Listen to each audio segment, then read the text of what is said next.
The committee will now come to order, and we will proceed with consideration of fiscal year 2018 concurrent resolution of the budget.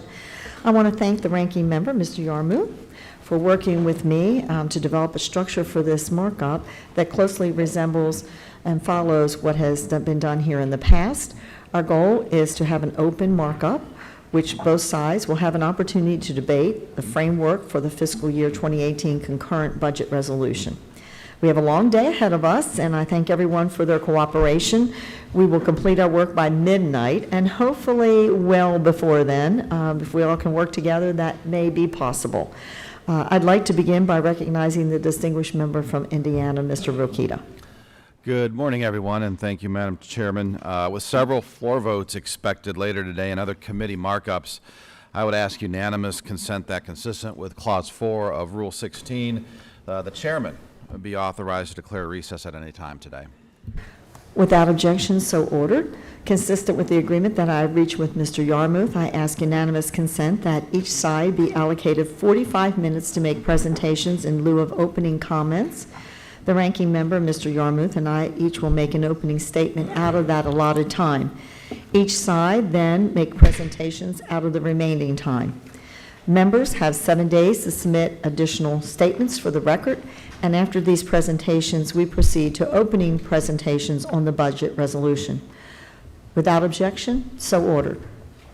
Once the opening presentations have concluded, we will have a 1-hour staff walkthrough, during which the majority staff will briefly summarize the chairman's mark. Members will then have the opportunity to ask questions. After the staff walkthrough, we will consider amendments according to the structure that I've worked out with the ranking member. Today, we've decided to roll votes. We will debate 7 amendments and then hold a series of roll call votes, if requested, on each of these amendments. I will describe this process in more detail when we get to that point. Once the staff walkthrough concludes, we will recess to accommodate markups in other committees and floor votes.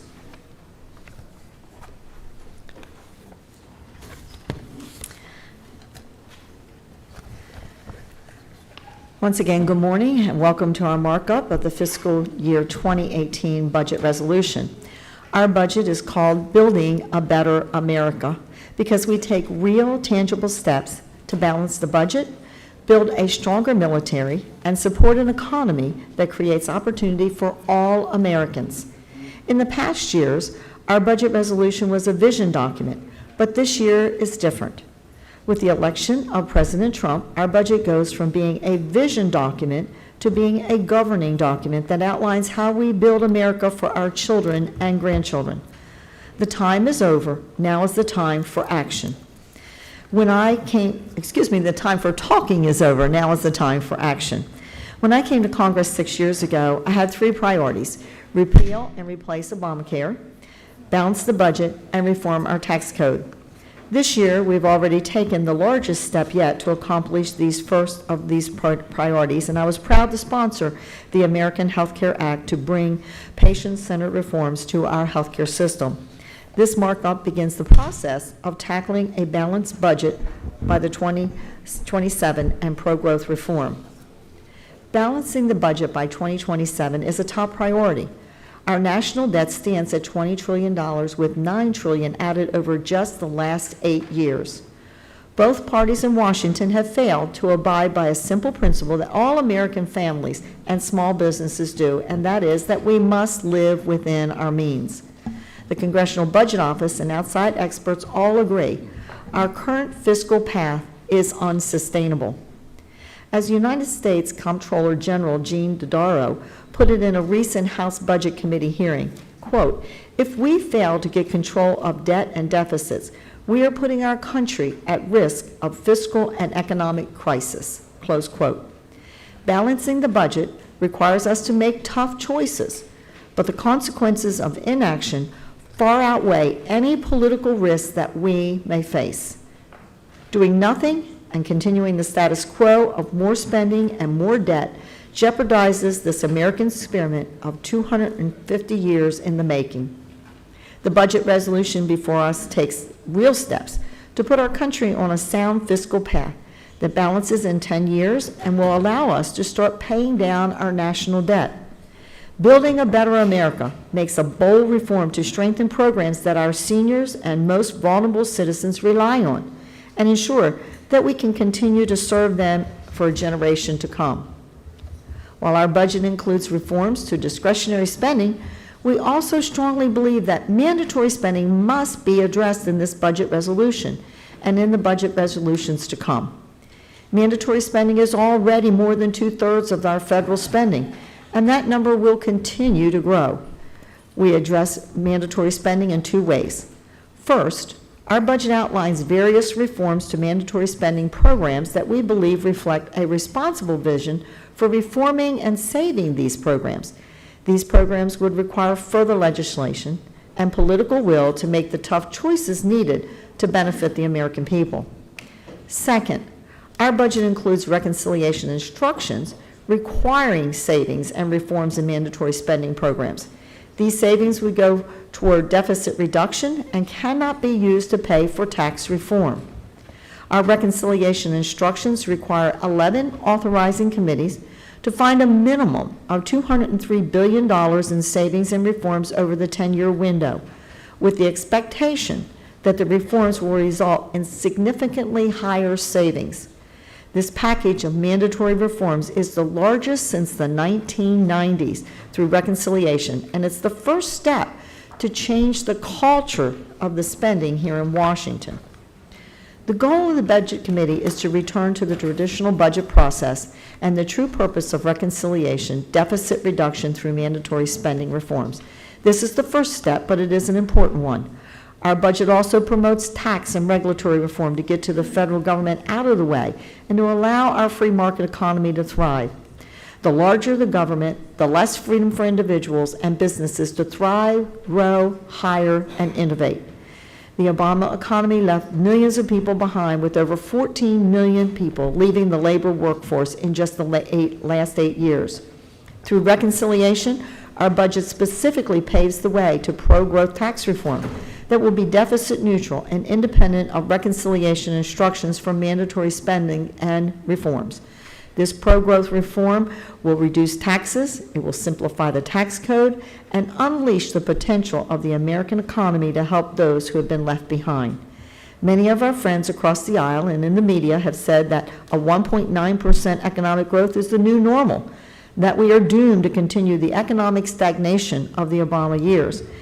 They have a pessimistic view of our nation's ability to create jobs and to build a foundation of greater opportunity for all.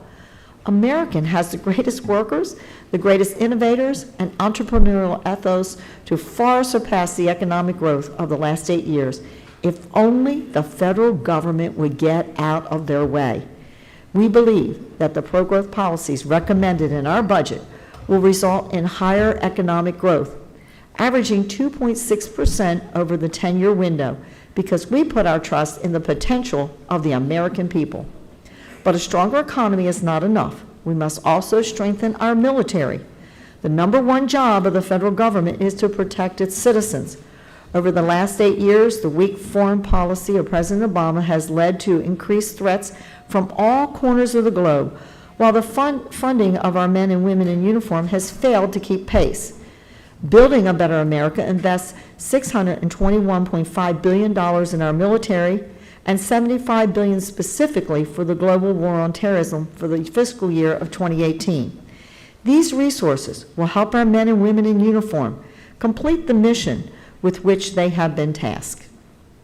We also must rethink how government runs. We have to measure success in government not by how much money we put in, but by the results that are created for the American people. We on the Budget Committee and in the full Congress have been tasked to be good stewards of the taxpayer dollars. As OMB Director Mulvaney outlined in his most recent hearing, this means considering the interests not just of those that are receiving government benefits, but also those that are paying the taxes that fund these benefits. The federal government doesn't just spend too much money, it simply does too much. As decade after decade, the slow creep of government has encroached on the responsibilities of states, local governments, local communities, families, and charitable organizations. Returning power back to the states and other components of civil society will allow them to provide services more effectively and efficiently. Our budget also takes serious steps to address improper payments, which the U.S. Government Accountability Office estimated to be $140 billion last year alone. Building a Better America presents us with an opportunity to change the trajectory of our country forever. The election of President Trump was a signal to all of us that the American people will no longer accept the status quo. Taped to the back of my voting card is a picture of my 6 grandchildren. I was a nurse for over 40 years and still have my license. Government and public service was never an ambition of mine, but when I saw what was happening in my state and this country, I couldn't sit back and do nothing. And every time I put my voting card in that slot, I'm reminded of how I left a career that I loved to join the political fray. It's for them, it's for my children and grandchildren, and for yours as well.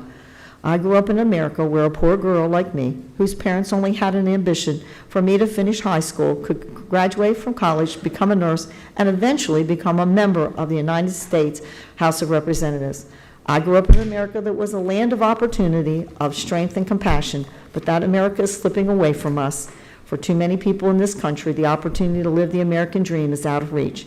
A government that was supposed to be of, by, and for the people has left too many behind. And building a better America requires a government that spends within its means, a military with the resources to complete its mission, an economy that creates opportunity for all, and a federal bureaucracy that respects the taxpayer. But it also requires an understanding that the greatness of America does not lie in the grand buildings and the stone pillars here in Washington, D.C. The greatness of America lives in the spirit of the tenacity of people. We designed Building a Better America, put that vision in practice to empower individuals to live their version of the American dream. Again, I welcome everyone here to our markup for this budget resolution, and with that, I yield to the ranking member, Mr. Yarmouth. Thank you, Chairman Black. Nearly 2 months ago in this same room, we debated President Trump's budget. It was a shockingly extreme document that gave to the rich and took from everyone else. I urged my Republican colleagues to see the harm it would bring to American families, the damage it would cause to our chances for a better future, and to choose a different path when crafting their own budget. But here we are today with a budget that again displays total indifference to the challenges Americans face. The House budget embraces the worst extremes of the Trump proposal: tax cuts for millionaires and billionaires at the expense of American families, our economic progress, and our national security. The budget includes $5.4 trillion in mandatory and discretionary spending cuts, and it ultimately reduces non-defense discretionary investments to the lowest level relative to the size of the economy since the 1960s. My Republican colleagues are proud to talk about those cuts in Washington, but what they don't want to talk about is how these cuts hurt the American people. So we will. The enormity of these cuts and the severity of the consequences for American families cannot be overstated. Education, job training, transportation, infrastructure, medical research, and veteran services are all at risk. This budget cuts nearly $1 trillion from mandatory spending that helps provide basic living standards for struggling families. Then it cuts nearly $500 billion from Medicare and ends the fundamental guarantee of Medicare coverage. It then embraces the overwhelmingly unpopular Trump Care, which would strip more than 20 million Americans of health coverage and makes nearly $1 trillion in cuts to Medicaid. These aren't just programs. They represent people. They are families that have never had a chance to get ahead, and they are individuals like the woman I met at my town hall last week. She told me, quote, "I think there's a misconception that Medicaid is just for the poor.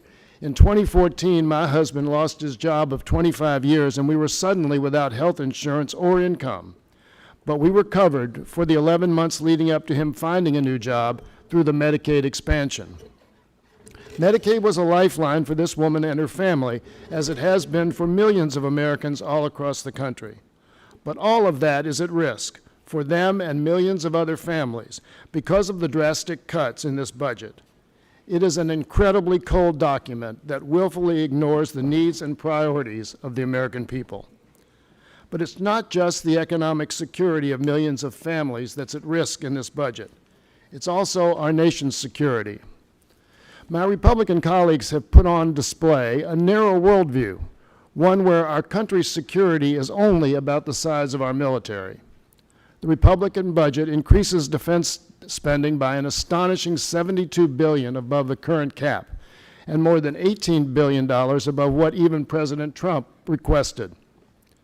We have a responsibility to ensure our men and women in uniform have every tool and resource needed to safely and successfully execute their mission, and we will do that. But military experts across the board have also stated that diplomacy, foreign aid, and environmental factors like climate change are key components of our national security. Yet my Republican colleagues ignore these facts and recklessly cut funding for the State Department and foreign aid agencies by over $11 billion, and environmental and natural resource protection by over $6 billion. Funding our military at the expense of critical national priorities is not a choice my Republican colleagues have to make, and it's certainly not a choice the American people want them to make, which begs the question, why are they making it? The answer is as simple as it is disgraceful, so that millionaires, billionaires, and wealthy corporations can get a tax cut. They have made the choice to give everyone at the top, 1%, a $240,000 annual tax cut while taking breakfast and lunch away from hungry school children. They have made the choice to give everyone in the top 1/10 of 1% of income a $1.4 million tax cut while cutting health care for seniors in nursing homes, low-income children, and the disabled. These are not choices my Democratic colleagues or I would make. The list of upside-down priorities and irresponsible policies in this document is lengthy, and we will do our best to go through as many of them as we can today. We will show a different vision of our country and for the American people. We want to invest in the future of American families, create good jobs, and help grow our economy. Democrats support investments in education, health care, national security, job training, innovation, and infrastructure. We support programs that help individuals with nowhere left to turn and a tax code that helps families get ahead. Those are American priorities, and they should be the priorities of this Congress and our committee. With that, Madam Chair, Chairman Black, I yield back the balance of my time. I thank the gentleman, and I now yield 2 minutes to the Vice Chair of the committee, the gentleman from Indiana, Mr. Rokita. Thank you, Chairman Black. I want to thank you for your commitment to produce a responsible federal budget. I appreciate your leadership and the efforts of our committee members, especially the new ones and our new staff as well. You know, to get to this budget, our committee had to make some tough decisions, and we had to create priorities that elevated those of our fellow citizens who are the most vulnerable, who truly needed help. And that was President Trump's request and Vice President Pence's request, and they did their job admirably as well. In short, they led. And in short, this committee, at least this budget proposal, is leading. Here on the committee, we are familiar with the kind of tough choices, and we will continue to make more of these today so that we are protected, the citizens that are most vulnerable are protected, and that the future generations who should be highest on our list are protected from what is now a $20 trillion debt going to $100 trillion. It is critical that we continue our dedication to push this budget through committee, then onto the House floor, because without a balanced budget, the American dream will continue to slip away. You know, under President Obama, we were able to make substantial changes, and because we were not able to make substantial changes, and because of it, we saw slow economic growth, stagnant wages, and millions of Americans choosing not even to look for a job anymore.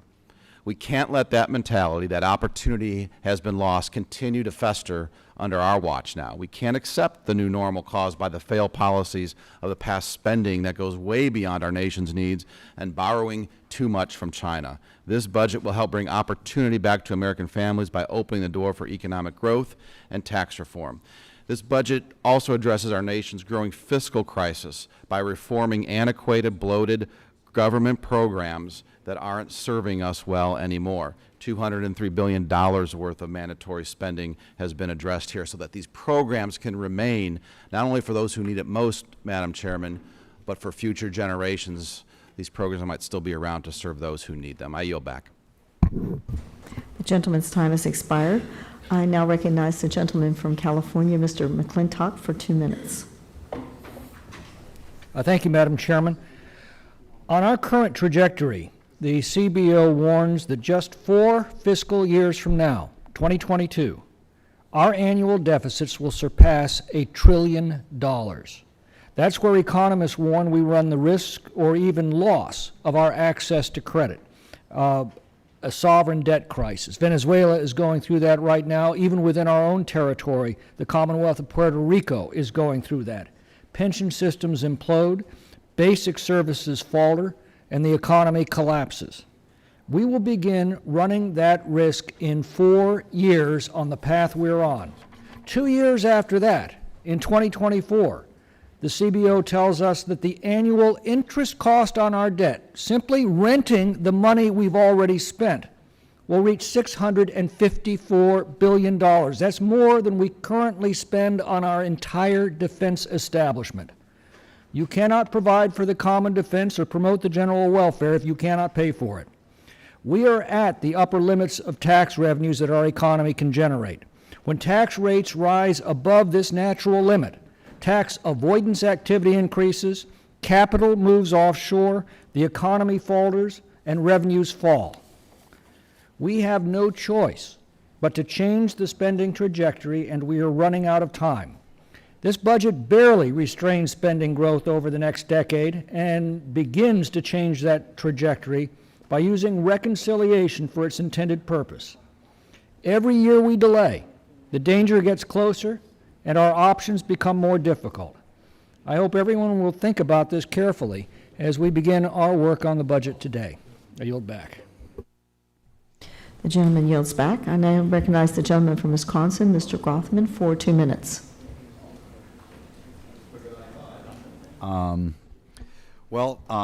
Every budget document is a compromise. Obviously, this is a big committee with diverse members. First of all, I want to correct, and maybe we'll get other information.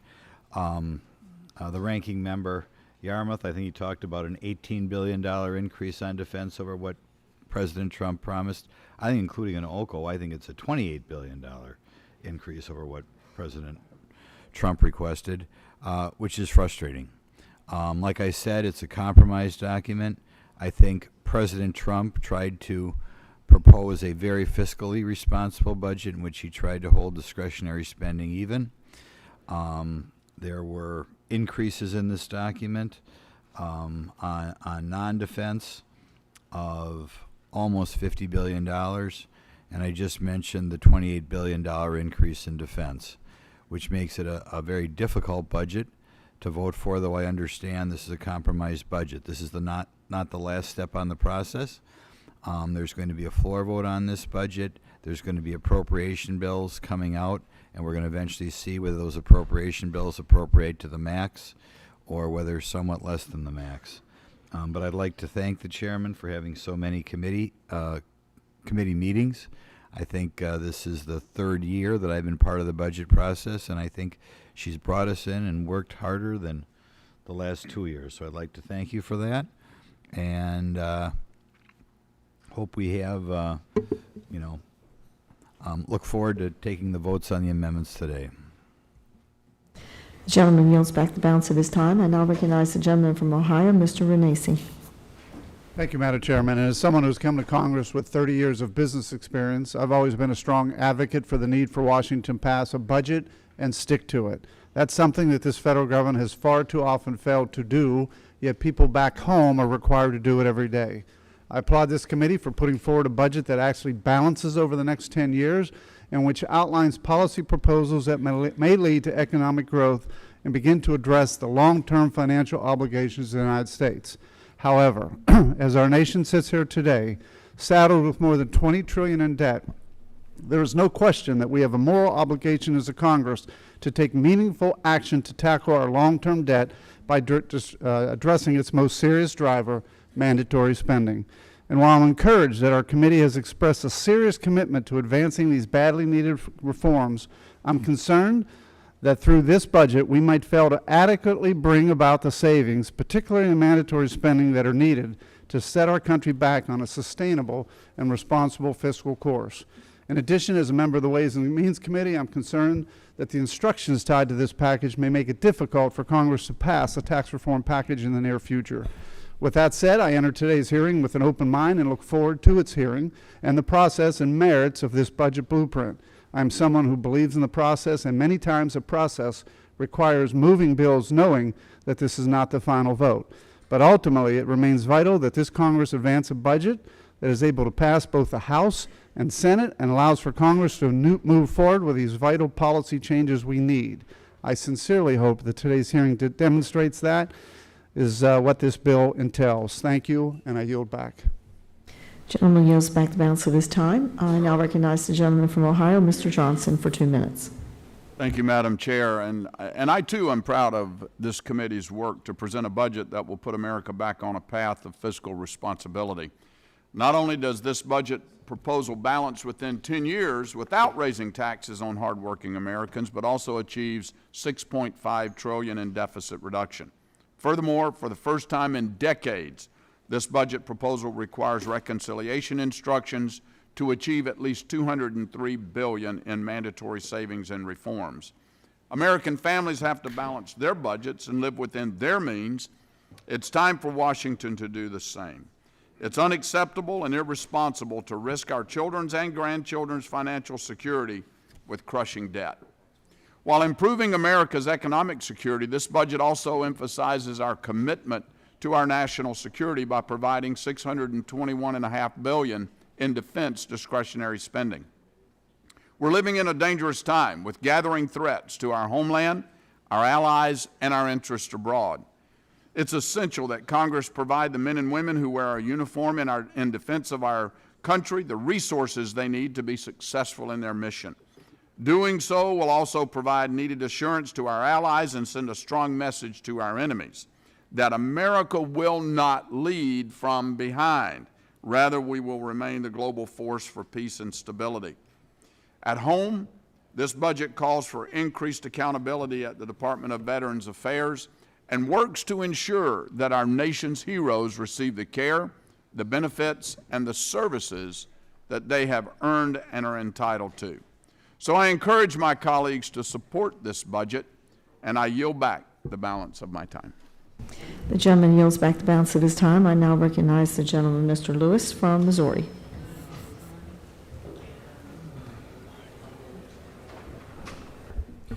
Thank you, Chairman Black, and thank you for your leadership on this very, very tough issue. You know, since the recession, our nation has faced an anemic recovery with only 1 to 2% growth. This economic malaise has made it harder for families in Minnesota, my home state, and all across the United States to succeed. I would argue that this poor growth is due to policies that have overspent, overregulated, and under-delivered. In fact, we are at record levels of budget outlays and tax revenue right now. Stimulus plan to stimulus plan have failed to deliver on economic growth. It is time for Washington to refocus on the significant policy changes that will restore economic prosperity, a rising tide of income, a hike in the standard of living, and lead to sustainable and responsible budgets. The bottom line is we can have family incomes that grow and an economy that grows at 3, 4, 5%, because we have before, in the 60s, in the 80s, and in the 90s. But if we do not begin to seriously address the debt that has doubled over the past 8 years, we will hinder any attempts at recovery. We will also hurt our future generations' ability to achieve the American dream, because you cannot grow family budgets by massively increasing federal budgets. Just as important, I would argue, while this budget is not perfect, in many ways it still spends too much, it takes a significant step in the right direction by balancing in 10 years and addressing the largest driver of our spending problem, mandatory spending. Just as important, our budget provides reconciliation instructions that puts us on a path for significant tax reform that will make America more globally competitive and drive the growth I just spoke about, including job creation and rising median incomes. I urge all of my colleagues to support this budget, and I yield back. The gentleman from Minnesota yields back. The gentleman from Missouri, Mr. Smith, is now recognized. Thank you, Chairman Black, and thank you for your hard work and dedication over the last several months for this budget. The American people are tired of business as usual, and last year they sent this message to Washington, loud and clear. Well, this budget certainly isn't business as usual. With this budget, we begin rebuilding our military. We bring balance in 10 years by reducing spending and calling for common sense reforms to government and welfare programs. We promote pro-growth policies that will energize our economy and bring back jobs, and we are moving forward with the largest cut to mandatory spending in 20 years. The American people want us to change the culture in Washington. Our country is $20 trillion in debt and projected to be $30 trillion in debt by 2027. Everyone in this room knows these numbers. Everyone in this room knows we can't tax our way out of the problem. There is no question our current fiscal state weakens this nation. We have to take action now to get our spending under control, to promote economic growth, and to remove the government regulations that are holding America back. That is why the work we're doing today is so important. I look forward to moving this budget out of committee, and I look forward to us moving future budgets like this in the future. Thank you, Chairman Black, and I yield back. The gentleman yields back the balance of his time. I now recognize the gentleman from Michigan, Mr. Bergman. Thank you, Madam Chair, for your proactive leadership. I'm thankful to be here today as a freshman member of the House fulfilling our constitutional duty. What we're considering today sets a strong marker for the Republican agenda, a budget that stands in stark contrast to the past 8 years of short-sighted proposals that never balanced and kept us on a treacherous fiscal path.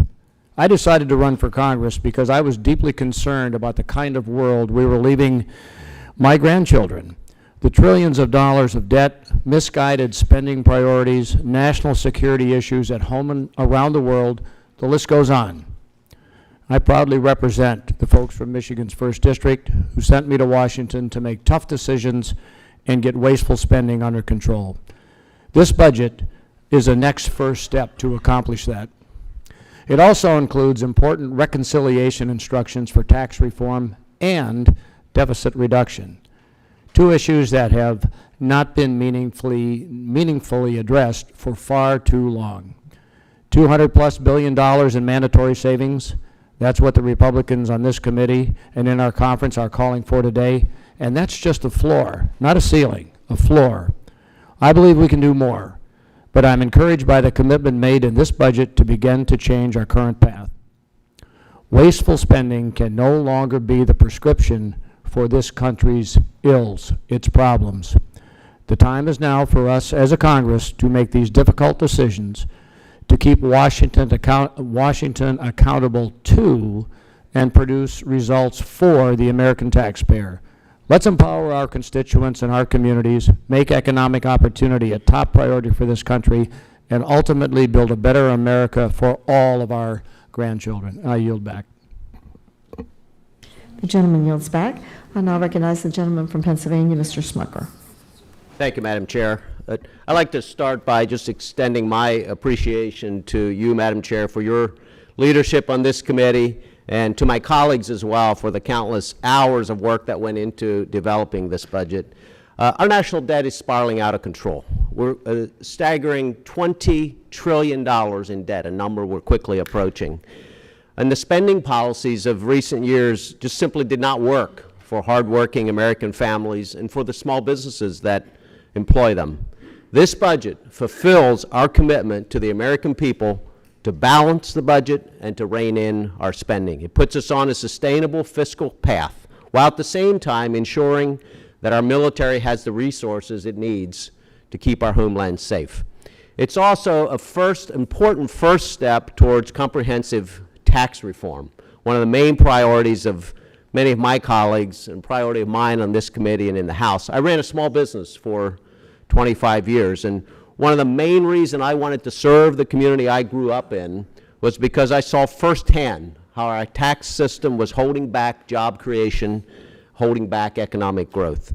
It's past time for Congress to enact pro-growth policies that will improve the lives of the people that we're all here to represent. For far too long, we've been governing from one funding crisis to the next, and I'm glad that the Budget Committee, with this budget, is beginning to restore regular order. This budget is a step towards fiscal sanity. It will grow our economy, create more opportunity for working families, and reignite the American dream. Thank you, Madam Chair. I yield back. The gentleman yields back the balance of his time. The gentleman from Florida, Mr. Gates, is recognized for 2 minutes. Thank you, Madam Chair. My previous public service was in the Florida legislature, where each and every year we balanced our budget, we cut spending, and we returned any extra money that we collected to the taxpayers of our state.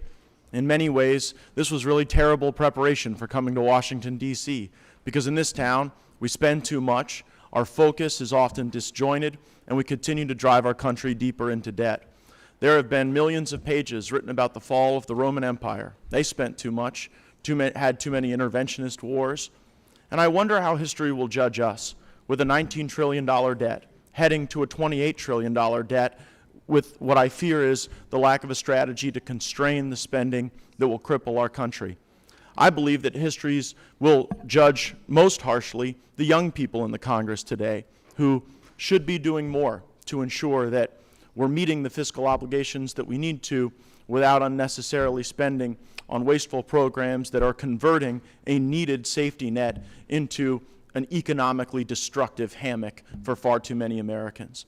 I'm grateful that in this budget we have the historic opportunity to reduce entitlement spending, because in the absence of those reforms, in the absence of curtailing the unfunded liabilities that we have in this country, we will hollow out America from the inside, and it will be deeply tragic. So I'm grateful for the chair's leadership in setting some of those initial markers, and I would simply say to those who want to keep spending, who think that only modest reductions in our entitlement outlays are sufficient, I would suggest that my comments are not partisan rhetoric. They're not right-wing or Tea Party driven. They're simply driven by math that will ultimately overcome us and swallow our country whole if we do not enact bold conservative reform, the likes of which I begin to see in this budget. And I yield back. The gentleman yields back the balance of his time. I now recognize the gentleman from Georgia, Mr. Ferguson. I'd like to thank the chair, as others have, for your dedication and hard work. This has really been an enlightening process, and thank you for your leadership. When I came to Washington, I knew we had a serious debt problem and that we had to get serious about solving it. What I didn't appreciate was the full extent of the fiscal challenges that we face. Once I joined this committee and looked at the federal budget, its processes, and future projections, it didn't take me long to understand that the most dire issue facing us is our $19.8 trillion in debt and the looming debt crisis of trillions more. As a lot of us know, the cause of this crisis is our unchecked mandatory spending. Without reforms, mandatory spending will soon consume nearly all federal revenue, which compromises every other government promise like national defense, veterans health, education, transportation, and research that will have to be financed on borrowed money. And every dollar we borrow to cover our out-of-control spending will cost us $1.27 to pay back. And when I say us, I really should say future generations. Now, I don't want to seem like this conversation is only about dollars and cents. It's not. It's actually a conversation about people. There are many Americans that count on these programs. These essential entitlement programs provide a safety net for our nation's elderly and our vulnerable populations. They represent decades of promises to Americans, but to keep these promises in the future, these programs must be reformed. This is why we have approached this entire budget with the intent of fiscal discipline. We achieve this by prioritizing a budget that balances in 10 years and obtains $200 billion in mandatory savings, and it provides our military with a much needed and long overdue plus-up in defense spending. A lot of tough work has been done by this committee. This resolution lays the groundwork to begin the tough conversations that we will have to have to keep the promises for future generations. We must consider the future of our children, grandchildren, and our actions here today will lead us to that. Madam Chairman, I yield back. The gentleman yields back. The gentleman from Virginia, Mr. Brad, is recognized for 2 minutes.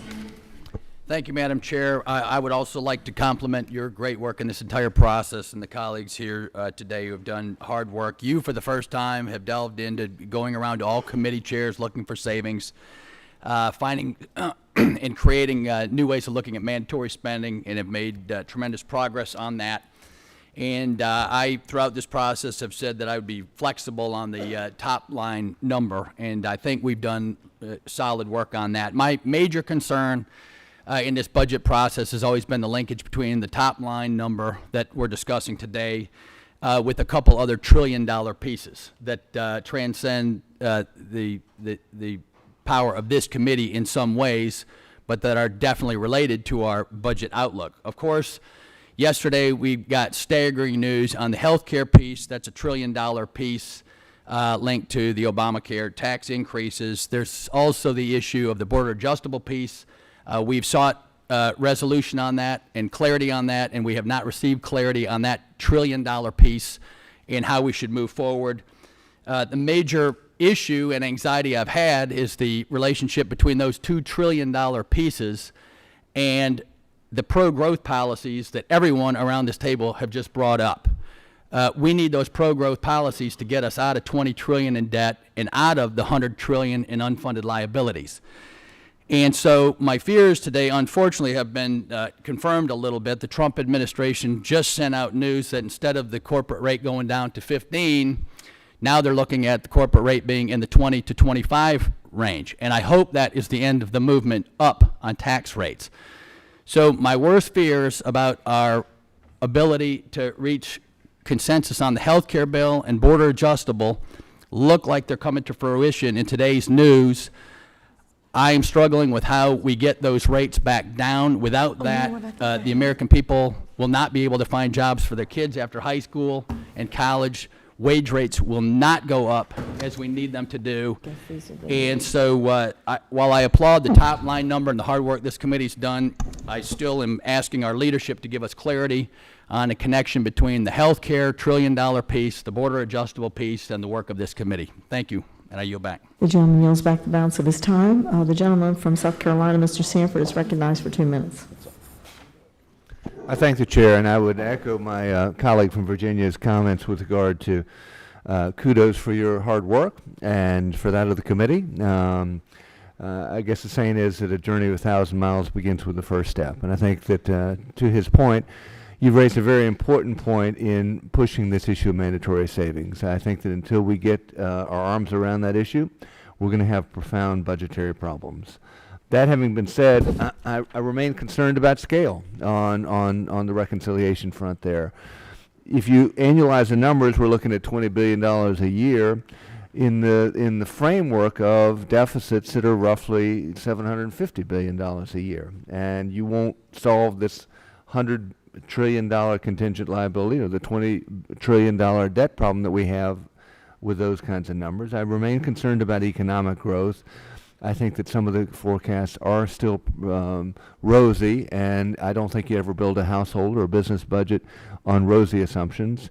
But I'm ultimately voting for this based on it being a vehicle for tax reform, which we've not seen in 30 years. I think it to be incredibly important. That having been said, I remain concerned about what tax reform will look like. And what I'd hate to do is to sign off on this is a vehicle for tax reform, but we're going to get a form of tax reform that I don't believe in. And for me, that would include the border adjustment tax. I represent Charleston. We see a tremendous amount of import and export out of that city and out of the port. I remain concerned about the idea of, in essence, a $1 trillion tax. So I'll probably have more to say on that later, but I just want to say thank you overall for your hard work and what you've done in bringing the committee together. The gentleman yields back the balance of his time, and the gentleman from Texas, Mr. Arrington, is recognized for 2 minutes. Thank you, Madam Chair. First, I want to say what an honor it's been to serve under your leadership and with my colleagues on this committee. Budgets reflect priorities, and I believe this budget appropriately reflects the priorities of the majority of the American people. These priorities are to do the following. Number one, rebuild our military and strengthen our national security. As the world has become increasingly dangerous and unstable, the last administration decreased defense spending by over $170 billion. Let's give our men and women in uniform the resources they need to be safe and successful as they prepare to confront these real and imminent threats. Number two, ensure sufficient funding for our national priorities, like a safe and abundant food supply, like investment in R&D and the United States global competitiveness, like infrastructure, especially in rural America where we produce the food, fuel, and fiber for our fellow Americans. Number three, this will pave the way for reforming our complicated and burdensome tax code so we can grow our economy and get our people back to work. Number four, and finally, and I believe most importantly, reduce the national debt. One of the main reasons the American people are so frustrated and have lost confidence in the United States Congress is because Washington plays by a different set of rules. Nowhere is that more prominently displayed than in the budget process. For too long, we've operated as if we have unlimited resources, when in reality, we're just spending our children's inheritance. If the American people have to live within their means, then their government ought to do the same. I yield back. The gentleman yields back the balance of his time. And I again recognize the ranking member and ask that he be allowed to yield time from the minority's presentation. Without objection, so ordered. Thank you, Chairman Black. I would like to yield 3 minutes to the gentleman from Massachusetts, Mr. Moulton. Thank you, and thank you, Madam Chairman. In addition to the massive cuts to programs that keep Americans healthy and prosperous, this budget resolution puts our national security in jeopardy by making short-sighted investments in defense spending that set up a false choice between the military and other sources of national strength and security, such as economic opportunity, safe communities, and vigorous diplomacy. Diplomacy and foreign aid help keep the country out of conflict and facilitate stability around the world. They help address the root causes of religious and political extremism. That is why I am deeply troubled by the budget resolution we will be marking up today. I can tell you that the budget proposed by both the Trump administration and by my Republican colleagues will undoubtedly put young service members at greater risk. This budget resolution cuts the international affairs accounts by more than $1 billion more than what the House appropriators passed. For context, that is $11 billion below the total enacted in fiscal year 2017. Adequately funding our diplomatic efforts saves American lives. It helps prevent people from being radicalized into terrorists, protects Americans at home, and it ensures that critical assets to the military are protected overseas. The country's investment in diplomatic operations and foreign aid together currently make up only 1.6% of the entire federal budget. It is a small price to pay compared to sending our servicemen and servicewomen into harm's way. With that, I yield back. Gentleman yields back. I now yield 3 minutes to the gentleman, from California, Mr. Carbajal. Thank you, Ranking Member Yarmouth. Today's Republican budget proposal is full of dangerous revenue gimmicks and draconian cuts to critical programs like Medicaid and SNAP. While defense funding rises from $622 billion in 2018 to $740 billion in 2027, today's proposal simultaneously cuts non-defense funding for the domestic programs, including education and food security, by over $100 billion over the next 10 years.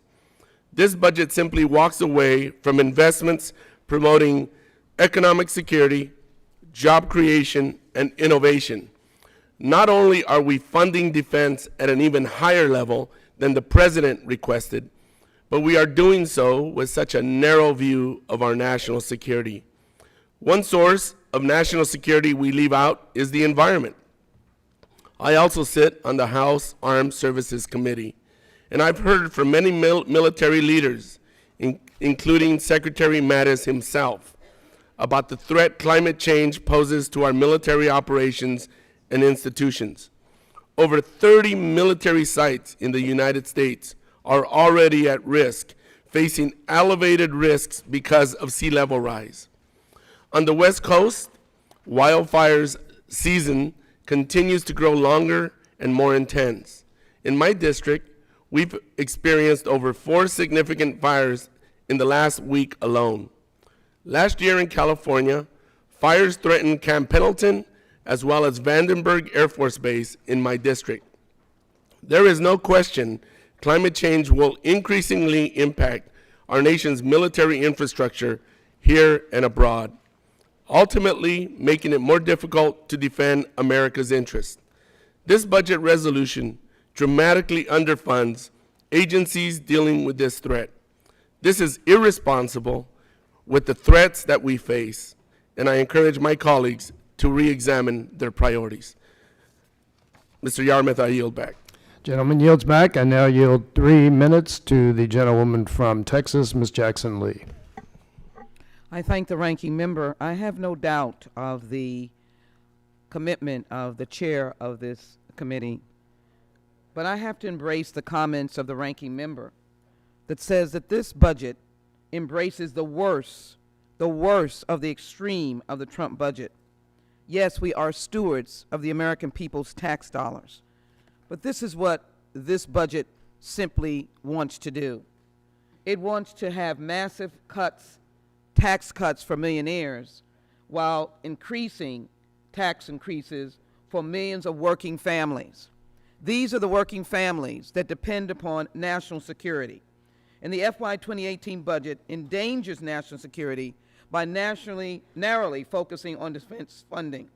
You do not make America great if you do not put Americans first. Everyday Americans in this budget are an afterthought. From the horrible elimination of the fight against climate change, to the decreasing of the Homeland Security budget by $3 billion, and as well by including monies for a budget wall, for a border wall, of which no one needs or does not provide any form of security. A growing economy is key to our national security. Foreign policy experts from both sides of the aisle agree that our national power begins with a strong economy. But it also means we must have a healthy population. And as Michael Morrell, the former acting director and deputy director of the CIA, stated on February 28, 2016, the health of a nation's economy is the single most important determinant in ability to protect itself. The single most important determinant is an ability to project power. Single most important determinant is its national security. National security involves diplomacy. It involves engagement, but yet the Republican budget increases defense spending $72 billion more than the president's budget, but it decreases the ability for diplomacy, its ability to engage with foreign countries to help in humanitarian aid. This budget ignores the experts and cuts budgets for the State Department and U.S. Agency for International Development. This is not a budget that supports and embraces national security. This is not a budget that puts Americans first. This is a budget that is simply focused on one thing, cutting Medicare and Medicaid, we know, drastically, but giving those massive tax cuts for billionaires, millionaires who do not ask for it, and leave the working people of America dragging themselves through the streets, looking for good jobs that were promised by this president and this administration, looking for good health care, and looking for the men and women who serve in the United States military to be comforted as they go to foreign places, that their families here in the United States will be taken care of with housing and health care and education. National security is more than pumping up a $72 billion budget that now is over-bloated, if you will. It is taking care of the American people. With that, I yield back. Gentlewoman yields back. I now yield 3 minutes to the gentleman from New York, Mr. Higgins. Thank you, Mr. Chairman. The proposed budget seeks to spend $621 billion in defense and $511 billion domestically. It proposes to voucherize the Medicare program, which would put the Medicare program back to pre-Medicare era, when private insurance companies didn't want to write policies for older Americans. 56% of older Americans didn't have insurance. Today, because of Medicare, 97% of Americans now have insurance. Older Americans, and the vast majority, like the coverage that they get. But a lot of this is predicated on trying to grow the American economy. I would remind my colleagues that in the first quarter of this year, China's economy grew by 7%. India's economy grew by 6%. Turkey's economy grew by 5%. The U.S. economy grew by under 2%. The United States economy has collapsed for a lot of Americans. Since 2000, we've lost 6 million manufacturing jobs in 70,000 factories have closed. This seems to dismiss the whole notion of investing in the growth of the American economy. And record spending is proposed in this budget for Afghanistan, Iraq, and our great ally in that region, Pakistan. It doesn't make any sense. Fact of the matter is, since we engaged in these wars, Americans have spent $4.8 trillion for Iraq, Afghanistan, and Pakistan. We've lost 6,800 U.S. soldiers, and we've spent $170 billion rebuilding the roads and bridges of Afghanistan and Iraq. Where's the budget that we were promised for a robust investment in American infrastructure? Our infrastructure is an embarrassment. We were once number one, according to the World Economic Forum. We're at about number 23 today in the world in the quality of our infrastructure. Infrastructure creates jobs in the construction trades and supply and materials industry, but it also, we recognize, unleashes the resources and the creativity of the private sector. If you really want to grow this economy beyond the anemic 2%, which we've experienced over the past 17 years, each year, we need to invest in the growth of the economy. China understands that by investing $1 trillion to open up 27 Asian markets to that economy. We, on the other hand, seek $1.6 billion for a wall that we were told somebody else was going to pay for. We need to get our priorities straight, invest in the growth of the American economy through infrastructure, education, and scientific research. I yield back. Gentleman yields back. I now yield 3 minutes to the gentlewoman from Washington, Ms. Del Bene. Thank you, Mr. Chair. Thank you, Madam Chair. Thank you, Mr. Ranking Member.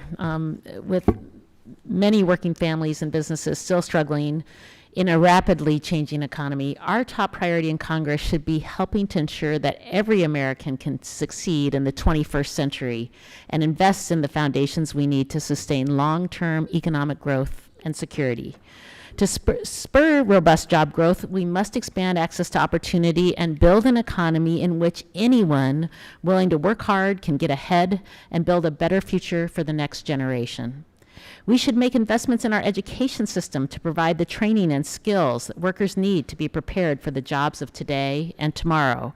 We should also support our colleges and technical schools that can help prepare the next generation of farmers, manufacturers, and innovators. That's why I strongly oppose this destructive budget resolution. The majority had an opportunity to work on in a bipartisan way to create jobs, build an economy that works for everyone, and invest in our communities. Instead, this budget leaves the middle class behind by gutting funding for basic necessities like health care and education. This reckless budget cuts investment in early childhood, K through 12, and higher education programs. But it is our responsibility to ensure that every child in the United States has access to a world-class education, no matter where they live or how much money their family makes. That's why I strongly support increasing federal funding for core education programs like Head Start. We all benefit when every child gets the opportunity to succeed, and we must invest to give our most vulnerable children that chance. This budget also continues the destructive cycle of neglecting our already crumbling infrastructure. This budget would cut transportation spending by over $250 billion over 10 years, a 25% cut. We know our roads, bridges, and transit systems are in disrepair and fail to move as many goods and people as the economy demands. At a time when so many Americans are ready to work, it makes no sense to defer these investments any longer. The longer we wait, the more costly the repairs will be in the future, and the more economic opportunities we forgo that our communities desperately need. Every dollar we spend is a reflection of our values. I'm deeply disappointed that this partisan extreme budget demonstrates utter disregard for middle-class Americans and a complete lack of vision for what our future could look like with smart, targeted investments in the people and projects that truly lift up hardworking Americans that we should be helping. Slashing programs that help families trying to get ahead in order to slash taxes for the wealthy has never led to jobs or economic growth, and it never will. Thank you, and I yield back. Gentlewoman yields back. I now yield 3 minutes to the gentleman from New York, Mr. Jeffries. Thank you. Thank the distinguished gentleman from Kentucky. The House Republican budget is reckless, regressive, and reprehensible.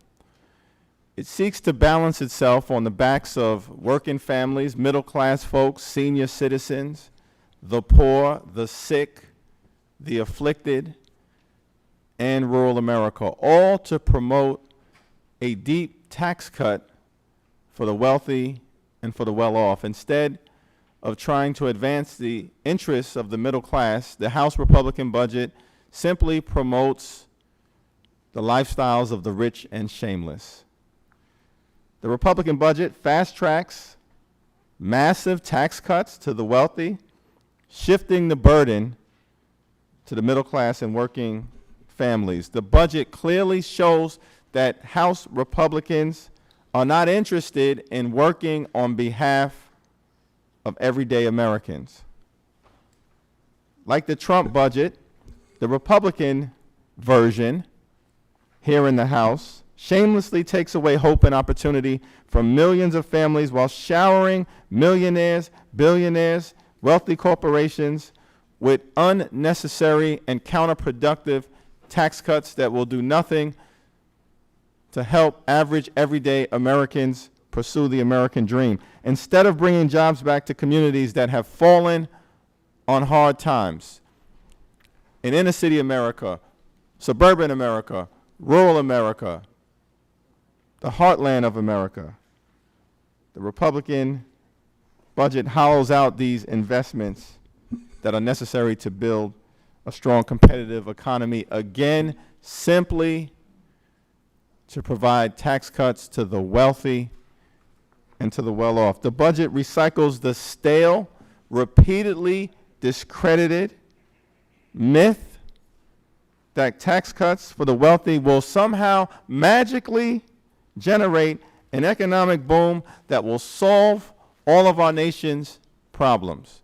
There is no evidence that this failed, discredited, trickle-down economic theory will result in helping average, everyday, middle-class Americans and those who aspire to be part of the middle class achieve the American dream. And yet we continue to return time and again to the effort promoted in this budget simply to advance tax cuts for the wealthy and for the well-off.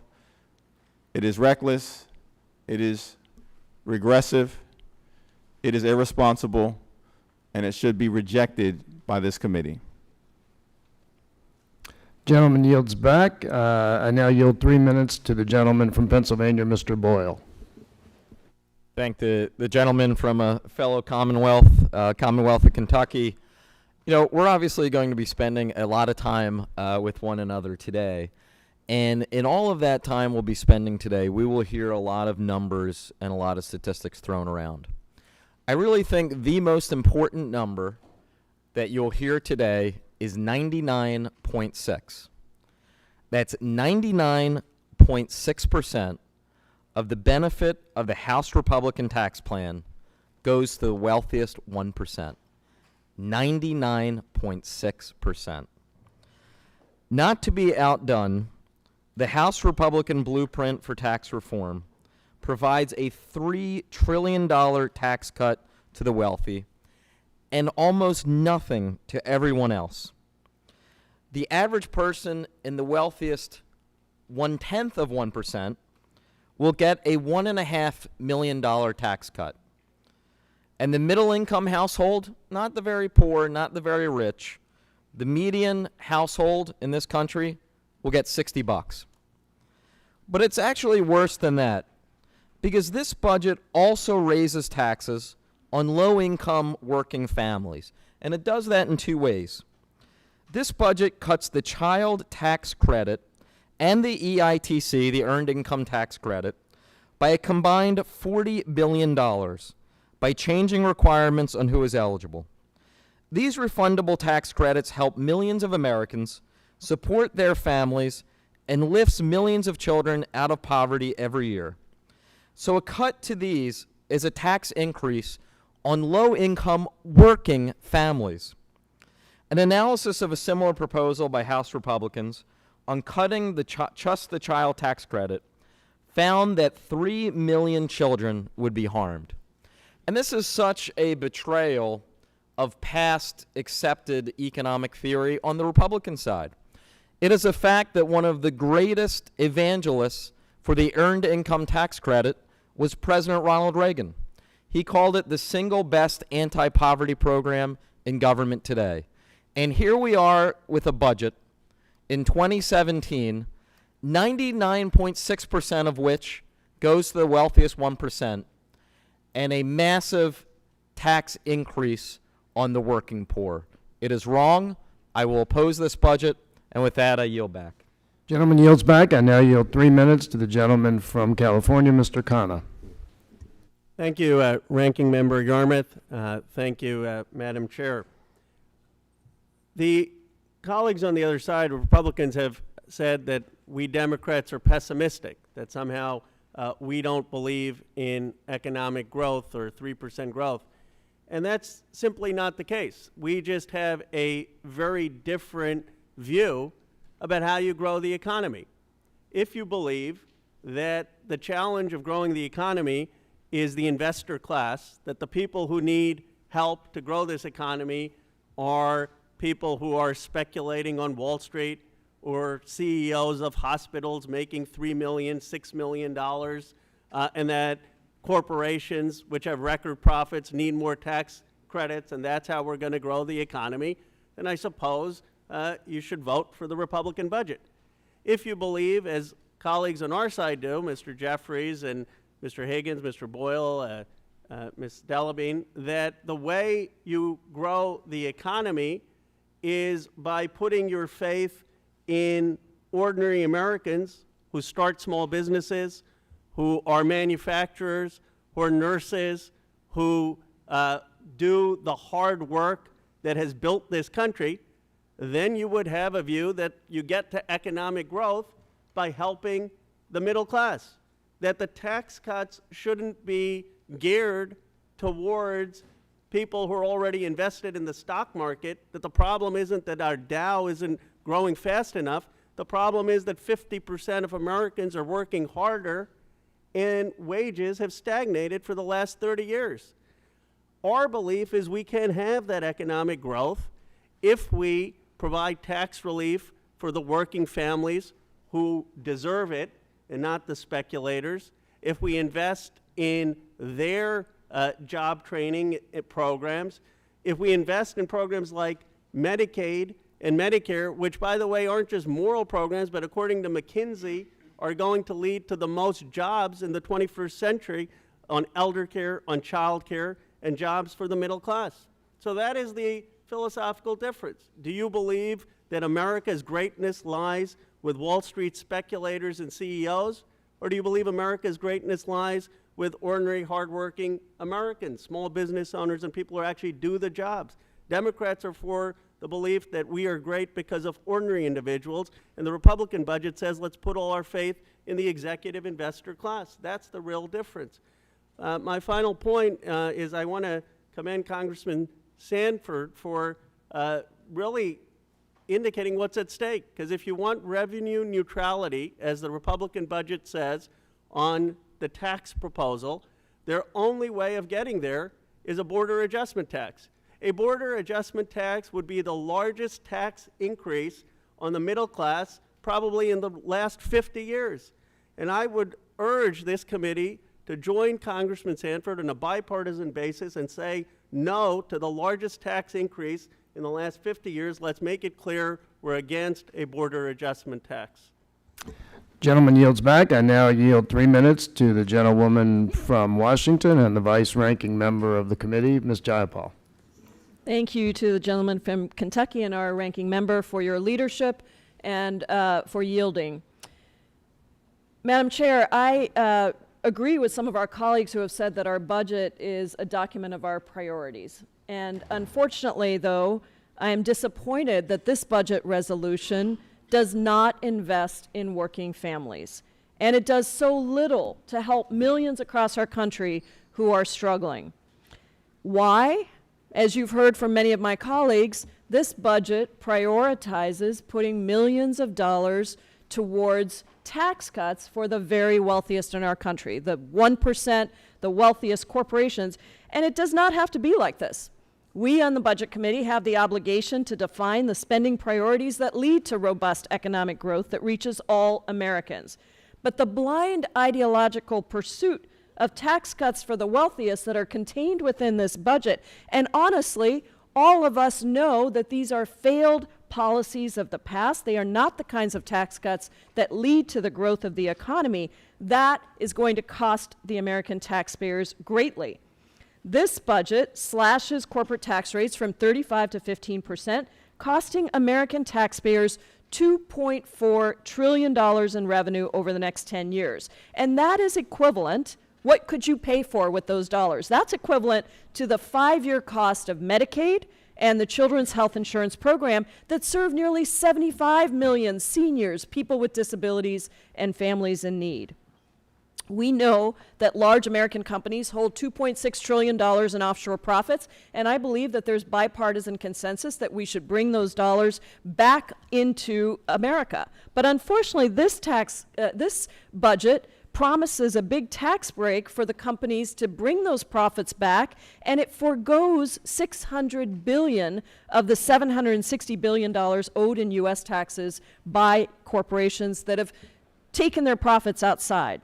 Madam Chair, these are policies that put the interests of the corporations and the wealthiest 1% ahead of working families, and they just don't work. Just most recently in the state of Kansas, this is a state where Republicans increased, rolled back, put forward tax cuts for the wealthiest, and they have had to roll those tax cuts back. Those were 2012 tax cuts. They weren't working. They didn't provide enough for the people of Kansas. And the Brookings Institution, this was their quote, they said, led to an anemic level of revenues which led to ballooning shortfalls, causing significant cutbacks in vital programs such as Medicaid, education, TANF, court funding, and infrastructure. So, Madam Chair, we cannot pass this budget if we want to take care of working families in this country. I urge my colleagues to reject this budget resolution and work across the aisle to actually put together a budget that increases opportunity for all Americans. I yield back. Gentlewoman yields back. I now yield 3 minutes to the gentlewoman from New Mexico, Ms. Lujan Grisham. Thank you, Ranking Member Yarmouth, and thank you, Chairwoman Black. What you've heard from all of my colleagues is while our job is to figure out a balanced approach to a federal budget that is meaningful and makes the most sense for all Americans, what we have, again, is a budget that is imbalanced and, frankly, inappropriate. The really tough part for me is that it's not surprising, and since I've been on this committee, it's certainly nothing new. It's a reflection now of both the president's budget and the now defeated ACA repeal, in that it undermines our commitment to every single middle-class priority. So instead of investing in education and job training, transportation, veterans care, medical research, or the healthcare system, this budget signs a massive check, again, as you've heard, to the wealthiest Americans and corporations. And I have constituents in New Mexico who don't know where their next meal is coming from, who don't know how they're going to pay for college, and who right now still can't afford to go to the doctor.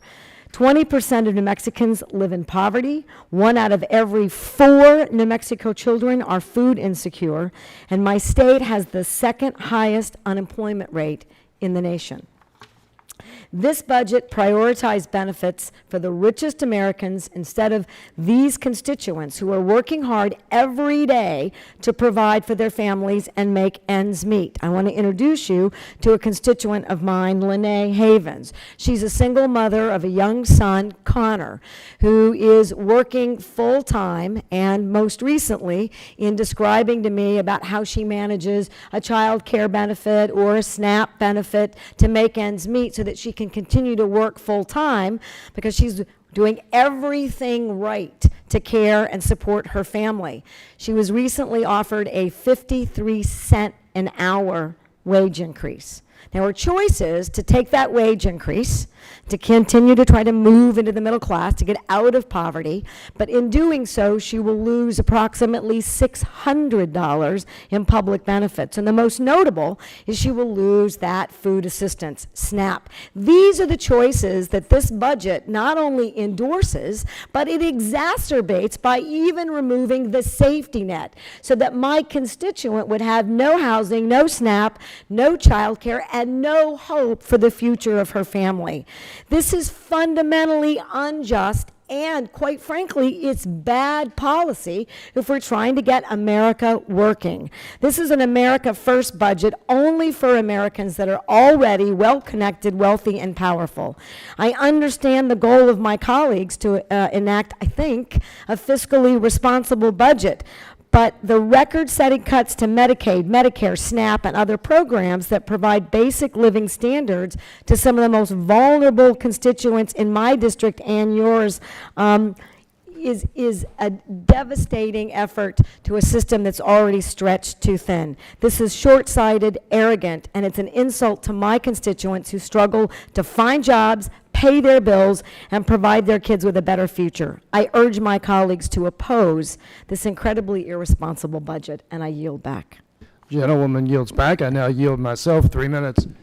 The theme is unmistakable on the Democratic side. We look at this budget and see a total list of backward priorities. I have a brother who's in the barbecue restaurant business, and he's done very, very well in the restaurant business for a number of years. And he always tended to vote Republican because he thought Republicans would have him pay less tax. And back in 2008, in the middle of the presidential campaign, he called me and he said, "John, I have some interesting news for you. Judy's his wife, Judy and I are voting for Obama this year and all Democrats." And I said, "That's great, Bob. What was your epiphany?" He said, "Well, I finally figured out that if nobody could afford barbecue, it doesn't matter what my tax rate is." And I think that says a lot about where we are as a country. We have far too many people in this country who can't afford to support the economy the way we have traditionally had it. 1% of the people in this country can't support a robust economy. And I think this budget goes in the completely wrong direction of giving more and more to that 1% and less to the people we really need to have better lives. So I thank my Democratic colleagues for their participation. As you can see, the Republican budget, in our opinion, could do irreparable damage to our security, to our economy, and to the health and happiness of millions of American families. This is not what the American people asked for. They did not ask for tax cuts for millionaires and wealthy corporations. They did not ask for the dramatic cuts in programs to support basic living standards. They did not ask to see our country left behind by a lack of investment in infrastructure and science. They did not ask to see our security imperiled by the Republicans' narrow worldview. What they want is to see real improvement in their lives, and this Republican budget does not do that. My Democratic colleagues and I will shortly offer amendments that moves this budget towards a better place, and I encourage my Republican colleagues to accept them. But even these amendments cannot undo the rot at the core of this budget, that it embraces the worst extremes of the Trump budget and is an immoral document that displays an utter indifference to the challenges Americans face today. I hope that my Republican colleagues will abandon this path. And with that, we yield the balance of our time.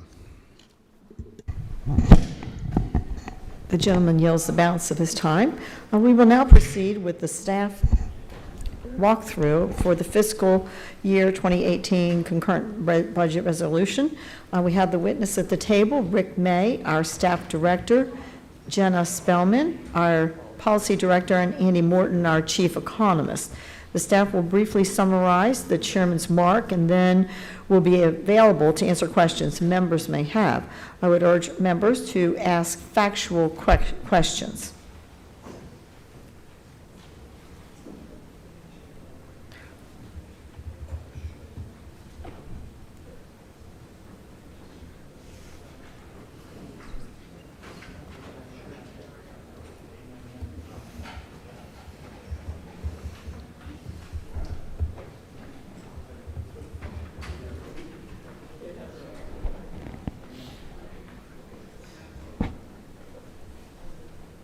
Madam Chair, we're waiting for the policy director agenda to come, so bear with us.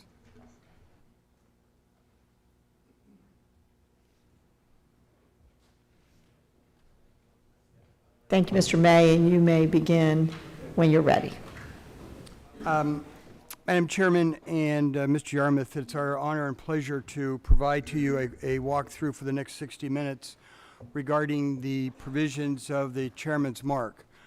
Before we get started, I would like to stress my appreciation, and I know the Chairman's appreciation to the staff on both sides of the aisle for working on the markup. It's a lot of work, and we would like to thank and commend the staff for their hard work, particularly on the Republican side. We've been working on this budget since last October. I think no one's more thrilled than we are that we're in this markup today, so we're trying to move forward. I also would like to start out by providing a little bit of a background of what the budget resolution is first before we go in there, so for the new members of the committee. The budget resolution is a House concurrent resolution that is not signed by the President, and we are not making statutory changes to the law. The basic components of the budget resolution are a series of budgetary numbers, a title on budget enforcement, and numerous provisions, what we call policy statements, or in other words, policy statements that express the will of the committee on a whole range of issues. That's what the budget resolution is. We are not the Appropriations Committee. We do not dictate what each individual programs are provided for in the way of funding. We are not the Ways and Means Committee. We do not dictate specific policies, tax rates, et cetera, relating to tax reform. And we are not the authorizing committees that relate to the policies that they have to do to fulfill reconciliation instructions. We are the Budget Committee, the budget resolution. We are the architect, if you will, of the federal budget. The appropriators, the authorizing committees, et cetera, they are the general contractors. We decide sort of the basic framework of the budget. They're the ones who decide kind of where the nails go, where the ceiling tiles go, where the floor tiles go. We provide the framework, they provide the details. So some of the questions I'm certain we're going to get in a few minutes are going to be asking about some details that simply are outside the purview of the budget resolution and the budget committee. So I just want to provide that sense of context. So the Chairman's Mark before you is a post-policy budget resolution. We are making assumptions on a number of areas to take into account what we argue is a pro-growth agenda of tax reform, regulatory reform, welfare reform, and repeal and replace of Obamacare. All of those functions, we believe, as well as deficit reduction, have a pro-growth effect on the economy.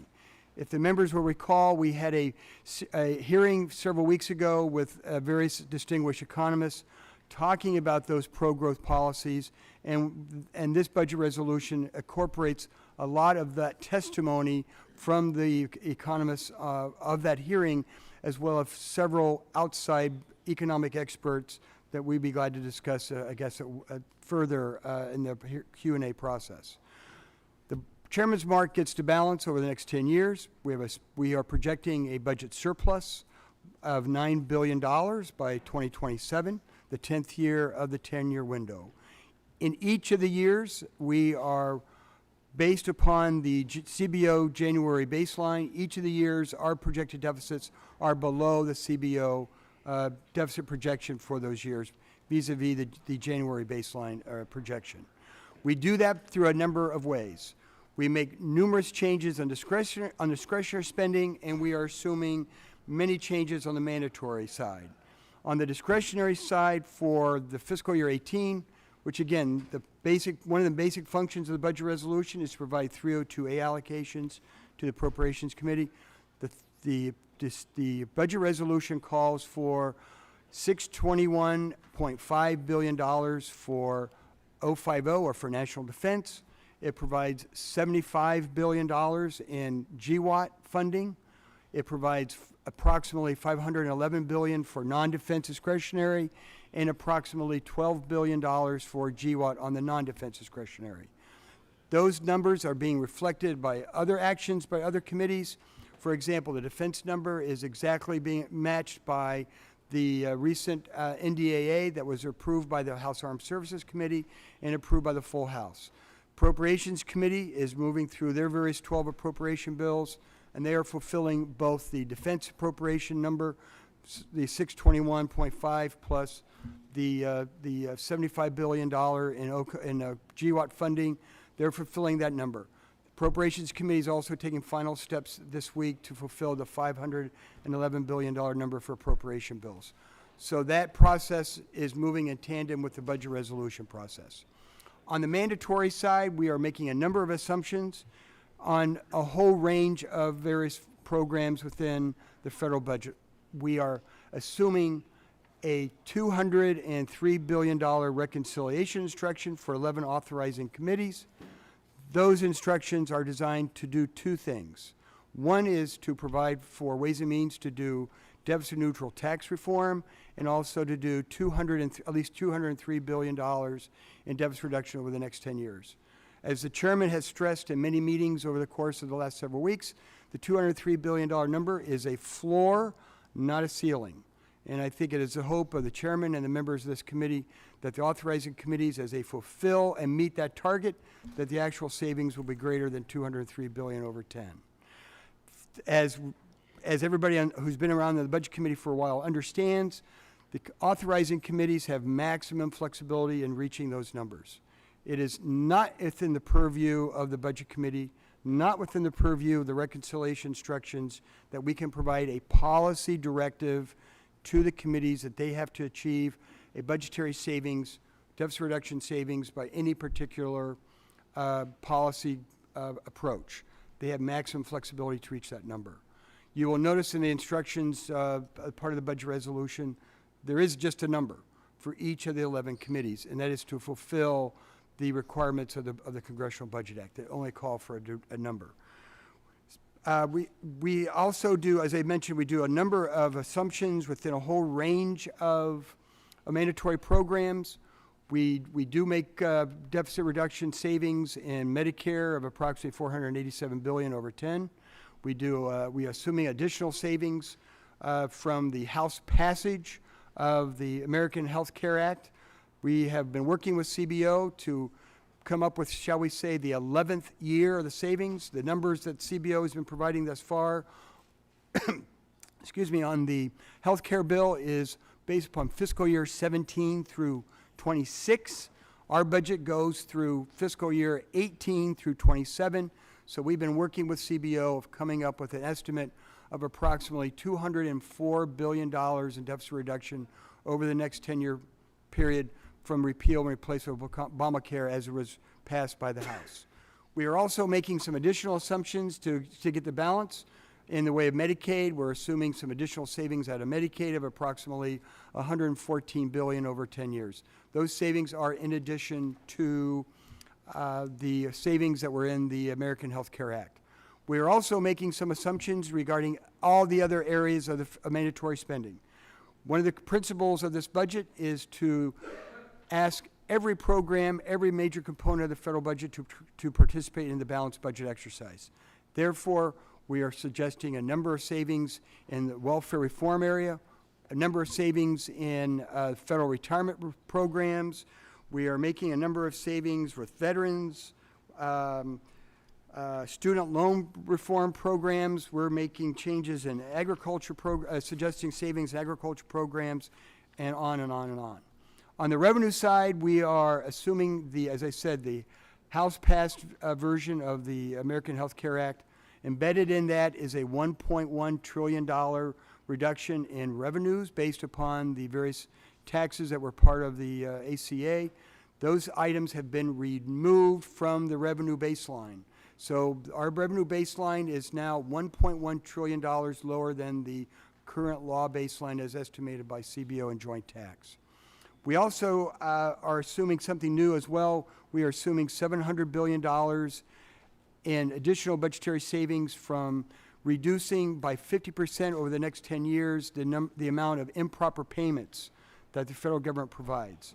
As the committee members may recall, we had a very good hearing from the Comptroller General of GAO, which identified for the committee that in 2016, there were over $141 billion in improper payments provided to various recipients by the federal government.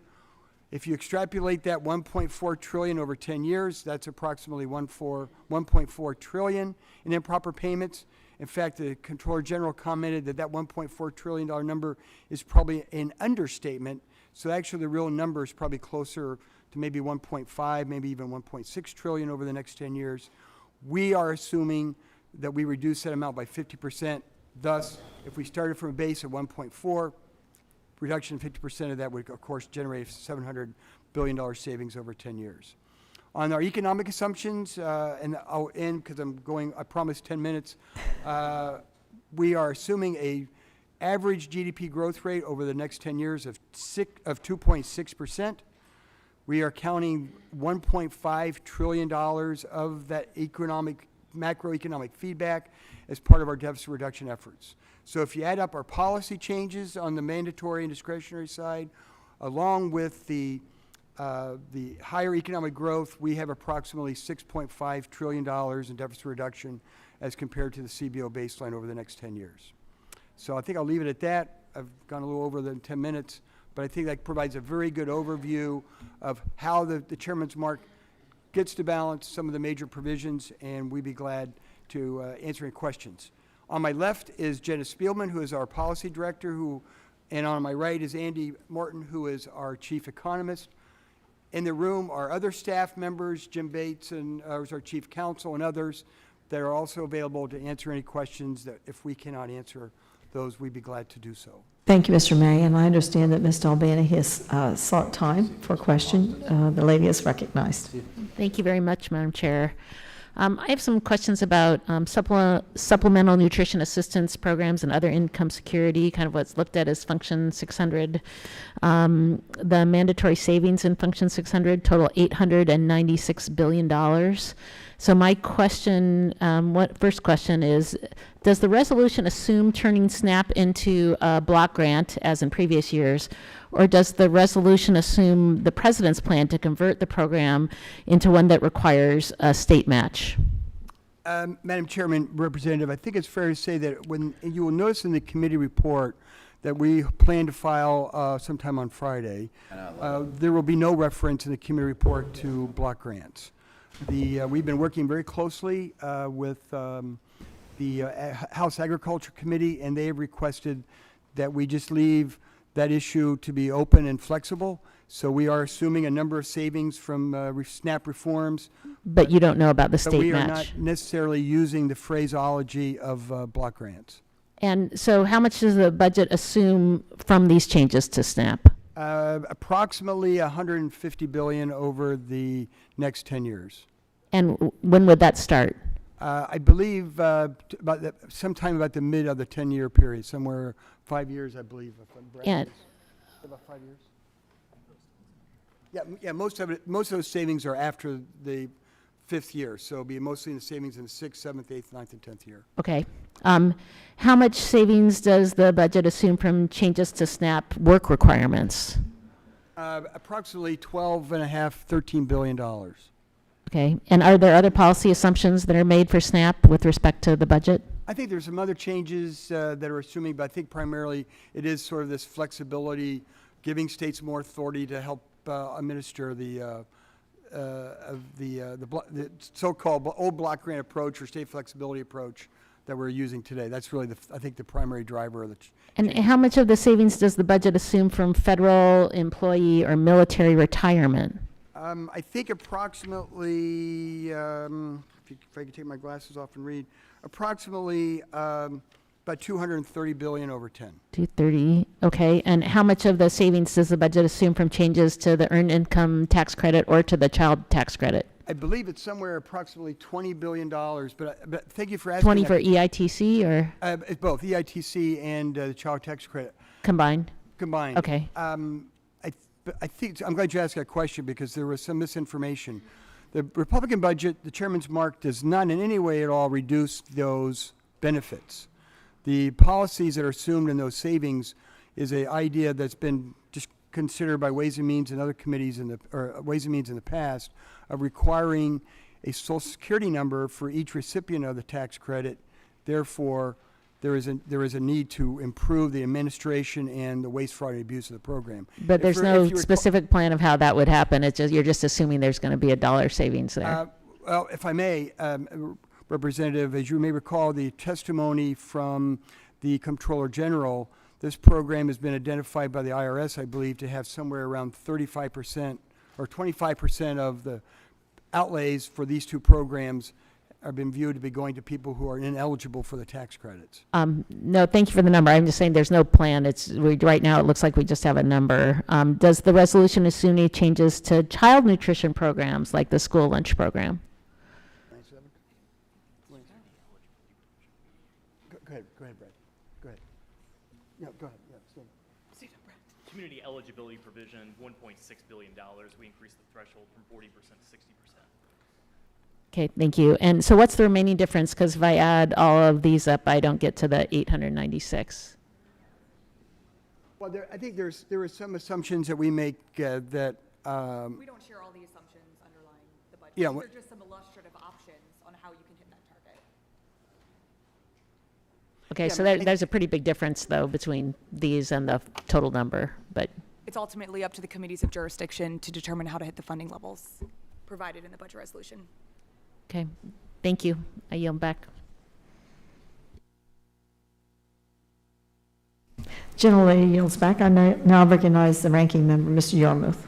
Thank you, Chairman Black. I have a series of questions. First of all, let me say, Mr. May, and to segue off your initial comments, I want to thank the majority staff and the minority staff as well for the work that's been done on not just this markup, but throughout the year. We appreciate the professionalism on both sides. I have a series of questions on Medicare. The budget assumes $487 billion Medicare mandatory spending cuts over 10 years. I want you to walk us through all of the components that make up the $487 billion. I'll start with questions about the four Medicare policies described in the blueprint. The first is converting Medicare into a premium support system for new beneficiaries starting in 2024. What is the total amount of savings assumed in the budget from that policy?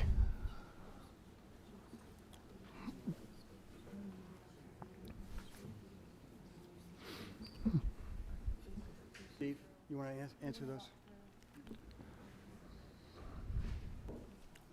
Go ahead, Steve. Introduce yourself and. Steve Waskowitz here, sir. I'm sorry, could you repeat the question? This is about the premium support system for new beneficiaries starting in 2024. What's the total amount of savings assumed in the budget from that policy? So we don't specifically break out our savings.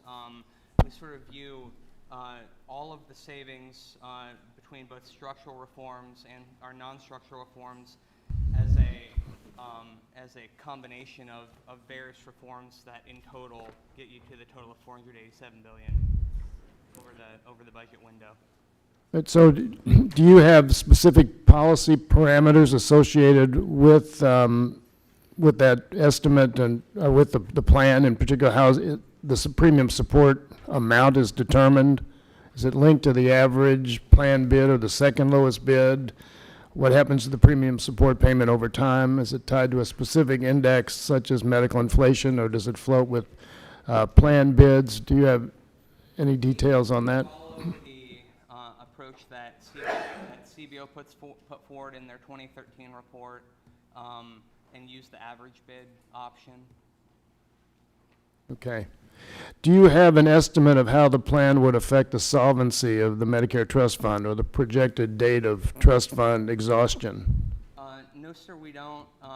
And for the reason that ultimately the authorizing committees have the flexibility to determine how this particular program would be structured, which would directly affect a lot of the questions that you're asking specifically about solvency.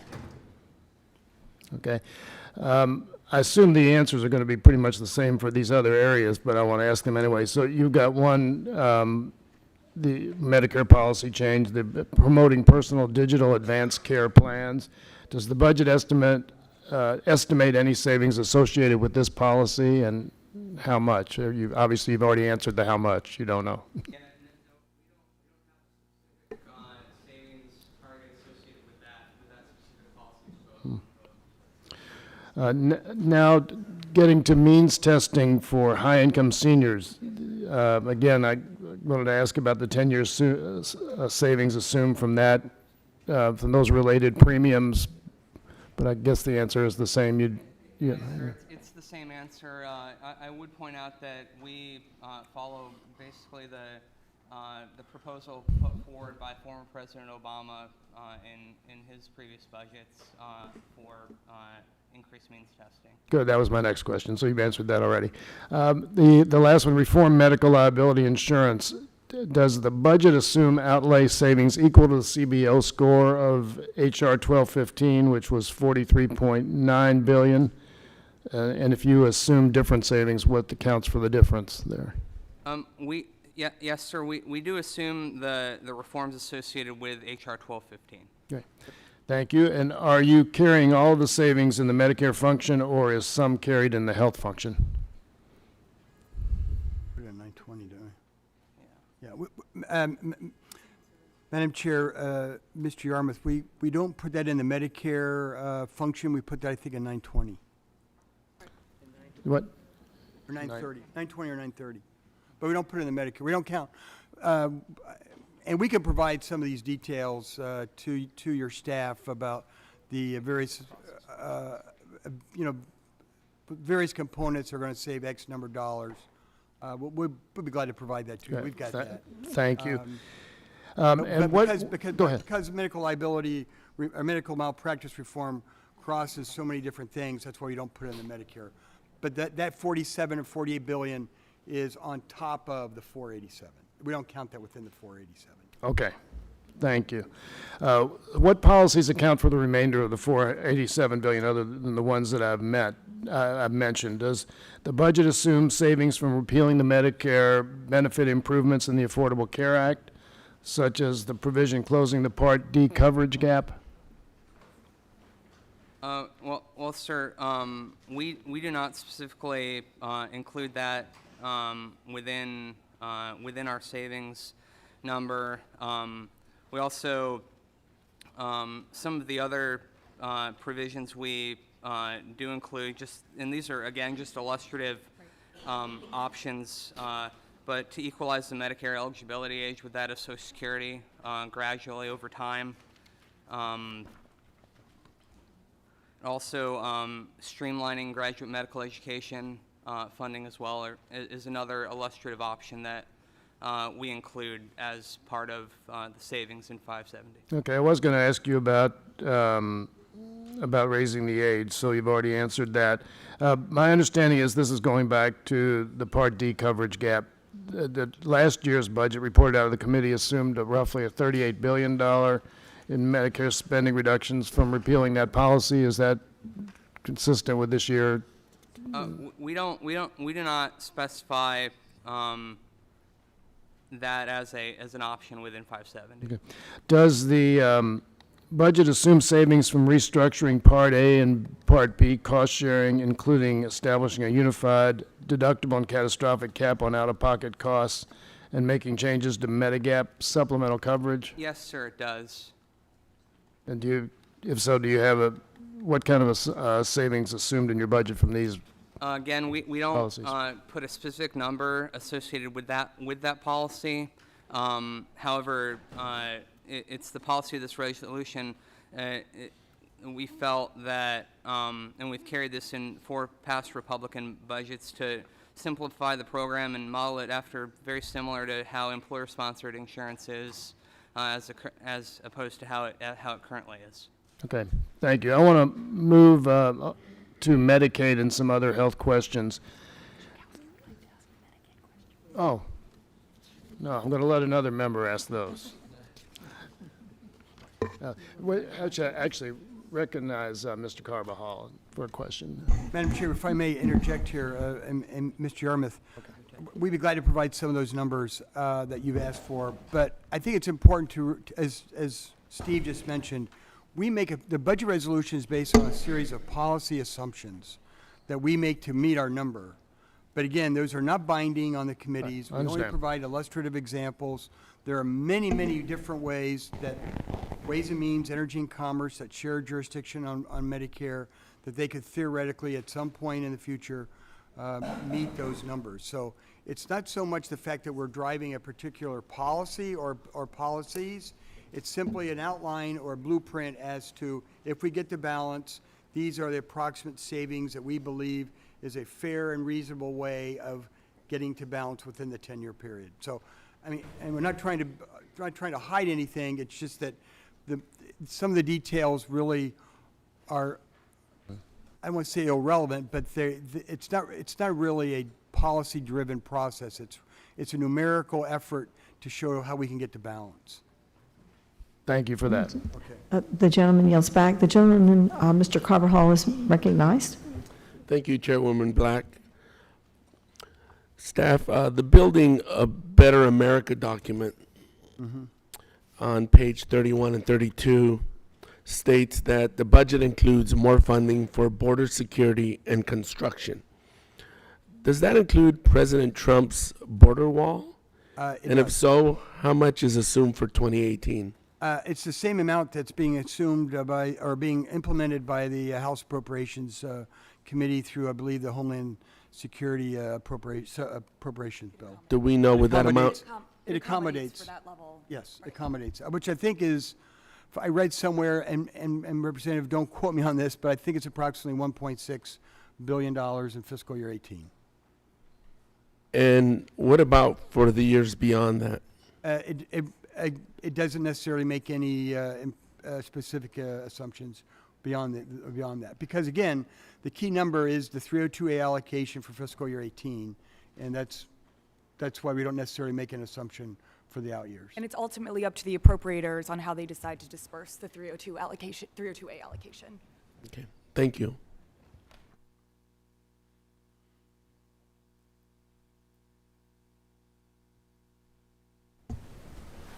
Does the gentleman yield back? Yes, I yield back. Sorry about that. The gentleman yields back. The gentlelady from Illinois, Ms. Schakowsky, is recognized.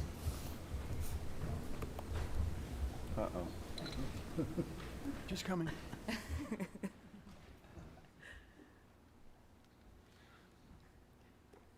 Thank you, Madam Chairman. So the budget assumes 1.504 trillion savings in from Medicaid and other health programs over 10 years. So I want to walk through some of that. The budget assumes the House-passed American Health Care Act in making its projections. So how much in savings are you assuming from the AHCA? Are you carrying all of the savings in the health function? So these are two questions.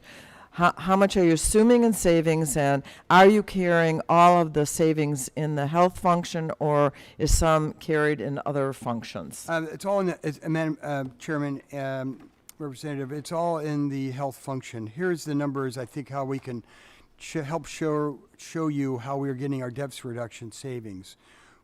The lost, it's obviously a simple mathematical subtraction of revenues from outlays. So if we are reducing outlays by approximately $1.335 trillion, we are reducing revenues by $1.13 trillion. The net of that is $204 billion in savings. So you reduce spending, you reduce revenues because of the tax provisions. The net of spending and revenue comes to 204. And it's 1.35? 1.35 Okay. net. That's with all the various changes of the subsidies, the Medicaid savings. That's all rolled into that $1.335 trillion over 10 years. The AHCA effectively ends the ACA's Medicaid eligibility expansion, converts Medicaid to a per capita cap or block grant, and makes other changes to the program. How much in Medicaid savings are you assuming then from the AHCA? I think it's approximately $830 billion approximately what is it? What is it? It's approximately $830 billion over 10. I don't know. We can get you the exact number. But Okay. Okay. We, The- ass- we, ass- we assume what was given from the House passed version of the AHCA. Yeah, Right. Everything is from the House pass version, from the CBO score, just extrapolated out for one more year. It's like the 11th year. That's why the numbers may seem a little unusual, because we're all used to seeing the fiscal year 17 through 26 number, which is approximately 119 billion. Why you're seeing the 204 is because we've extrapolated that to the extra year of 2027. Because our budget So is it's a score that's over a different 10-year period than the one that everyone's aware of. Right. This is about work requirements. The budget goes beyond the AHCA and supports a mandatory work requirement for certain adults in Medicaid. How much savings are you assuming from this change? Approximately 110 billion over 10. The budget goes beyond the AHCA and encourages states to institute changes like cost sharing for working age adults and Medicaid, among others. How much in Medicaid savings are you assuming from this policy? I don't think we've got that number. We don't. Will we you don't- get that? We don't have that. If you're glad to. Sure. Okay. The budget goes beyond the AHCA and purports to restore, quote, unquote, parity for Medicaid payments. How much in Medicaid savings are you assuming from this policy? And what are the policy assumptions generating the savings? Ma'am, sorry, I'm sorry. My name is Brittany Madney. I handle this function for the Budget Committee. We assume approximately $2 billion in savings, give or take. We don't go into particular specified policies associated with that. We've worked in conjunction with the Committee on Energy and Commerce to come up with an approximate number in conjunction with Energy and Commerce and both CBO as well, so that we can approximate some policies. The idea behind that is just to institute parity for Medicaid recipients. Okay, well, if you can share the data you achieved by talking to Energy, ENC, and CBO, that would be helpful in responding to this question. Yes, ma'am. Okay, thank you. Does the $1.35 trillion figure reflect savings from other changes to Medicaid? How much? Are there savings from things like the Children's Health Insurance Program, and if so, how much? There's no savings there from S-chip, is there? Is that part of this, though? No, there's no savings within the, regarding the American Health Care Act. There are no S-chip savings included in that number. So there's no change in policy in S-chip? There is a change in policy, but not within it's not included in the AHCA? The healthcare Reform Act. That's a separate policy. It's not included in that. The number that I read you, 1.335 trillion. There's nothing in that number relating to S-chip. Oh, is there some way that we can get what you get for the savings? Yeah, we are making some assumptions or reforms in S-chip, but it's separate from the ACA. Is that something that can be provided to us? Sure, As glad well, to. okay, that would be helpful. Thank you, Madam Chair, I yield back. Gentlelady yields back. I recognize the ranking member, Mr. Yarmouth. Thank you, Chairman Black. Moving to education function for a minute. The budget proposes a total of $210 billion in cuts to mandatory Function 500 programs over 10 years. What assumptions are behind that estimate? Madam Chair, and Mr. Yarmouth, most of those are on the student loan reforms that are asking. We have Emily Goff here that can provide some of the details, but it's primarily on the student loan section. Doing reforms of trying to. Does that touch Pell Grants as well? No, because this budget is past Republican budgets is transferring Pell Grant into purely a discretionary program, not a mandatory program. Okay. The budget encourages innovation in education while also focusing on investment in career and technical education programs. Is it fair to assume that your budget increases funding for school choice and career and technical programs? If so, by how much? We don't make any specific policy assumptions regarding school choice at all. Now moving to the veterans function, the budget has savings of $49 billion over 10 years in mandatory veterans programs. What policies does that reflect? And do you assume the president's policy regarding changes to individual unemployability? Our budget does not accept the president's proposal on the employability, but we make a number of other policy changes that we'd be glad to. I mean, again, those numbers are something that is at the discretion of the Veterans Affairs Committee as to how they actually meet them. But it's a whole range of policy assumptions to get to that number. Great. This relates to the Crime Victims Fund. What is the $16 billion reduction in mandatory budget authority in the justice function in 2018? That is simply related to a rescission of build-up surpluses that are in the Crime Victims Fund that would likely not be spent anyway. We grab those for deficit reduction purposes. Does that mean that the Appropriations Committee will have a hole, since they have consistently used savings in this area, to provide an offset in their bills? No, because I don't believe that we grab the whole surplus. There are still, I believe, you know, we can verify, but I think there are still some surplus funds in that trust fund. Okay. Or Crime Victims Fund. Yes. Now is Mr. Higgins. Mr. Higgins from New York is recognized. Thank you, Madam Chair. Sir, you had indicated that your budget blueprint achieves $6.5 trillion in deficit reduction, resulting in a $9 billion surplus in the year 2027, approximately 10 years from now. That's correct. Okay. How does the budget propose to get there? Well, it's Madam Chairman and Mr. Yarmouth. That's a great question.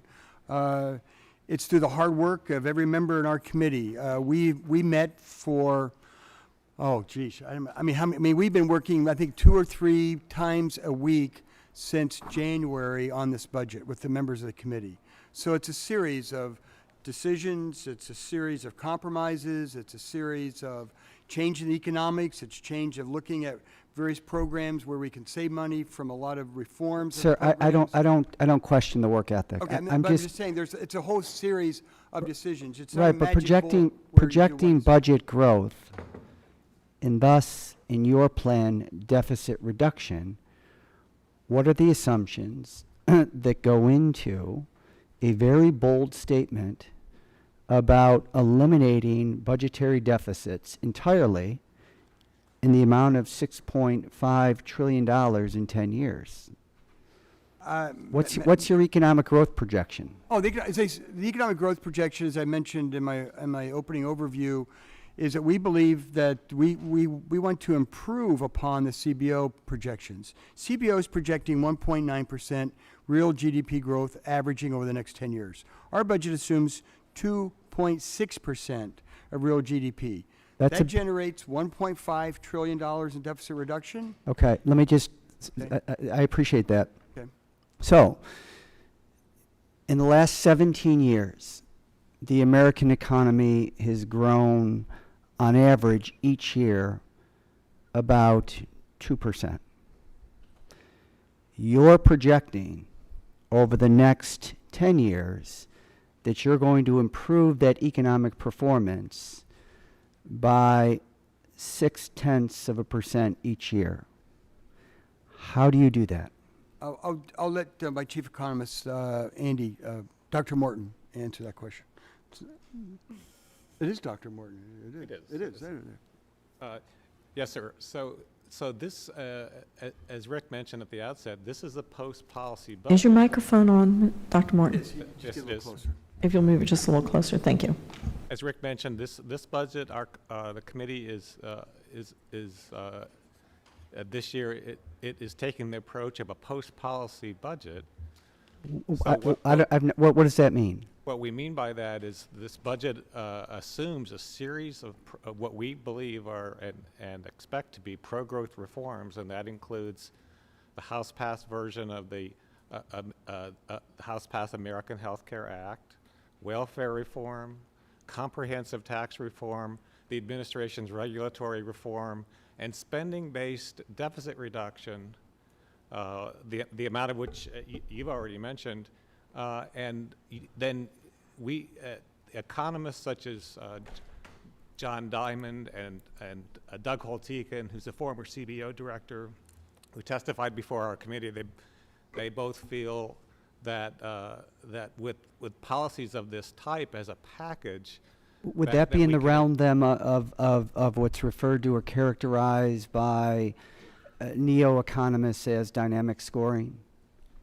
well, macroeconomic feedback from stronger economic growth, and in addition to those two economists, in a new paper released yesterday, John Taylor, John Kogan, Glenn Hubbard, Kevin Warsh, all very distinguished economists who also feel that this type of combination of pro-growth policies can help us achieve higher economic growth. So it's dynamic scoring. So what you're proposing to do is take policy actions today, theoretically, that will result in future economic growth, which is the assumption that you base your deficit elimination on.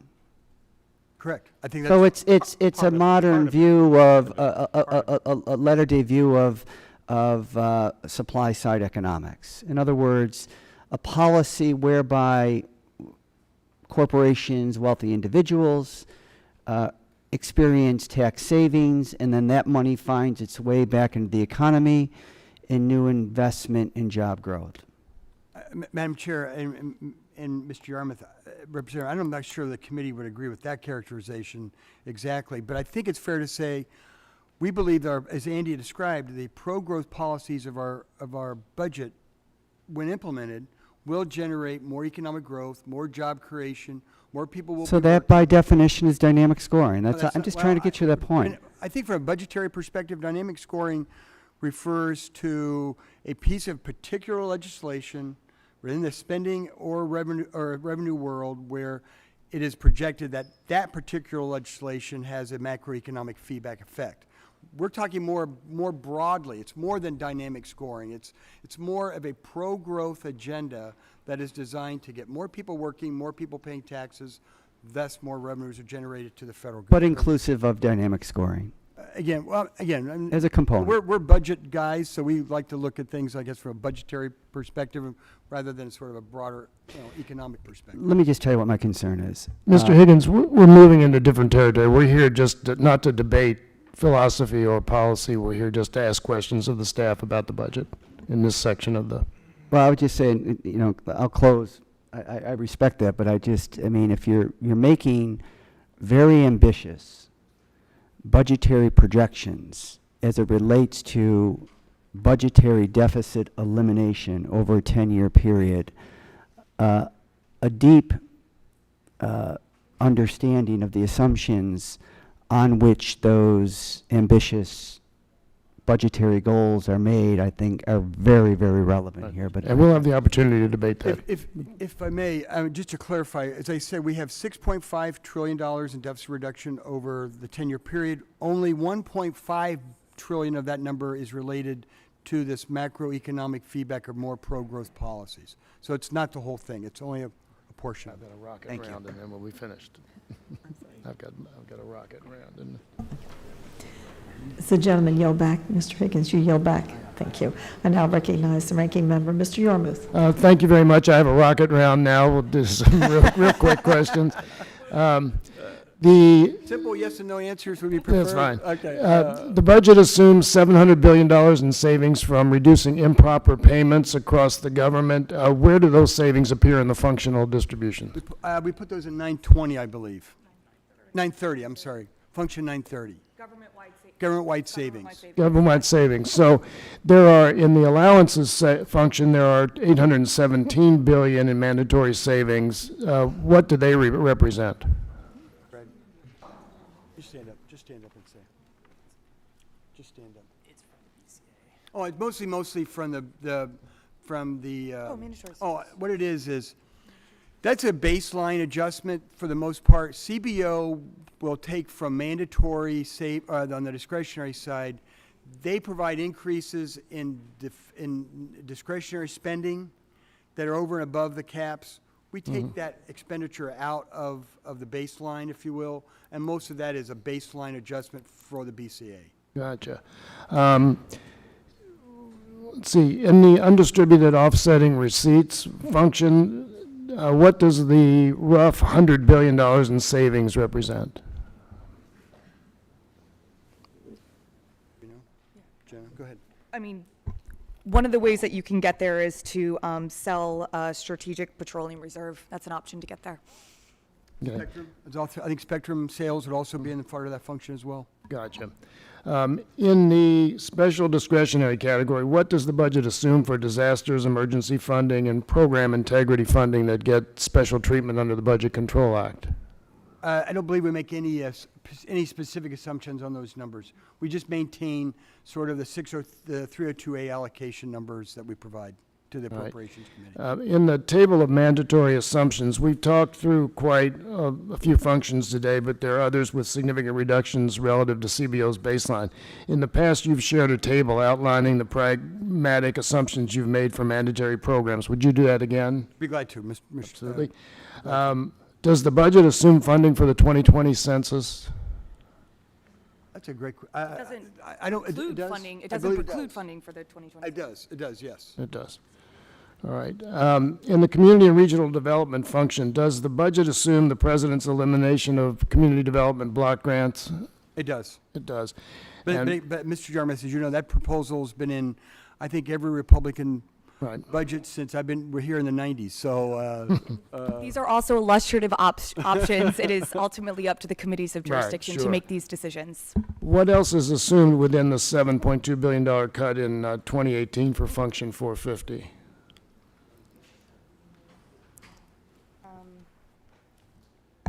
Okay, there's multiple ways that you can, multiple options to get there.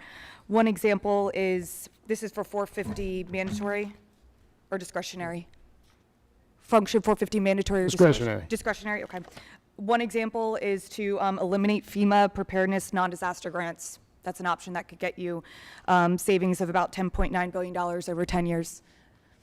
All right, thank you. On the question of federal employees, how much of the savings in the budget are attributed to cuts to federal employee compensation and benefits? The budget includes $32 billion of reconciliation savings from oversight and government reform.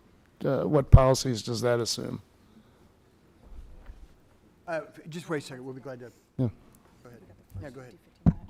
Okay, one example, this is for Function 600, which is where federal retirees outlay out of. FERS 50-50 match, we'd move the contribution rate of FERS employees to a 50% of the normal cost of their defined benefit plan. Okay. Almost Question done of here. option. Okay, thank you. Almost done here. This is related to revenues. You estimate that your proposals will yield enough additional economic growth to reduce deficits by 1.8 trillion, and you allocate 300 billion to offset tax reform. Does this mean you will not credit any more than that amount to a tax bill as it moves through the process? Madam Chairman, Mr. Yarmouth, that's one of the misnomers I think that that's been reported, and I'm glad you asked that question.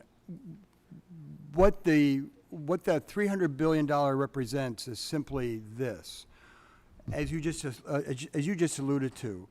If you take the 2.6% real GDP growth and apply that to the CBO rules of thumb, a projected deficit reduction in the future, you're right, it would create $1.8 trillion in deficit reduction over the 10-year period. We are only calculating $1.5 trillion of that 1.8 as part of our $6.5 trillion deficit reduction. We are not counting that $300 billion not to make a policy decision as to say that the future dynamic effect or macroeconomic effect of tax reform will be $300 billion. We're not saying that. We're just simply saying we wanted to avoid any sort of appearance that we are double counting the macroeconomic effect to help reduce the deficit and also theoretically be involved in any potential scoring of tax reform in the future. It's not necessary. I mean, the number is 300 billion, and we arrived at that 300 billion number simply we went back to look at past public and private projections of comprehensive tax reform, and the average seemed to be around the 300 billion, so that's why we just backed out the 300 billion. But in no way does that imply or create any type of limitation or any type of reserve for macroeconomic feedback from tax reform. Simply because we don't know what tax reform is. Again, contrary to some of the comments, we don't know what Ways and Means is going to propose, but we know they'll do something, and there will be obviously a macroeconomic feedback of whatever they propose. All right, well, then my last question, you assume a revenue neutral tax. Deficit neutral, deficit neutral, yes, So deficit neutral. But yes. Deficit neutral. And since the tax plans that have been out there have estimated to lose between $3 trillion and $7 trillion, does that mean you're not embracing the tax plans put out by House Republicans and President Trump? It doesn't make any of the value judgment. Again, we are as I mentioned, that's why I mentioned at the beginning, we are not the Ways and Means Committee, so we don't, believe me, if I would try to tell the members of this committee what Ways and Means was going to do, I would get a phone call, the chairman would get a phone call from the Speaker's office, and that is not what we do. So we do not sort of predict or prescribe to whatever the Ways and Means Committee. We give them a number, they've got to be deficit reduction, and it's purely up to them to decide the policies. Thank you very much, and Chairman Black, Mr. May, and the staff, thank you very much for your responses, and we have no further questions. We'll be glad to answer any other questions members may have. The gentleman yields back. The Vice Chair, Mr. Rokita, is recognized. I thank the chairman, and I thank the staff as well. It's been a pleasure to continue working with you, and you do great work. I have a series of questions related to a specific area of the budget, and please don't take the questions as a comment on your work, but I do want to make a record. Mr. May, you're familiar with H.R. 2997, the 21st Century Aviation Innovation Reform and Reauthorization Act? Yes, we are. And we take that concept in this budget proposal. We do not accept that concept at all, any of our numbers. So we do provide a deficit neutral reserve fund in the budget enforcement section, and that deficit neutral reserve fund is there simply to give the Congress, the House, flexibility in regarding the budget scorekeeping components of whatever the House decides to do regarding ATC. Fair enough. So you're not providing a proposal for No. H.R. 2997. We're simply providing a scoring mechanism or scoring. Okay. So following up on that, the CBO, Congressional Budget Office, produced a cost estimate on H.R. 2997. And also for the record, I mentioned that this concept, or at least the budgetary aspects of the concept, were provided for in last year's budget as well. Yes. We're continuing that on, so this is not necessarily new. But the July 11, 2017 document from CBO, the cost estimate, are you familiar with that document? Yes, we are. Okay, we'll give you a copy here as well. And without objection, I'd like this entered into the record. Without objection. Thank you. On page 3 of that CBO cost estimate, it concludes that direct spending will increase by $90.7 billion over the 10-year window.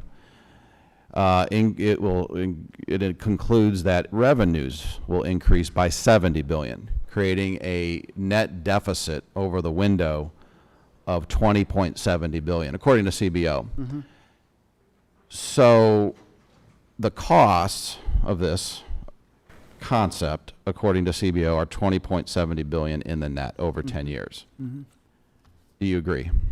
That's a great question. You're nodding your head for the record. It's not a question of whether the Budget Committee agrees or disagrees. We've been working with T&I for a number of, actually several years on this. We have the scoring of that. The scoring that is related to CBO's determination that it is a new mandatory spending will occur.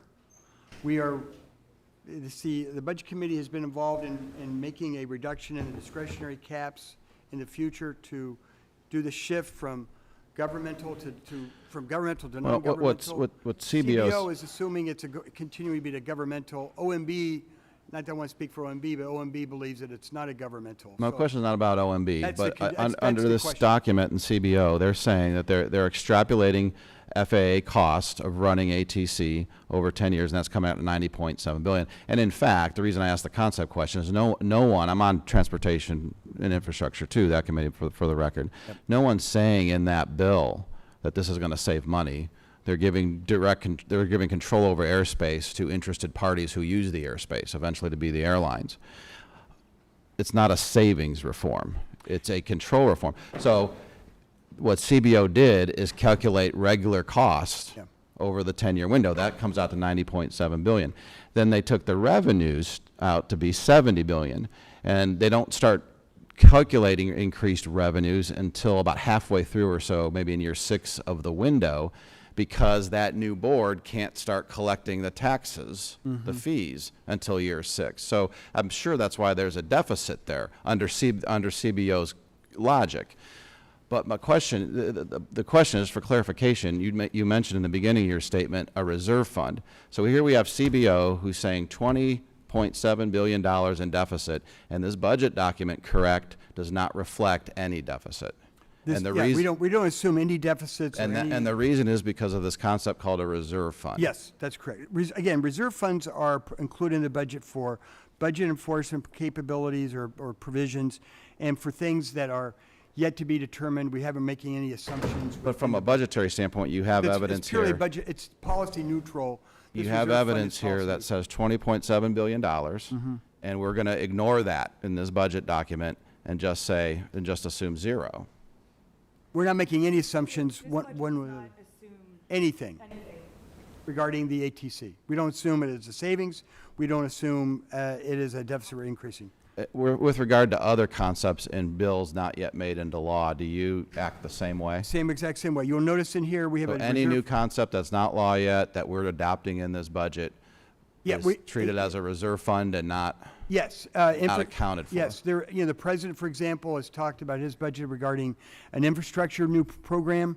There's a lot of details, a lot of uncertainty as to how that's going to work, who's going to, where are the revenue streams, what are the spending, is it discretionary, is it mandatory spending?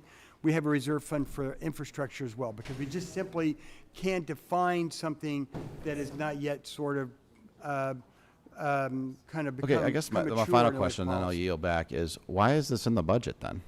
Because the Committee of Jurisdiction has asked us to provide scorekeeping flexibility. It's for flexibility purpose. But why is it even in the budget? I mean, if you're not going to score it, if it's not law. It's a reserve fund because if it just facilitates the ability of the committee and the chairman of that committee to try to address the budgetary issues that are relating to the policy. It's simply a scorekeeping mechanism. It's policy neutral, doesn't make any value judgments one way or the other. Again, like I said, starting out, I thank the staff for their quality work and time. I yield back. The gentleman yields back. Are there any other questions? Seeing none, I recognize the vice chair. So, Madam Chairman, I ask unanimous consent that the following letters supporting the budget resolution and our efforts today be entered into the record, including letters from the U.S. Chamber of Commerce and Americans for Tax Reform. without objection, so ordered. Thank you. I yield back. If there are no additional questions, this concludes the staff walkthrough of the chairman's mark. I thank all the witnesses. We will now proceed with the staff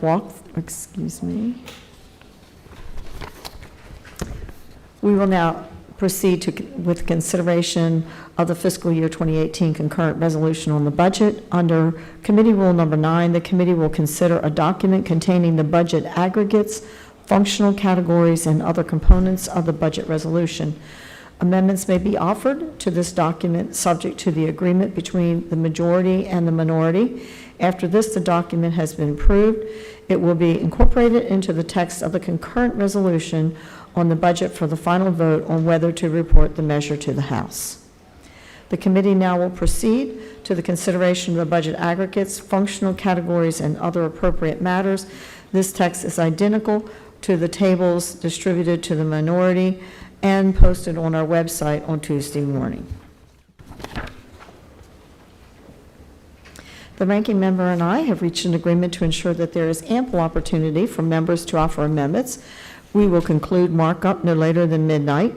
To accommodate our floor votes and other committee markups, I ask unanimous consent that the committee roll any requests for a roll call vote. Without objection, so ordered. We will debate 7 amendments and then hold a series of roll call votes on each amendment for which a roll call vote was requested.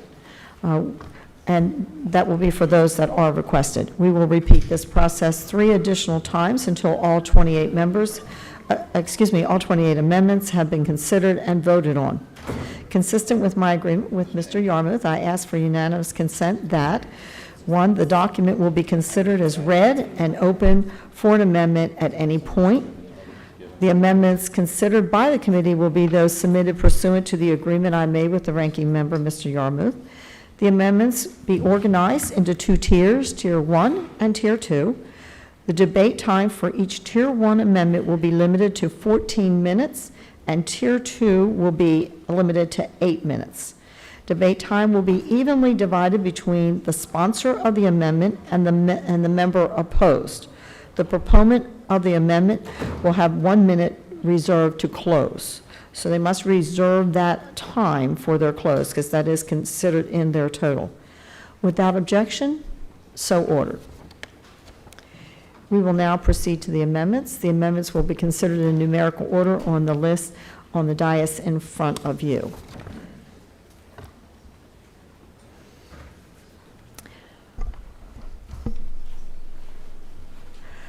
Are there any amendments? Yes.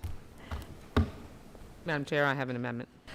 This is amendment number 1. The clerk will designate the amendment. The staff will distribute copies of the amendment. Does everyone have one? Great. Okay. Amendment number 1 offered by Representative Wasserman Schultz to reject the American Health Care Act. Mrs. Wasserman Schultz is recognized for 6 minutes. Thank you, Madam Chair. I'm offering an amendment on behalf of the sick, our seniors, children, the disabled, and hardworking Americans all across the country. 2 nights ago, Senate Republicans dealt a death blow, thankfully, to the cruel Trump care plan to take health care away from millions of Americans. Yet somehow, the Republican budget still includes the insidious repeal of the Affordable Care Act. My amendment would change that and would force my colleagues to face the reality that repeal of the ACA simply isn't going to happen. It's time for this chamber to say once and for all, we will not go back to the days when health insurance companies could discriminate against people with pre-existing conditions. We will not go back to a time when insurance companies could put annual and lifetime caps on the amount of care a sick person can receive.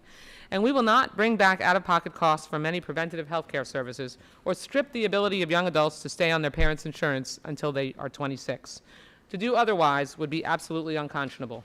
It's time for the President, who warned us all that we would win so much that we would get tired of winning, to acknowledge that this bill was not a winner and that the American people sent us that strong message. It's time for Republicans in this Congress to drop their plans to give massive tax cuts, to completely gut Medicaid, and to give out tax breaks to the wealthiest and the most fortunate. Instead, my Republican colleagues should work with us to update and improve the Affordable Care Act so we can come together and truly make sure that we expand, not decrease, access to quality, affordable health care. We're ready to get to work on behalf of the American people. Let me state this very clearly. Every American deserves access to quality, affordable health care. Now that Donald Trump and his friends in Congress have been forced to stop this cruelty, I hope they will work with us towards achieving this goal. And I yield to Mr. 1 minute to Mr. Jeffries. Thank the distinguished gentlelady from Florida. Under Trump care, everyday Americans will pay more and get less. Trump care will increase costs, increase copays, increase premiums, and increase deductibles. It will deprive 23 million Americans of affordable health care coverage. Trump care will impose a draconian age tax on people between the ages of 50 and 64, causing them to have to pay up to 5 times more, and it will strip people of protection from pre-existing conditions. The Affordable Care Act has worked for the American people. We should focus on strengthening it, not destroying it, which is why I support this amendment. Thank you, Mr. Chairman. I yield 1 minute to Congresswoman Del Benny. Thank you very much. I'm pleased to support Ms. Wasserman Schultz's amendment. It is long past time for the other side of the aisle to drop the threat of repeal and start working with Democrats on solutions to give people better coverage at lower costs. The dangerous Republican health care repeal, which is included in this budget, would make people pay more for less and devastate middle-class families across the country. It would move our country's health care system backward, leave tens of millions without coverage, and saddle millions more with skyrocketing costs. Restoring annual and lifetime caps on care, decimating Medicaid, and gutting protections for pre-existing conditions is not the way forward. We can and we must do better. Let's work together to strengthen our health care system. Let's reduce costs for small businesses, expand access to care in rural communities, and lower the cost of prescription drugs. I strongly urge my colleagues to vote yes on this amendment. Thank you, Ms. Del Benny. I've shared many times, and I will share again, the experience that I went through when I spent a year battling breast cancer. I was diagnosed at 41 years old. On one day, I was the picture of health. The next day, I was a cancer patient. Getting diagnosed with cancer is like getting hit with an anvil, or frankly, getting diagnosed with any serious life-threatening illness is devastating. What's also devastating is the realization that you not only had, before the Affordable Care Act, to fight for your life, but before the Affordable Care Act, you had to fight your insurance company to make sure that you got the coverage that you had paid for. Too many stories that I've heard where women struggling with breast cancer had to choose before the Affordable Care Act to either get the chemo or the radiation because they couldn't afford the copays and deductibles on both. That is a choice that no one should have to face. And if we, now that we have the Affordable Care Act as the law of the land, no one does have to face that. The language in this legislation and this budget would take us back to the nightmarish days that too many people, the 129 million Americans who live with a pre-existing condition in this country, have to live with every single day. Mr. Chairman, Madam Chair, the American people have sent a strong message that they believe health care should be a right for all, not a privilege enjoyed only by the wealthy few. Now that the efforts to repeal the Affordable Care Act have come to an end, once and for all, it's time for Republicans to work with Democrats in an effort to update and improve it, not scuttle it. Thank you, and I urge a yes vote on my amendment, and I yield back. I claim time in opposition to this amendment, and I recognize myself for 7 minutes. You know, what Democrats won't talk about is how Obamacare is harming millions of individuals. Health care costs are skyrocketing. We also see patients' choices are dwindling. As a matter of fact, in my state of Tennessee, premiums for those that are on the exchange have risen by 65%, and in some places in this country, they've risen by over 100%. We also see that there are dwindling choices. There are markets in my own state of Tennessee where there's not even a single provider left to provide insurance for people that seek care underneath of the Obamacare.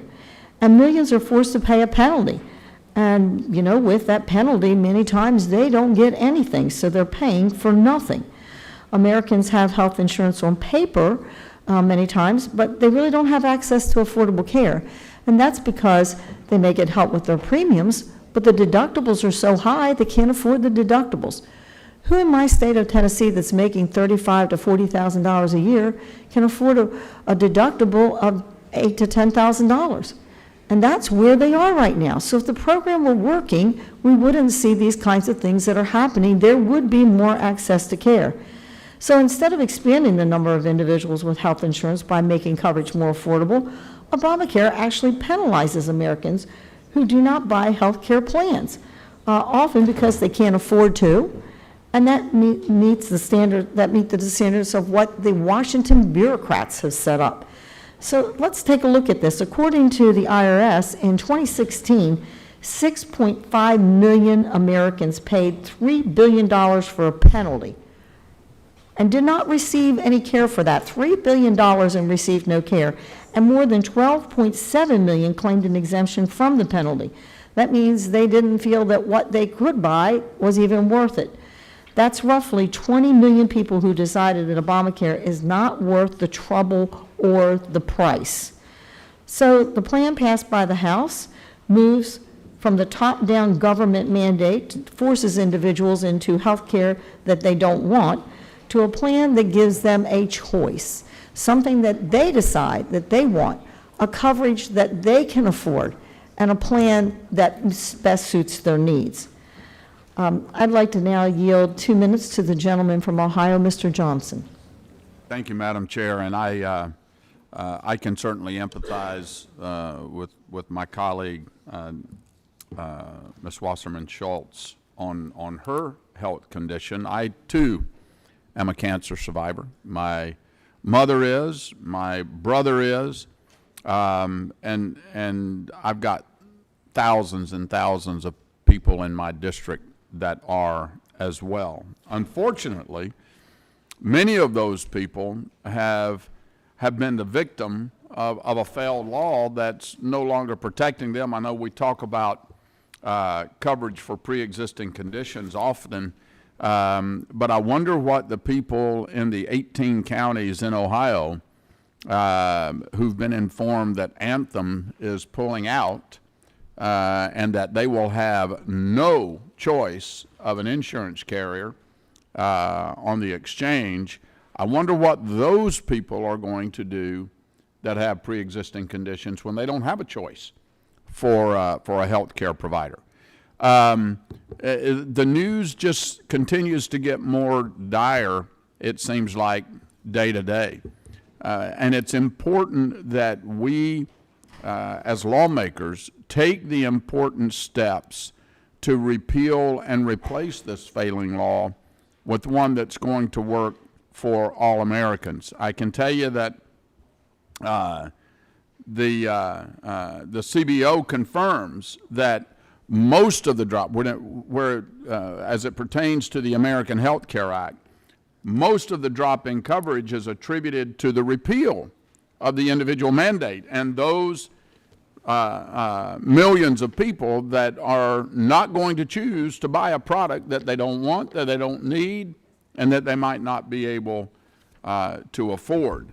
The House passed the American Health Care Act on May 4th, and this is the official position of the House at this time regarding Obamacare repeal and replace efforts. And our budget, the budget that we're working on today, reflects that. So I joined my Chairwoman Black to oppose this amendment, and remember that ultimately what we're trying to do, and what we did with the American Health Care Act, and our budget reflects that, is to give the American people more choice to higher quality access to affordable health care.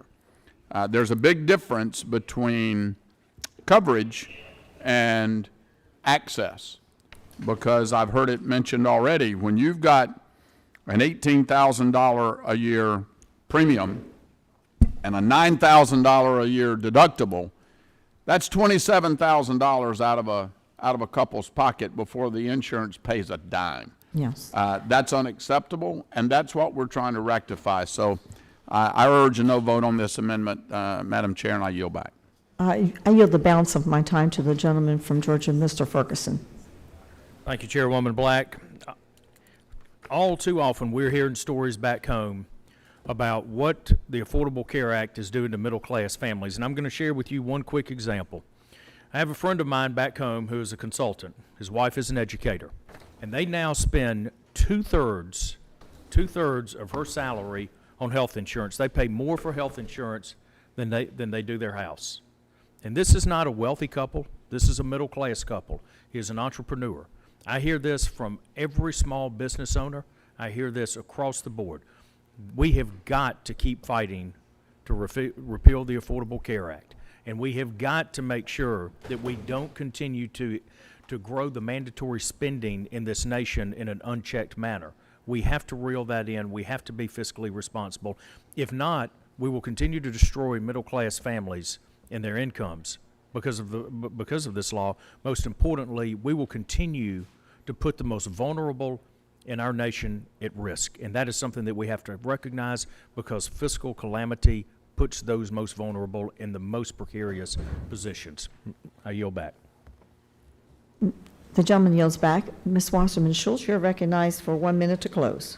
Thank you, Madam Chair. I'd like to yield my 1 minute to Ms. Jayapal from Washington. I thank Congresswoman Wasserman Schultz so much for yielding, and I just want to say how strongly I support this amendment.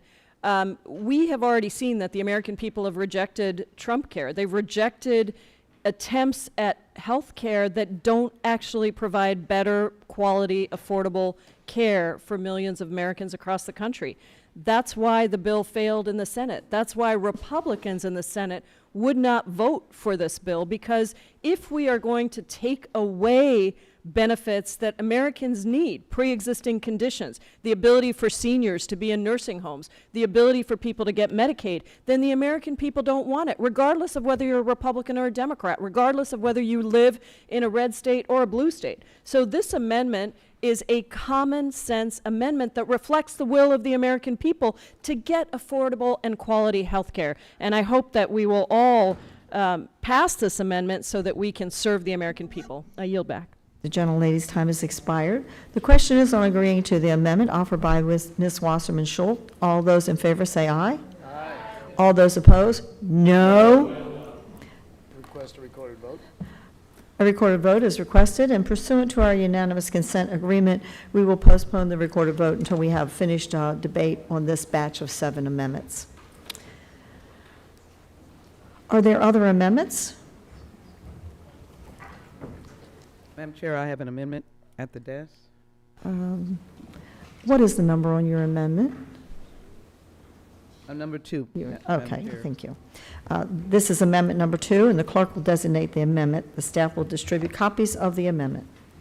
Amendment number 2 offered by Representative Jackson Lee related to Medicaid.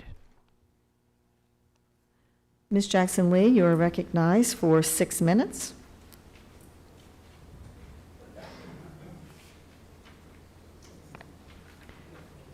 You're recognized for 6 minutes and then 1 minute to close. Thank you so very much. Let me thank the chair and the ranking member. And I urge adoption of the Jackson Lee Amendment, which restores federal funding to Medicaid. Tragically, a vote is pending in the United States Senate to repeal, not replace, but to repeal the health care lifeline of the American people. I would argue, as a good Boy Scout and Girl Scout would not do, this is like throwing gasoline on a campfire in the forest and literally burning the entire forest down. This will provide major upheaval to the American people, and the lifelines that they expect to provide them with good health care will be absolutely gone. Today, Medicaid provides coverage to more than 74 million Americans, including children, pregnant women, seniors. And in addition to doctor and hospital visits, Medicare covers long-term services like nursing homes and community-based services. Number 2 on the Jackson Lee Amendment rejects cuts and policies harmful to vulnerable populations. Reason for supporting the amendment.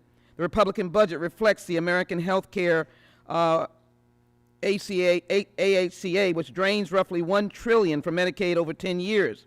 2 policies drive this massive funding cut: ending ACA's Medicaid expansion and capping the federal payments, and cutting $774 billion from Medicaid just to do tax cuts for the rich.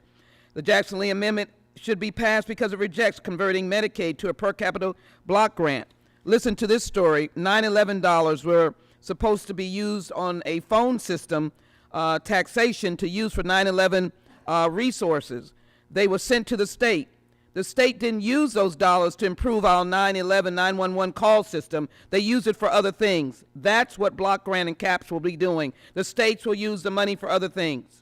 Number 4 reason to support the amendment: it rejects ending the Medicaid expansion under the ACA. And a young lady by the name of Brittany, who lives with autism, who depends wholly on the idea of Medicaid to give her a quality of life that she can buy food and have housing, that will be dashed because of the bill that is underlying the budget that cuts so much for the rich. The Jackson Lee Amendment rejects adding a work requirement. Adding a work requirement to Medicaid would add a barrier to health care coverage. It is a myth to say that able-bodied persons are on Medicaid. What about Matthew, who has a chronic illness that cost him $73,000 in the last 6 months and $700,000 over a 2-year period? A young man who looks able-bodied but is suffering from chronic illness.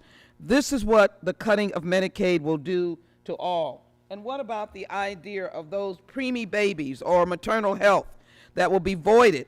One with the repeal, one with the proposal that was represented in this room as Trump Care, of which the President of the United States himself said that the House bill was mean. The Jackson-Lee Amendment provides the opportunity to balance the budget by reducing tax expenditures for the top 1% of income earners. That's how we pay for the Jackson-Lee Amendment. Cancel the tax break for corporate jets. Restrict deductions for egregious CEO bonuses when employees don't get a raise. Also ask that employees get raises from corporate America that are doing quite well. Wages are not stagnant. Corporations can make effective humanitarian decisions that impact their stockholders as well. Let Americans work for good salaries. Pay them their good salaries. Close loopholes in the United States international corporate tax system that encourages companies to invert and ship jobs and profits overseas. Close the carried interest loophole, taxing hedge fund managers. Talk to the hedge fund persons. This is a way to create dialogue to provide an option to the draconian budget that wants to slash and burn and follow the Senate's pathway of repealing health care as a lifeline for the American people. I would ask that my colleagues support the Jackson-Lee Amendment, and I'd like to reserve my time. Is there a member that would claim time in opposition to this amendment? Chairman, I'd like to yield to the gentlelady from Washington State, Ms. Jayapal. I apologize, Ms. Johnson-Lee. You still do have time. I apologize. I do. Ms. Jayapal, you are recognized. Thank you, Madam Chair, and thank you for yielding. I rise in strong support of this amendment. Of the many cruel assumptions that this budget resolution is based on, I think the most cruel is counting on Trump Care to gut Medicaid for millions of Americans across the country while transferring nearly $1 trillion in tax cuts to the wealthy and corporations. I think we've heard from Republican governors and Republican senators about the need for this incredible program. 2/3 of all seniors in our country depend on Medicaid funding, and 60% of all kids with disabilities actually rely on Medicaid coverage. What's more, 11 million Americans across 31 states have benefited from Medicaid expansion under the Affordable Care Act. Madam Chair, nearly half of the majority side of this committee comes from a state that has accepted Medicaid expansion. In my home state of Washington, under this budget resolution, 613,000 residents will lose Medicaid coverage. It is simply unacceptable, and I urge our colleagues to adopt this amendment and make sure that we protect our Medicaid recipients across the country. I yield back. Madam Chair, if I may take the remaining few seconds to just hold up and point to someone's neighbor, someone's mother, someone's friend, a senior citizen who will be devastated by this budget and the loss of dollars to Medicaid, the vulnerable children, working families, and senior citizens in nursing homes. The gentlelady's time has expired. This is what is being done. I ask for the support of the Jackson-Lee Amendment. I yield back. The gentlelady's time has expired. Is there a member who would like to claim time in opposition to the amendment? Chairman, I claim time. The gentleman is recognized for 7 minutes. I think the chairman, the gentlelady just used the term vulnerable. And in fact, that's the term used in the title of the amendment. And that's exactly what Medicaid is supposed to be, is health care for the most vulnerable, for our poor. It's become not that. And that's what our budget aims to correct. Medicaid was created in 1965 as an open-ended entitlement program, and it hasn't been changed since. Now, there's no one here who thinks that how things were done in 1965 or how we lived in 1965 is anywhere related hardly to how we operate today. Medicaid doesn't work for states who administer it. In fact, every one of our 50 states has some sort of waiver for the Medicaid program that the gentlelady is talking about. If every state has some kind of waiver, that's definition that it doesn't work. We ought to be block granting these funds to the states and let them decide who is poor, who really needs the help, what kind of help they need, and how they should best get it. Why are we so arrogant, some of us up here in Washington, to think that we know what's best for everybody? If you truly care about the most vulnerable, then you would care about making sure there's no waste, fraud, and abuse in the system so that those funds can get to the most vulnerable. The Government Accountability Office has designated the Medicaid program that the gentlelady defends as a, quote, high risk, unquote, program, and they've been doing it since 2003. If Medicaid remains on its current trajectory, the program's total spending will cost $1 trillion every year. We should be measuring our success by how many people don't need Medicaid anymore, how many people we can successfully get off the program, not how many more people we can trap inside it not working. With that, I'd like to yield 2 minutes to the gentleman from Arkansas, Mr. Westerman. Thank the gentleman from Indiana. And Madam Chair, as we look at this issue with Medicaid, I agree with the comments from my colleague that it is for the most vulnerable, but if we take a step back and look at what the Affordable Care Act did for Medicaid, it expanded Medicaid services not for the blind, the disabled, the elderly. It expanded and provided free health care for 18 to 64-year-olds who are able-bodied, working-age adults who simply fell below an income threshold. Some of these people actually need help, but they also need help getting back into the job market. We have in this budget proposal or in resolution to require work requirements for able-bodied, working-age adults not in that Medicaid expansion population, not for age, blind, or disabled. This is a program that's modeled after what President Clinton signed into law, similar for the TANF program. If we truly want to help Americans, we'll help them to get jobs that are better paying. We see examples where Maine instituted welfare reforms that included work requirements in 2014, and within a year, the adults that had these work requirements experienced 114% income rise. That's on average. Kansas experienced similar results. Incomes rose on average of 127% in the first year. We have a labor problem across our country. If we look in my home state, we've got record low unemployment. Even with record low unemployment, we've got less people employed than we had 8 years ago. The labor participation rate has dropped all across the country. Employers want to expand. The jobs are out there. We just have to get people motivated to work, and we can use these programs with sensible work requirements to get people back in the job market. With that, I yield back. Yes. I yield back. I thank the gentleman. I recognize the gentleman from Florida, Mr. Gates, for 2 minutes. I thank the gentleman for yielding, and it is not every day that the sponsor of this amendment finds herself at odds with former President Clinton, but in fact there are two circumstances in which that is the case today. It was, of course, former President Clinton who called Obamacare crazy, and I think he was right.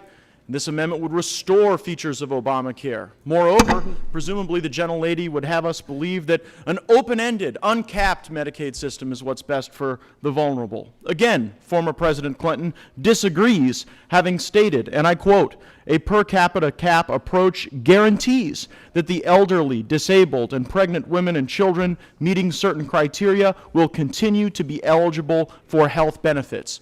The truth is that the cruelty in healthcare is telling people that they have coverage and then not providing them access to a physician.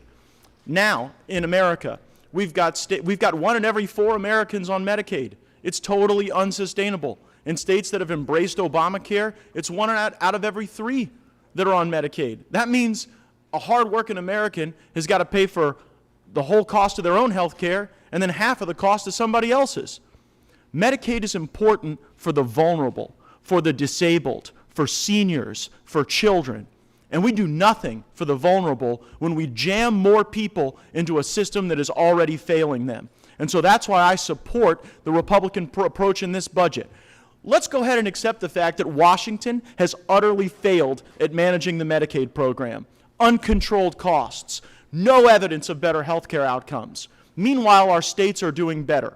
All across this country, when states are able to innovate, they are showing better health care outcomes, lower costs, and more access. And that's why I strongly support block granting Medicaid so that we can truly have a federalist system where the 50 laboratories of democracy that we have the opportunity to try different things, to succeed, and to actually deliver a higher quality healthcare product to the people of their states. That is the federalism that our founders promised, and it's the very principles that the Republicans on this committee will continue to defend. I yield back. I thank the gentleman, and I urge my colleagues to vote no on this amendment. The gentleman yields back. The gentlelady, Ms. Sheila Jackson, is recognized for 1 minute to close.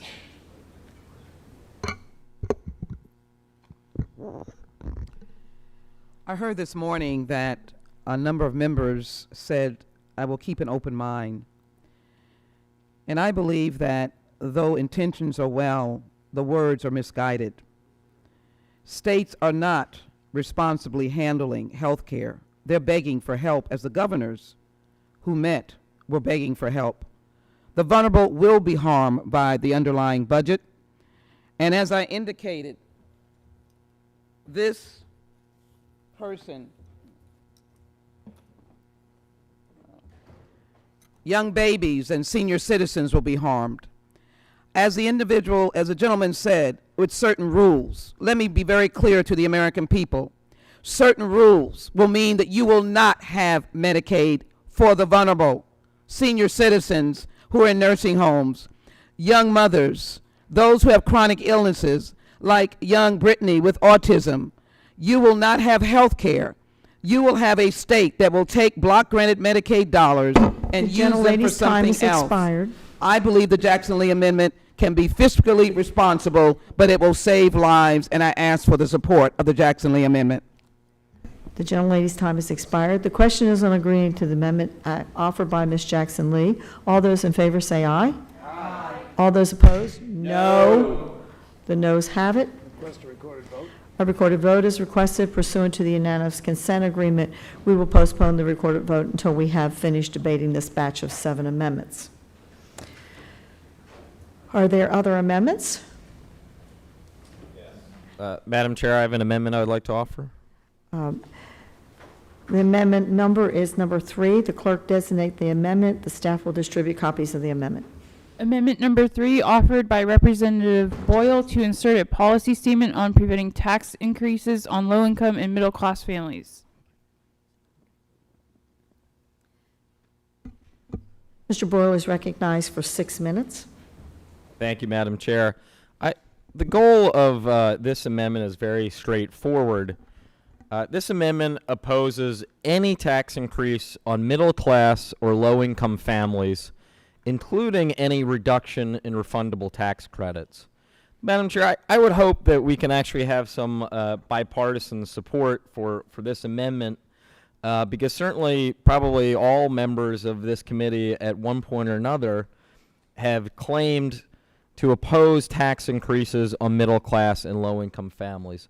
So let me list a few reasons why I would ask all members to support this amendment.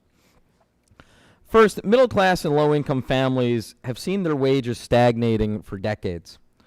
For over 35 years, middle-income and low-income families have seen little, if any, increase in their economic well-being.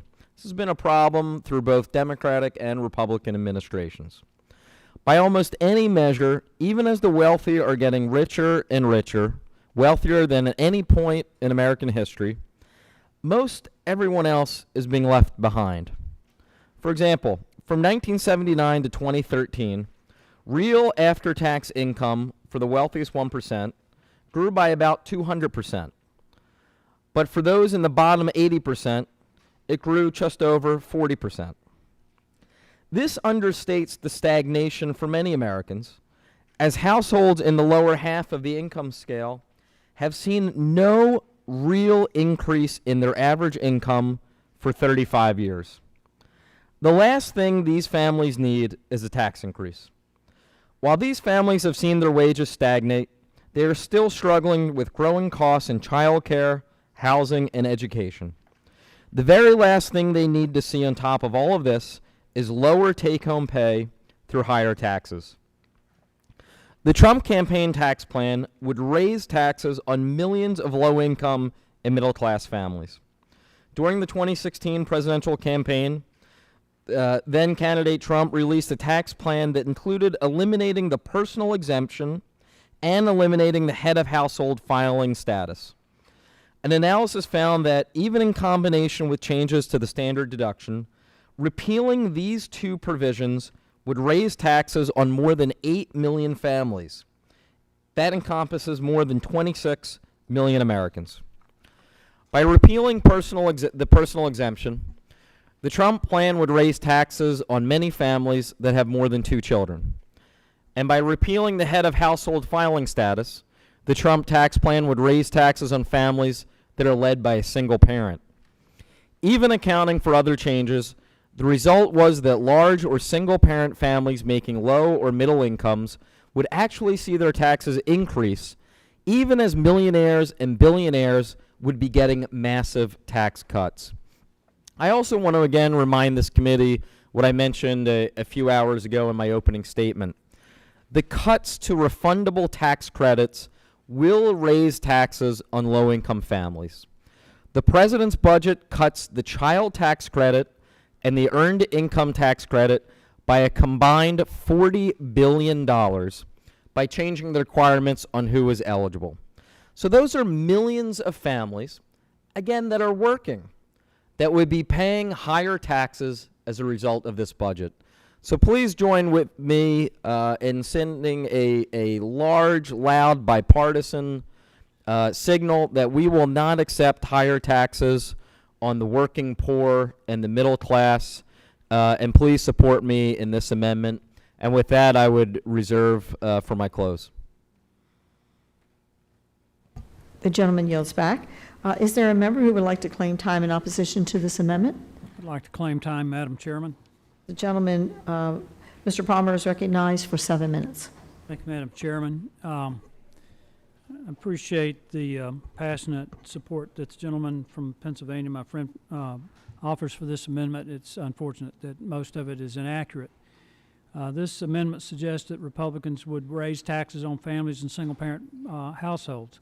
This is disingenuous and false. The budget calls for comprehensive tax reform and pro-growth policies that would benefit all Americans.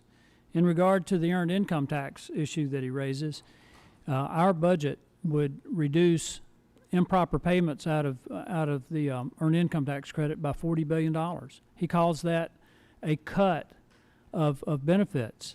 I have a copy of the GAO report, which we had a hearing with Comptroller General Gene Dodaro, pointed out that the earned income tax credit, the improper payments, was $16.8 billion in 2016 alone. So basically, we're trying to cut 1/4 of the improper payments through fraud by simply requiring that individuals who get the earned income tax credit show proof that they're eligible by submitting the Social Security number for their children. By the way, the earned income tax credit has a 24% error rate. So these are issues that we're trying to address. We're in a situation where the federal government is operating a deficit. We're having to borrow money to send out fraudulent payments and pay interest on fraudulent payments. So I don't think it is improper for this committee to pursue necessary measures to reduce that. At this point, I'd like to yield 2 minutes to my friend Jason Lewis, the gentleman from Minnesota. I would thank the gentleman. Let me just assure my colleagues on the other side that no one on this side wants to raise taxes on anybody. That is the whole point of this exercise. And this rather strange amendment assumes that that's the case, and yet our budget resolution and the tax reforms call for increasing the standard deduction from $6,300 to $12,000 for individuals and $12,600 to $24,000 for married couples filing jointly. So that's going to lower the rates on everyone, remove a whole lot of people from the code, and simplify the code. Now, we can stick with the same if we want. We can continue down this misguided path of high marginal tax rates for some folks, but give the loopholes to the politically connected. We think better having much, much lower rates for more people, but everybody being treated the same way. Now, as to taxes, fairness, and economic growth, let me remind my colleagues, or I should say, let me just reiterate, that some of my colleagues seem to be surprised that tax reductions are actually going to those folks who've had their taxes raised under the Affordable Care Act, under the last administration. So undoing those tax hikes is all of a sudden this great giveaway. It wasn't a giveaway when John F. Kennedy slashed the top marginal rates in the early 1960s, leading to a decade of economic growth. It wasn't a giveaway when Bill Clinton slashed the capital gains taxes and pushed for welfare reform. That was not a giveaway because those Democrats were not plagued by partisanship. They saw an economy growing that benefits everybody. Growth is not a function of more government spending. If it were, we'd be growing by gangbusters. It is a function of risk. And the high tax rates that my colleagues on the other side constantly promote discourage risk. I would urge my colleagues to vote no, and I yield back.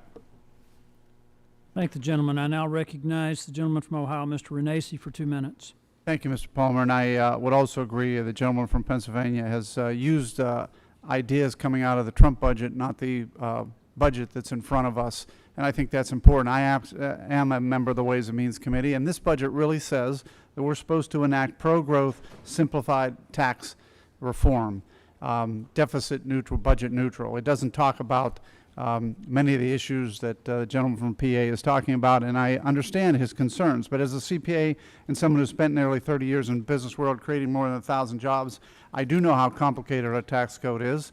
That's why it's important that Congress does work closely with the White House to enact simplified pro-growth tax reform.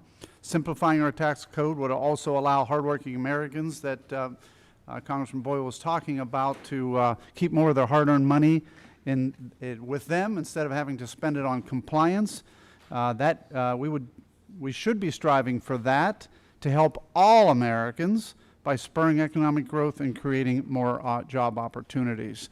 I suggest that we look at the simplification, and I know in the Ways and Means Committee we will be.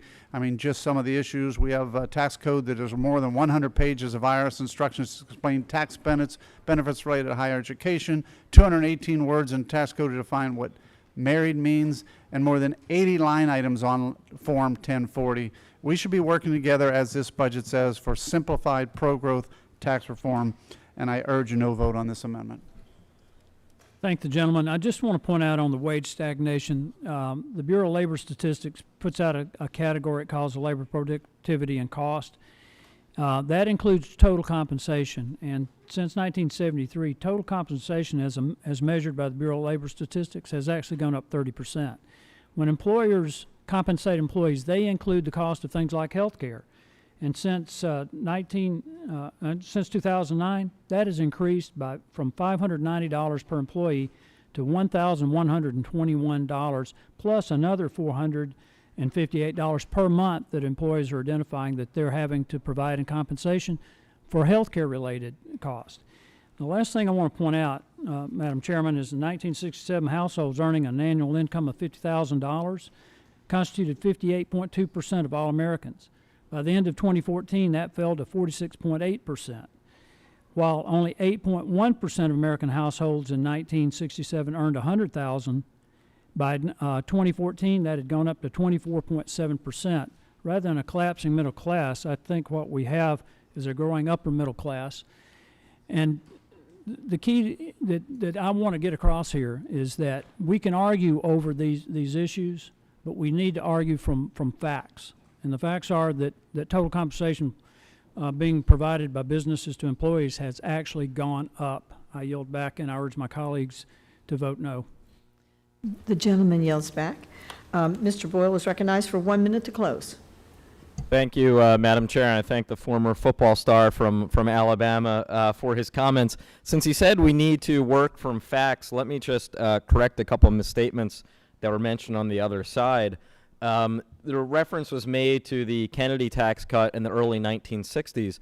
Marginal tax rates were significantly higher than they are today. That Kennedy tax cut, even after the tax cut took place, rates were significantly higher than they are today, even taking the top rate at 39.6%.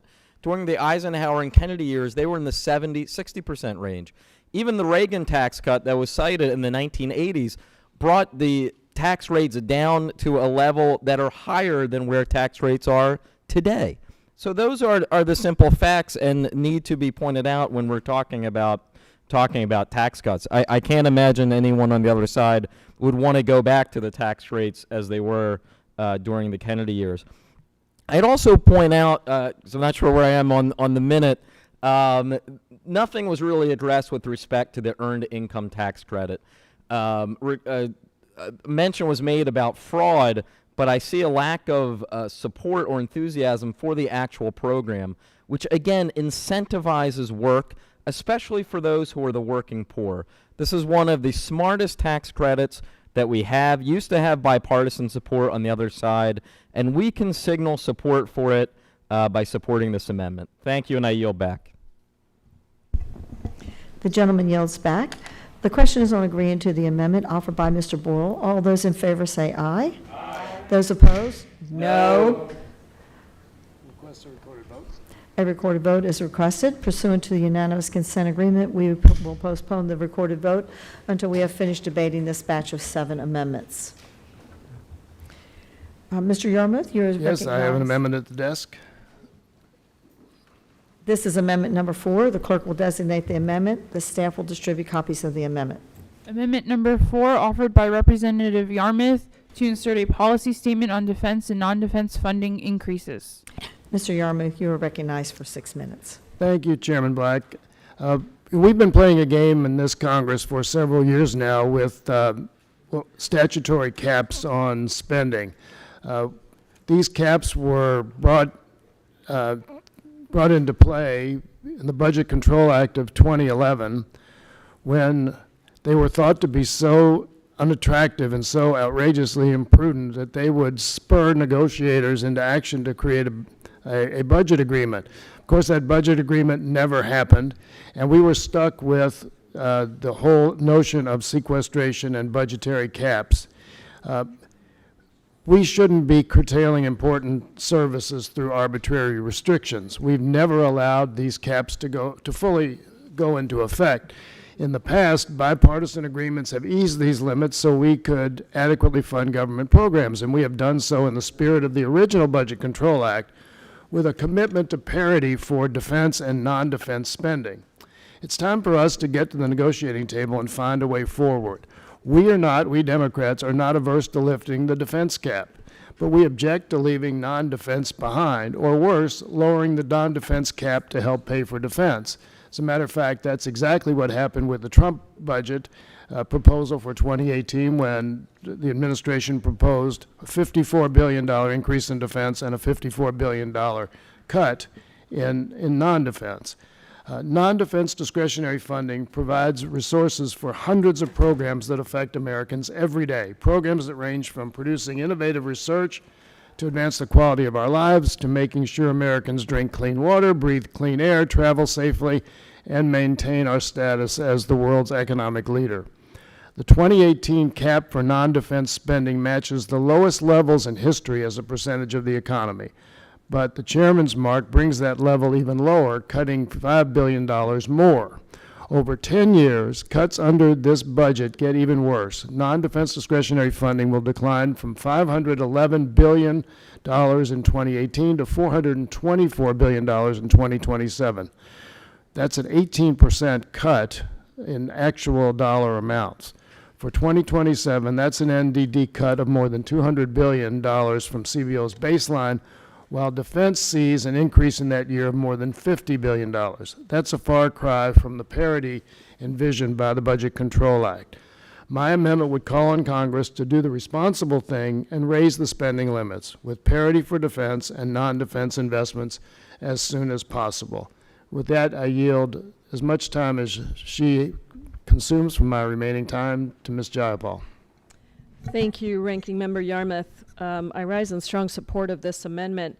I think what we have to understand is that national security is intricately linked with economic security. And I think that is really what we're talking about when we talk about increasing and having parity between non-defense discretionary spending and defense spending. We can't increase defense spending at the expense of our non-defense discretionary, because for everybody who might be listening out there, what we're talking about are essential programs like education, infrastructure, job training, State Department investment, cancer research. And just as one example, you know, we're cutting 19% of the State Department budget in this proposed budget resolution. This is something that, for example, our military commanders, our generals, over 110 generals have written a letter and said, please don't decrease the spending for diplomacy and development because we will need more bullets if you do that. So the idea of parity is really about making sure that we understand that, yes, defense spending is important, but we have to continue to invest in the economic opportunity that actually provides economic security for millions of Americans across this country. And my fear is that with the spending caps that we have, if we continue down this path, we are going to dramatically reduce the investments that we have, the investment dollars we have to invest in our communities and to actually make sure that we can provide people with opportunity, provide people with education, provide people with healthcare, job training, and all of the things that are so essential to our economic security. So I thank you for allowing me to support this amendment with these words, and I yield back. The gentlelady yields back. Is there a member who would like to claim time in opposition to the amendment?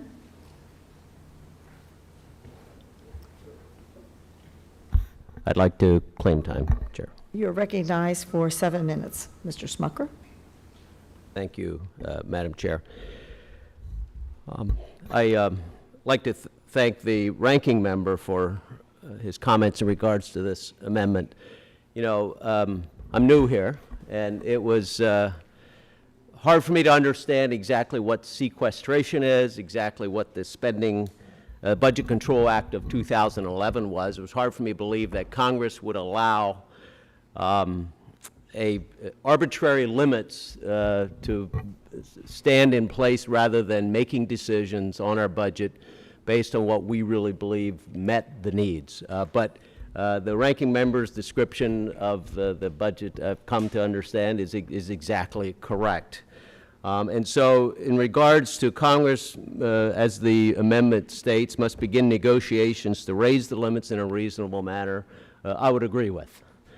We will need to get to that point. And I also agree that the defense level spending in this budget is a better response to the needs we have than the limits that are set by the Control Act.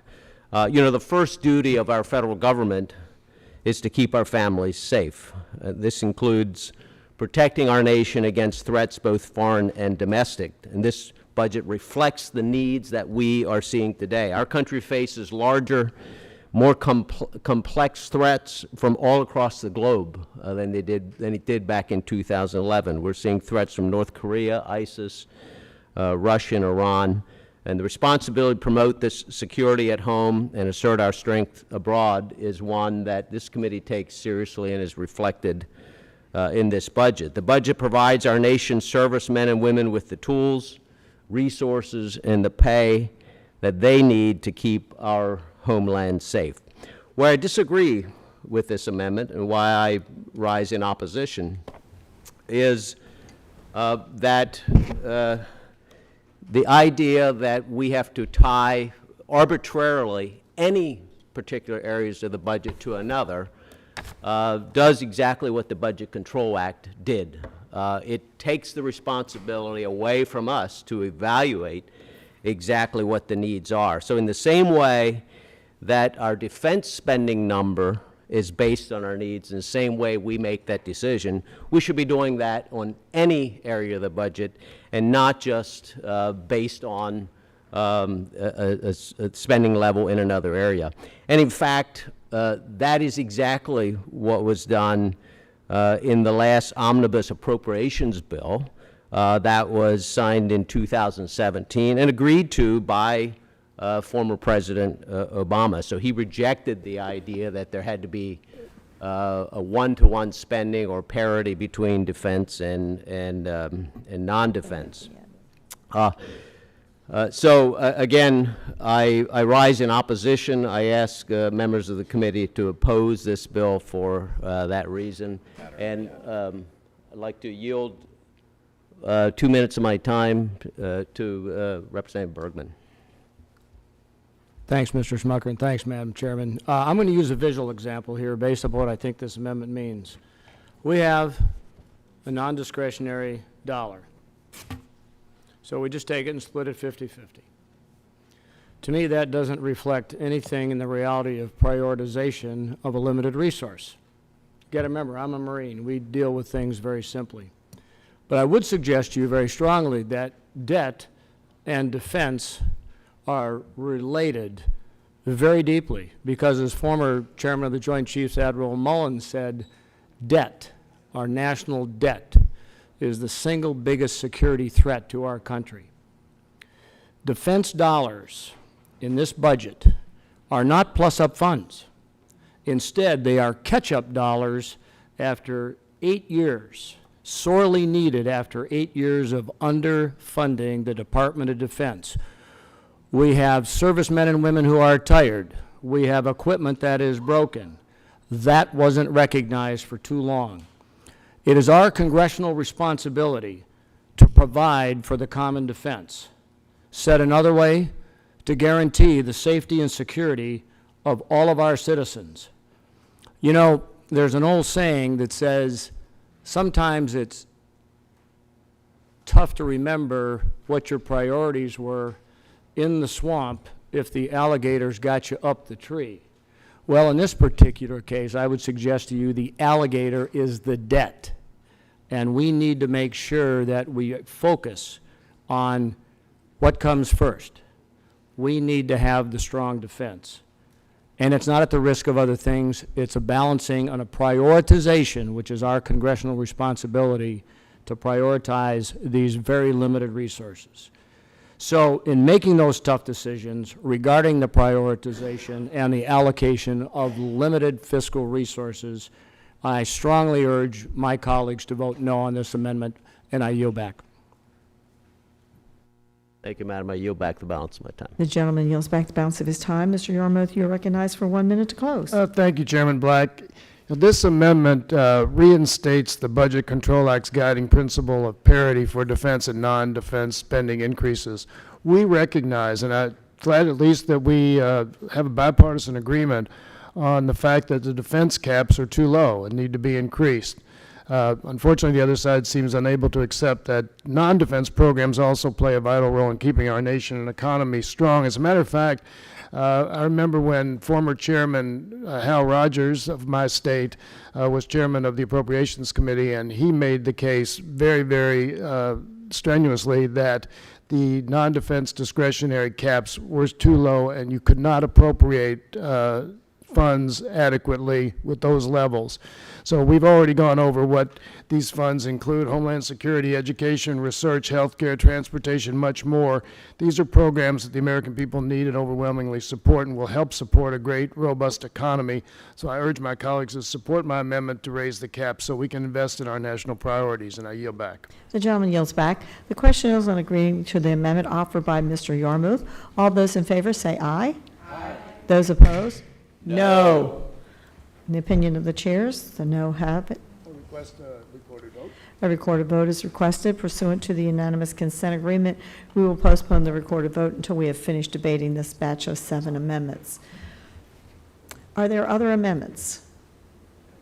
I think we're stopping here. Oh, do we don't have Ms. Jackson here.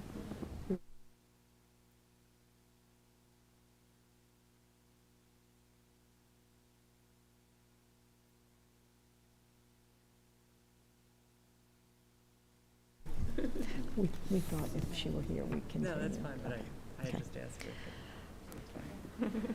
We will recess to go to the floor to vote, and we will resume immediately after the vote.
The committee will come to order.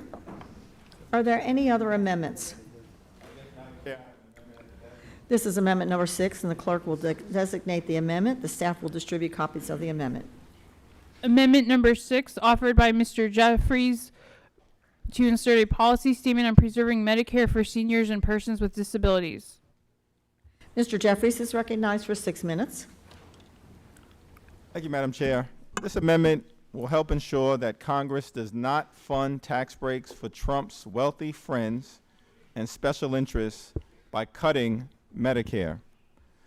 Congress should protect Medicare for seniors and people with disabilities, not undermine it. The Republican budget will eliminate guaranteed, long-established health insurance benefits for seniors and the elderly, as well as people with disabilities under the Medicare program.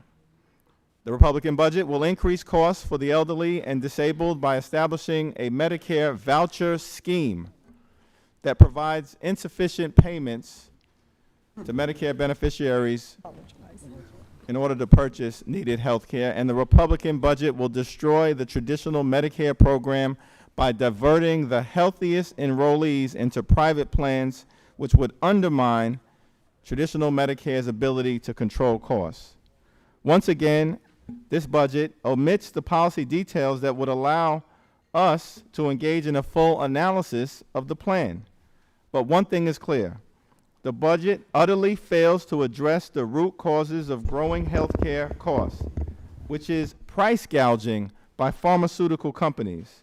Instead, it aims to cut taxes for millionaires and billionaires while telling seniors to go take a hike, take on more of the costs and financial risks of their health care. I now yield a minute to Representative Susan Del Bene. Thank you. I'm pleased to support Mr. Jeffries' amendment, preserving the Medicare guarantee for our seniors. The House Republican budget spells disaster for the more than 58 million Americans who rely on Medicare, including 90,000 in my district. Privatizing Medicare, replacing comprehensive health coverage with a dangerous voucher system is yet another assault on the middle class. And it's unacceptable. Not even President Trump supports this plan. Every day, 10,000 Americans turn 65, and they expect Medicare to be there for them just as it was for generations before. We should not be balancing the budget on the backs of seniors. Instead, we should be tackling the rising cost of prescription drugs and helping more seniors get the care they need. I urge my colleagues to vote yes on this amendment, and I yield back. Thank the gentlelady from Washington. I now yield a minute to Representative Michelle Lujan Grisham. I want to thank my friend and colleague from New York for yielding, and I too want to add my support to his amendment to protect Medicare. Now, I'm starting to detect a pattern in the kind of health care policies Republicans are putting forward. Cut federal health programs and make states and consumers then pay more. This time, in fact, it's seniors and disabled adults who will bear those costs. Seniors who are living on fixed incomes and are probably the least able to absorb increases in premiums or out-of-pocket costs will be expected to pay 25% more to remain in traditional Medicare under this plan. And the notion that they are positioned to negotiate individually when insurance companies don't negotiate or unsuccessfully negotiate with pharmaceutical companies, frankly, to me, is ludicrous. This comes, in fact, as you've heard, after President Trump promised repeatedly during the campaign that he could save Medicare and Medicaid and Social Security without cuts. I happen to agree with him. By continuing to work toward payment reforms that reward quality over volume and reining in prescription drug prices, we in fact can lower these costs even more and further extend the life of the Medicare Trust Fund. I encourage my colleagues to abandon this approach and to instead work to strengthen the Medicare program for America's seniors and disabled. I yield back. Thank the distinguished gentlelady from New Mexico, and now yield 1 minute to Representative Jan Schakowsky from the great state of Illinois.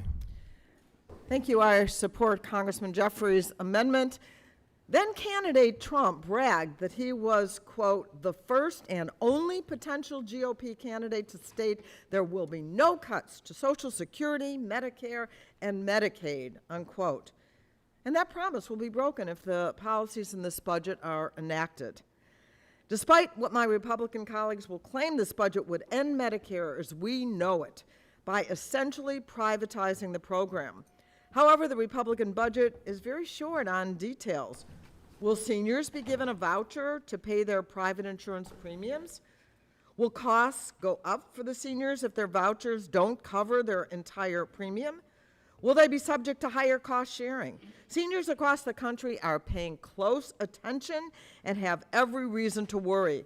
So I urge my colleagues to support this amendment and preserve Medicare for generations to come. With that, I yield back. Thank the distinguished gentlelady from Illinois. The Republican budget once again seeks to balance itself on the backs of the most vulnerable amongst us, working families, middle-class folks, the poor, the sick, the afflicted, rural America, and now by targeting Medicare, seniors who are simply trying to live out their golden years with the dignity and respect that they not only deserve, but have earned by paying in to the system. And that's why I urge support for this amendment to protect Medicare here in this country. I yield back. The gentleman yields back. Is there a member who would like to claim time in opposition to the amendment? Mr. Smucker, you are recognized for 7 minutes. Thank you, Madam Chair.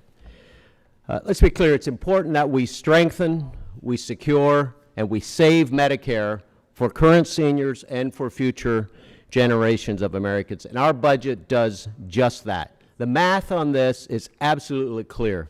Because of rising health costs and demographic changes, the 2017 Medicare Trustees Report projected that the Medicare program will be bankrupt in 2029. CBO similarly projects Medicare's insolvency in 2025. This means that as soon as 8 years from now, the Medicare program, as we know it, will likely be insolvent if we do not act now to protect and preserve the program. Specifically, Medicare's Hospital Insurance Trust Fund will be unable to pay 100% of patient care costs, which would reduce beneficiary access to health care services. Such an outcome is simply unacceptable for the millions of seniors who rely on this program.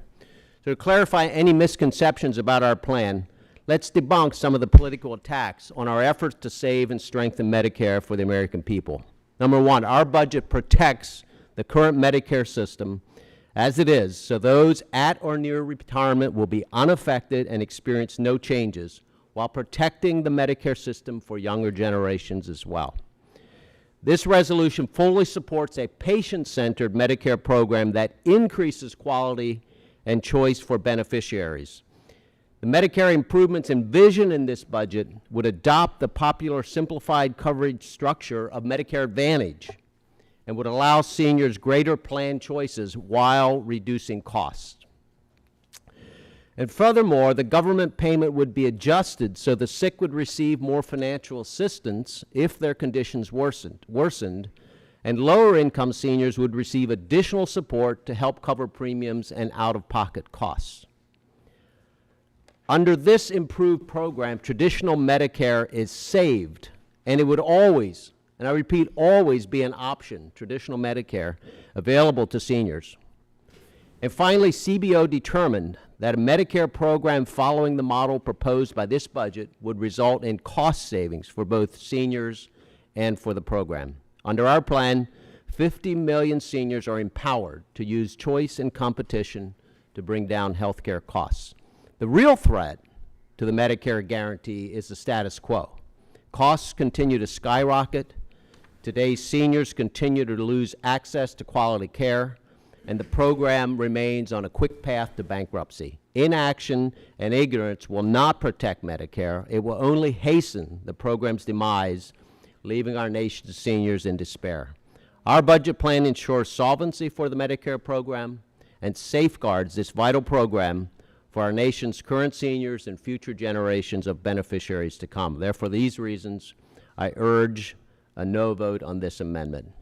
And I yield the balance of my time to Mr. Woodall. I thank my friend for yielding. I've always believed there's more that unites us than that divides us. And thinking about Ms. Dalbinet's comments, I think we can all agree that our seniors in this country expect Medicare to be for them, be there for them. They've paid into Medicare Part A their entire life, and they do expect it to be there for them. But you said something interesting, and it was just as it has always been. Certainly the confidence we want to be just as it has always been, and that confidence is not there any longer, as trustees report after trustees report tells us that bankruptcy is imminent. But more importantly, just as it has been, as Mr. Smucker says, locks us into that status quo. I remember the debates that were had in this body over Medicare Advantage. And member after member lined up and said, I don't want to see the Medicare program changed. And as Mr. Smucker alluded to, Medicare Advantage is the single most popular aspect of the Medicare program today, and yet we see budget after budget, often from the other side, trying to restrict the Medicare Advantage program. If you want the program to continue just as it always has with no improvements and no changes, the trustees tell us that option is not available to us. Bankruptcy is imminent. But more importantly, why would you?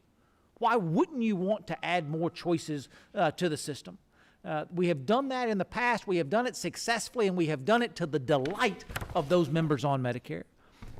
But I'll say this to all of my colleagues in great candor. We need to end the ruse that folks like me in my 40s are going to have the same Medicare program that my mom and dad had.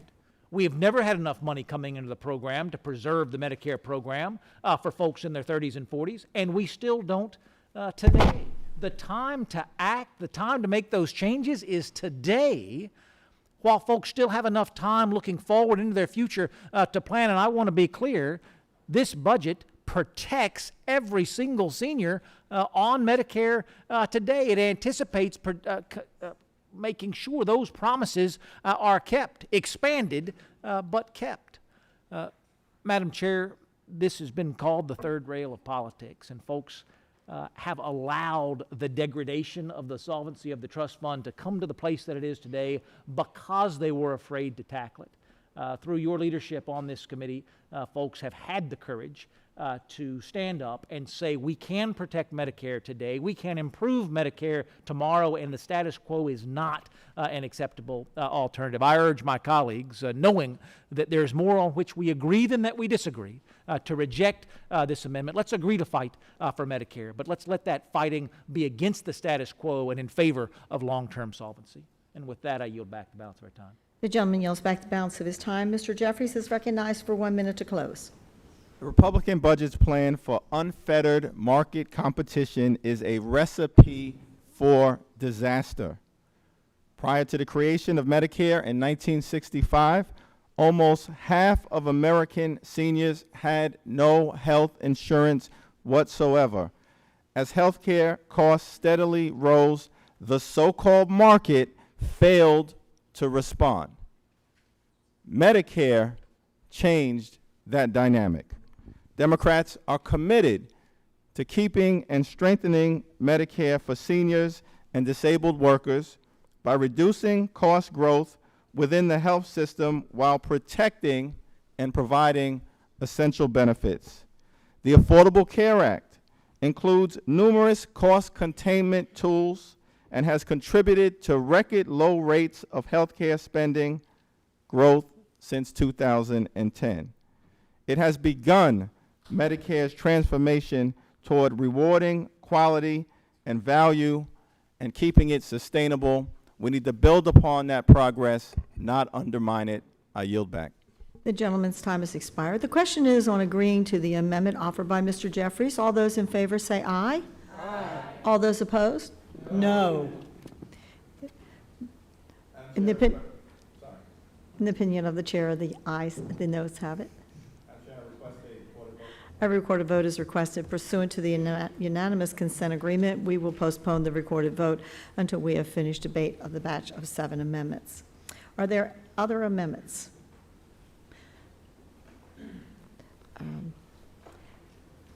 Yes, Madam Chair, I have an amendment at the desk. This is amendment number 7. The clerk will designate the amendment. The staff will distribute copies of the amendment. Amendment number 7, offered by Representative Schakowsky to insert a policy statement on women's health care. Mr. Kowski is recognized for 6 minutes. Thank you, Madam Chair. I offer an amendment to protect women's health by ending the war on Planned Parenthood and allowing women to pick their own medical provider. I really find it ironic that Republicans claim that they want to increase choices for people and allow them to make their own health decisions, but apparently that right does not extend to women. Planned Parenthood is a trusted source of health care for 2.5 million Americans every single year. 1 in 5 women will visit a Planned Parenthood clinic in her lifetime. It offers preventive care, vaccines, screenings, contraception, and it's for men as well as women, by the way, that can go to Planned Parenthood. And yet Republicans continue to do everything they can to restrict women from getting their care from Planned Parenthood. The Republican budget proposes not only removing Planned Parenthood from the Medicaid program, but also makes it ineligible to participate in any federal program. And let's not pretend that this war on Planned Parenthood is anything other than a direct attack on women's health. Over half of Planned Parenthood health centers are in health professional shortage areas, rural or medically underserved areas. These are places that desperately need more health care providers, and that yet Republicans are trying to make it hard for women in these areas to access care. Democratic women, Republican women, independents. In fact, the CBO projects that about 15% of people living in those areas would lose access to care. 75% of patients of Planned Parenthood have incomes at or below 150% of the federal poverty level. This attack on Planned Parenthood will hurt low-income families and communities of color, and most communities that already face dangerous health disparities. Teen pregnancy and abortion rates are at historic lows. Defunding Planned Parenthood and other reproductive health providers would take away the very services that have lowered those rates. Let me be clear. The Republican plot to defund Planned Parenthood is nothing more than a direct attack on women, and women are simply not going to stand for it. Let me say that the Republicans have long contended that the federally qualified health programs, the clinics, community health centers can take up the slack if Planned Parenthood is eliminated. Actually, those very clinics have said that is not true. This will cause about 15% of people living in these underserved areas to lose access to care. And now I would like to yield 1 minute to Congresswoman Jayapal. Thank you, Congresswoman Schakowsky, for this important amendment. By pushing the agenda to defund Planned Parenthood, I fear that my colleagues on the Republican side are using this budget resolution to punish millions of women around the country.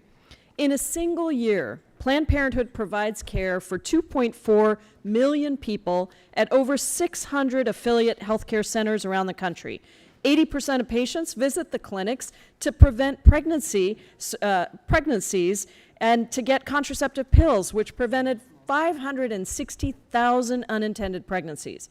With more than half of the health centers in underserved areas, Planned Parenthood provides crucial care to women and men who otherwise would not have access at all. Defunding these clinics would mean a loss of health care access to over 40% of the women who use them as primary care facilities. And community health centers, which, by the way, are all across the country in rural areas, cannot absorb millions of new patients.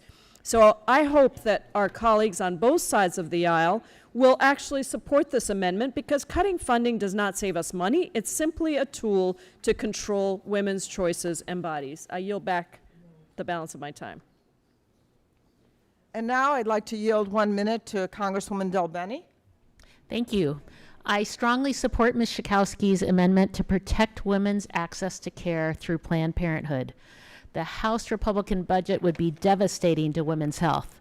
Not only does it undermine health coverage for maternity care and birth control, but it also takes the extreme step of defunding Planned Parenthood, a trusted medical provider to 2.5 million Americans, something they rely on.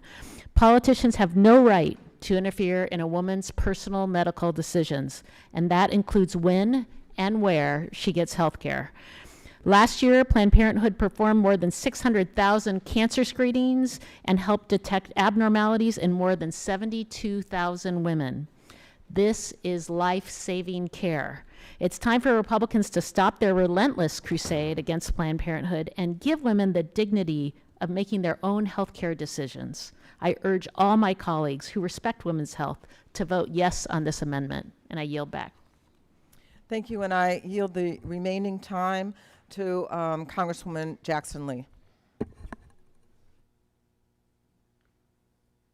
This is a story about the devastating impact of the destruction of Planned Parenthood.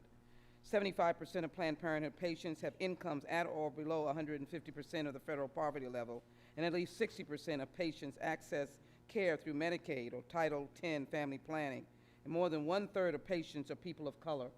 Here's a healthy mother wanting to have a healthy baby. Her preventative health care comes from Planned Parenthood. Do you want to stop this kind of life-saving health care? That's what the Trump care, Democratic, The gentlelady's non-democratic time has budget, Republican expired. budget is all about. I yield back. And I claim the time in opposition to this amendment and yield myself 7 minutes. So as Paul Harvey says, here's the rest of the story. Let's talk about the additional women's health funding that's in this budget. The budget supports enhanced access to women's health care services. This budget also assumes that the American Health Care Act, which provides additional funding specifically for maternal health through Patient and State Stability Fund.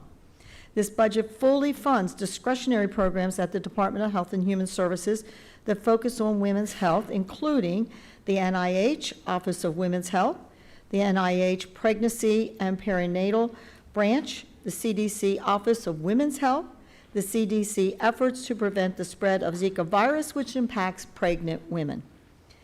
So here are some other responses of the rest of the story. Our budget does not eliminate federal funding, does eliminate federal funding for Planned Parenthood. However, it promotes redirecting these funds to community health centers. The budget promotes investing in community health centers to promote greater access to care for women.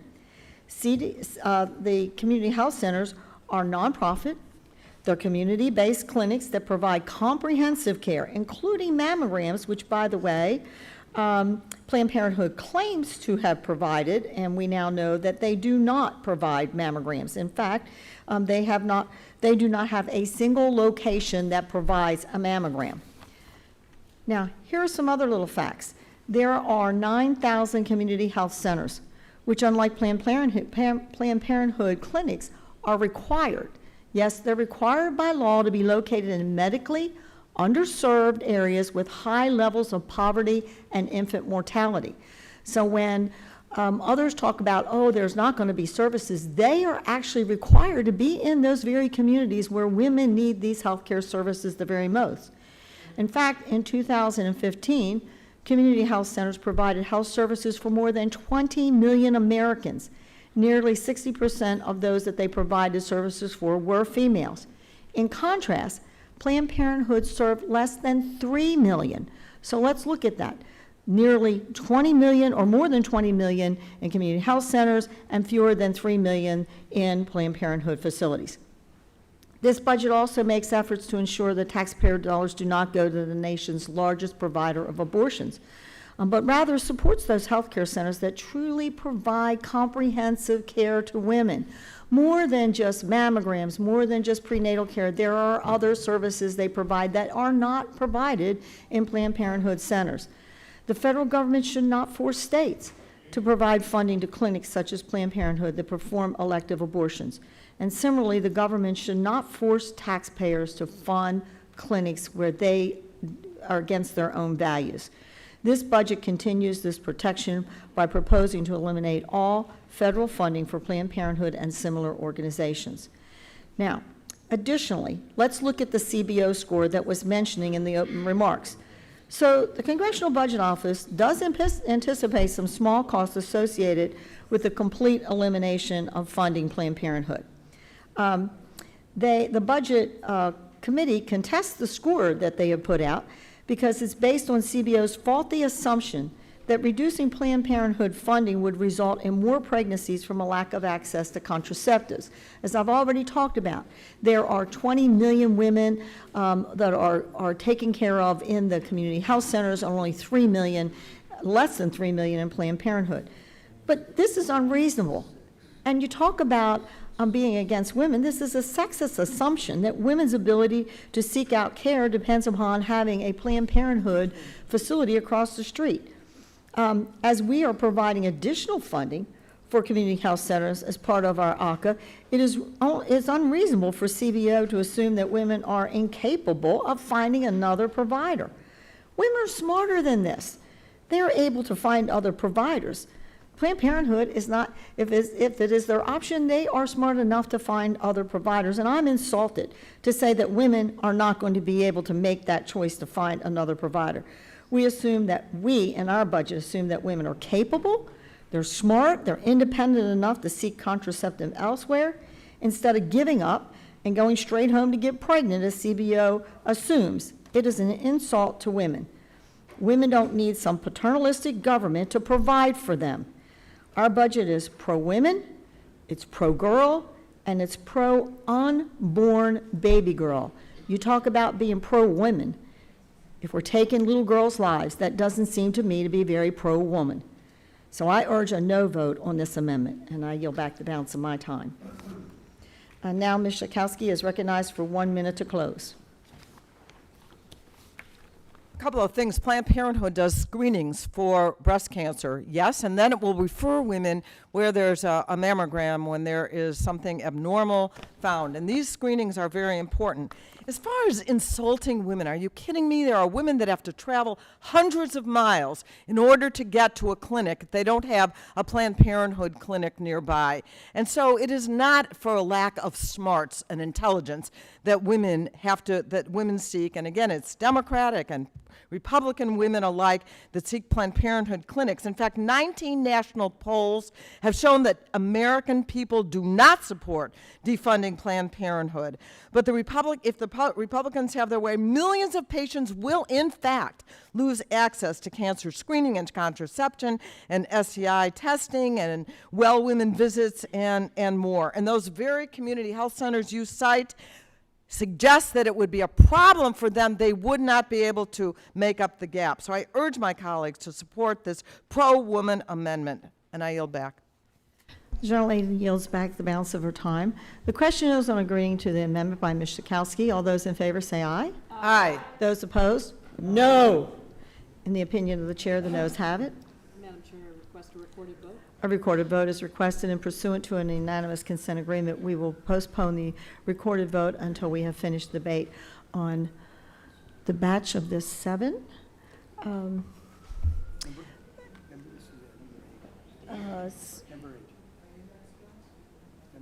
Okay, just a minute. So do we have number 8 here, Mr. Higgins? Okay, so Mr. Higgins is here. Are there other amendments? Mr. Higgins? Yes, thank you, Madam Chair. You have an amendment at the desk? Situated here, I do. Okay.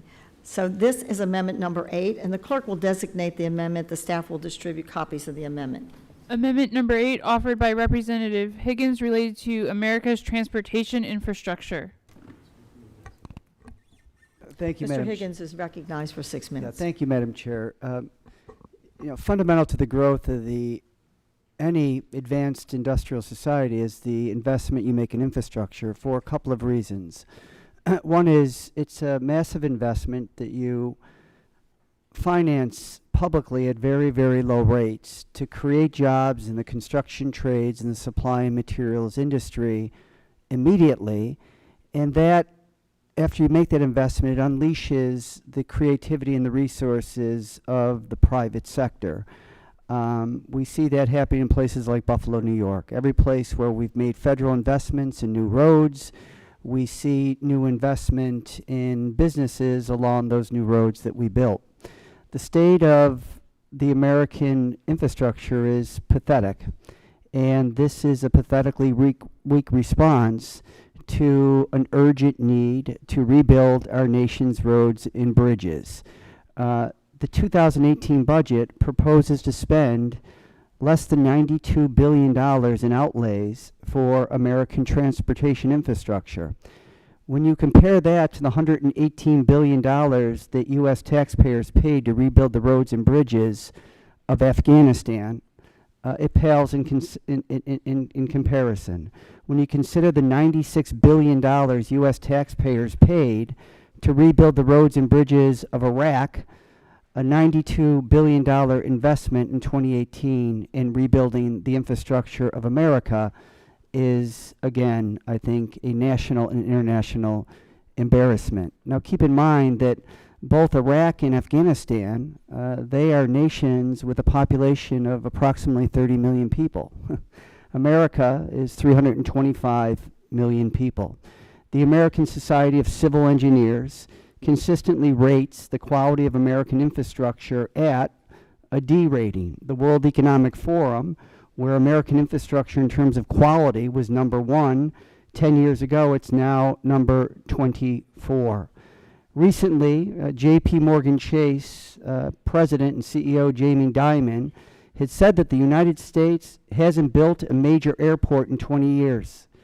China built 75 new airports in the past 10 years. As I mentioned previously, China announced a major infrastructure investment to open up their markets to 27 new Asian countries to advance the products that they make in China. Our only investment is that of $92 billion for next year and a nebulous request for funding to build infrastructure along the southern border. We can obviously do much better. The United States Chamber of Commerce also says that we lose $200 billion in lost productivity because the poor quality of our infrastructure. So I would ask respectfully that one area where Republicans and Democrats clearly should be able to come together is on a robust public investment in infrastructure because of the economic activity that would result. You know, a lot of people talk about tax cuts around here, and tax cuts don't pay for themselves. The most accurate and credible analysis is that you could return about a third of the money that you lay out for tax cuts. Infrastructure is very, very different. It's a proven job creator, and it's a proven business investment maker after you've made that investment. So I would ask that we please consider not cutting infrastructure and adding to it considerably if in fact we hope to get anywhere near where your budget projects that the economy has to grow over the next 10 years to create a surplus. And with that, Madam Chair, I would yield 1 minute to Mr. Carbajal. Thank you, Representative Higgins. I just want to address the inadequate funding for infrastructure in this budget resolution. This Republican budget would reduce funding for Amtrak, eliminate funding for high-speed rail, phase out capital grants for mass transit projects, and eliminate Tiger grants. Communities across our nation are struggling with crumbling infrastructure as a result of years of deferred maintenance, neglect, and a lack of strategic investment. As a former county supervisor, I saw firsthand and worked to invest additional resources towards infrastructure at the local level. The federal government must also do its part and partner to support state and local infrastructure investments by providing additional federal resources. Investing in infrastructure will not only create more jobs at a time when so many Americans are hurting for work, but will also stimulate our economy. I urge my colleagues to support the Higgins amendment. I yield back. Thank you. I yield 1 minute to Ms. Del Bente.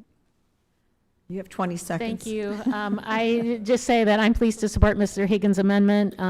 For too many years, short-sighted cuts have failed to deliver investments in safety improvements that are desperately needed across the country and definitely my home state. I urge my colleagues to support this amendment. I yield back. Perfect. Is there a member who would like to claim time in opposition to this amendment? Madam Chair. Mr. Faso, you are recognized for 7 minutes. Madam Chairman, I'm recognized for 7 minutes, but I don't think it'll take that long because as much as I appreciate my friend Mr. Higgins' his proposal and the sentiments behind them, and I certainly agree with the sentiments behind the need for infrastructure funding, unfortunately, they've pulled out the same kind of sad tale of what they believe are tax benefits, et cetera, to finance these expenditure increases. When in fact what we should be doing is focusing on pro-growth tax reform, not trying to just incrementally pick one little item here or there in order to finance the expenditures that the gentleman suggests. I would also point out to my friend from California that he references the president's initial budget submission, and yet the non-defense discretionary portion of the budget that the budget resolution contemplates at a level of 511 restores and sustains virtually all of the programs that the gentleman elaborated upon. And our colleague, Mr. Diaz-Balart, is not here. He's the chairman of the Appropriations Subcommittee on Transportation, which would be, and he would be able to confirm that the efforts of the Transportation Appropriations Subcommittee are restoring the programs to sufficient funding levels. Are we spending enough in our country today on infrastructure? I would argue, and I think my friend Mr. Higgins would agree, certainly he does, that we're not. But the approach that's being taken, rounding up the usual suspects that our friends on the other side like to point to as the funding source is simply inappropriate and ill-advised at this time. What we need to be doing is looking seriously about long-term funding for infrastructure, ones that rely upon people that use much of the infrastructure to pay for it. And if the gentleman had been offering a proposal that would suggest that we should have a transportation-focused infrastructure financing approach, I might be inclined to agree with him. I think we could find bipartisan agreement on much of that. But this approach that's being suggested in the proposal is simply one that is not going to pass the smell test. It shouldn't be adopted, and I would urge a no vote on it. And with that, I would be happy to yield to my friend, Mr. Lewis from Minnesota. I thank the gentleman. The whole point about government spending has a better way of allocating resources. It really needs to be addressed here. My friends across the aisle and I agree in a strong, reliable transportation system. Some things the federal government has to do with regard to infrastructure.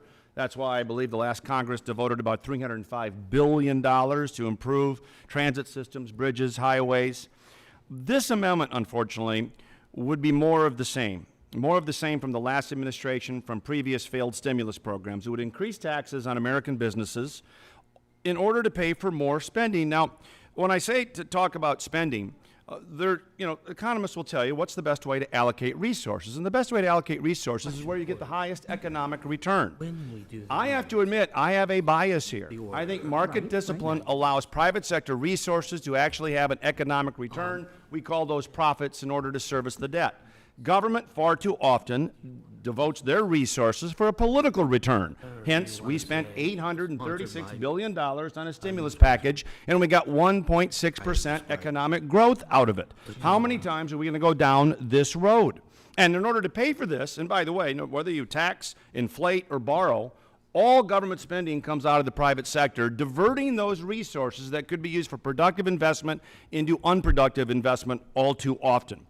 Right now, they want to pay for it with higher taxes. But unfortunately, we already have the highest corporate income tax rate in the industrialized world, and we have the most, and I hope my friends across the aisle are listening to this, we have the most progressive income tax code of all OECD nations.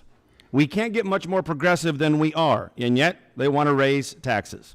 Look, The only way to get economic growth, or the best two ways to get it, in fact, the best way to get it is productivity increase, but you can do it with a growing population as well. How do you grow productivity? By making transportation and infrastructure investments that have an economic return. But having more government stimulus spending, hiring people to dig ditches and shovel-ready jobs and then fill them back up again, does not grow the economy, and that's why this amendment is misguided, and this unlimited amount of federal spending, over $4 trillion now, is a drag on economic growth. Therefore, I urge a no vote on this particular amendment and yield back. Madam Chairman, in the interest of moving things along, I yield back as well. The gentleman yields back. The sponsor of the amendment, Mr. Jeffries, is recognized for 1 minute. Mr. Higgins. Oh, excuse me, Mr. Higgins. I apologize, Mr. Higgins. No, it's okay. I appreciate the thoughts of my colleagues, but when you look at infrastructure investment, every city, town, and village issues debt to finance infrastructure. And right now, you could borrow money at very, very favorable rates to rebuild the roads and bridges of America. Half of that outlay would be eliminated altogether by the economic growth that would result. The fact of the matter is, as I mentioned before, corporate leaders all over the nation, including Mr. Diamond, are talking about the lack of infrastructure investment growth, the lack of new airports in America, when other countries that we're competing with for global economic dominance are making the kinds of investments that are producing 7% annual economic growth. I'm simply telling you a mix of market forces and government support can produce an economy that grows jobs and creates economic opportunity for future generations. Thank you. The gentleman yields back. The question is on agreeing to the amendment offered by Mr. Higgins. All those in favor signify by saying aye. Aye. All those opposed, no. No. No. In the opinion of the chair, the noes have it.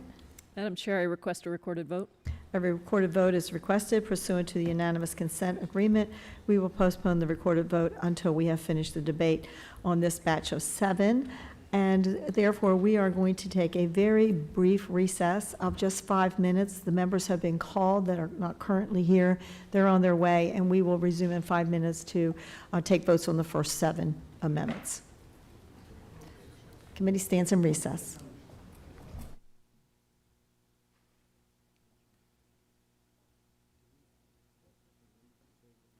They must have just left Ways and Means off my budget, or off my schedule.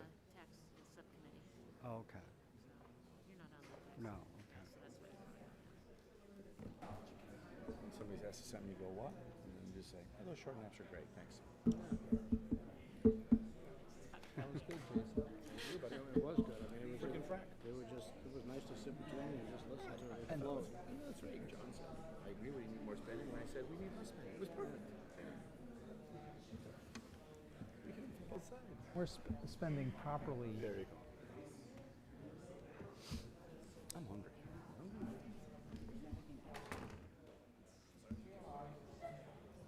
Not what? We need to do the New York style. The New York what? New York style. Oh, yeah, right, exactly. What that would be?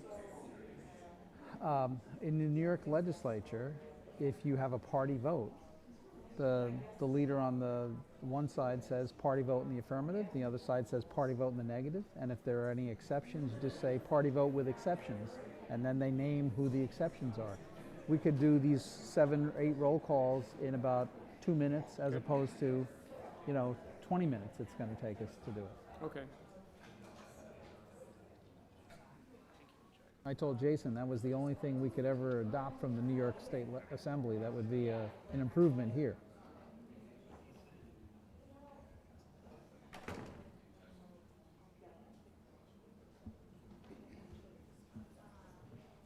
Still got those cookies out there? I'll go grab them. You want them? No, I'll go get one. I'll go get one. No, I'm good. Thank you. Yeah, good. Hey, Darcy, do you have another one of those? We'll pass them around in here. You're looking for Yeah, if you have a I'll go grab full one, we'll bring I don't think there is, sir.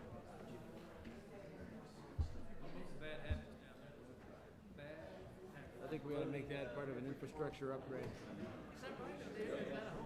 Their biggest plan. Eat my Subway while we're voting, you think? Pardon me? Can I eat my Subway while we're voting right now? That'd be kind of rude, wouldn't it? Just do it, you know. Short answer is yes. You mean like the breads?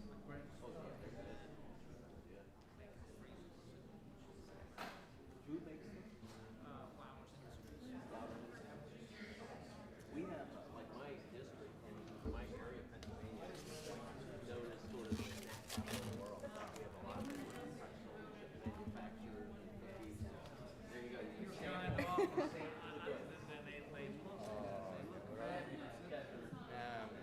Kind of chocolate like that, you know?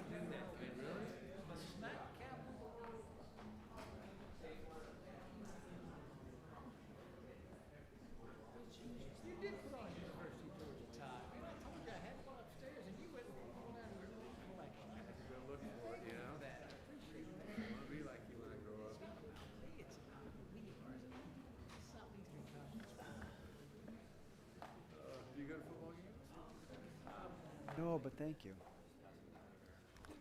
Thank you.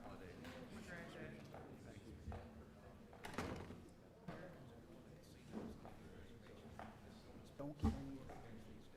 No.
Mainly out of curiosity.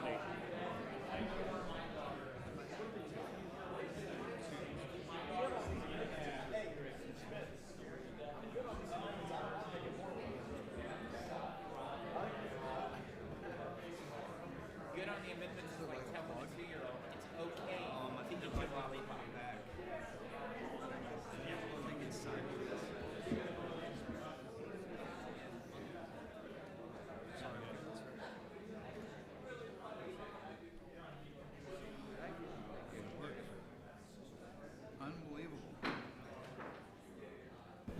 The committee will come to order, and since we decided to roll votes today, the committee will resume with postponed votes of the following amendments. Ms. Wasserman Schultz, Ms. Jackson Lee, Mr. Boyle, Mr. Yarmouth, Mr. Jeffries, Ms. Schakowsky, and Mr. Higgins. The clerk will designate. Amendment number 1 offered by Representative Wasserman Schultz. The clerk will call the roll. Mr. Rokita. No. No. Mr. Rokita, no. Mr. Diaz-Balart. Mr. Cole. Mr. McClintock. Mr. McClintock, no. Mr. Woodall. Mr. Woodall, no. Mr. Sanford. Mr. Sanford, no. Mr. Womack. Mr. Womack, no. Mr. Bratt. No. Mr. Bratt, no. Mr. Grothman. No. Mr. Grothman, no. Mr. Palmer. Mr. Palmer, no. Mr. Westerman. Mr. Westerman, no. Mr. Renesi. Mr. Renesi, no. Mr. Johnson. Mr. Johnson, no. Mr. Smith. Mr. Smith, no. Mr. Lewis. No. Mr. Lewis, no. Mr. Bergman. No. Mr. Bergman, no. Mr. Faso. No. Mr. Faso, no. Mr. Smucker. Mr. Smucker, no. Mr. Gates. Mr. Gates, no. Mr. Arrington. Mr. Arrington, no. Mr. Ferguson. Mr. Ferguson, no. Mr. Yarmouth. Mr. Yarmouth, aye. Ms. Lee. Ms. Lujan Grisham. Aye. Ms. Lujan Grisham, aye. Mr. Moulton. Mr. Moulton, aye. Mr. Jeffries. Mr. Higgins. Mr. Higgins, aye. Ms. Del Bene. Ms. Del Bene, aye. Ms. Wasserman Schultz. Ms. Wasserman Schultz, aye. Mr. Boyle. Mr. Boyle, aye. Mr. Khanna. Mr. Khanna, aye. Ms. Jayapal. Ms. Jayapal, aye. Mr. Carbajal. Mr. Carbajal, aye. Ms. Jackson Lee. Ms. Jackson Lee, aye. Ms. Schakowsky. Ms. Schakowsky, aye. Mr. Diaz-Balart. Mr. Diaz-Balart, no. Madam Chairman. Madam Chairman, no.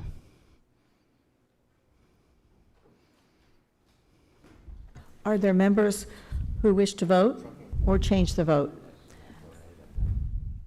Mr. Womack, you want to vote? Did you vote? Oh, I'm sorry. You voted. Okay. I apologize. I didn't realize the members that just came in and voted. If not, the clerk shall report. Madam Chairman, on that vote, the ayes are 12 and the noes are 21. The noes have it, and the amendment is agreed to. The committee will now vote on the amendment offered by Ms. Jackson Lee. The clerk will redesignate the amendment. Amendment number 2 offered by Representative Jackson Lee. Madam Chair. I apologize. The amendment is not agreed to. The amendment is not agreed to. The committee will now vote on the amendment offered by Ms. Jackson Lee. Amendment number 2 offered by Representative Jackson Lee. The clerk will call the roll. Mr. Akita. No. Mr. Akita, no. Mr. Diaz-Balart. Mr. Diaz-Balart, no. Mr. Cole. Mr. McClintock. Mr. McClintock, no. Mr. Woodall. Mr. Woodall, no. Mr. Sanford. Mr. Sanford, no. Mr. Womack. Mr. Womack, no. Mr. Bratt. Mr. Bratt, no. Mr. Grothman. Mr. Grothman, no. Mr. Palmer. Mr. Palmer, no. Mr. Westerman. Mr. Westerman, no. Mr. Renacci. Mr. Renacci, no. Mr. Johnson. Mr. Johnson, no. Mr. Smith. Mr. Smith, no. Mr. Lewis. Mr. Lewis, no. Mr. Bergman. No. Mr. Bergman, no. Mr. Faso. No. Mr. Faso, no. Mr. Smucker. Mr. Smucker, no. Mr. Gates. Mr. Gates, no. Mr. Arrington. Mr. Arrington, no. Mr. Ferguson. Mr. Ferguson, no. Mr. Yarmouth. Mr. Yarmouth, aye. Miss Lee. Miss Lujan Grisham. Miss Lujan Grisham, aye.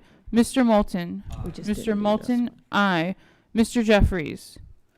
Mr. Higgins. Mr. Higgins, aye. Miss Del Bene. Miss Del Bene, aye. Miss Wasserman Schultz. Miss Wasserman Schultz, aye. Mr. Boyle. Mr. Boyle, aye. Mr. Khanna. Mr. Khanna, aye. Miss Jayapal. Miss Jayapal, aye. Mr. Carbajal. Mr. Carbajal, aye. Miss Jackson Lee. This is Jackson. Miss Jackson Lee, aye. Miss Schakowsky. Miss Schakowsky, aye. Madam Chairman. No. Madam Chairman, no. The clerk will call the roll. Excuse me. Are there any members who wish to vote or change their vote? If not, Mr. Jeffries? Mr. Jeffries, aye. The clerk shall report. Madam Chairman, on that vote, the ayes are 13 and the noes are 21. The noes have it, and the amendment is not agreed to. Okay. The committee will now vote on the amendment offered by Mr. Boyle. The clerk will redesignate the amendment. Amendment number 3 offered by Representative Boyle. Clerk will call the roll. Mr. Akita. No. Mr. Akita, no. Mr. Diaz-Balart. Mr. Diaz-Balart, no. Mr. Cole. Mr. McClintock. Mr. McClintock, no. Mr. Woodall. Mr. Woodall, no. Mr. Sanford. Mr. Sanford, no. Mr. Womack. Mr. Womack, no. Mr. Bratt. Mr. Bratt, no. Mr. Grothman. Mr. Grothman, no. Mr. Palmer. Mr. Palmer, no. Mr. Westerman. Mr. Westerman, no. Mr. Renacci. Mr. Renacci, no. Mr. Johnson. Mr. Johnson, no. Mr. Smith. Mr. Smith, no. Mr. Lewis. Mr. Lewis, no. Mr. Bergman. No. Mr. Bergman, no. Mr. Faso. No. Mr. Faso, no. Mr. Smucker. Mr. Smucker, no. Mr. Gates. Mr. Gates, no. Mr. Arrington. Mr. Arrington, no. Mr. Ferguson. Mr. Ferguson, no. Mr. Yarmouth. Mr. Yarmouth, aye. Miss Lee. Miss Lujan Grisham. Miss Lujan Grisham, aye. Mr. Moulton. Mr. Moulton, aye. Mr. Jeffries. Mr. Jeffries, aye. Mr. Higgins. Mr. Higgins, aye. Miss Del Bene. Miss Del Bene, aye. Miss Wasserman Schultz. Miss Wasserman Schultz, aye.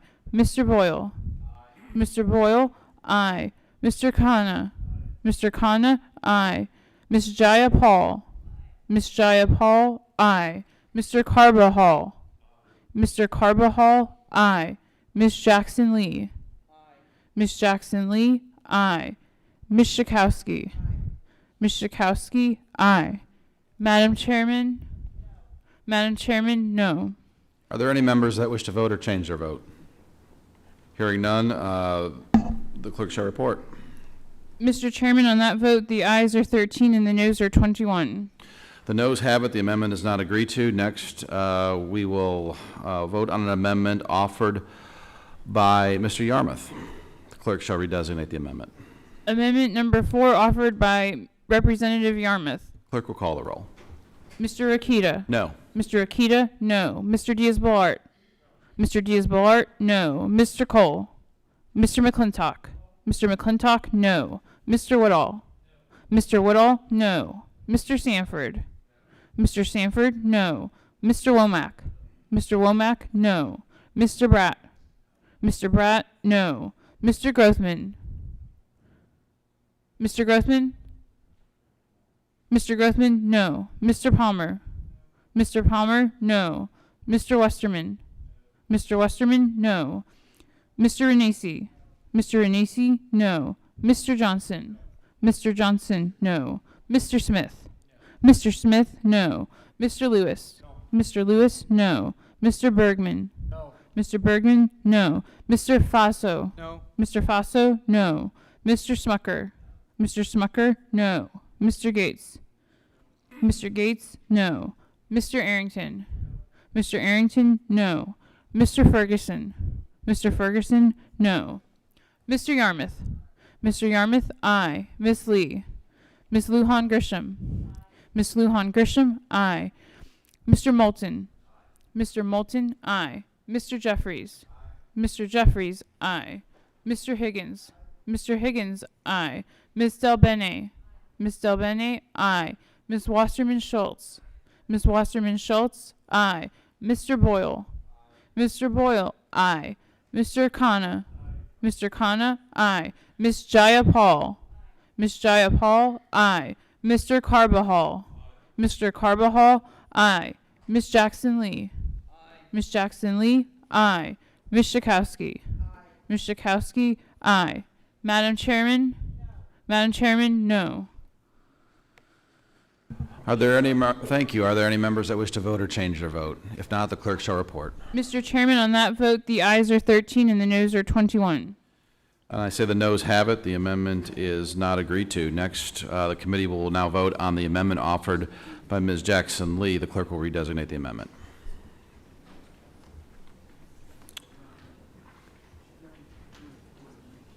Amendment number 6, offered by Representative Jeffries.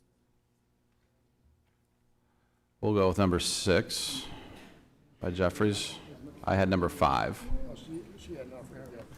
Oh, that's the one we skipped. Mr. excuse me. Chairman, I believe it's roll call vote number 5, but amendment number 6. The one offered by Mr. Jeffries, then. Thank you. Correct. Clerk will call the roll. Mr. Akita. No. Mr. Akita, no. Mr. Diaz-Balart. Mr. Diaz-Balart, no. Mr. Cole. Mr. McClintock. Mr. McClintock, no. Mr. Woodall. Mr. Woodall, no. Mr. Sanford. Mr. Sanford, no. Mr. Womack. Mr. Womack, no. Mr. Bratt. Mr. Bratt, no. Mr. Grothman. Mr. Grothman, no. Mr. Palmer. Mr. Palmer, no. Mr. Westerman. Mr. Westerman, no. Mr. Renacci. Mr. Renacci, no. Mr. Johnson. Mr. Johnson, no. Mr. Smith. Mr. Smith, no. Mr. Lewis. Mr. Lewis, no. Mr. Bergman. No. Mr. Bergman, no. Mr. Faso. No. Mr. Faso, no. Mr. Smucker. Mr. Smucker, no. Mr. Gates. Mr. Gates, no. Mr. Arrington. Mr. Arrington, no. Mr. Ferguson. Mr. Ferguson, no. Mr. Yarmouth. Mr. Yarmouth, aye. Miss Lee. Miss Lujan Grisham. Miss Lujan Grisham, aye. Mr. Moulton. Mr. Moulton, aye. Mr. Jeffries. Mr. Jeffries, aye. Mr. Higgins. Mr. Higgins, aye. Miss Delbene. Miss Delbene, aye. Miss Wasserman Schultz. Miss Wasserman Schultz, aye. Mr. Boyle. Mr. Boyle, aye. Mr. Khanna. Mr. Khanna, aye. Miss Jaya Paul. Miss Jaya Paul, aye. Mr. Carbajal. Mr. Carbajal, aye. Miss Jackson Lee. Is this, please? This is amendment number 6, offered by Representative Jeffries. Aye.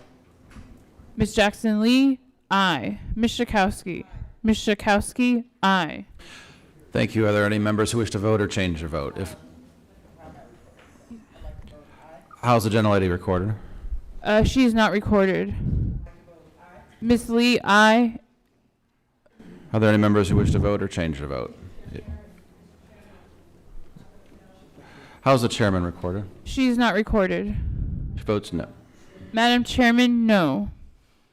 Are there any members who wish to vote or change their votes? Hearing none, the clerk shall report. Mr. Chairman, on that vote, the ayes are 14 and the noes are 21. Okay, the noes have it. The amendment is not agreed to. Next, the committee will vote on the amendment offered by Ms. Schakowsky. The clerk will redesignate the amendment. Amendment number 7, offered by Representative Schakowsky. The clerk will call the roll. Mr. Akita. No. Mr. Akita, no. Mr. Diaz-Balart. Mr. Diaz-Balart, no. Mr. Cole. Mr. McClintock. Mr. McClintock, no. Mr. Woodall. Mr. Woodall, no. Mr. Sanford. Mr. Sanford, no. Mr. Womack. Mr. Womack, no. Mr. Bratt. Mr. Bratt, no. Mr. Grothman. Mr. Grothman, no. Mr. Palmer. Mr. Palmer, no. Mr. Westerman. Mr. Westerman, no. Mr. Renacci. Mr. Renacci, no. Mr. Johnson. Mr. Johnson, no. Mr. Smith. Mr. Smith, no. Mr. Lewis. Mr. Lewis, no. Mr. Bergman. No. Mr. Bergman, no. Mr. Faso. No. Mr. Faso, no. Mr. Smucker. Mr. Smucker, no. Mr. Gates. Mr. Gates, no. Mr. Arrington. Mr. Arrington, no. Mr. Ferguson. Mr. Ferguson, no. Mr. Yarmouth. Mr. Yarmouth, aye. Miss Lee. Miss Lee, aye. Miss Lujan Grisham. Miss Lujan Grisham, aye. Mr. Moulton. Mr. Moulton, aye. Mr. Jeffries. Mr. Jeffries, aye. Mr. Higgins. Mr. Higgins, aye. Miss Delbene. Miss Delbene, aye. Miss Wasserman Schultz. Miss Wasserman Schultz, aye. Mr. Boyle. Mr. Boyle, aye. Mr. Khanna. Mr. Khanna, aye. Miss Jaya Paul. Miss Jaya Paul, aye. Mr. Carbajal. Mr. Carbajal, aye. Ms. Jackson Lee. Ms. Schakowsky. Ms. Schakowsky, aye. Madam Chairman? Madam Chairman, no. Are there any other members who wish to vote or change their vote? Hearing none, the clerk shall report. Mr. Chairman, on that vote, the ayes are 13 and the noes are 21. And the noes have it. The amendment is not agreed to. Next, we will we'll vote on an amendment offered by Mr. Higgins. The clerk will redesignate the amendment. Amendment number 8, offered by Representative Higgins. The clerk will call the roll. Mr. Akita. No. Mr. Akita, no. Mr. Diaz-Balart. Mr. Diaz-Balart, no. Mr. Cole. Mr. McClintock. Mr. McClintock, no. Mr. Woodall. Mr. Woodall, no. Mr. Sanford. Mr. Sanford, no. Mr. Womack. Mr. Womack, no. Mr. Bratt. Mr. Bratt, no. Mr. Grothman. Mr. Grothman, no. Mr. Palmer. Mr. Palmer, no. Mr. Westerman. Mr. Westerman, no.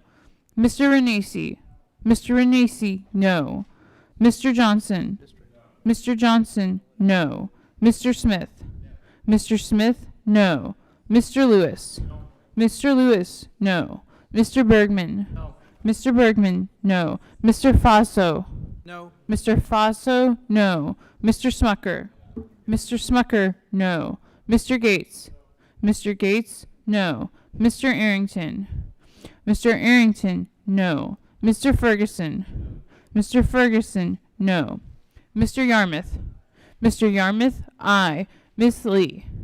Miss Lee, aye. Miss Lujan Grisham. Miss Lujan Grisham, aye. Mr. Moulton. Mr. Moulton, aye. Mr. Jeffries. Mr. Jeffries, aye. Mr. Higgins. Mr. Higgins, aye. Miss Delbene. Miss Delbene, aye. Miss Wasserman Schultz. Miss Wasserman Schultz, aye. Mr. Boyle. Mr. Boyle, aye. Mr. Khanna.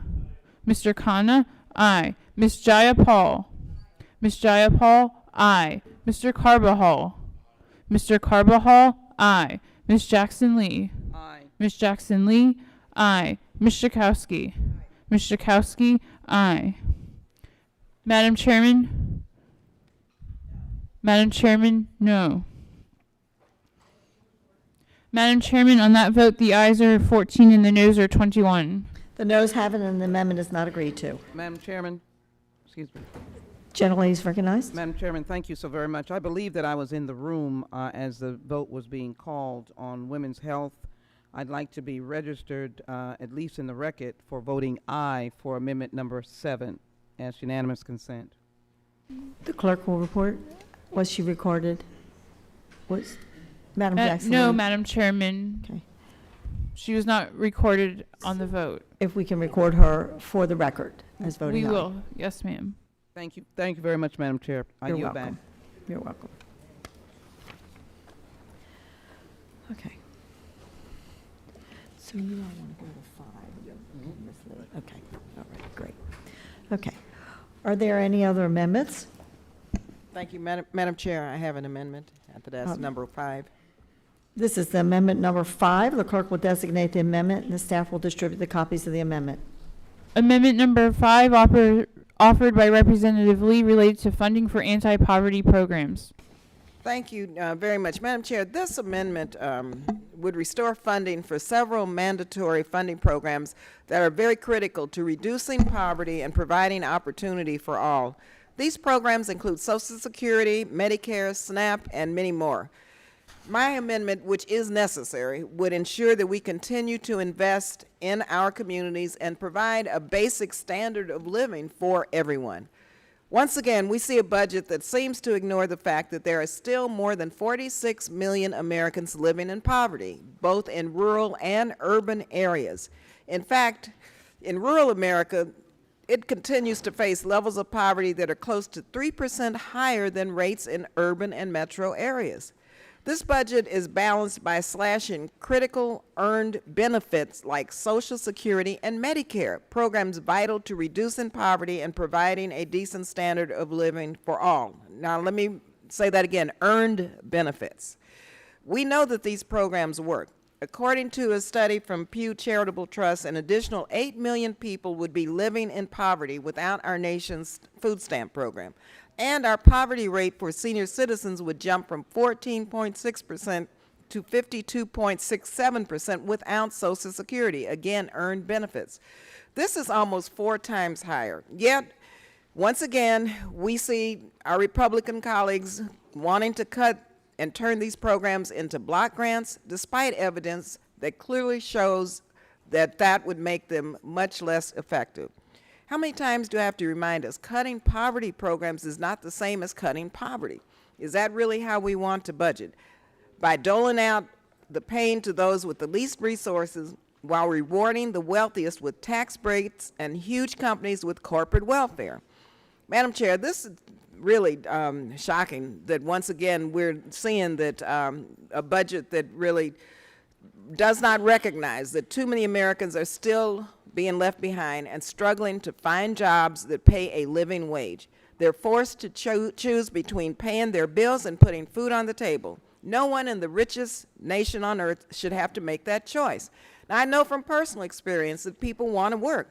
I know that people want to be able to feed their children. They don't want to be on government assistance, but that bridge over troubled water should be there when they need it. I, yes, am a former public assistance recipient and also SNAP beneficiary. It was a bridge over troubled water, and I needed it, and my government helped me to get to where I am today, and I thank them for that.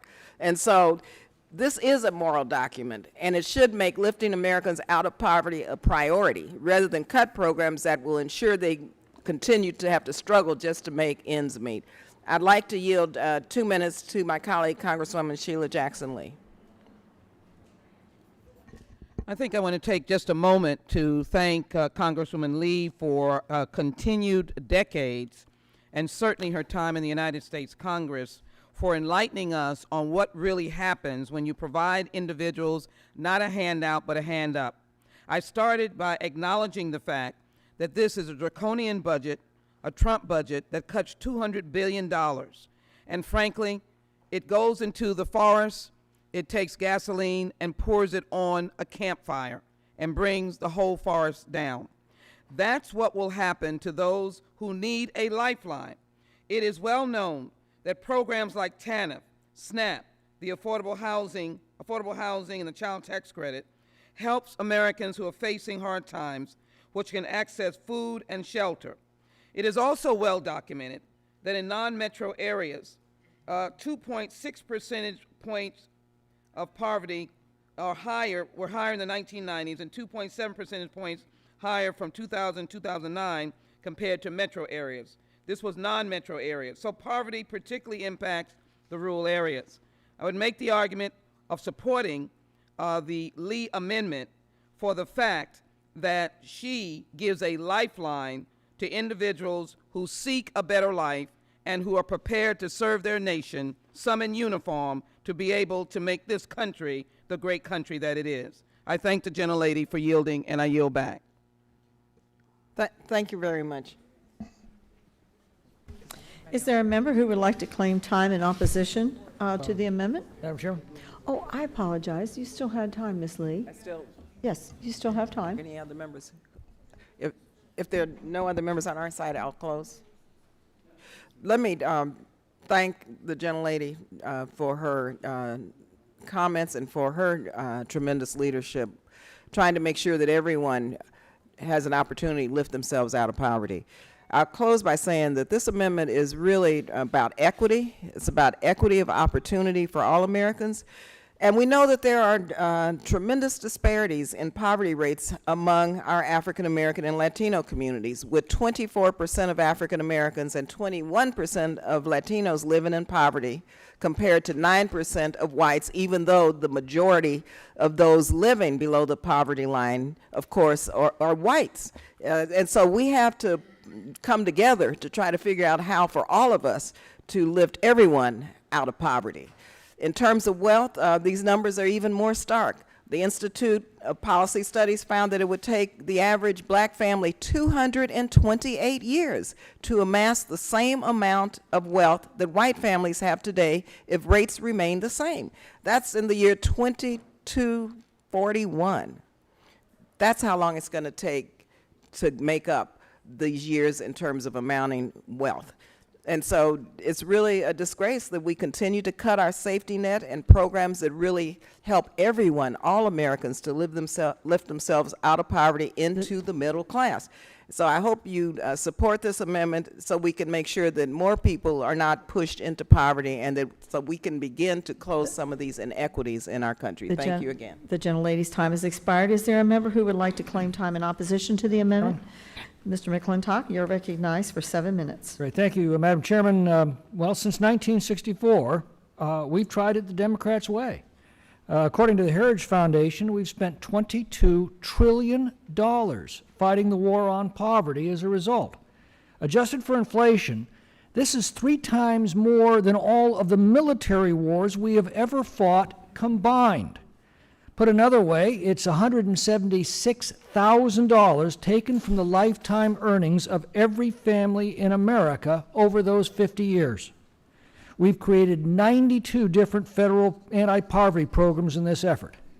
And I think after 50 years of experience with these programs, we're entitled to ask, how's the war on poverty coming?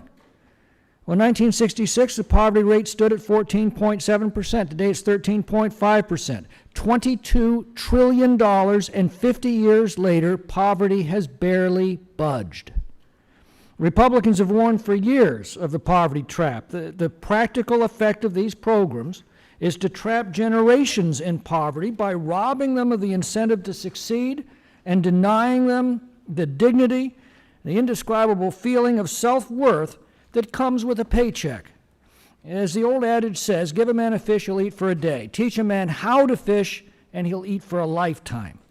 This budget is predicated on this simple principle. If you're able-bodied with no dependents, in return for your welfare benefits, we ask that you look for a job or train for a job, and if a job's offered, we expect you to take it. According to Forbes, when Maine applied this condition, 90% of this population found work, and within a year, their incomes rose 114%. Let me repeat that. The income of these welfare recipients rose 114% in the first year once the work requirement took effect.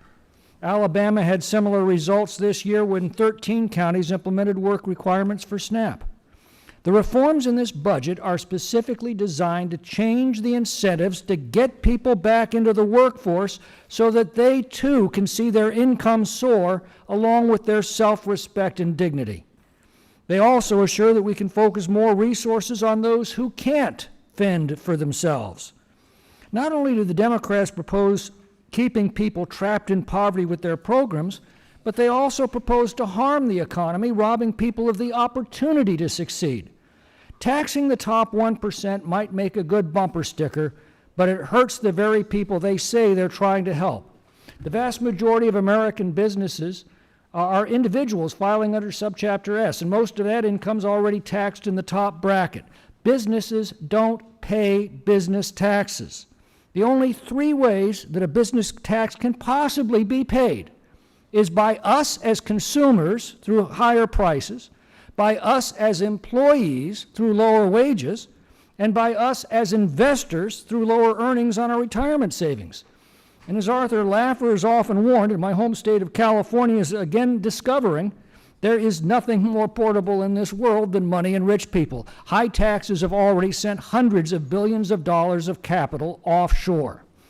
So let me repeat this for my Democratic colleagues. The only way a business tax can be paid is by consumers through higher prices, employees through lower wages, and by investors through lower earnings as those taxes are passed along. And that's, by the way, on the earnings side, it's mainly the retirement plans.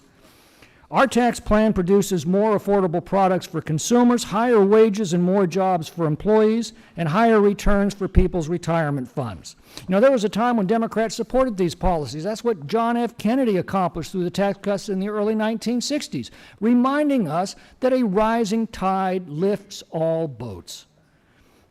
Because of these failed policies of the last 50 years, our nation's now more than $20 trillion in debt. The only way that we're going to escape a fiscal and economic collapse is to restore the growth rates we had after Reagan cut the top tax rate from 70% down to 28%. When he did that, the economy grew at twice the rate it is now, and tax revenues skyrocketed from $599 billion to $991 billion. Put more simply, Reagan cut tax rates by more than half, and tax revenues nearly doubled. History teaches us that lesson very clearly. In the last 60 years, the top income tax rate's been as high as 91%, it's been as low as 28%, but income tax revenues have stayed remarkably steady between 13 and 20% of GDP. Indeed, some of the lowest income tax revenues came when the top tax rate was at its highest, and some of the highest revenues came when the top rate was quite low. But although the tax rate within this envelope has remarkably little effect on revenues, it has a huge impact on economic growth. The success of our anti-poverty programs is not how much we spend on them, it's how many people are lifted out of poverty. The Democratic anti-poverty programs have spent $22 trillion fighting poverty, and the poverty rate has barely budged. It seems the more we invest in our mistakes, the less willing we are to admit them. I think it's time we connected the dots between poverty and the Democratic policies. Has it escaped anyone's attention that the cities with the most entrenched Democratic machines, the cities where Democrats have had their way for generations, are the very same cities where poverty and unemployment are off the charts and where kids are trapped in failing schools with no way out? This is the unbroken legacy of the Democrats' policies, and you see it vividly in any government they've controlled unopposed for more than a decade. I don't think there's a single exception to this rule. This budget charts a new course for our nation, using policies that have proven time and again to dramatically improve the lives of those who've been victimized by the Democrats' poverty trap. The policies called forth by this budget have time and again produced economic growth and prosperity for our country. It is time that we had a rebirth of freedom. It is time for another morning to dawn in America. It's time to make this country great again. With that, I yield back. The gentleman yields back. Ms. Lee is recognized for 1 minute to close. Thank you very much. Let me just say, first of all, we're talking about earned benefits in this amendment. Secondly, believe you me, there would be millions more who would have fallen beneath the poverty line had it not been for the 1964, 1965 bills that allowed for Medicare and some of these other programs to be established. And so I think when you look at how our country and the values of our country hopefully are enshrined in our Constitution, people should have a right to dignity, to a decent standard of living, the right to work. And this budget cuts workforce training, it cuts all of the apprenticeship training programs, it cuts the very lifeline out of what it takes to be able to move from poverty into a good paying job. So we can't have it both ways. We can't cut the safety net and cut earned benefits, cut workforce training, cut education, and not have any job creation efforts in the budget, and yet, you know, put forth a budget that really harms many, many millions of Americans, both rural and urban. The gentlelady's time has So expired. I hope we get an aye vote for this. Thank you. The question is agreeing on the amendment offered by Ms. Lee. All those in favor say aye. Aye. All those opposed, no. No. In the opinion of the chair, the noes have it.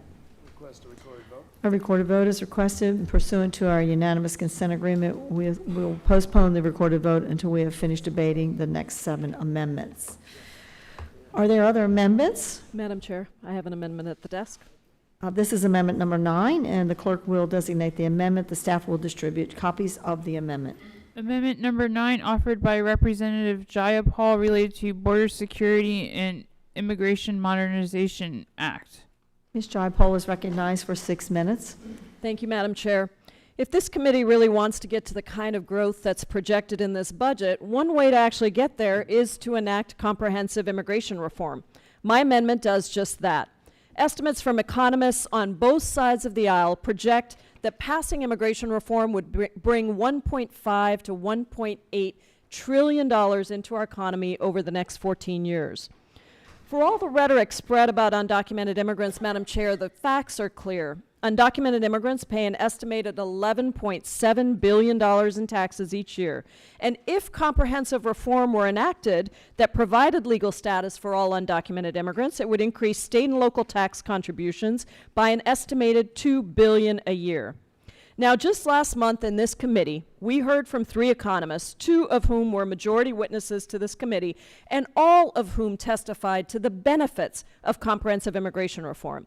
These comments are in line with broad support among economists recognizing the benefits. And I request unanimous consent, Madam Chair, to enter into the record a letter from 1,470 economists calling on Congress to fix our broken immigration system. Without objection. Thank you. Signatories include 6 Nobel laureates and members of the Reagan, George H.W. Bush, Clinton, George W. Bush, and Obama administrations.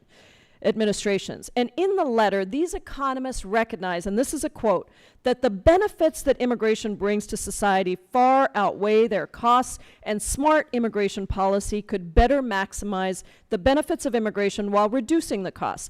All of these economists agree that immigration reform would bring entrepreneurs who start new businesses and hire American workers, bring young workers who help offset the large-scale retirement of baby boomers, and diverse skill sets that keep our workforce flexible and help our communities and our economy grow. Moody's has estimated that for every 1% of increase in the immigrant population, our GDP would rise by 1.15%. And at the same time, Madam Chair, harsh immigration policies actually hurt our economy and tear apart our communities. Mr. Holseeken, who was before us last month, testified to us on this committee that his institute had put out a report on the enormous costs of the proposed harsh immigration policies being proposed. Deporting 11 million undocumented immigrants, for example, would be an $8 trillion hit to our economy, a hit that none of our states would ever recover from. And just as one example, eliminating immigrant labor in the dairy industry, for example, would cause the total number of dairy farms to drop dramatically and increase milk prices by 90%. Madam Chair, all of us, regardless of immigration status, are harmed when ICE raids sensitive locations like schools and courthouses and shelters. My Republican colleagues know this themselves, and they've been responding to numerous calls from families, businesses, and farms in their district who know we need a real and comprehensive, humane solution. And with that, I'd like to yield a minute to my colleague from Illinois, Representative Schakowsky. I thank the vice-ranking member for yielding. Our immigration system, it's hard to argue, is broken.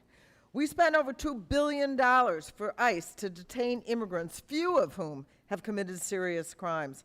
This administration creates fear in our communities by rounding up mothers and fathers and tearing families apart. Instead of adopting comprehensive immigration reform that would reduce our budget deficit and strengthen Social Security, this budget would continue to build a deportation force that would send individuals back to countries they have not seen maybe in decades.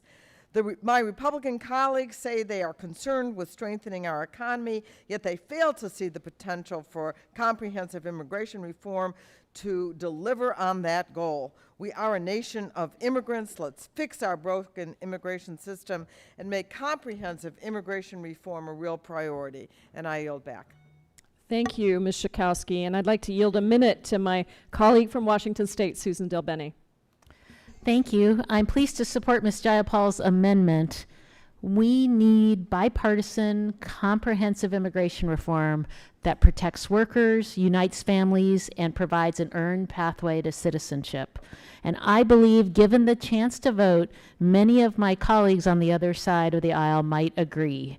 Study after study has demonstrated that immigrants are critical to the U.S. economy, from helping fill agricultural positions where labor shortages can result in lost crops, to building cutting-edge startups that create jobs and fuel growth right here at home. A 2016 study by the National Foundation for American Policy showed that just 87 startups founded by immigrants in the U.S. created over 700 jobs each and that's just a sampling. We should be supporting, not deporting, these law-abiding people who are making our country stronger and more productive. I urge my colleagues to vote yes on this amendment, and I yield back. Thank you, and I yield the remainder of the time to Ms. Sheila Jackson Lee from the great state of Texas. I rise to support the gentlelady's amendment, and I'd like to indicate the CBO estimated study in the 113th Congress when the Democratic Immigration Reform Bill, H.R. 15, would have reduced the deficit by $900 billion. This budget that we're fighting over and the fact that we're not offering common sense amendments and supporting comprehensive immigration reform, because all that this Republican budget does is take the money and give it to the rich, the billionaires, and the millionaires for a tax cut. It has no pathway to help the American people. I yield back. The gentlelady's time has expired. Is there a member who would like to claim the time in opposition to this amendment? Madam Chair. Mr. Arrington is recognized for 7 minutes. Thank you, Madam Chair, and I appreciate the gentlelady's thoughtful comments on this issue. I understand it's an emotionally charged issue on all sides of the immigration equation, and I acknowledge that the legal immigration process is not perfect, and in areas it is broken, and we need to fix it, and I'm committed to fixing it. I have experience in my own district in West Texas where there are gaps that need to be closed, namely in agriculture, where there's a shortage of labor. But before we can undertake major comprehensive immigration reform, we have to prove to the American people that we're willing and able to stop the flow of illegal immigrants and commit the necessary resources to secure our border. The last administration demonstrated just the opposite. Whether it was President Obama's policies on catch and release, tolerating sanctuary cities, or woefully underfunding border security, the message to the American people was clear. President Obama was not interested in solving this problem. Even worse, he abdicated his first responsibility to keep the American people safe, in my opinion. I do recognize that most of the people that are coming to this country do so because they want a better life for their families. America is the beacon of hope and the land of freedom and opportunity, and I think we all respect and appreciate that. But if somebody is coming here illegally, we can't reward that. We have to uphold rule of law. It is part of the basic underpinning of the American democracy. I'm proud that America is a nation of immigrants, but I'm equally proud that we are a nation of laws. I urge a no vote, and I yield the balance of my time to the gentleman from Georgia, Mr. Ferguson. Thank you, Mr. Arrington, and I'm happy to address this most important issue. And like you, I'd like to thank my colleague from Washington for her thoughts on this important issue. But I think the first thing that we've got to recognize is that our immigration system does need reforms, but it has to be done the right way.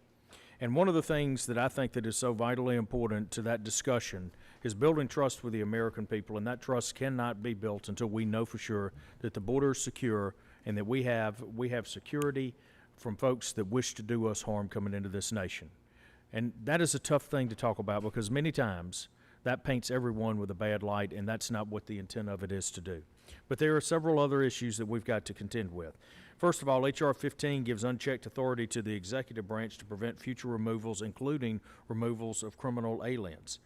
H.R. 15 is designed to conceal the cost from taxpayers by delaying amnesty recipients' access to the most government benefits for the first decade after the bill's enactment.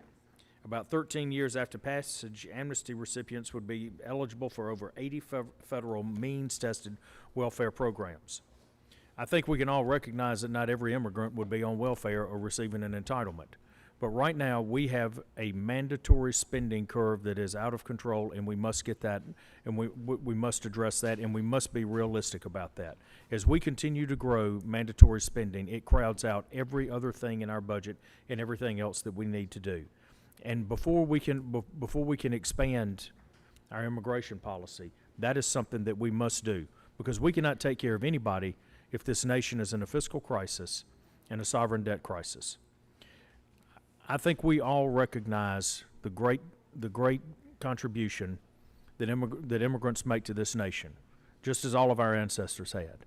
And we need to continue to welcome people into this community, but it must be done in a lawful way. We must uphold the laws that we have, and we must be sure that this nation is on sound financial footing.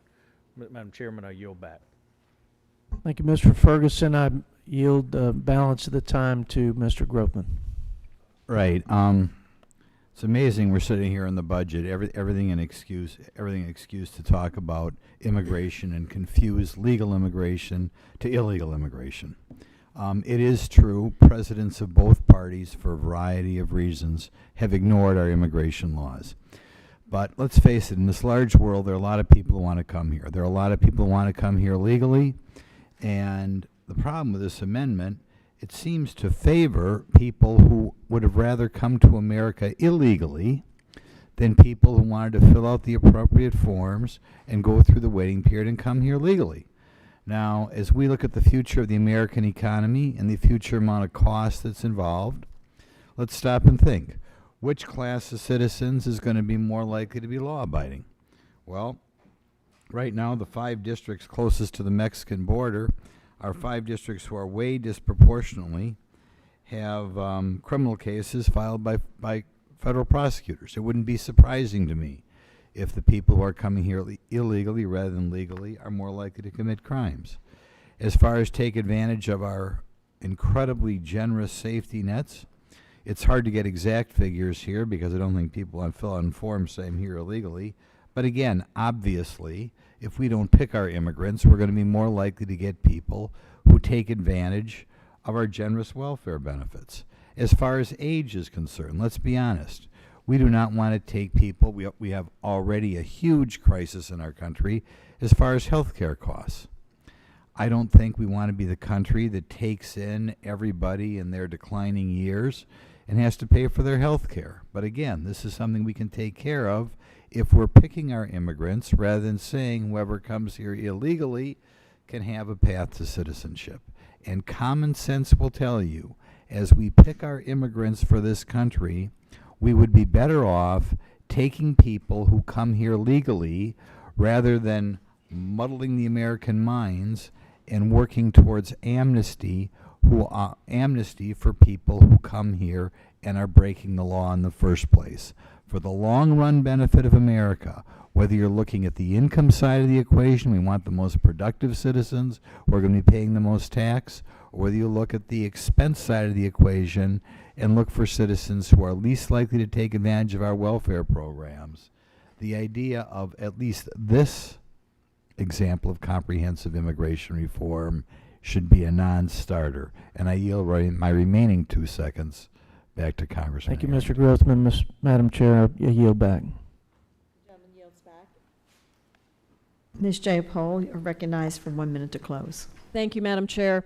I just have to say that the bill that's being proposed, being enacted, was the same bill from 2013 that passed in the U.S. Senate with 68 bipartisan votes. There was an entire border security piece of that bill that contained billions of dollars into border security. And in fact, at the time, Senator McCain said that it was ridiculous that we were going to put that much money into border security because those weren't actually what would fix our situation. The reality, Madam Chair, is that immigrants, and I resent any suggestion otherwise, immigrants are law-abiding citizens, and they are helping our economy grow. And if we want to project a 3% growth that, frankly, no economist has said is possible, then we have got to invest in our long-term future for this country to make sure that we have workers in the country and to make sure that we continue to recognize the benefits that those workers bring to our economy. So I hope that my colleagues on both sides of the aisle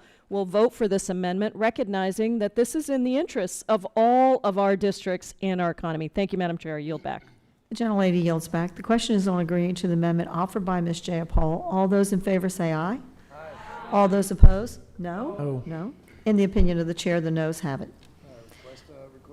A recorded vote is requested pursuant to our unanimous consent agreement. We will postpone the recorded vote until we have finished debating the next 7 amendments. Are there other amendments? Madam Chair, I have an amendment at the desk. This is amendment number 10, excuse me, yes, amendment number 10. The clerk will designate the amendment, and the staff will distribute the copies of the amendment. Amendment number 10, offered by Representative Carbajal to insert a policy statement on rejecting construction of a border wall. Mr. Carbajal is recognized for 6 minutes. Thank you, Madam Chair. Before I proceed to offer my amendment, I just have to say as an immigrant myself, and on behalf of immigrants, how abhorrent I found the comments by one of my colleagues insinuating that immigrants are more likely to commit crimes. Some of them actually join our military. Some of them actually become members of Congress, like yours truly. So I just wanted to say that for the record. My amendment rejects the construction of an American taxpayer-funded wall on the U.S. southern border, which is a costly and ineffective method for dealing with our country's broken immigration system. A border wall will not stop unauthorized entry into the country, and it won't fix our broken immigration system. Walls are easily circumvented, and they do nothing to stop people who have overstayed their visas, which is more common than unauthorized entries across the southern border. This Republican budget wastes billions of dollars on an ineffective wall while doing nothing to protect undocumented immigrants who come here as children, also known as dreamers, who know the U.S. as their only home. President Trump promised U.S. taxpayers that they wouldn't have to pay for a wall. One of President Trump's main campaign planks was to build a wall and make Mexico pay for it. The American people shouldn't be Yeah, I guess forced I could do that. to pay for such Let me get a through wall. this and you can take the next Yet, one. as we heard earlier, this budget provides 1, 2, 1.6 3, billion 4 left. in 2018 to begin the construction of a border wall. And building a border wall Yeah. won't curb criminal activity the way Republicans say it will. 90% of the illicit drugs smuggled into our country come through our ports of entry. President Trump has failed to present the American public with an official cost figure for his wall. Estimates range from $22 billion to $70 billion. We have no official cost figures for this unnecessary wall. Yet we are asking the American taxpayer to cover whatever that uncertain cost may be. Finally, no evidence-based analysis has been completed on whether physical border barriers have any impact on the burden of undocumented immigrants or on apprehension rates. The GAO has found that Customs and Border Protection, which is within DHS, has no metrics in place to determine whether border fencing has any significant impact on its mission. Let's instead focus on fixing our broken immigration system through comprehensive immigration reform, which would boost our economy and reduce the deficit. A border wall will do little to better secure America's borders, and its costs are uncertain, which is why I ask my colleagues to reject the construction of a new border wall by supporting my amendment. I would now like to yield 1.5 minutes to the representative from Washington, Ms. Child. Thank you for yielding. Former Homeland Security Secretary Janet Boltano once said, "You show me a 50-foot wall, and I'll show you a 51-foot ladder." Fencing alone will never be enough to fix our broken immigration system, and actually, as recently as April, our current Homeland Security Secretary said that it was highly improbable that a wall would be built from sea to shining sea. As long as we continue to throw money at enforcement without providing a roadmap to citizenship for the 11 million undocumented men, women, and children, we will continue to have people trying to cross the border illegally in a desperate attempt to reunite with their loved ones. No wall and no jail will ever crush the undeniable desire of mothers and fathers to be with their children. Moreover, as the humanitarian crises continue in the northern triangle countries of El Salvador, Honduras, and Guatemala, people will continue to seek safety on our shores. The conditions in these countries are extremely grave, particularly for women. The Northern Triangle countries are actually among the top 5 countries in the world with the worst female homicide rates. When we crack down on border security without addressing the broken immigration system, then unfortunately people are forced into the shadows and pursue more dangerous routes to safety. I hope that we can pass this sensible amendment to reject the law, and I yield back the balance of my time. I would now like to yield 1 minute to my colleague representative from Illinois, Ms. Schwarzkopski. I thank you for yielding. President Trump has laid out his vision for a border wall. He wants it to run along the entire border, regardless of whether that's really effective. Last week, he said, quote, "You need to be able to see through it." Because, quote, when they throw the large sack of drugs over, and if you have people on the other side of the wall, you don't see them. They hit you on the head with 60 pounds of stuff, unquote. And, of course, Mexico will pay for it.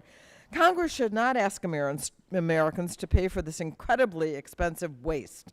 We need real solutions, like comprehensive immigration reform. We need to help the refugees desperately facing violent conditions. Let's start by adopting this amendment, which redirects funding for President Trump's border wall, and I yield back.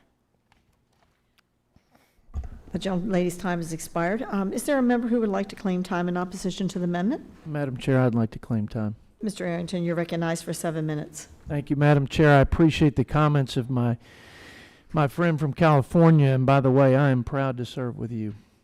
From Texas, and I'm sure other border states feel the same way, stopping illegal immigration and securing our border is of the utmost concern. In my district in West Texas, it was the #1 issue. And it's not just the illegal person, it's the illegal activity that also comes across the border, and it is drugs and human trafficking and gang activity and other criminal activity. Our citizens in Texas alone have paid hundreds of millions of dollars to do the job that the federal government was supposed to do. Their first job: protect our sovereign borders, keep the American people safe, put America first. Furthermore, American taxpayers have spent upwards of $100 billion on account of illegal immigration. In fiscal year 2016, the United States Border Patrol apprehended over 400,000 illegal immigrants attempting to cross our southern border with Mexico. While these illegal entries were thwarted by Border Patrol, we have no idea how many more undocumented immigrants were able to enter our country successfully. This isn't about knowing how to solve the problem. This is about having the political will to solve it. And the last administration clearly was unwilling. Border security is a comprehensive strategy. It's sufficient boots on the ground. And by the way, we're 1,000 Border Patrol agents short of the minimal standard. It's leveraging technology, and it's a wall or a fence or some physical barrier in strategic places. Anyone who's been to the border knows that calling it porous is an understatement. It is wide open. I've met with Border Patrol agents, I'm sure many of my colleagues have as well, and to a person, they say they need the physical barriers in order to do their job to keep us safe and enforce the law. It's past time our nation's leaders got serious about our public safety mission and give this president the resources he needs to secure our borders. This president is willing. Let's give him the resources so that he's able. Stopping illegal immigration is first and foremost an issue of national security. Let's respect the rule of law. Let's protect the American people. And let's secure our border. I urge a no vote, and I yield to the gentleman from California, Mr. McClintock.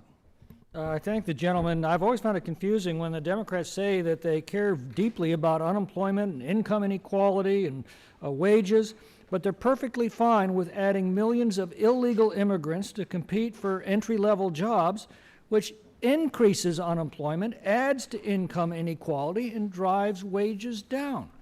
I've also found it confusing when Democrats who constantly preach for more and more government spending and infrastructure investment and shovel-ready projects suddenly are appalled by the cost of the border wall, which is estimated between $8 and $12 billion. Let's put this in perspective.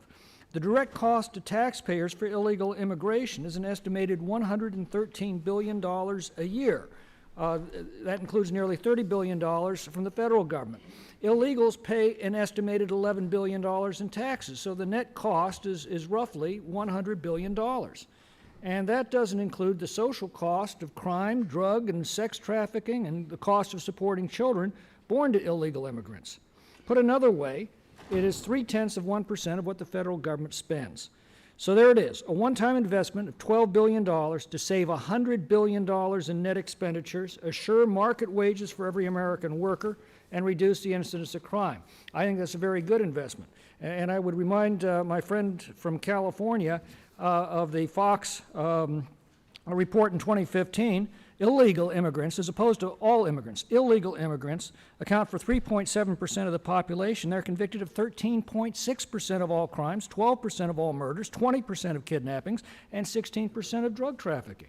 Final thought, this is not a new idea. Israel has a 245-mile wall on its southern border with Egypt. It's reduced illegal crossings by 99.8%. And I yield back. Thank you, Mr. McClintock, and now yield to the gentleman from Florida, Mr. Gates. I thank the gentleman for yielding, and I believe that these two amendments offered by Democrats really reveal the strategy that Democrats have. They want a porous border. They don't want a wall. They don't want a circumstance where the rule of law is applied in this country and there are mechanisms in place to ensure that people are not drawn across our borders illegally. But it doesn't stop there. If you look at the immediately preceding amendment, the strategy after inviting illegal immigration into the country is to start giving illegal immigrants welfare. The very amendment that is embodied in H.R. 15 would say that after roughly 13 years, illegal immigrants would be eligible to receive welfare assistance. This question was litigated in the last election. Donald Trump won largely on the theory that we do need to put America first. And that's not to say that people don't have compassionate stories all over the world. They most certainly do. But the American taxpayer cannot shoulder the burden of compassion for every single person on the planet Earth that has a compelling story. We have Americans with compelling stories that need our assistance, that need us to be investing in infrastructure and economic growth and rising opportunity for everyone in this country. And so the construction of this border wall, which I sincerely look forward to voting for on the House floor, signifies this Republican Congress's commitment to stand with our president, to stand against illegal immigration, to fight for the rule of law, and to put the interests of the American people first. That's why we won this last election, and it's exactly what we're going to do. And I yield back to the gentleman from Texas. Thank you, Mr. Gates. Madam Chair, I yield back the balance of my time. The gentleman's yield back the balance of his time. Mr. Carvajal, you are recognized for 1 minute to close. Thank you, Madam Chair. Democrats press this committee to securing our borders, but we want to do it effectively. The last bill that was passed actually invested $40 billion towards border security. All I'm saying is, don't build something just to build something symbolic, which isn't going to be effective. It only goes to divide us. It only goes to create division and create a symbol of division that our country does not have as a value. The figures that were mentioned earlier are clearly not from any credible source, or else those figures would be shared more often. Again, today is really about advocating for sound, reasonable solutions, not symbolic, ineffective solutions that cost the taxpayers billions of dollars. What we should be doing is investing in comprehensive immigration reform to address this very important issue. I yield back. The gentleman's time has expired. The question is on agreeing to the amendment offered by Mr. Carvajal. All those in favor say aye. Aye. All those opposed, no. No. In the opinion of the chair, the noes have it. A recorded vote is requested pursuant to a unanimous consent agreement. We will postpone the recorded vote until after we have finished debating on these 7 amendments. There has been a vote called, and so we will recess to go to the floor to vote, and we will resume immediately after the vote.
Mic check one.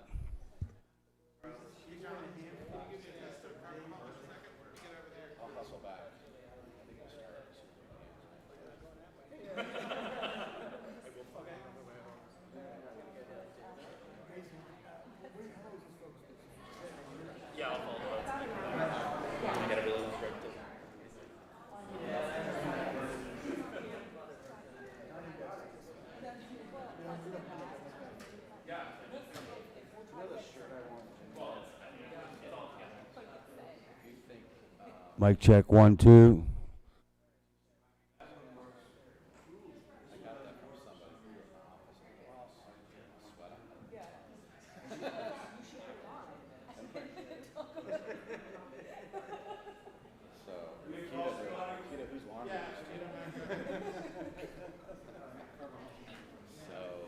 I guess that's my just dessert. We'll see. Okay, well, because I was, isn't there, she's having problems getting someone for 1 minute, so we'll get that information, so you took a look at your. Yeah, how far down? Tier 2? Yeah, I would be a tier 2 one. I suppose it's my education. It's right before you're investing early development. I'd still appreciate. Oh, this is Sage, I was just saying, Sage is number 2. Sorry, I've been absentee lately. Okay. Okay. So we have no one on it. Okay. Someone go the way up. Thank you. All right. We may also see because Mr. Rickman's not coming, he's having a great time today, and she is every 6 months.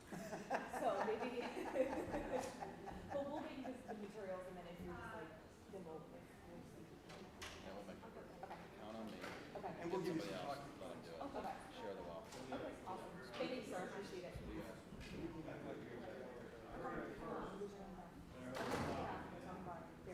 Rick, you were mentioned in Loco Pro.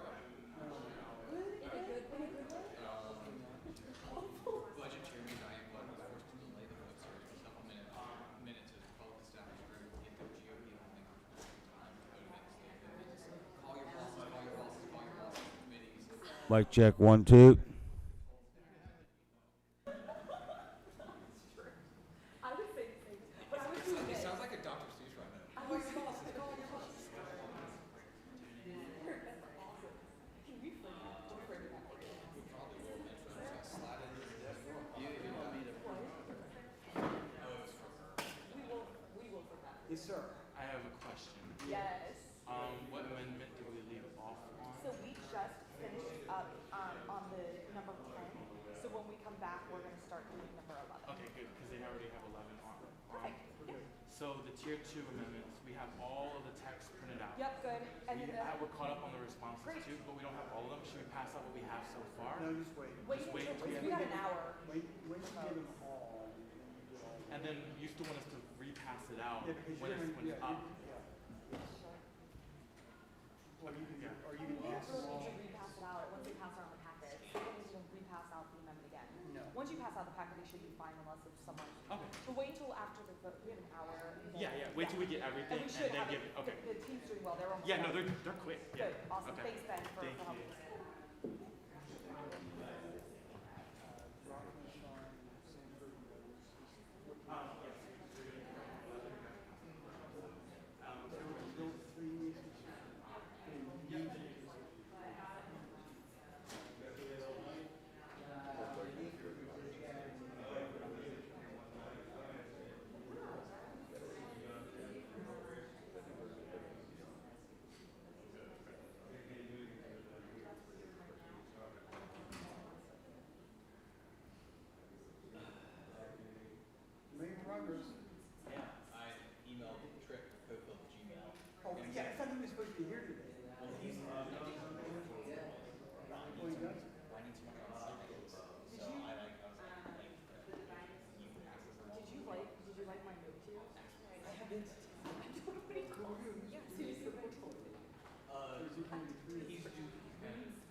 then, okay, then we're putting it back in the report. We're not gonna be inconsistent that way.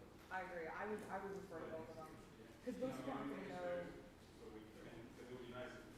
I would just be consistent It's with the that way, word it's text. that way in the tables Yeah. right now, Yeah. it's that way in the section by section. So I'm it's just- putting it back in the report. Okay, that, it's consistent. And I'm the only person who got the memo on that, by the way. Nobody else did, so. Okay. Going back in. Okay, that's fine. I don't care, it doesn't matter. All right, I'm gonna go deal with this thing. You good? Okay.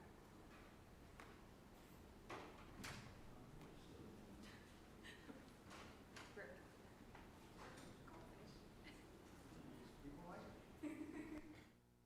Reminds me of when I was a kid. There's no taste to that.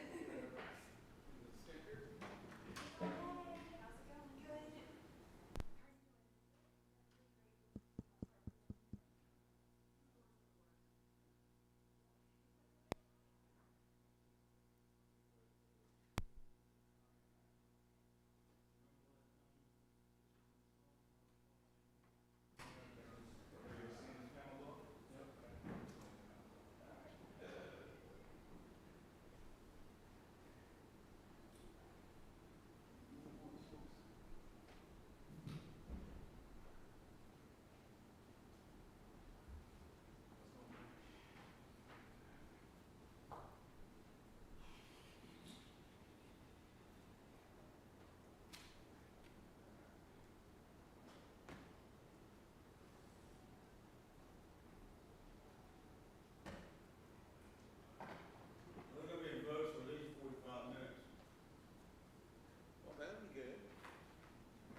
said it just popped and then it was gone. So, I'm at the very top.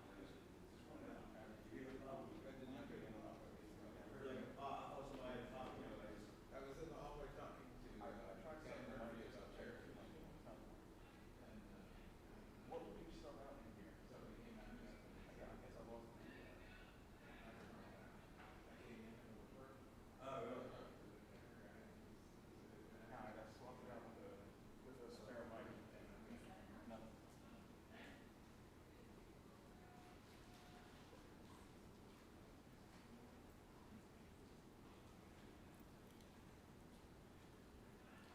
On that same row. JD, do me a favor. Go down the line, starting with that next one. Yeah. Mic check 1 2.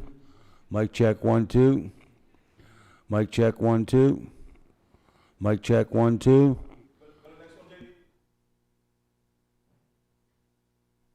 Mic check 1 2. Mic check 1 2. You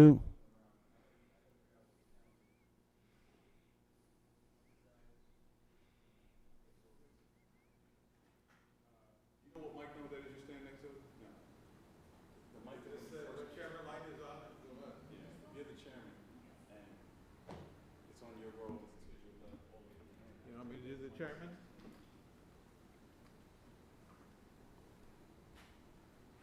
You gonna turn that one? Go back to the one that's not working again and turn it off. See if I can light it off. Check 1 2. Hey, it's working. Mic check 1 2. Mic check 1 2. Mic check 1 2. What the heck did he do?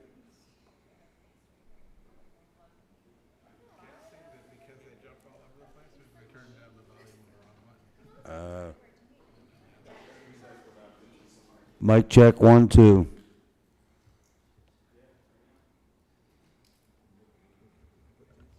Put this down. That's the original mic that I've got. Mic check 1 2.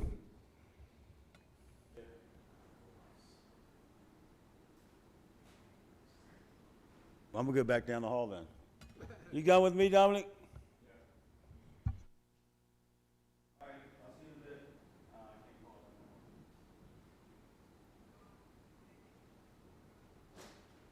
No, it's at the very end. It's the corner mic.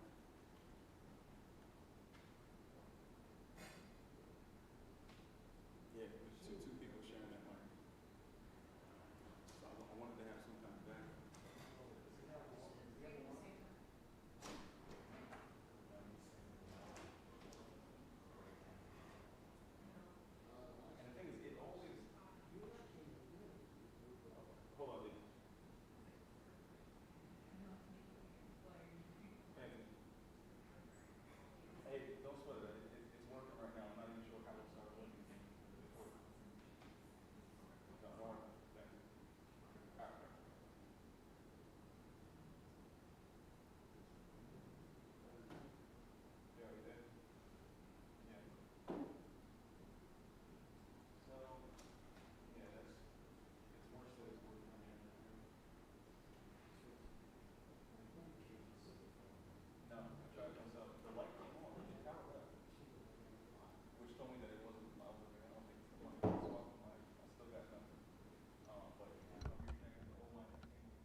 adjust the volume?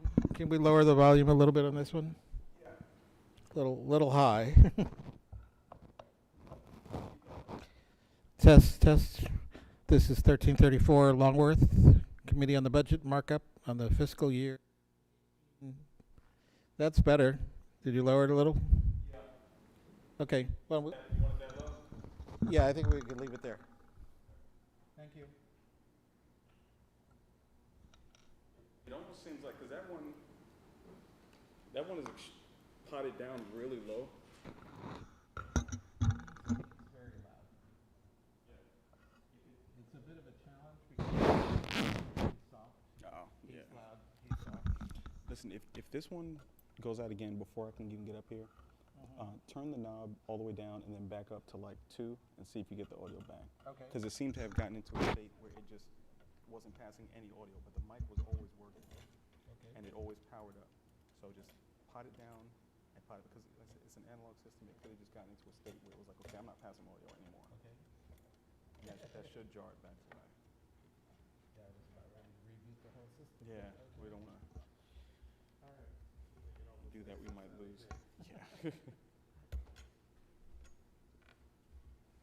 But did you pull all that out? Did I pull all that out? No, I didn't. Oh. Because I thought we could just swap the microphones, but it didn't turn out it wasn't necessary. So Yeah. I can pull this back. Okay. If you can do that, I've got a camera issue in another room. Okay. And thank you. Yeah, always. Thanks for your help. You're always welcome.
are on, we are going to be coming in on Amendment 11 of Tier 1. And we will finish, we'll do 11, 12, 13, 14, and then we will do the second tranche of those and finish up Tier 1.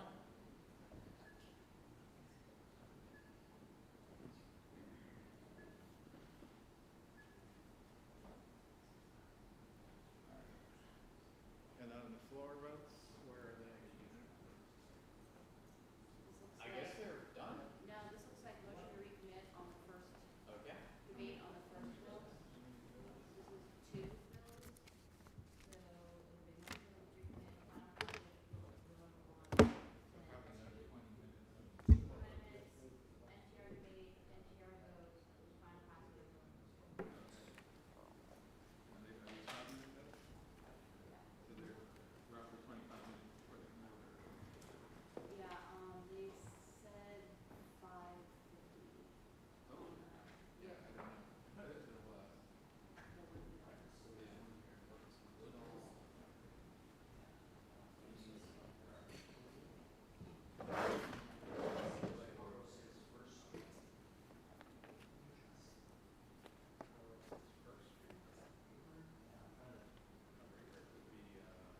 So they let district representatives drive for the van?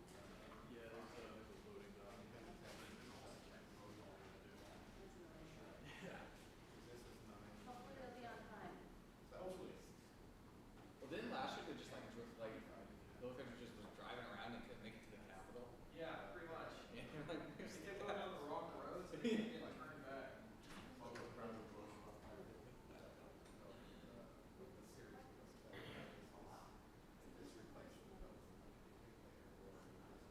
That is true. Oh, yeah.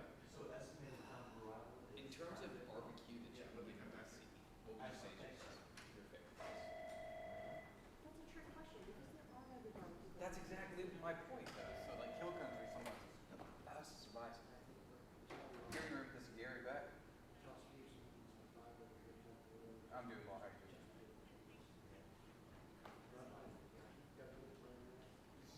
Yeah, you have actually nobody over there right now. Yeah. I probably was just ignoring it, to be honest with you, Kimberly. I'm sorry. Yeah. No problem. Take care. Apparently the minority leader was trying to call that phone, and I didn't. Did you hear it ring? I didn't hear it ring, so. And I said, and she was just like, were you hearing it ring? I was like, honestly, I thought I might have been just ignoring it. Did anyone turn in a money clip? A what? Money clip? I don't believe so. Arrington lost his money clip. Okay. I don't see it anywhere. Gonna go check the couches. Couches. I'll check mine.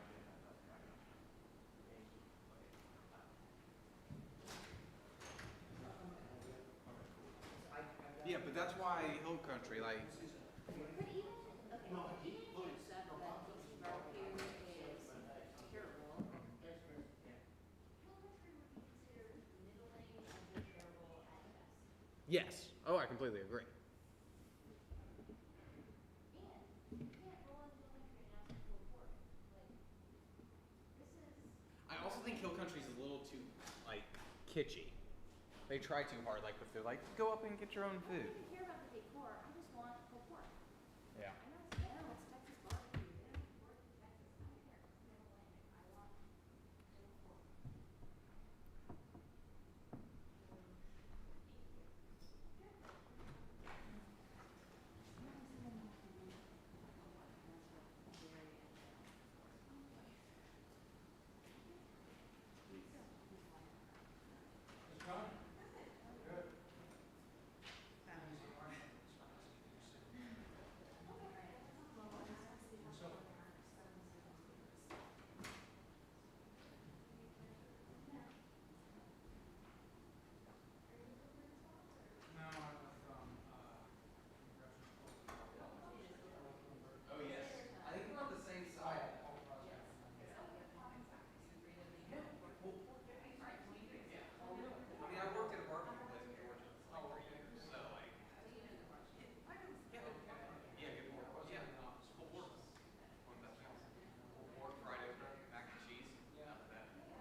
Yeah.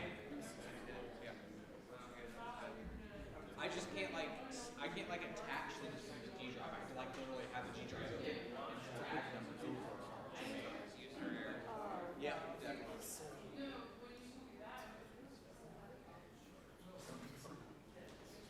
Why but why?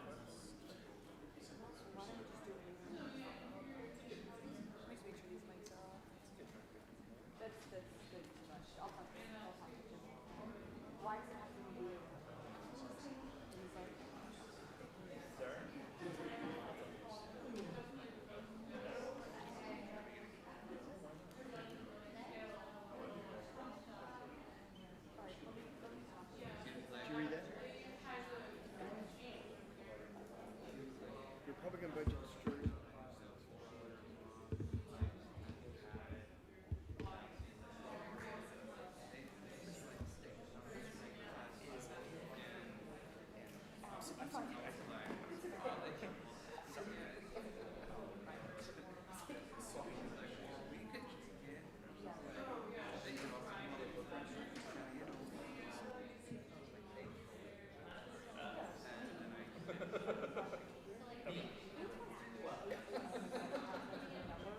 But I'm on the down. I'm on the down.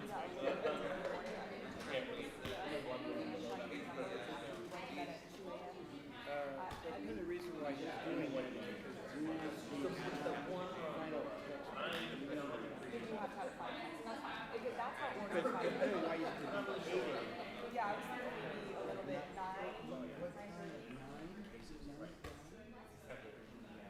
9:30? I'll talk with Jim and maybe save him. Really? They're actually bringing in heating fuels. I'm about it.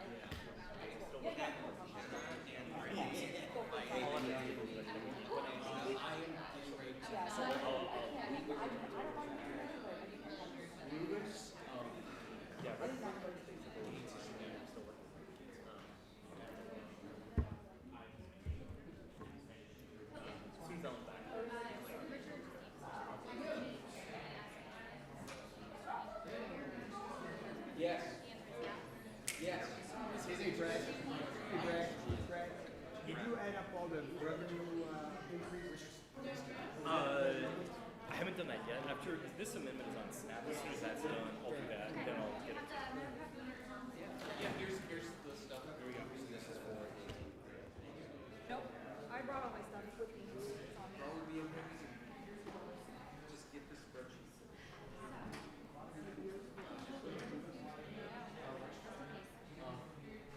Brittany, is he here? Yep. Oh, you're doing something else, okay. I'm gonna give you this one. So it's, if you just do the repeal only, it's 400. Just repeal. It's 480 billion.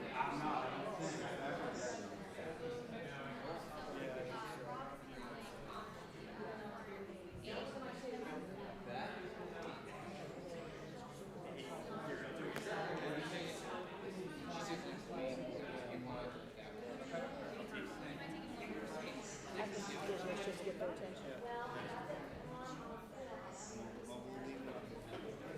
Okay, who's our next? Lujan. We're not quite halfway done. We're at amendment 11. So it's 11 of Snap, so it's going to be you leading here. Good, good. Yes. So this is Lujan. We're still on the break time.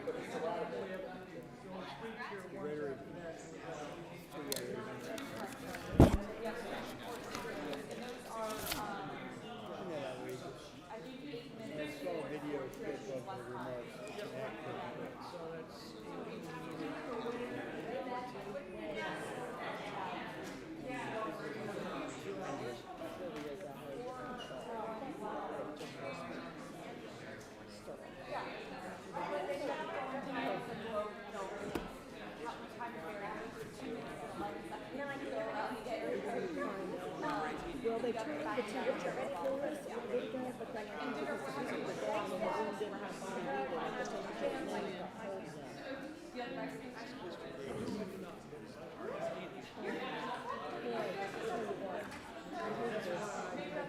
hope to prolong too long.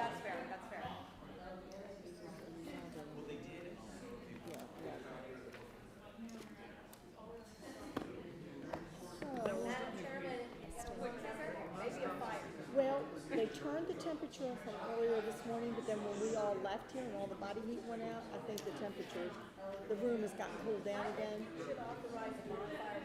I'm telling you. You would have support. I told him before. I told him when I first came in here, I said, we cannot be in here all day like this. My feet are frozen, my nose is so cold, it just keeps on running. Or we should. You can speak. Little beavers. This is a bag. I make these bags and sell them at, well, my daughter sells them at fairs, craft fairs. It has corn in it, field corn that won't pop, and you put it in the microwave and it gets warm. And it's not real warm right now, but it gets really warm, and you can put it on your lap, and it just warms you right up. Oh, yeah.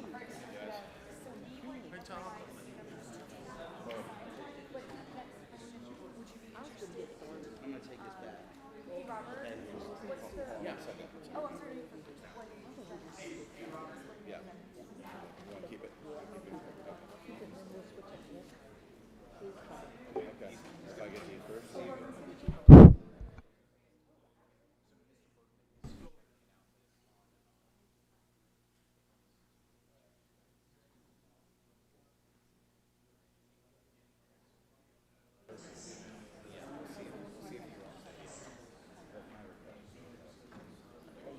There's 3 of you, 4 of you, 5 of you, 6 of you, and there's 4 of us. I'm gonna get started. You good on the 4 and 8?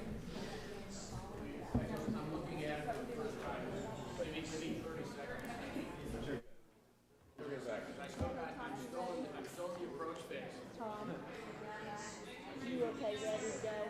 You ready to go? Because you're up next.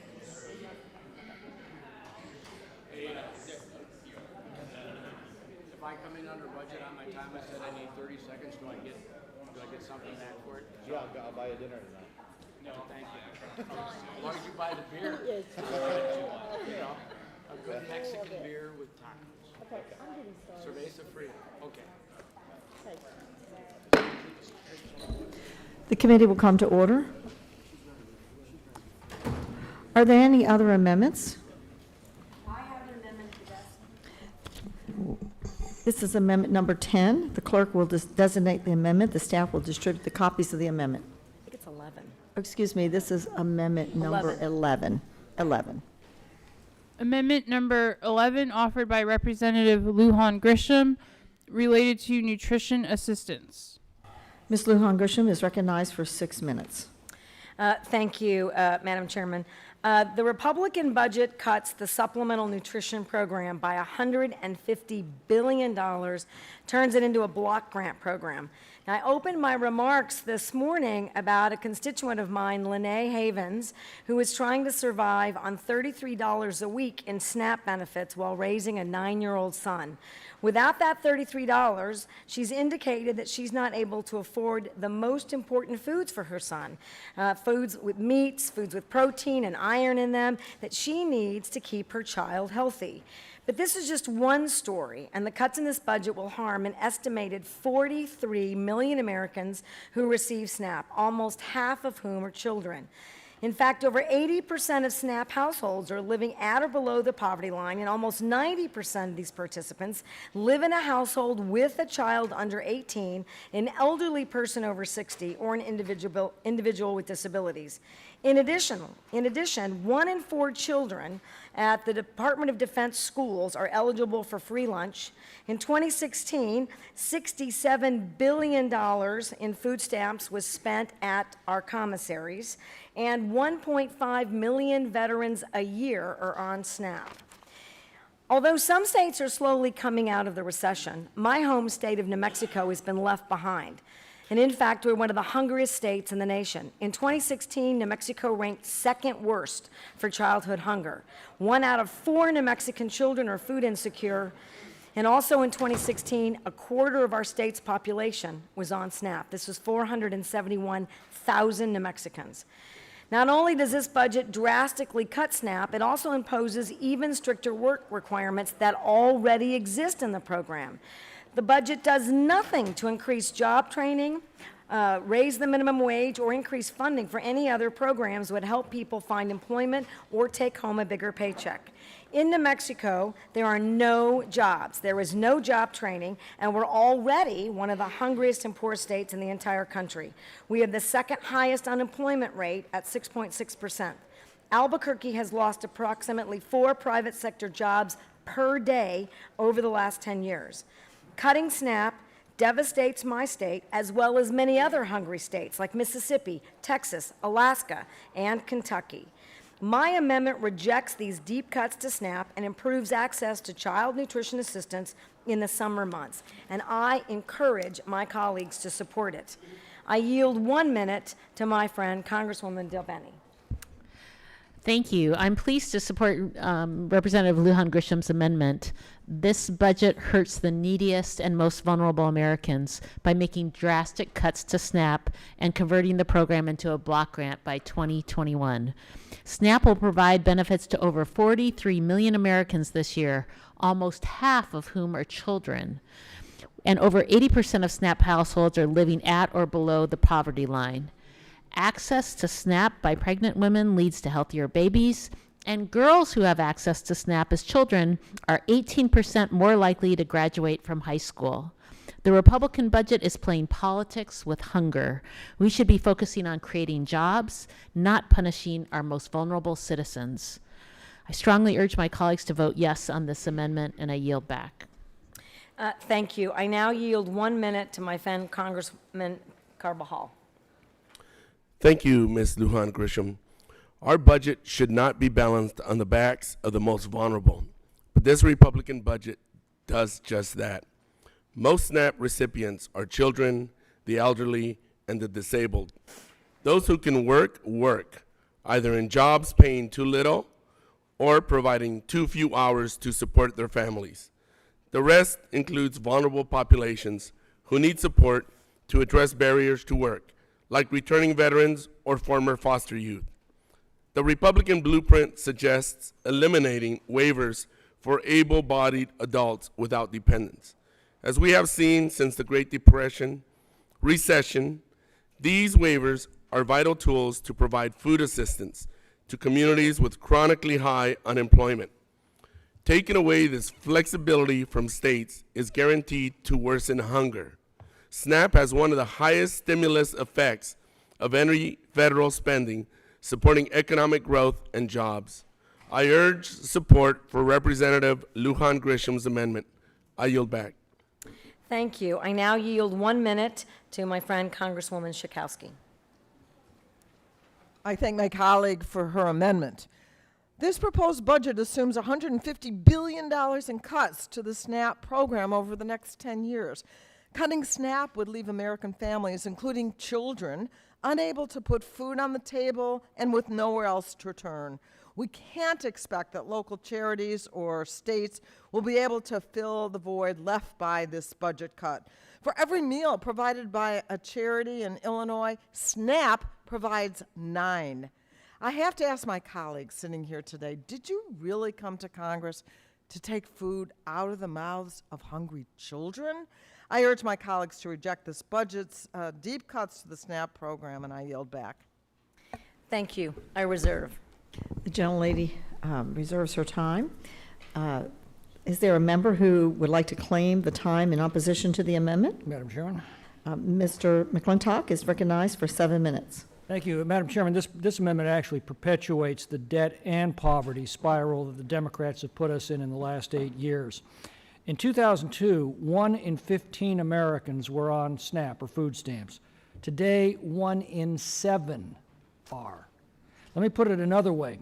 In 2007, just before the recession hit, unemployment was 4.6%. There were 26 million Americans on food stamps. Unemployment is back down to about the same, 4.7%. But the number of Americans on food stamps is now 44 million. The unemployment rates remain pretty much the same.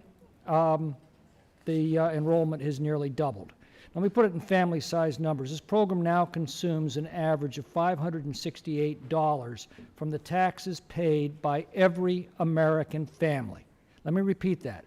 $568 of the taxes paid by an average family goes to pay for the SNAP program. And before the SNAP card was designed to blend in with debit cards, the most bitter complaints I got were from moms and dads on tight budgets who paid those taxes, frugally passed over the expensive foods at the grocery store, and then found the person ahead of them in line with a SNAP card purchasing these very same things. We owe it to those average hard-working families who pay those $568 of taxes for SNAP and then have to scrimp on luxuries for their families in order to pay those taxes. We owe it to them to assure that those who are receiving benefits, who have no dependents and who are perfectly capable of working or training for work or at least looking for work, do so in return for those benefits, because that's what every one of those hardworking families are doing. I suspect that we'll find with this modest requirement what 13 Alabama counties found when they set that condition at the beginning of the year for able-bodied SNAP recipients with no dependents. In those counties, in a 5-month period, the number of the recipients declined from 5,538 to 831. That's an 85% decline. That does not mean that we are cutting SNAP benefits. It means we're protecting them for those who truly need them. We're also recommending that states take some responsibility for these programs. Right now, the federal government picks up the tab, but the state doles out the benefits. This gives them zero incentive to guard against waste, fraud, and abuse. Indeed, it gives them a perverse incentive to overload the rolls to bring more money into the state. As I pointed out before, you don't help the poor by harming the economy. When you raise taxes on the so-called 1%, you're actually hitting businesses that pass along these tax increases as higher prices for consumers, lower wages for workers, and lower earnings for investors, largely people's pensions. And the truth is, if we don't reform these programs now, they will continue to outgrow the economy until the program collapses of its own weight on precisely the truly needy that we're trying to protect. I yield the balance of my time to Mr. Grothman. Thank you.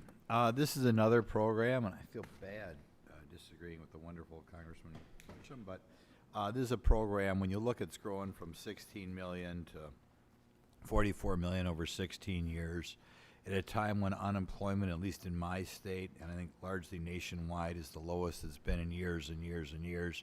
You have to realize there's something wrong here. Because when the economy is humming along like this, and you have almost 3 times as many people under the program as a few years ago, it means reform is necessary.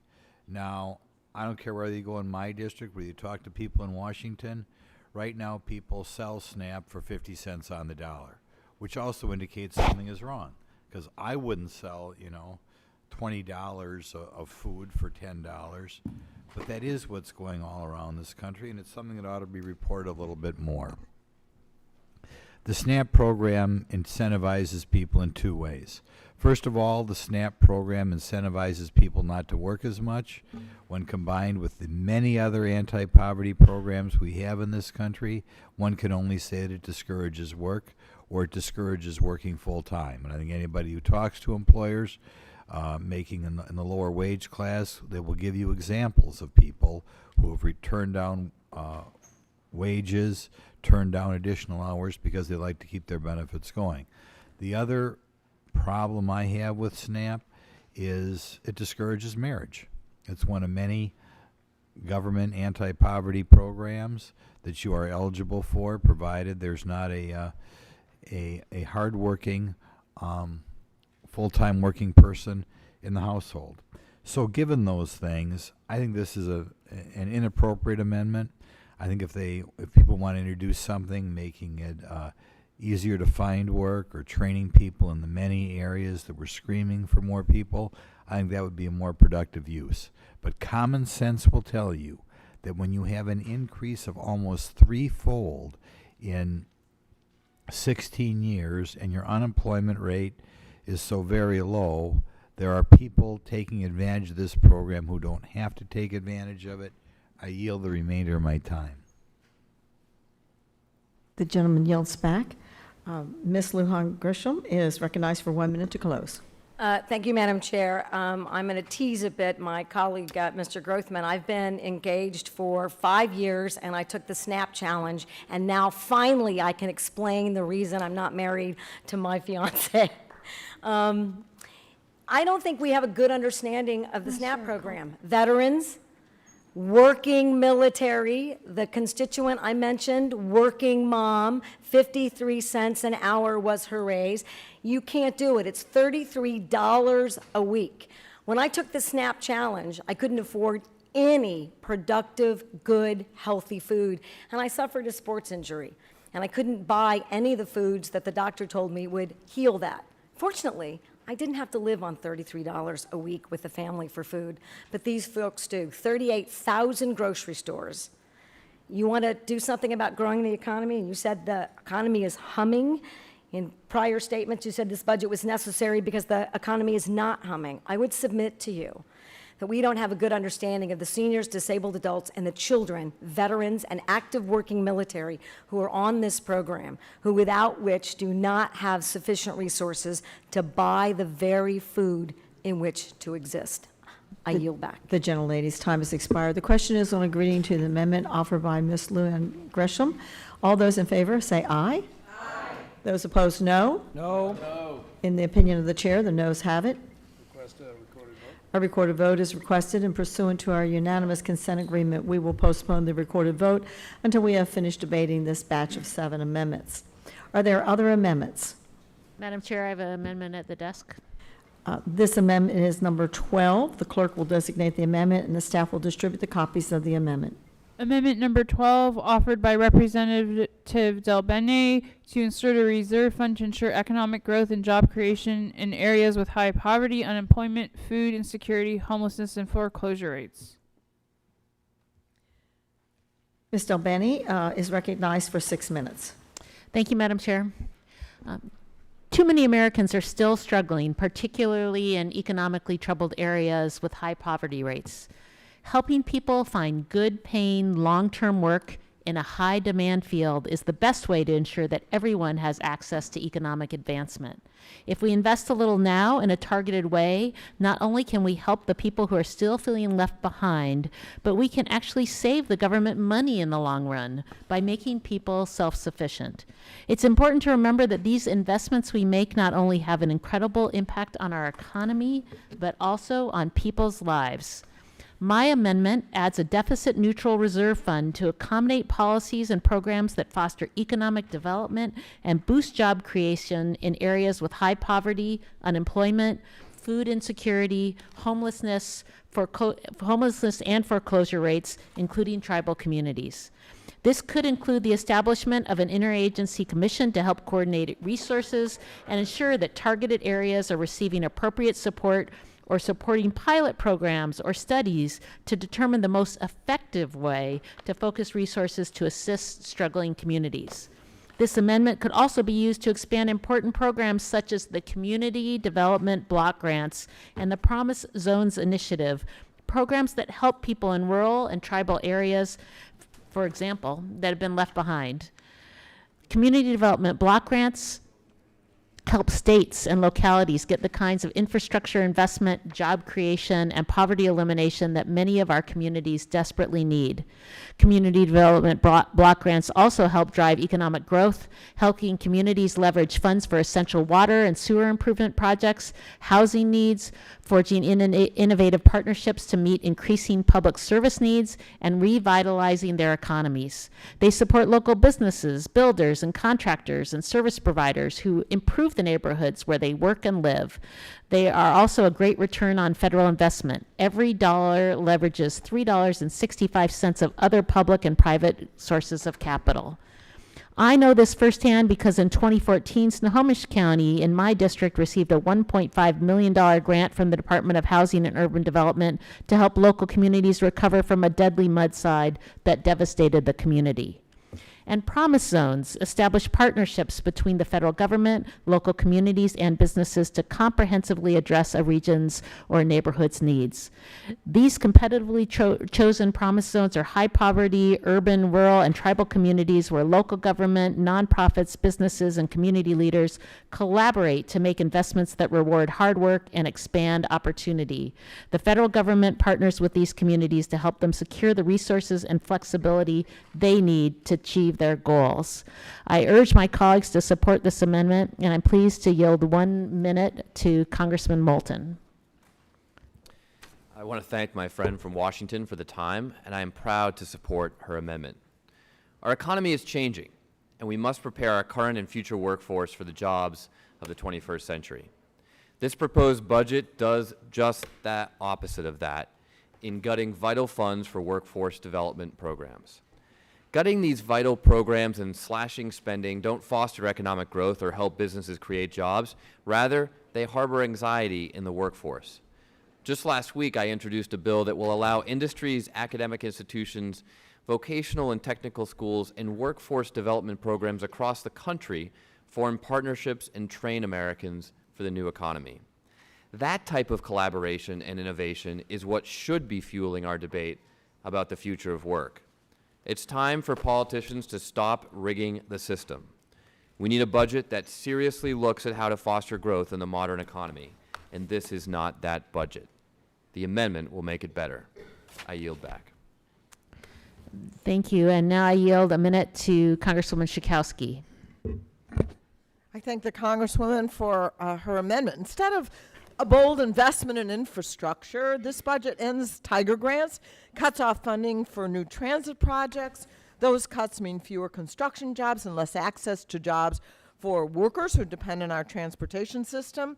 Republicans talk about flexibility for states and cities. This budget cuts community development block grants, arguably the most flexible funding that the federal government provides for local economic development efforts, and I've never met a mayor, Democrat or Republican, who has told me cut CDBG. Congresswoman Delbenny's amendment has the right priorities and invest in our communities to address poverty, reduce unemployment, and improve housing, and it pays for those investments by asking the wealthiest Americans and largest corporations to pay their fair share. I urge my colleagues to support Congressman Delbenny's amendment. Thank you, and I yield the remaining time to Congresswoman Lujan Grisham. Thank you to my colleague from Washington. We often say that our budgets, Madam Chair, are a reflection of our values, and while I hear a lot about the need to grow the economy, create good-paying jobs for working families on the campaign trail, this budget does not reflect those values. This amendment calls for a comprehensive strategy to increase economic opportunities in high poverty, high unemployment areas, and no place needs this amendment more than my home state in New Mexico. We should improve work training and educational opportunities, increase access to affordable housing, and facilitate private investment in underserved communities. To say that we need investments in economic growth in New Mexico is an understatement. I urge my colleagues to take this opportunity to invest in working families in New Mexico and across the country. I yield back. Thank you, Madam Chair. I reserve. The gentlelady yields back. Is there a member who would like to claim time in opposition to the amendment? The gentleman from Ohio, Mr. Renacia, is recognized for 4 minutes. Thank you, Madam Chairwoman. This amendment asks that we reserve money, and in my world, in the real world, you reserve money when you have money. It's one of the problems we have in Washington. We don't have money, we're borrowing money. It says, though, we're going to be deficit neutral, of course, by reducing tax expenditures for the top 1% and reducing unjust tax expenditures on corporations. Again and again, my colleagues on the other side of the aisle believe that if we tax the rich and spend more money on federal programs, then we will be able to make significant strides to reduce poverty. However, the results tell a much, much different story. There are 92 different federal programs in a poorly coordinated effort to fight poverty already. This approach was built on the premise that compassion is best measured by how much we spend, and not by how much people are lifted out of poverty. For too long, this is really how we have measured the success of each of our welfare programs. Let's face it, the war on poverty began with a premise by President Johnson in 1964. Our aim is not only to relieve the symptom of poverty, but to cure it, and above all, to prevent it. That's just not happening today. Today, we still spend twice the amount on SNAP as we did before the 2007 recession, and with more than 40 million Americans still receiving SNAP, many of these recipients are able-bodied adults who should be participating in the workforce. That is why it is vital that instead of setting up reserve funds, we actually analyze current programs and make sure that they work more efficiently. That is truly what the American people want. When I go home, they tell me, why are you guys wasting so much money? Why can't you spend it appropriately? And why can't you spend it efficiently and effectively? That is why it is vital that we work to enact pro-growth policies, not set up reserve funds. That is why it is important that we work to spur job creation. This budget includes policies that will actually reduce the regulatory burden. My colleagues on the other side talked about jobs. If you want to make sure we have jobs, reduce the regulations on the businesses. I was a businessman for 30 years. Reduce the regulatory climate, reduce the tax burden, which is what this budget does, and it allows businesses to be able to employ more people and get people back to work. As a member of the Ways and Means Committee, I believe that reforming our tax code will unleash that entrepreneurial spirit of the country and will help lead to growth that will help all Americans. Again, simply setting up a reserve fund after we already have so many programs is not something the American people want. The American people want us to use the dollars that we take from them efficiently and effectively, not set up an additional account. I will now yield some time to Mr. Smuckler. Is he here? Thank you. I'd like to first thank the maker of this amendment for its introduction and for the comments that were made today. You know, there's much that I think we agree on, that probably all of us agree on here today. We all want everyone to have the opportunity to succeed, to have the chance to make the most of their lives no matter where they start. It's called living the American dream. But unfortunately, as Mr. Renacci has said, we've had a long war on poverty in our country, and it's characterized by a legacy of broken promises that have failed to lift hardworking Americans out of poverty, and instead too often traps families, simply shuffling them from one program to another instead of helping them to break free altogether. Clearly, we need a better way to approach this. If more government spending, more government programs led to greater economic growth and opportunity, then things should be booming and the rate of poverty should be decreasing. But we know this is simply not the case. The number of Americans living in poverty has risen 25% just since 2007. And in fact, real median household income was $56,500 in 2015, the latest year available. That's 1.6% below its pre-recession peak in 2007. I'm really proud of some of the work that's being done in the district that I represent, where a group of individuals and organizations have come together to combat poverty and have set some aggressive goals to reduce and halve the rate of poverty in our community. And they've done two things which I think are worth mentioning.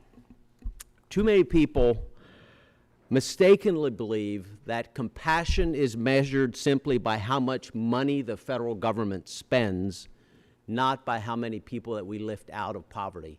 And one of the things that this group has had many discussions about is how to measure effectiveness, and that's one of the things that they have decided upon. You measure it by people who have been lifted out of poverty, not by the dollars spent.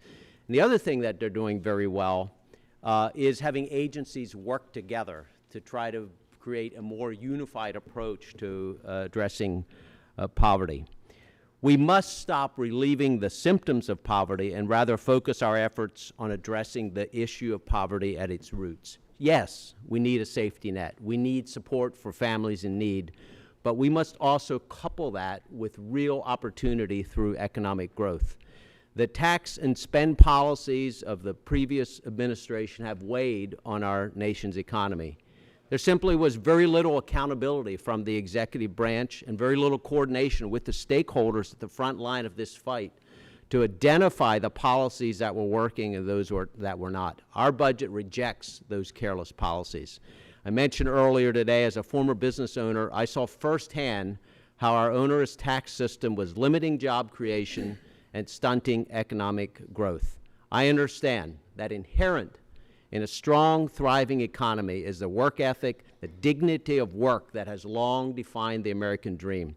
The federal government should no longer create a culture of dependency on government, but rather it should promote self-sufficiency and the value of a hard-earned dollar. Our budget resolution puts forth pro-growth policies such as fundamental tax reform, lowering the federal debt, which will lead to a stronger economy and more good-paying jobs. For these reasons, I urge a no vote. Thank you, Madam Chair. I yield back. The gentleman yields back. Ms. Delveni is now recognized for 1 minute to close. Thank you. A long-term budget must support the development of a competitive American workforce, encourage job creation, and grow an economy that works for all Americans. And this requires sustained investment in areas that create opportunities for millions of Americans. And programs like community development block grants are proven and effective, and we should not be cutting these programs if we want to truly make a difference.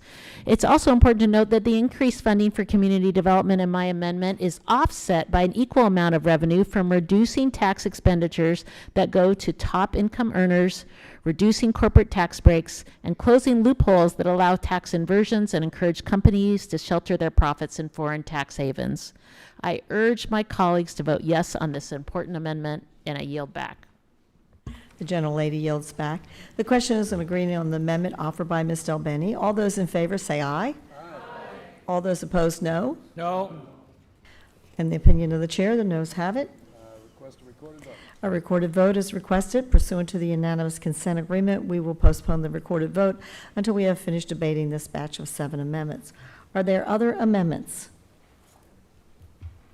Madam Chairman, I have an amendment at the desk. This is amendment number 13. The clerk will designate the amendment, and the staff will distribute the copies of the amendment. Amendment number 13, offered by Representative Moulton to insert a policy statement to fully fund the investigation of Russian interference in the 2016 U.S. presidential election. Mr. Moulton is recognized for 6 minutes. Thank you, Madam Chairman, for the time.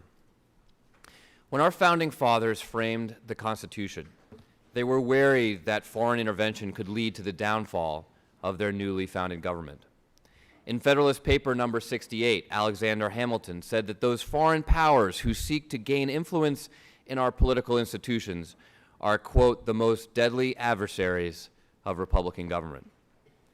While I know we aren't going to agree on much today, there is one thing that I know we all share, and that is a belief that free and fair elections are the cornerstone of our democracy. Foreign interference in our elections undermines the public trust and casts doubt on the legitimacy of our government. Our nation's intelligence agencies, including the DNI, NSA, FBI, and the CIA, have all concluded that Russia launched a campaign to undermine the 2016 U.S. presidential election, which included cyber attacks, dissemination of false information, and other intelligence operations. We know that members of the Trump campaign had frequent and repeated contact with Russian government officials and oligarchs, and then lied about this contact in testimony to Congress and in their security clearance applications.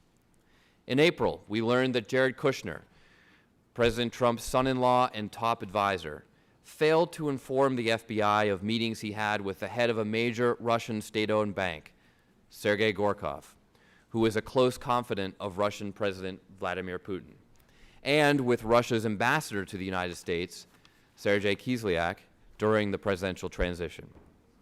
Since then, Kushner has reportedly updated the list of contacts 3 times, adding over 100 people, including Natalia Veselnitskaya, the Russian lawyer whom Kushner, Donald Trump Jr., and former Trump campaign chairman Paul Manafort met with in June 2016, under the assumption that they would provide politically damaging information about Secretary Hillary Clinton as part of the Russian government's effort to support the Trump campaign. Let me tell you, if one of my Marines had done the same thing on his security clearance application, just think about that for a second. A young Marine, someone who, unlike all these members of the Trump campaign, actually volunteered to put his life on the line for our country. If he had had illicit contacts with enemy agents, which, make no mistake, is exactly who these Russians are, and then lied about it on his security clearance form, he would probably be in prison. Well, this guy is in the White House with access to some of the nation's most sensitive intelligence. Wake up. This is insane. Regardless of which party you belong to, our national security must come first. And that is why I am offering this amendment, which will ensure adequate funding for Special Counsel Robert Mueller, appointed by the Department of Justice, so that he can perform a thorough and nonpartisan investigation of Russia's campaign to affect the 2016 U.S. presidential election, and any individuals in the United States that may have colluded in those efforts. This is about protecting the integrity of our democracy from a country that has thousands of active nuclear warheads aimed at us right now, and has conducted an aggressive campaign to undermine democratic governments around the globe. Restoring faith in our electoral process should transcend party lines. As President Trump's own FBI director nominee recently affirmed, this is not a political witch hunt. This is an issue of national security that we should all be committed to supporting. Did you ever ask your father or grandfather what he did in World War II? Well, someday our grandchildren will ask us, where did we stand when Russia attacked the United States? My colleagues, think about what your grandson or granddaughter will say when he or she reads about you someday. Did you have the courage to stand up for our country, our Constitution, and our values? Or did you vote this down because your party bosses told you to?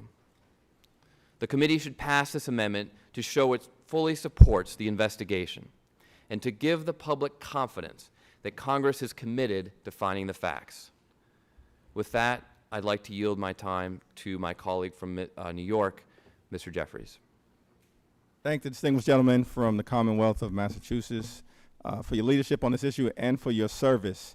17 different intelligence agencies concluded that Russia interfered with our election for the sole purpose of helping Donald Trump secure the presidency. During the same period of time when Russia was attacking our democracy, high-level members of the Trump campaign and his allies were in regular communication with these Russian spies. Paul Manafort, the campaign chairman, Michael Flynn, his former national security advisor, Carter Page, his foreign policy advisor, Michael Cohen, his personal attorney, Roger Stone, longtime confidant, Jeff Sessions, his attorney general, Jared Kushner, his son-in-law and senior White House advisor, Donald Trump Jr., his son. What were they talking about? We need to get to the bottom of this investigation. It's either the greatest coincidence in the history of our democracy or something really wrong occurred. That's why we need to fully fund this investigation. The gentleman's time has expired. Is there a member who would like to claim time in opposition to the amendment? Yeah, Madam Chairman. Mr. Woodall is recognized for 7 minutes. Thank you, Madam Chairman. I want to be clear that I'm grateful for Mr. Bolton's service to this country. He's a great patriot, and he's performed a valuable service for this country, and I'm grateful for it.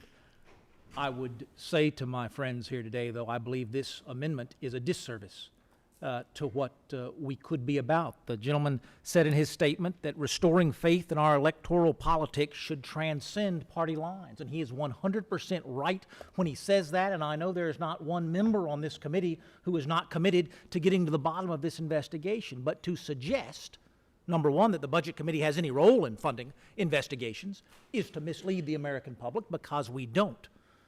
To suggest that we're not committed to funding those investigations is to mislead the American public, because we are. I get up in the morning, Madam Chairman, from time to time. I'm reading the Twitter feed that comes across my desk at 6 o'clock in the morning. But this morning, it was Mr. Moulton's face that came across my desk at 6 o'clock in the morning. It's the first time that's happened to me. We don't have a regular meeting scheduled at that time. House Democrat to try to force GOP to go on record supporting the Russian probe. In fact, they are quoting from the very powerful statement that Mr. Moulton gave. Where were you? What will you do when your grandson asks? This came from the CNN webpage, and I know my colleagues don't have a lot of confidence in our Atlanta-based news broadcast, but I want to read from that article. After they go on to talk about the importance of the investigation and how we're going to get folks on record, they say, and I quote, "Congressional Republicans have been publicly supportive of Mueller. House Republican Speaker Paul Ryan and Senate Majority Leader Mitch McConnell have both praised his appointment as special counsel, and there has been no indication on Capitol Hill that the GOP-controlled Congress would attempt to undermine his efforts or withhold any resources from his team." I want to say that again. There has been no indication that the GOP-controlled Congress would undermine his investigation or withhold resources from his team. And my fear is, for something that should be nonpartisan, like the integrity of the American electoral process, to suggest in what often shakes up as being a fairly partisan budget committee markup, to suggest that there's an opportunity that someone on this committee, that someone in this Congress would stand in the way, flies in the face of every shred of evidence that's out there. We're just seeing right now, even as we're sitting in this committee room, that Donald Trump Jr. and Paul Manafort are coming before the Senate Judiciary Committee. Why? Because Senator Grassley postponed that committee meeting to make their appointments, their presentations possible. That's coming next week. We're going to have Jared Kushner in front of the Senate Intelligence Committee next week. I know that there is bipartisan commitment to getting to that confidence that every American needs in our electoral process. I just caution my friends, in our bipartisan pursuit to make that happen, we can do a lot of damage. This does not need to be a partisan matter. This can be an American matter, and urge the defeat of this amendment to make sure that it is so. With that, I'd like to yield to my friend, Mr. Gates. I thank the gentleman for yielding, and I think it bears repeating to thank the amendment sponsor for his service to the country. It is evident that this amendment is offered with sincerity and with a sincere desire to do what's right to protect the American election system. The challenge with the amendment is that it seeks funding for something that isn't underfunded. There's been no indication that the Department of Justice, the Special Counsel, the House Intelligence Committee, the Senate Select Committee on Intelligence lack resources to be able to get to the bottom of any potential interference by Russia in the 2016 election. A lot of folks in my district who voted for Donald Trump, and I haven't met the first one yet that says that they did so because Vladimir Putin told them to. And so I would suggest that perhaps we ought to be focused on the issues that impact the quality of life for the American people: jobs, economic growth, opportunity, better schools, better roads. And I think it's perhaps misplaced for the opposition party here to be so focused on Russia and not focused on the needs of Americans. That's certainly what they've sent us here for, and I yield back the balance of our time. Yeah, Madam Chair, I'd like to yield to my friend from Indiana, Mr. Rokita. I thank the gentleman. I think the points were very well made by my two colleagues, and I appreciate them making them. I know they speak the sentiment of a lot of us here on the committee. I just would indicate that I'm not sure the gentleman's amendment was sincere. The gentleman sits on this committee. The gentleman knows that the issues he's bringing up is the jurisdiction of the Committee on Administration, not this committee. The gentleman also knows that the investigations have been fully funded. So I would just add that into the record and also say that the question that this committee should be asking about our grandchildren isn't necessarily about this amendment and the political points it's scoring with the liberal base. It's what are we doing to our grandchildren in terms of what will be $100 trillion in debt. And no amendment that I've heard today from the Democrats addresses that serious question. that is in the jurisdiction of the Budget Committee. I yield. Madam Chair, I yield back. The gentleman yields back. Mr. Moulton is recognized for 1 minute to close. Madam Chairman, I'd like to thank my colleagues from Georgia and Florida for their thoughtful comments in rebuttal to this amendment. You know, I also appreciate you following me on Twitter, Mr. Woodall, and for reading from the article this morning. You quoted that congressional Republicans have been supportive of the investigation. You quoted that there has been no indication that the GOP would withhold funds. If that's the case, then this is a simple vote. Vote to support the amendment. Vote to support the sincerity of our elections.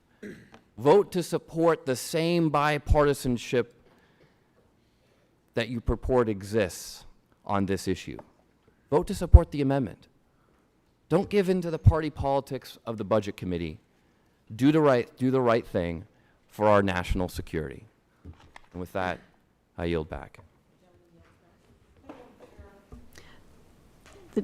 For what purpose does the lady seek recognition?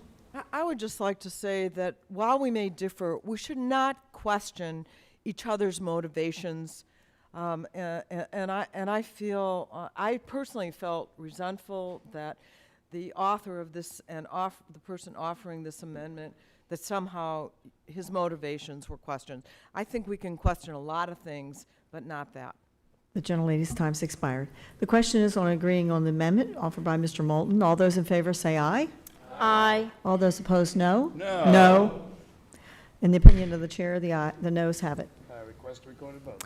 A recorded vote is requested, and pursuant to unanimous consent agreement, we will postpone the recorded vote until we have finished debating this batch of 7 amendments.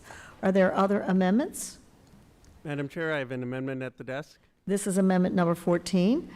The clerk will designate the amendment, and the staff will distribute the copies of the amendment. Amendment number 14, offered by Representative Khanna to insert a deficit-neutral reserve fund to improve the earned income tax credit. Mr. Khanna is recognized for 6 minutes. Thank you, Madam Chair. This amendment is to strengthen the earned income tax credit. As a freshman member of Congress, I know that this committee is often partisan, but my hope is that we actually could come to agreement on this earned income tax credit, and we may get some colleagues on the Republican side voting for it. Partly because it was actually a Republican idea. It was Milton Friedman's idea to have the earned income tax credit, and it was President Richard Nixon who deserves credit in 1975 for instituting the earned income tax credit. The issue with the earned income tax credit, and my colleagues, Representative Jayapal and Representative Jackson Lee will elaborate, it's actually job creating. I heard Congressman McClintock's comments about his concern with dependency or programs that don't create jobs, and we can debate that. But there is no doubt that the earned income tax credit actually supports job creation. And it does it for a very simple reason. About 80 cents to the dollar go to people who are working, and it provides an incentive for more people to enter the workforce because they know they're going to make more money if they enter the workforce. And 20 cents on the dollar goes to the employer, and that gives them an added incentive to recruit. So we know from economic study after study says that the expansion of the earned income tax credit actually tightens labor markets, increases the amount of jobs that are being created. The second thing we know is it doesn't affect automation because it has no impact on having people substitute machines for labor. And this is, again, both conservative and liberal economists that have looked at this program have said that. The third thing we know is that people who get the earned income tax credit actually spend that money often on getting a college education for their kids. There are studies that show that seniors have higher rates going into college if they get the earned income tax credit. It encourages education, that school test scores have improved. Again, these are economic studies not by liberal economists, but by both liberal and conservative economists.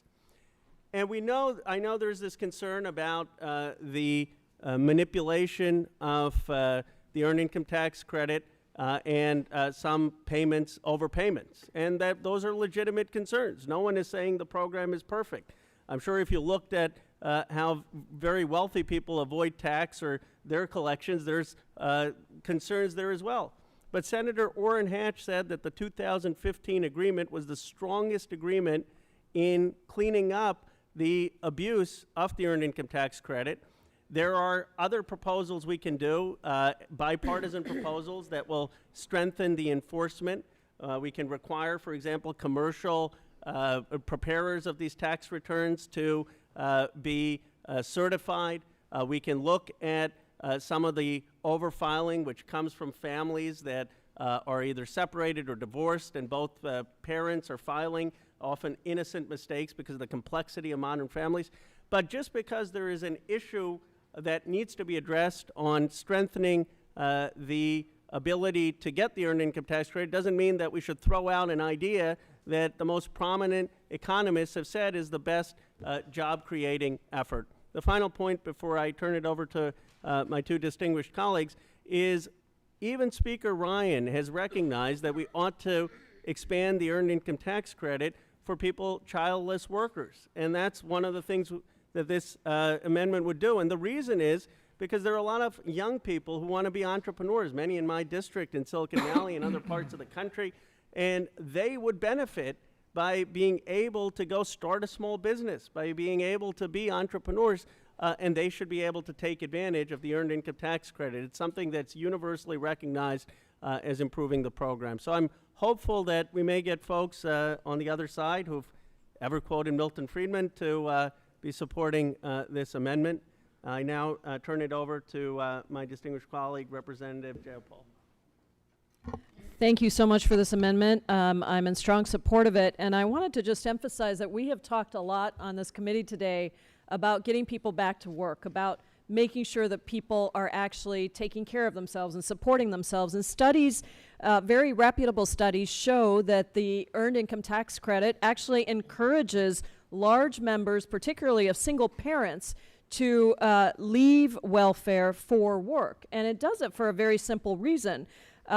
It actually is not just a cash transfer. The EITC draws workers into formal employment, and it increases their market incomes. And once they're employed, then that gives them the opportunity to gain skills and to continue to move through the ladder of employment. So puts any person in a much better position. Now, the EITC has also lifted 6.5 million people out of poverty, including 3.5 million kids. And I think we can all agree that if you have a two-parent family with 2 kids and they're working full-time, that you should then be able to raise your kids. But at the current federal minimum wage, it is simply not possible unless you have the EITC and SNAP. And I see that time is running out, and I want to make sure Representative Jackson Lee has... I'll have Representative Jackson Lee close. I yield back. Because I know our time is limited, so I'll have her do our closing.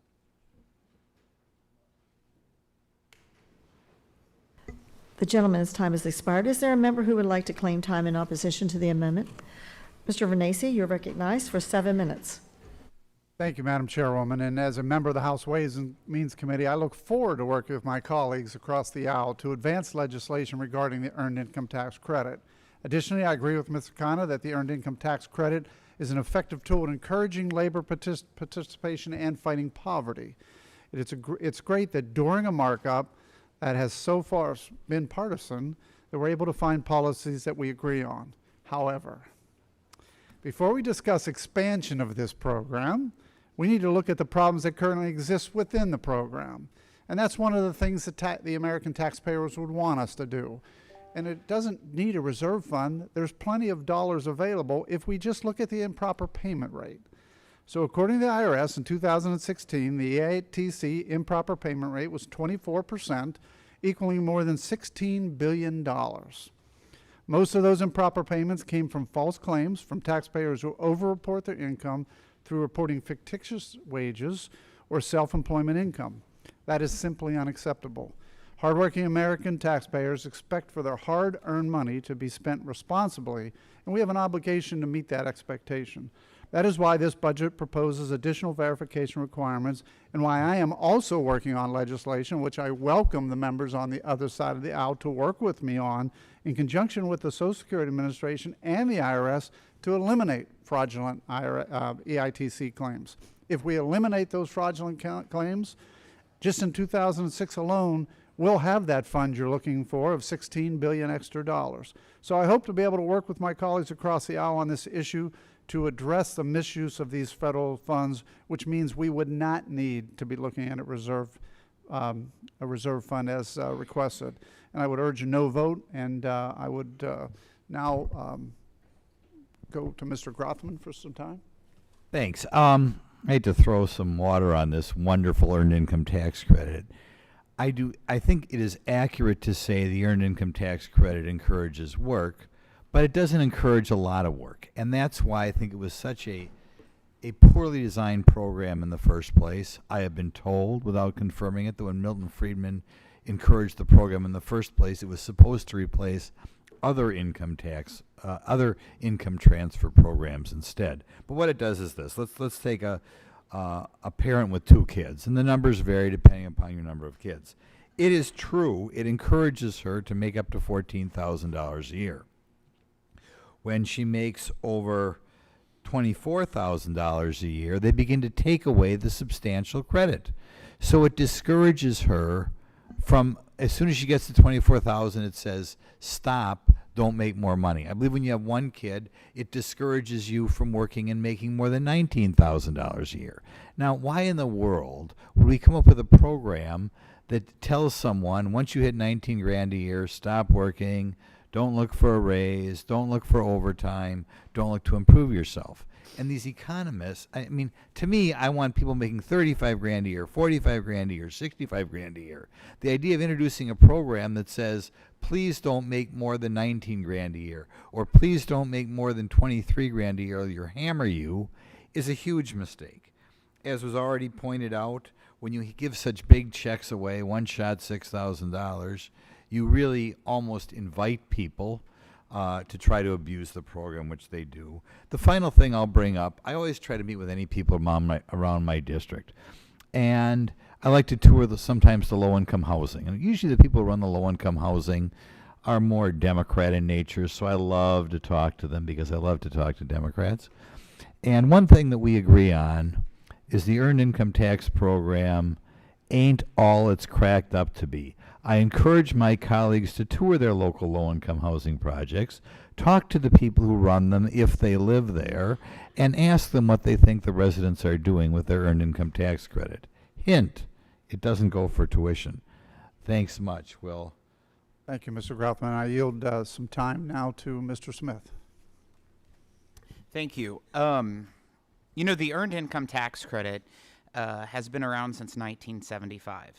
And every administration since 1975 has expanded the program in some form, shape, or another. And we know that the earned income tax credit has helped numerous American families in a lot of ways.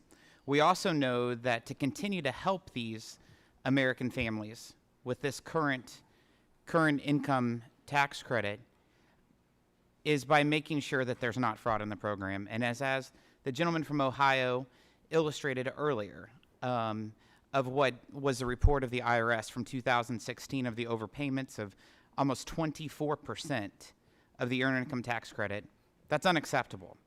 And so this budget proposal actually does a recommendation that requires one guideline in verification, and that's a Social Security number.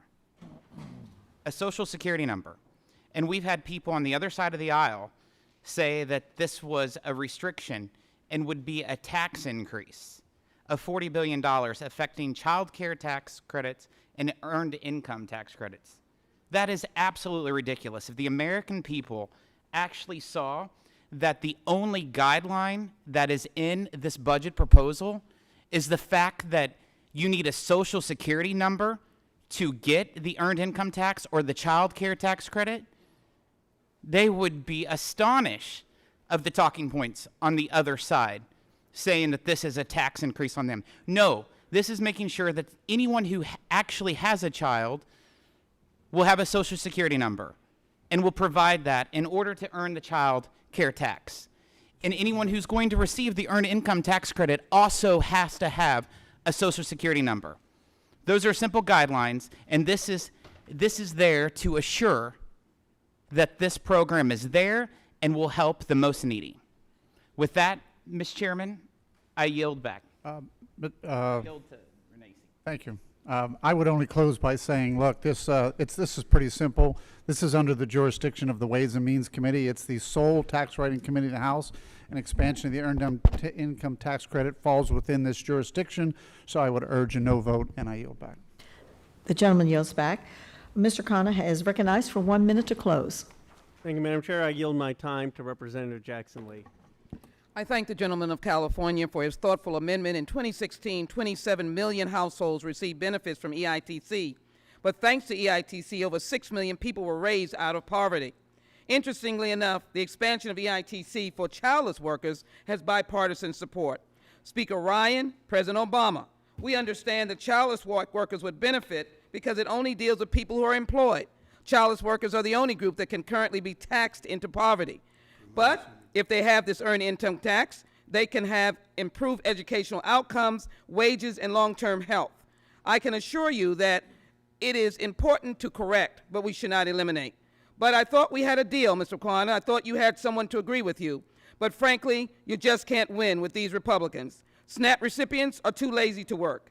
EITC recipients are dishonest workers. Medicaid recipients are undeserving. And sick people get sick because they don't eat healthy. Where can we have some coming together?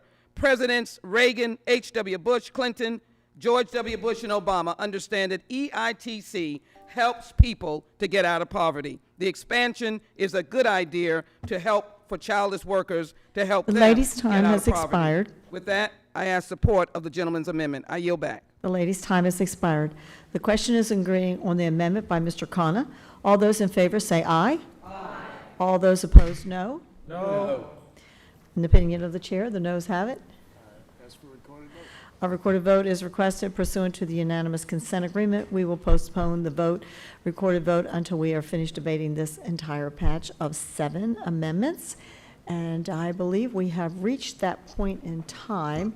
I think there are a few members that are still making it from one of the markups, so if we could just suspend for just a few moments as we get those other members into the committee, and then I think we can move on.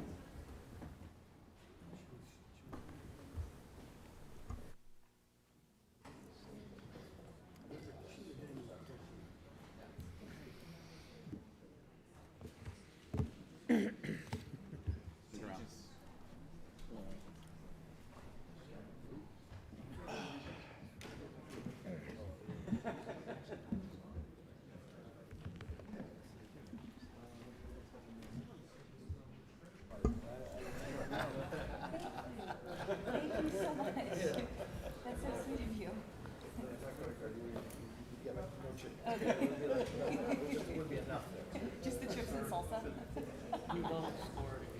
Madam Chair, the Coca-Cola Company put together an entire advertising campaign around handing a Coke to someone who disagrees with you and building a lifetime friendship there. So it's not lost on me that you've gone old school out there in the lobby.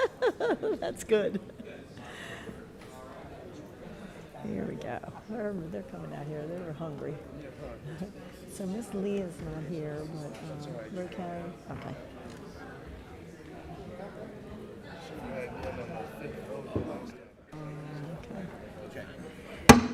The committee will come to order. And since we have decided to roll votes, the committee will resume our postponed votes on the following amendments. Amendment number 5 by Ms. Lee, Amendment number 9 by Ms. Jayapal, Amendment number 10 by Mr. Carvajal, Amendment number 11 by Lujan Grisham, Amendment number 12 by Ms. Delbeni, Amendment number 13 by Mr. Moulton, and Amendment 14 by Mr. Khanna. The committee will now vote on the amendment offered by Ms. Lee. The clerk will designate the amendment. Amendment number 5 offered by Representative Lee. The clerk will call the roll. Mr. Akita. No. Mr. Akita, no. Mr. Diaz-Balart. Mr. Diaz-Balart, no. Mr. Cole. Mr. McClintock. No. Mr. McClintock, no. Mr. Woodall. No. Mr. Woodall, no. Mr. Sanford. Mr. Sanford, no. Mr. Womack. Mr. Womack, no. Mr. Bratt. Mr. Bratt, no. Mr. Grothman. Mr. Grothman, no. Mr. Palmer. Mr. Palmer, no. Mr. Westerman. Mr. Westerman, no. Mr. Renacci. Mr. Renacci, no. Mr. Johnson. Mr. Johnson, no. Mr. Smith. Mr. Smith, no. Mr. Lewis. Mr. Lewis, no. Mr. Bergman. Mr. Bergman, no. Mr. Fazo. Mr. Fazo, no. Mr. Smucker. Mr. Smucker, no. Mr. Gates. Mr. Gates, no. Mr. Arrington. Mr. Arrington, no. Mr. Ferguson. Mr. Ferguson, no. Mr. Yarmouth. Mr. Yarmouth, aye. Miss Lee. Miss Lujan Grisham. Miss Lujan Grisham, aye. Mr. Moulton. Mr. Moulton, aye. Mr. Jeffries. Mr. Higgins. Mr. Higgins, aye. Miss Del Bene. Miss Del Bene, aye. Miss Wasserman Schultz. Miss Wasserman Schultz, aye. Mr. Boyle. Mr. Boyle, aye. Mr. Khanna. Mr. Khanna, aye. Miss Jayapal. Miss Jayapal, aye. Mr. Carbajal. Mr. Carbajal, aye. Miss Jackson Lee. Miss Jackson Lee, aye. Miss Shakowski. Miss Shakowski, aye. Miss Lee. Miss Lee, aye. Madam Chairman. No. Madam Chairman, no. Are there any members who wish to vote or change their vote? If not, the clerk shall report. Madam Chairman, on that vote, the ayes are 13 and the noes are 21. The noes have it, and the amendment is not agreed to. The committee will now vote on the amendment offered by Ms. Jayapal, number 9. The clerk will designate the amendment. Amendment number 9, offered by Representative Jayapal. The clerk will call the roll. Mr. Akita. No. Mr. Akita, no. Mr. Diaz-Balart. Mr. Diaz-Balart, no. Mr. Cole. Mr. McClintock. No. Mr. McClintock, no. Mr. Woodall. No. Mr. Woodall, no. Mr. Sanford. Mr. Sanford, no. Mr. Womack. No. Mr. Womack, no. Mr. Bratt. Mr. Bratt, no. Mr. Grothman. Mr. Grothman, no. Mr. Palmer. Mr. Palmer, no. Mr. Westerman. Mr. Westerman, no. Mr. Renacci. Mr. Renacci, no. Mr. Johnson. Mr. Johnson, no. Mr. Smith. Mr. Smith, no. Mr. Lewis. Mr. Lewis, no. Mr. Bergman. Mr. Bergman, no. Mr. Faso. Mr. Faso, no. Mr. Smucker. Mr. Smucker, no. Mr. Gates. Mr. Gates, no. Mr. Arrington. Mr. Arrington, no. Mr. Ferguson. Mr. Ferguson, no. Mr. Yarmouth. Mr. Yarmouth, aye. Miss Lee. Miss Lee, aye. Miss Lujan Grisham. Miss Lujan Grisham, aye. Mr. Moulton. Mr. Moulton, aye. Mr. Jeffries. Mr. Higgins. Mr. Higgins, aye. Miss Del Bene. Miss Del Bene, aye. Miss Wasserman Schultz. Miss Wasserman Schultz, aye. Mr. Boyle. Mr. Boyle, aye. Mr. Khanna. Mr. Khanna, aye. Miss Jayapal. Miss Jayapal, aye. Mr. Carbajal. Mr. Carbajal, aye. Miss Jackson Lee. Miss Jackson Lee, aye. Miss Shakowski. Miss Shakowski, aye. Madam Chairman. No. Madam Chairman, no. Are there any members who wish to change their vote or any members who have not voted? If not, the clerk shall call the report. Madam Chairman, on that vote, the ayes are 13 and the noes are 21. The noes have it, and the amendment is not agreed to. The committee will now vote on the amendment offered by Mr. Carbajal, number 10. The clerk will designate the amendment. Amendment number 10, offered by Representative Carbajal. The clerk will call the roll. Mr. Akita. No. Mr. Akita, no. Mr. Diaz-Balart. Mr. Diaz-Balart, no. Mr. Cole. Mr. McClintock. No. Mr. McClintock, no. Mr. Woodall. No. Mr. Woodall, no. Mr. Sanford. Mr. Sanford, no. Mr. Womack. Mr. Womack, no. Mr. Bratt. Mr. Bratt, no. Mr. Grothman. Mr. Grothman, no. Mr. Palmer. Mr. Palmer, no. Mr. Westerman. Mr. Westerman, no. Mr. Renacci. Mr. Renacci, no. Mr. Johnson. Mr. Johnson, no. Mr. Smith. Mr. Smith, no. Mr. Lewis. Mr. Lewis, no. Mr. Bergman. Mr. Bergman, no. Mr. Faso. Mr. Faso, no. Mr. Smucker. Mr. Smucker, no. Mr. Gates. Mr. Gates, no. Mr. Arrington. Mr. Arrington, no. Mr. Ferguson. Mr. Ferguson, no. Mr. Yarmouth. Mr. Yarmouth, aye. Miss Lee. Miss Lee, aye. Miss Lujan Grisham. Miss Lujan Grisham, aye. Mr. Moulton. Mr. Moulton, aye. Mr. Jeffries. Mr. Higgins. Mr. Higgins, aye. Miss Delbene. Miss Delbene, aye. Miss Wasserman Schultz. Miss Wasserman Schultz, aye. Mr. Boyle. Mr. Boyle, aye. Mr. Khanna. Mr. Khanna, aye. Miss Jayapal. Miss Jayapal, aye. Mr. Carbajal. Mr. Carbajal, aye. Miss Jackson Lee. Miss Jackson Lee, aye. Miss Schakowsky. Miss Schakowsky, aye. Madam Chairman. No. Madam Chairman, no. Are there any members who wish to vote or to change their vote? If not, the clerk shall report. Madam Chairman, on that vote, the ayes are 13 and the noes are 21. The noes have it, and the amendment is not agreed to. The committee will now vote on amendment offered by Ms. Lujan Grisham, amendment number 11. The clerk will designate the amendment. Amendment number 11, offered by Representative Lujan Grisham. The clerk will call the roll. Mr. Akita. No. Mr. Akita, no. Mr. Diaz-Balart. No. Mr. Diaz-Balart, no. Mr. Cole. Mr. McClintock. Nope. Mr. McClintock, no. Mr. Woodall. No. Mr. Woodall, no. Mr. Sanford. Mr. Sanford, no. Mr. Womack. Mr. Womack, no. Mr. Bratt. Mr. Bratt, no. Mr. Grothman. Mr. Grothman, no. Mr. Palmer. Mr. Palmer, no. Mr. Westerman. Mr. Westerman, no. Mr. Renacci. Mr. Renacci, no. Mr. Johnson. Mr. Johnson, no. Mr. Smith. Mr. Smith, no. Mr. Lewis. Mr. Lewis, no. Mr. Bergman. Mr. Bergman, no. Mr. Faso. Mr. Faso, no. Mr. Smucker. Mr. Smucker, no. Mr. Gates. Mr. Gates, no. Mr. Arrington. Mr. Arrington, no. Mr. Ferguson. No. Mr. Ferguson, no. Mr. Yarmouth. Mr. Yarmouth, aye. Miss Lee. Miss Lee, aye. Miss Lujan Grisham. Miss Lujan Grisham, aye. Mr. Moulton. Mr. Moulton, aye. Mr. Jeffries. Mr. Jeffries, aye. Mr. Higgins. Mr. Higgins, aye. Miss Delbene. Miss Delbene, aye. Miss Wasserman Schultz. Miss Wasserman Schultz, aye. Mr. Boyle. Mr. Boyle, aye. Mr. Khanna. Mr. Khanna, aye. Miss Jayapal. Miss Jayapal, aye. Mr. Carbajal.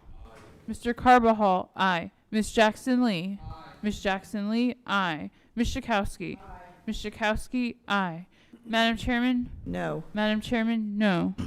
Are there any members who wish to vote or to change their vote? If not, the clerk shall report. Madam Chairman, on that vote, the ayes are 14 and the noes are 21. The noes have it, and the amendment is not agreed to.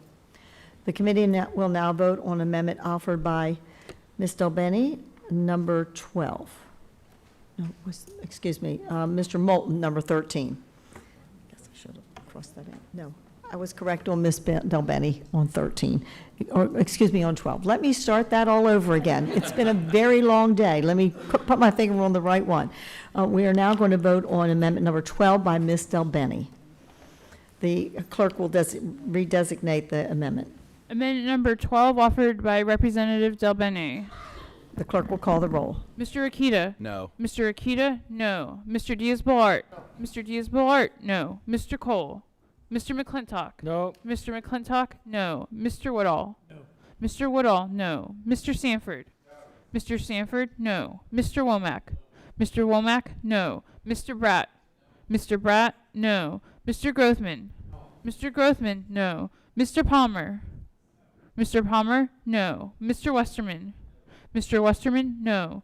Mr. Renacci? Mr. Renacci? No. Mr. Johnson? Mr. Johnson? No. Mr. Smith? Mr. Smith? No. Mr. Lewis? Mr. Lewis? No. Mr. Bergman? Mr. Bergman? No. Mr. Faso? Mr. Faso? No. Mr. Smucker? Mr. Smucker? No. Mr. Gates? Mr. Gates? No. Mr. Arrington? Mr. Arrington? No. Mr. Ferguson? Mr. Ferguson? No. Mr. Yarmouth? Mr. Yarmouth? Aye. Miss Lee? Miss Lee? Aye. Miss Lujan Grisham? Miss Lujan Grisham? Aye. Mr. Moulton? Mr. Moulton? Aye. Mr. Jeffries? Mr. Jeffries? Aye. Mr. Higgins? Mr. Higgins? Aye. Miss Del Bene? Miss Del Bene? Aye. Miss Wasserman Schultz? Miss Wasserman Schultz? Aye. Mr. Boyle? Mr. Boyle? Aye. Mr. Khanna? Aye. Mr. Khanna? Aye. Miss Jayapal? Miss Jayapal? Aye. Mr. Carbajal? Mr. Carbajal? Aye. Miss Jackson Lee? Miss Jackson Lee? Aye. Miss Schakowsky? Miss Schakowsky? Aye. Madam Chairman? No. Madam Chairman? No. Are there any members who wish to vote or change their vote? If not, the clerk shall report. Madam Chairman, on that vote, the ayes are 14 and the noes are 21. The noes have it and the amendment is not agreed to. The committee will now vote on the amendment offered by Mr. Moulton, amendment number 13, and the clerk will redesignate the amendment. Amendment number 13 offered by Representative Moulton. The clerk will call the roll. Mr. Akita? No. Mr. Akita? No. Mr. Diaz-Balart? Mr. Diaz-Balart? No. Mr. Cole? Mr. McClintock? No. Mr. McClintock? No. Mr. Woodall? No. Mr. Woodall? No. Mr. Sanford? No. Mr. Sanford? No. Mr. Womack? Mr. Womack? No. Mr. Bratt? Mr. Bratt? No. Mr. Grothman? Mr. Grothman? No. Mr. Palmer? Mr. Palmer? No. Mr. Westerman? Mr. Westerman? No. Mr. Renacci? Mr. Renacci? No. Mr. Johnson? Mr. Johnson? No. Mr. Smith? Mr. Smith? No. Mr. Lewis? Mr. Lewis? No. Mr. Bergman? Mr. Bergman? No. Mr. Faso? Mr. Faso? No. Mr. Smucker? Mr. Smucker? No. Mr. Gates? Mr. Gates? No. Mr. Arrington? No. Mr. Arrington? No. Mr. Ferguson? No. Mr. Ferguson? No. Mr. Yarmouth? Mr. Yarmouth? Aye. Miss Lee? Miss Lee? Aye. Miss Lujan Grisham? Miss Lujan Grisham? Aye. Mr. Moulton? Mr. Moulton? Aye. Mr. Jeffries? Mr. Jeffries? Aye. Mr. Higgins? Mr. Higgins? Aye. Miss Del Bene? Miss Del Bene? Aye. Miss Wasserman Schultz? Miss Wasserman Schultz? Aye. Mr. Boyle? Mr. Boyle? Aye. Mr. Khanna? Aye. Mr. Khanna? Aye. Miss Jayapal? Aye. Miss Jayapal? Aye. Mr. Carbajal? Mr. Carbajal? Aye. Miss Jackson Lee? Miss Jackson Lee? Aye. Miss Schakowsky? Miss Schakowsky? Aye. Madam Chairman? No. Madam Chairman? No. Are there any members who wish to vote or change their vote? If not, the clerk shall report. Madam Chairman, on that vote, the ayes are 14 and the noes are 21. The noes have it and the amendment is not agreed to. The committee is now ready to vote on amendment offered by Mr. Khan, amendment number 14. The clerk will redesignate the amendment. Amendment number 14 offered by Representative Khanna. The clerk will call the roll. Mr. Akita? No. Mr. Akita? No. Mr. Diaz-Balart? Mr. Diaz-Balart? No. Mr. Cole? Mr. McClintock? No. Mr. McClintock? No. Mr. Woodall? No. Mr. Woodall? No. Mr. Sanford? Mr. Sanford? No. Mr. Womack? Mr. Womack? No. Mr. Bratt? Mr. Bratt? No. Mr. Grothman? Mr. Grothman? No. Mr. Palmer? Mr. Palmer? No. Mr. Westerman? Mr. Westerman, no. Mr. Renacci, Mr. Renacci, no. Mr. Johnson, Mr. Johnson, no. Mr. Smith, Mr. Smith, no. Mr. Lewis, Mr. Lewis, no. Mr. Bergman, Mr. Bergman, no. Mr. Faso, Mr. Faso, no. Mr. Smucker, Mr. Smucker, no. Mr. Gates, Mr. Gates, no. Mr. Arrington, Mr. Arrington, no. Mr. Ferguson, Mr. Ferguson, no. Mr. Yarmouth, Mr. Yarmouth, aye. Miss Lee, Miss Lee, aye. Miss Lujan Grisham, Miss Lujan Grisham, aye. Mr. Moulton, Mr. Moulton, aye. Mr. Jeffries, Mr. Jeffries, aye.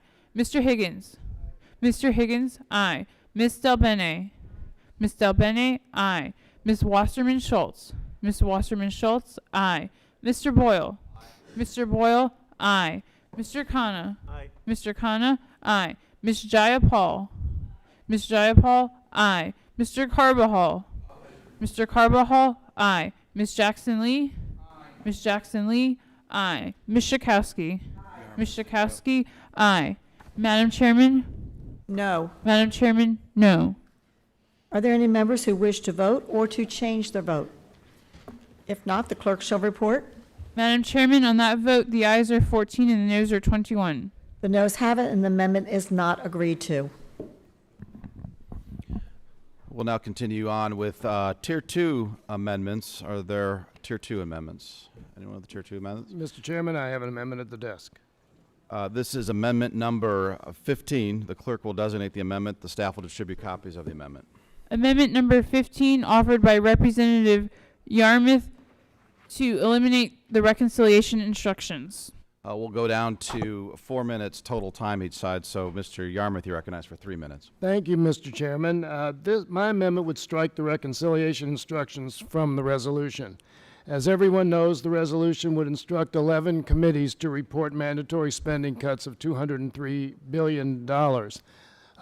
This process is being undertaken for one reason and one reason only, and that's to facilitate a majority-only vote in the Senate on tax cuts for the wealthiest Americans and corporations. By contrast, the cuts that would be forced by the reconciliation instructions are cuts that would hurt the most vulnerable citizens in our country. For instance, the Agriculture Committee is ordered to come up with a certain amount of cuts. Where are they going to get it? Obviously from SNAP. This is the case with almost every one of the committees. The ways that they could actually save money would be to cut benefits for Americans. And the only exception to that probably is the instruction aimed at the Committee on Oversight and Government Reform, which would necessitate that they take it out on federal employees, either on their pensions or salaries. So this is one of the most cynical processes that I think is imaginable. The only way that these tax cuts could be implemented, could be passed through the Congress, is if you pass an instruction that forces pain on American citizens.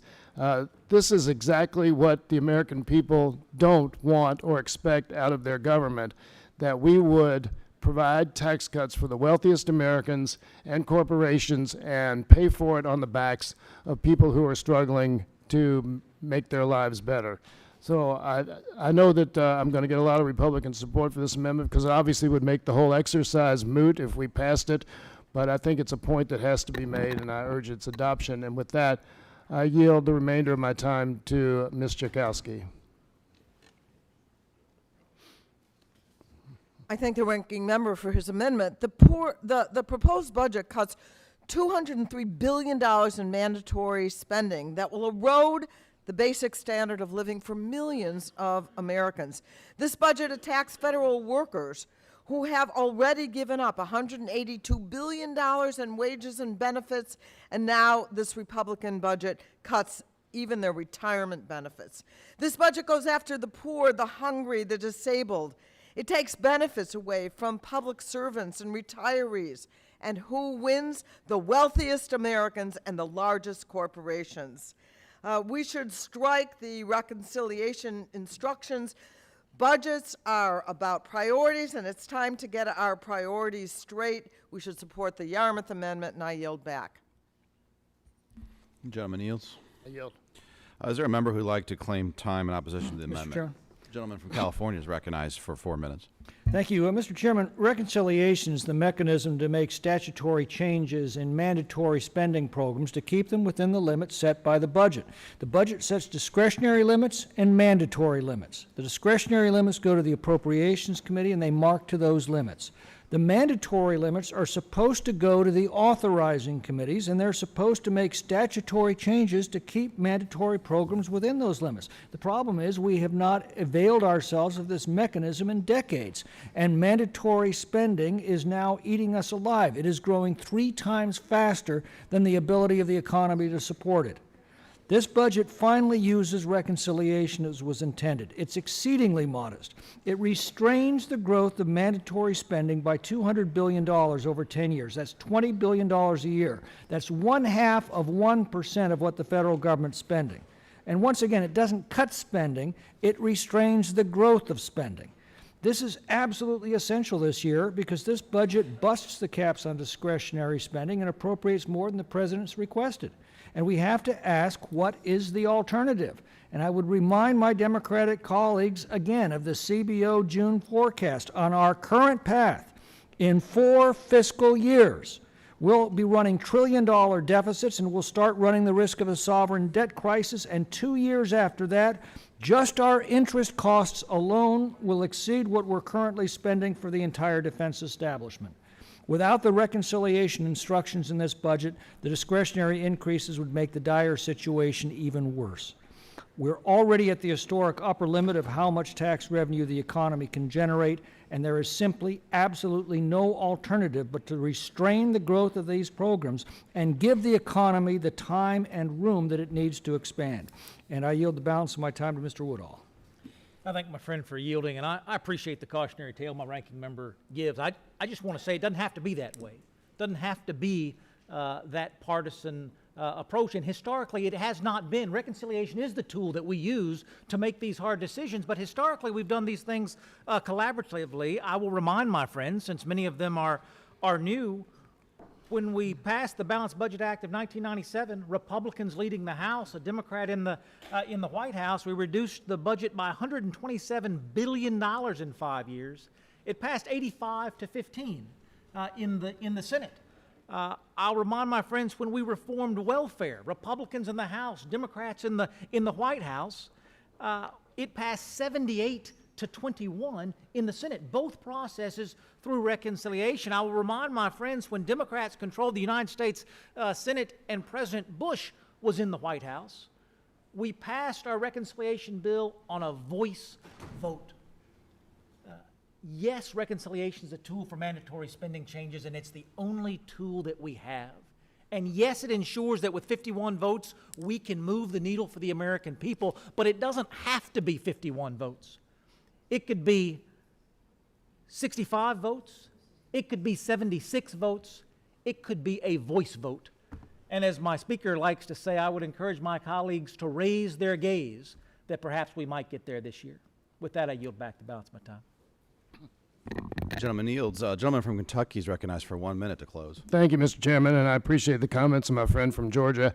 Of course, if we had 65 votes or 78 votes or whatever it was, we wouldn't need reconciliation. And the fact remains that the cuts that are almost inevitable from this process are cuts and votes that could never be passed on their own. Some of them might be, but a lot of them would not be. I would dare to say that right now, if you tried to cut federal pensions or salaries, even on a majority vote by itself in the Senate, you couldn't pass it. And that's why I think this process is so cynical. I would much rather see a budget process where it was forced to be bipartisan in the Senate, because with 52 votes and 52 Democrats and 52 Republicans and 48 Democrats, it should be relatively easy to get something done on a bipartisan basis. It hasn't proven that way.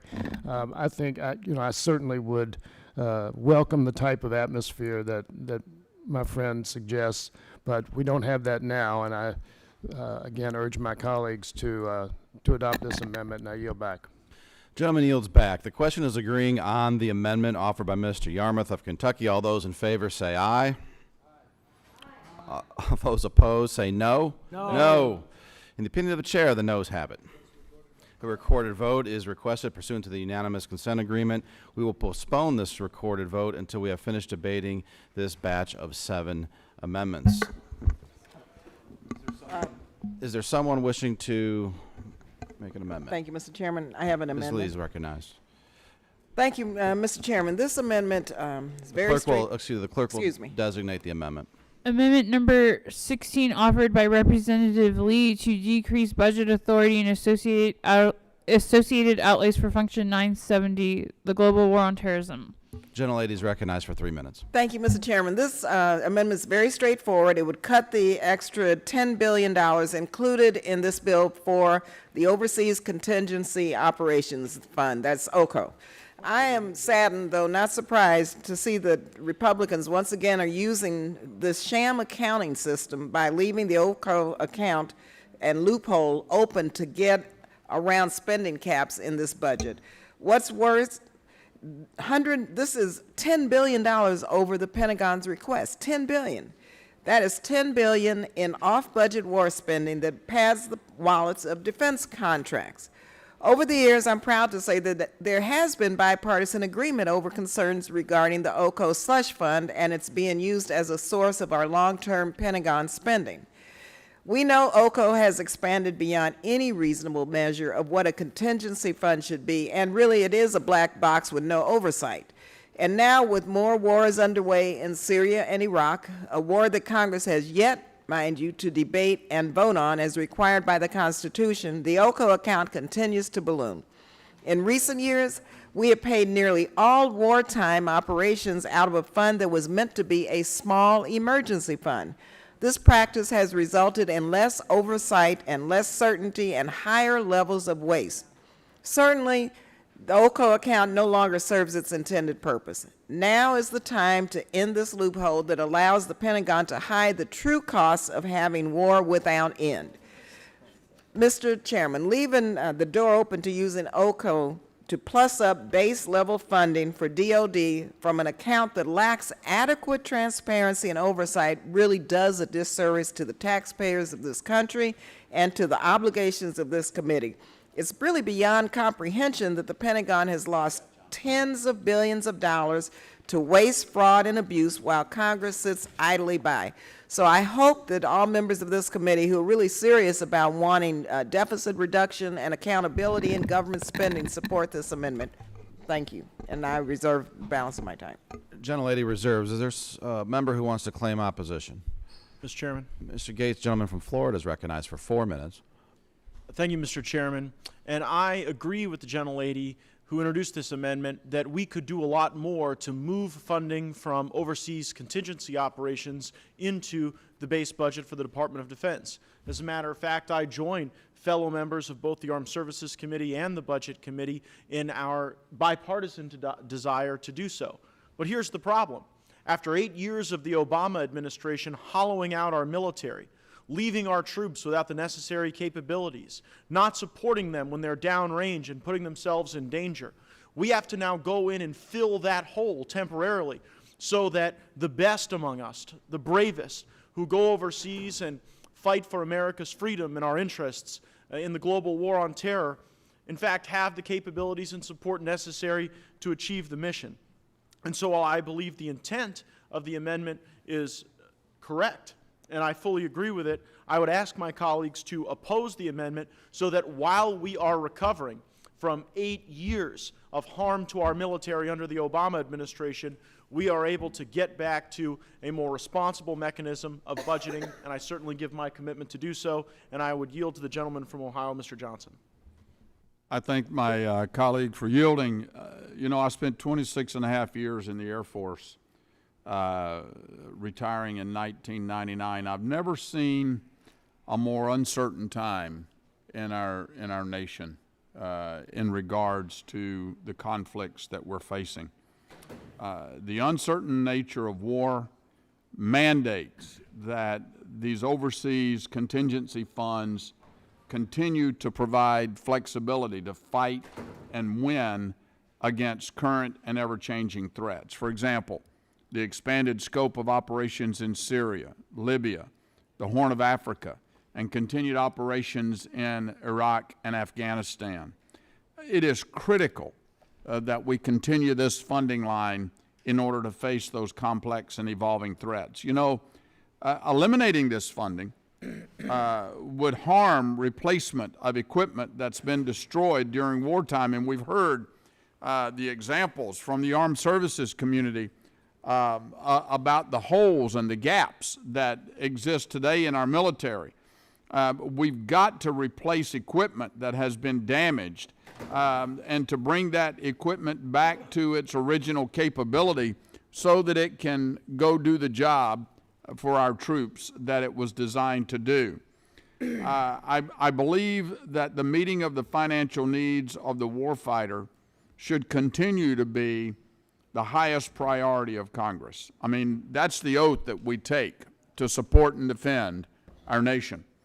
And this overseas contingency fund continues to ensure that those warfighters have the proper funding to fight and to win against these emerging threats. If we were to adopt this amendment, it would preclude us from being able to adjust unforeseen circumstances and related to national security, and that's just totally unacceptable. I too urge a no vote on this amendment, and with that I yield back. I thank the gentleman for his comments, and I would conclude by saying that I often share with my constituents that I'm on the two scariest committees in Congress, Armed Services and Budget. Because in the Armed Services Committee, we continue to see the capabilities of our adversaries climb, as our capabilities have remained in jeopardy as a consequence of the Obama administration. And of course, in the Budget Committee, if we do not take meaningful steps to reduce the deficit and reduce the debt, we will be ill-equipped to deal with those adversaries and their enhanced capabilities. With that, I would urge my colleagues to vote against the amendment. The gentleman yields back. I thank the gentleman. And Ms. Lee, you're recognized for 1 minute to close. Thank you very much, Mr. Chairman. First of all, you can't tell me that a plus-up of $72 billion for the Pentagon cannot fill the gaps and holes that my colleague referred to in the base budget. This is $10 billion over what the president requested. Minimally, the American people deserve transparency and oversight. Again, this OCO account does not provide that. So if this committee wants to plus up the OCO account, transfer it into the base budget so the American people know what their taxpayer dollars are going for. We need to have accountability in government spending. My amendment would take us in the correct direction for that, and so I ask for an aye vote. Gentleman, lady yields back. The question is on agreeing to the amendment offered by Ms. Lee. All those in favor say aye. Aye. All those opposed say no. No. Gentlelady asks for a recorded vote. It's been requested pursuant to the unanimous consent agreement. We will postpone the recorded vote until we have finished debating this batch of 7 amendments. Are there other amendments?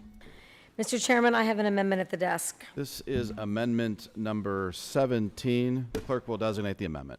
Amendment number 17, offered by Representative Lujan Grisham, to insert a deficit neutral reserve fund related to the availability of access to long-term care services. And I understand the staff has already distributed copies of this series of amendments. Ms. Lujan Grisham, you're recognized for 3 minutes. Thank you, Mr. Chairman. For all our talk today about reining in spending, this Republican budget does nothing to address one of the biggest drivers of cost on the federal balance sheet, long-term care.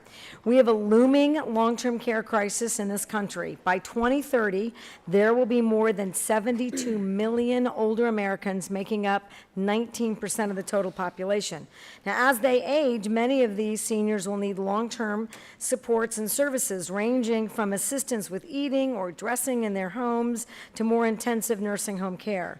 Very few of them will have the resources required to pay for those services, which can be very difficult to access and extremely expensive. For example, In 2016, the average cost of a private room in a nursing home was about $92,000, and the average cost of a home health aide was $31,000. Now, while it was never designed to serve as a universal long-term care program, Medicaid is already the primary payer for long-term supports and services, covering about 43%, $146 billion of all long-term care spending in 2013. And Medicaid spending on long-term care is expected to increase by almost 50% by 2026.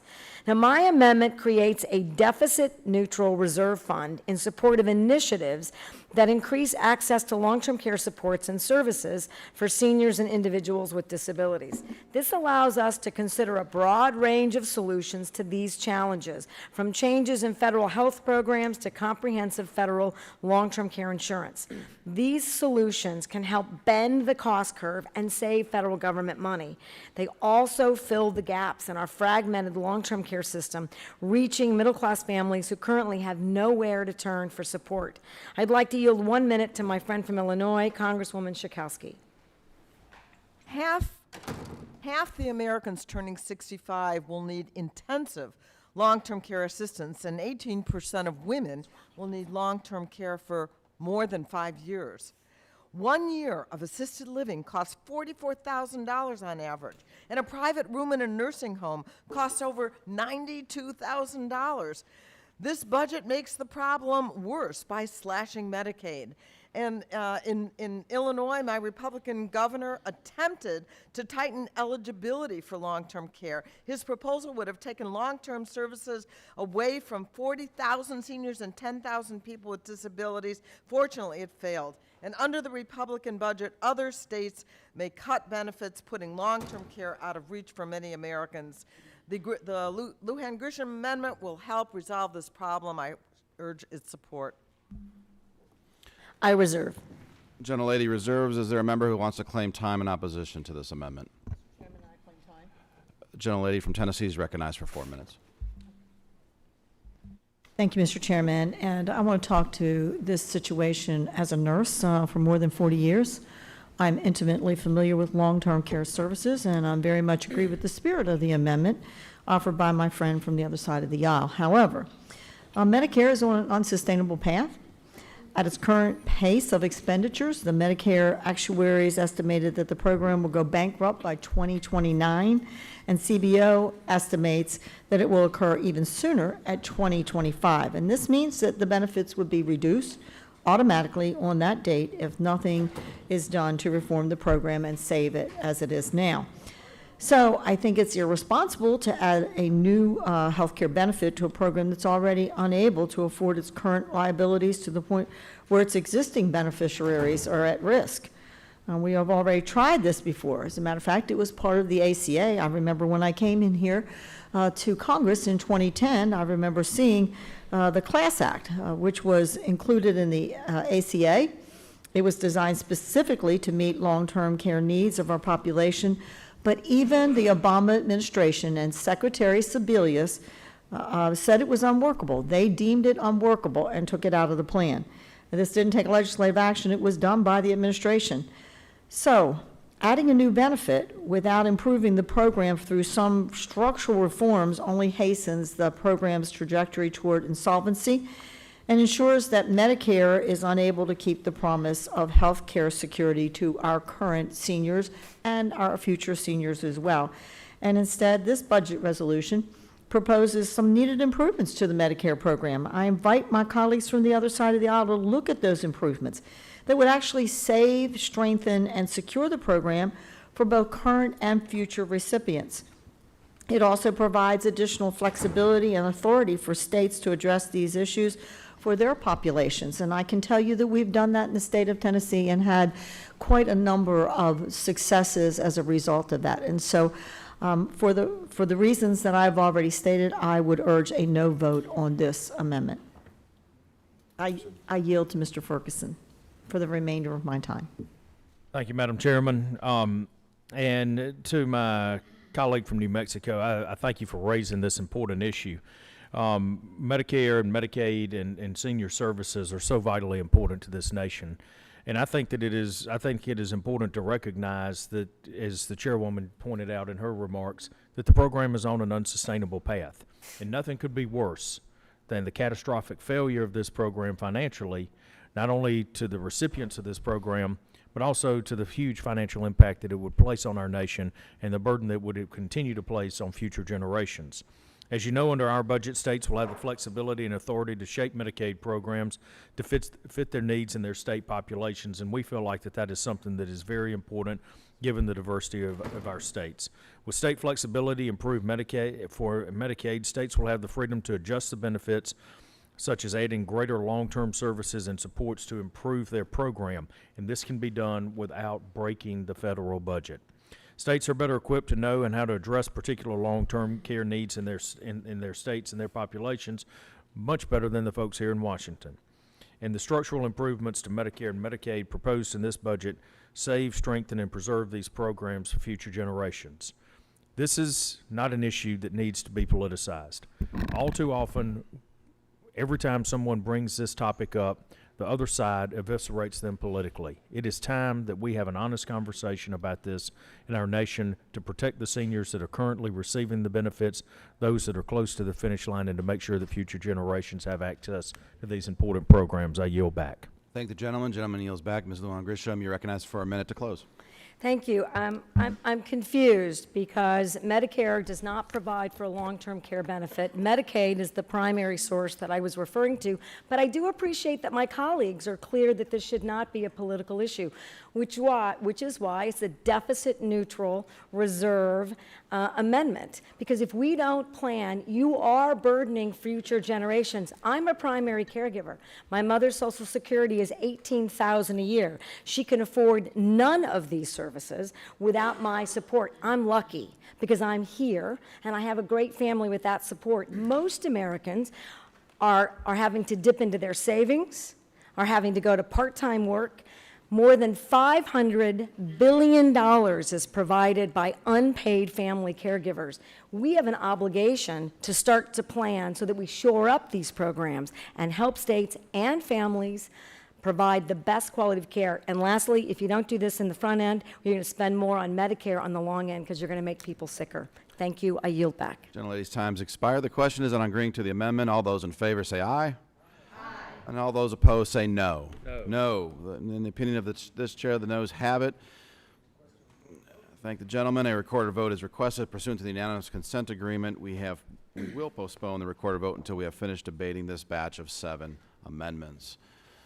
Are there any other amendments? Mr. Moulton? Chairman, I have an amendment at the desk. This is amendment number 18. The clerk will designate the amendment. Amendment number 18, offered by Representative Moulton, to increase budgeted authority and outlays for Function 150 International Affairs. The gentleman is recognized for 3 minutes. Thank you, Mr. Chairman, for the time. As a veteran, I can tell you that this budget resolution we are considering today will put the lives of our men and women in uniform at risk. The proposed cuts to the State Department and foreign aid programs are anti-military and show a clear lack of understanding for how to keep our nation strong and safe. That is why I am offering this amendment to restore vital funding to the State Department. It does so by reducing tax expenditures for the top 1% of income earners and eliminating corporate tax breaks, including loopholes that encourage firms to ship jobs and capital overseas and shelter their profits in foreign tax havens. President Trump's own Secretary of Defense, Secretary Mattis, has said before Congress that if you don't fund the State Department fully, then I need to buy more ammunition. To quote again from Secretary Mattis, what you have to do is make certain that your foreign policy is led by the diplomats, not by the military. Mr. Chairman, I would like to submit this letter for the record. 120 retired generals and admirals, including General David Petraeus, General John Allen, and Admiral James Stavridis, who expressed their opposition to cuts in diplomatic programs. Without objection. I am baffled by the fact that despite our nation's leading generals advocating for more funding for diplomacy, Director Mulvaney, President Trump, Secretary Tillerson, and many of my Republican colleagues in Congress would pursue a budget that does the exact opposite. Now, who do you trust more with our national security? The former commanding general of the 1st Marine Division in combat, or the former CEO of Exxon? During the Iraq War, there was an inverse relationship between the density of USAID projects and casualty rates. The more USAID programs in an area, the fewer U.S. combat troop casualties there were, according to U.S. military research. As an Iraq War veteran, I can't tell you how sad and frustrating it is to see young Americans being sent back to Iraq and Afghanistan to refight the same battles that we won years ago. There is bipartisan blame to go around for this failure. But one thing is clear. Our failure to win the peace after we won the war has cost more young American lives. Let's not make that mistake again. Let's properly fund our State Department and development efforts to keep our country and our troops as safe as they can be. I would now like to yield my remaining time to Mr. Khanna of California.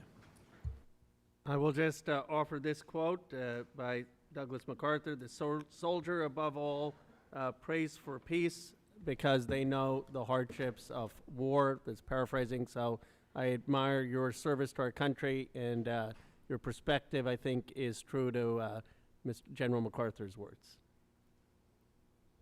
Thank you, Mr. Chairman. I yield back. Gentleman yields. Is there a member wishing to claim time in opposition to this amendment? Mr. Bergman, gentleman from Michigan, is recognized for 4 minutes. Thank you, sir. With all due respect to my fellow Marine across the aisle, many of you, if not all of you on this committee, know that the most challenging place to be is the peacetime Marine Corps, because if we don't have an enemy to fight, we will probably take on each other.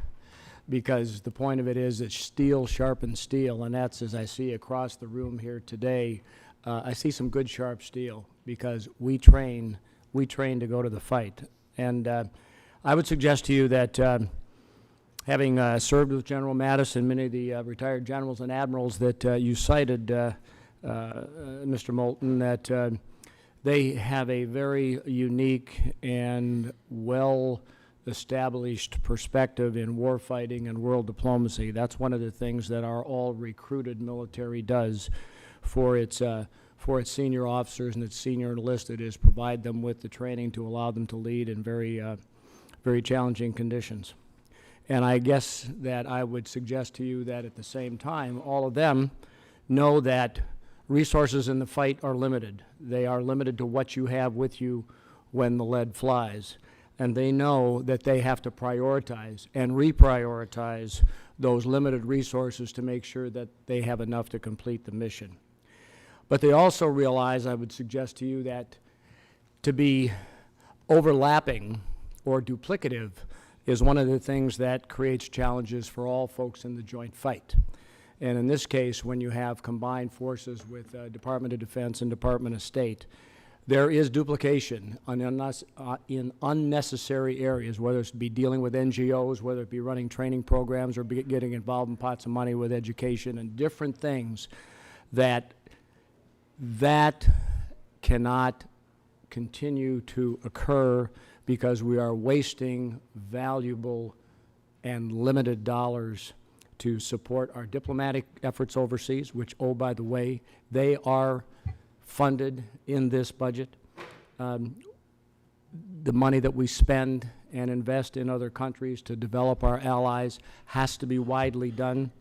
But we've got a national debt of $20 trillion, and to quote a former chairman of the Joint Chiefs, Mike Mullen, our debt is our single biggest threat to security.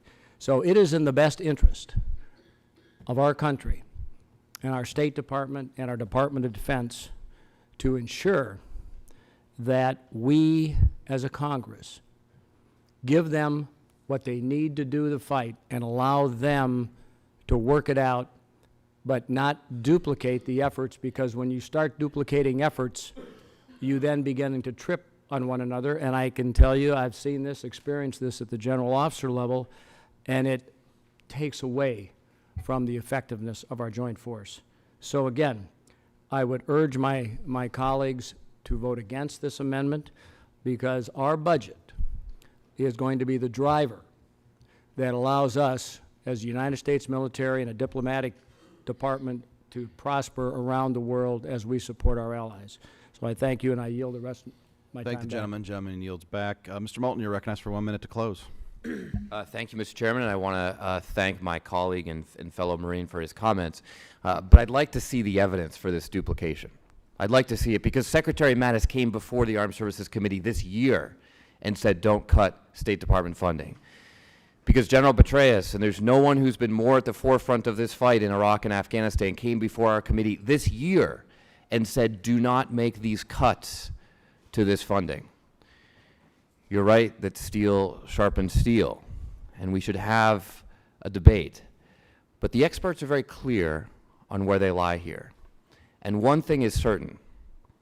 We are not in a peacetime Marine Corps. You said we are in a peacetime Marine Corps. We are not in a peacetime Marine Corps. There's a war going on, and we need to get the troops what they need. Thank you, Mr. Chairman. I yield back. Gentleman yields back. The question is on agreeing to the amendment offered by Mr. Moulton. All those in favor say aye. And all those opposed say no. No. In the opinion of the chair, the noes have it. Recorded vote has been requested pursuant to the unanimous consent agreement. We will postpone this recorded vote until we have finished debating this batch of 7 amendments. Are there any other amendments? This would be amendment number 19. The clerk will designate the amendment. Amendment number 19, offered by Representative Jeffries to insert a policy statement on implementation of the Mnuchin Rule. Mr. Jeffries is recognized for 3 minutes. Thank you, Mr. Chair. This amendment would implement the Mnuchin Rule, which stems from Treasury Secretary Mnuchin's promise that, quote, there would be no absolute tax cut for the upper class in reference to any administration tax reform legislation. By almost any measure in this country, the rich are getting richer, while the vast majority of Americans are being left behind. Since the early 1970s, the productivity of the American worker has increased in excess of 285%. During that same period of time, wages have increased by less than 10%. The productivity gains of the American worker have gone to the privileged few. Hardworking Americans are subsidizing the lifestyles of the wealthy and the well-off. Half of American households have seen no real increase in their average income for 35 years. Meanwhile, the wealth of a person in the top 1% has nearly quadrupled to $10 million. Numbers don't lie. The wealthy are doing much better, while the middle class and those who aspire to be part of it are being left behind. The House Republican tax plan is the latest version of the failed trickle-down economic theory that tax cuts for the rich will supposedly pay for themselves. When George W. Bush cut taxes for the rich, what happened? Deficits skyrocketed, and this country confronted the worst economic crisis since the Great Depression. The top tax rate under President Clinton was 39.6%, yet somehow more than 20 million jobs were created and we experienced unprecedented economic growth. The top tax rate under President Bush was cut to 35%, yet we lost approximately 650,000 jobs during his presidency. The top tax rate under President Obama rose to 39.6%, yet somehow more than 14 million private sector jobs were created. There is no evidence that cutting taxes on the super rich will lead to greater job creation and economic growth. Even Treasury Secretary Mnuchin disagrees with the voodoo economic approach. We should follow the Mnuchin Rule and reject any effort related to tax reform that provides a net tax cut to households in the top 1%. I yield back. Gentleman yields. Is there a member wishing time in opposition to this amendment? Gentleman from Missouri, Mr. Smith, recognized for 4 minutes. Thank you, Mr. Chairman. Our current tax code is needlessly complex, filled with special preference, exclusions, and deductions. It is estimated that the American people spend 8.9 billion hours and $409 billion a year navigating our broken system. The tax code is over 70,000 pages, 55 times the size of the King James Version of the Bible. It is clear we need a new tax code, one that is fair and simple for everyone. Our tax code should be focused on jobs for Americans and should ensure that the United States is the best place in the world to work and raise a family. On the Ways and Means Committee, we are studying this issue closely and working towards this goal. Our budget proposal provides instructions to promote tax reform that stimulates the economy and creates jobs. My Republican colleagues and I are committed to this approach, and we are committed to a tax code that works for every American, regardless of where they live or how much they earn. I urge a no vote on this amendment. I would like to yield to my good friend, Mr. Renacci from Ohio. Respect for Secretary Mnuchin, tax reform should be based on the American people rule, not the Mnuchin rule. That rule should assure that the economy grows with pro-growth policies, allowing for more good-paying jobs. As a CPA who practiced for many years and a small businessman for almost 3 decades before I came to Congress, I have a concern that this amendment does not take into consideration that small businesses often pay taxes under the individual income tax system. Therefore, amendments such as this could negatively impact successful small businesses that play a vital role in our economy and that are an engine of economic growth. And let's not forget, the biggest driver of federal revenue is not higher tax rates, but economic growth. Small businesses generate 60 to 80% of net new jobs annually and employ about half of all private sector employees. I should know, again, as a businessman, most of my businesses were set up in a pass-through situation, which meant that they came onto my personal income tax return. This amendment would put small businesses at an economic disadvantage compared to their competitors and prevent them from either greater future growth. This amendment would hurt economic growth, it will hurt job creation, it will hurt working Americans, and it will hurt the entrepreneurial spirit that makes our country great. We should be committed to reforming our broken tax code so that it works for every American at every income level, regardless of whether they live or how much money they earn. Tax reform needs to be fair to all Americans. I urge a no vote on this amendment and yield back the remaining balance of my time. I would like to yield to Mr. Lewis. You know, it's right that numbers don't lie. When Ronald Reagan took office, the top marginal tax rate was 70%. When he left office, it was 28%. Even through Clinton's tax hikes, Obama's tax hikes were not close up to 70%. My colleagues on the other side are right. So we're still living in an era of Reagan-led economic growth through reductions in taxes. But beyond the numbers and beyond the fact that the tax hikes of Bill Clinton and the tax hike of President Obama did nothing to address income inequality. In fact, income inequality got worse. We have to be very careful in this rhetoric, this politics of envy.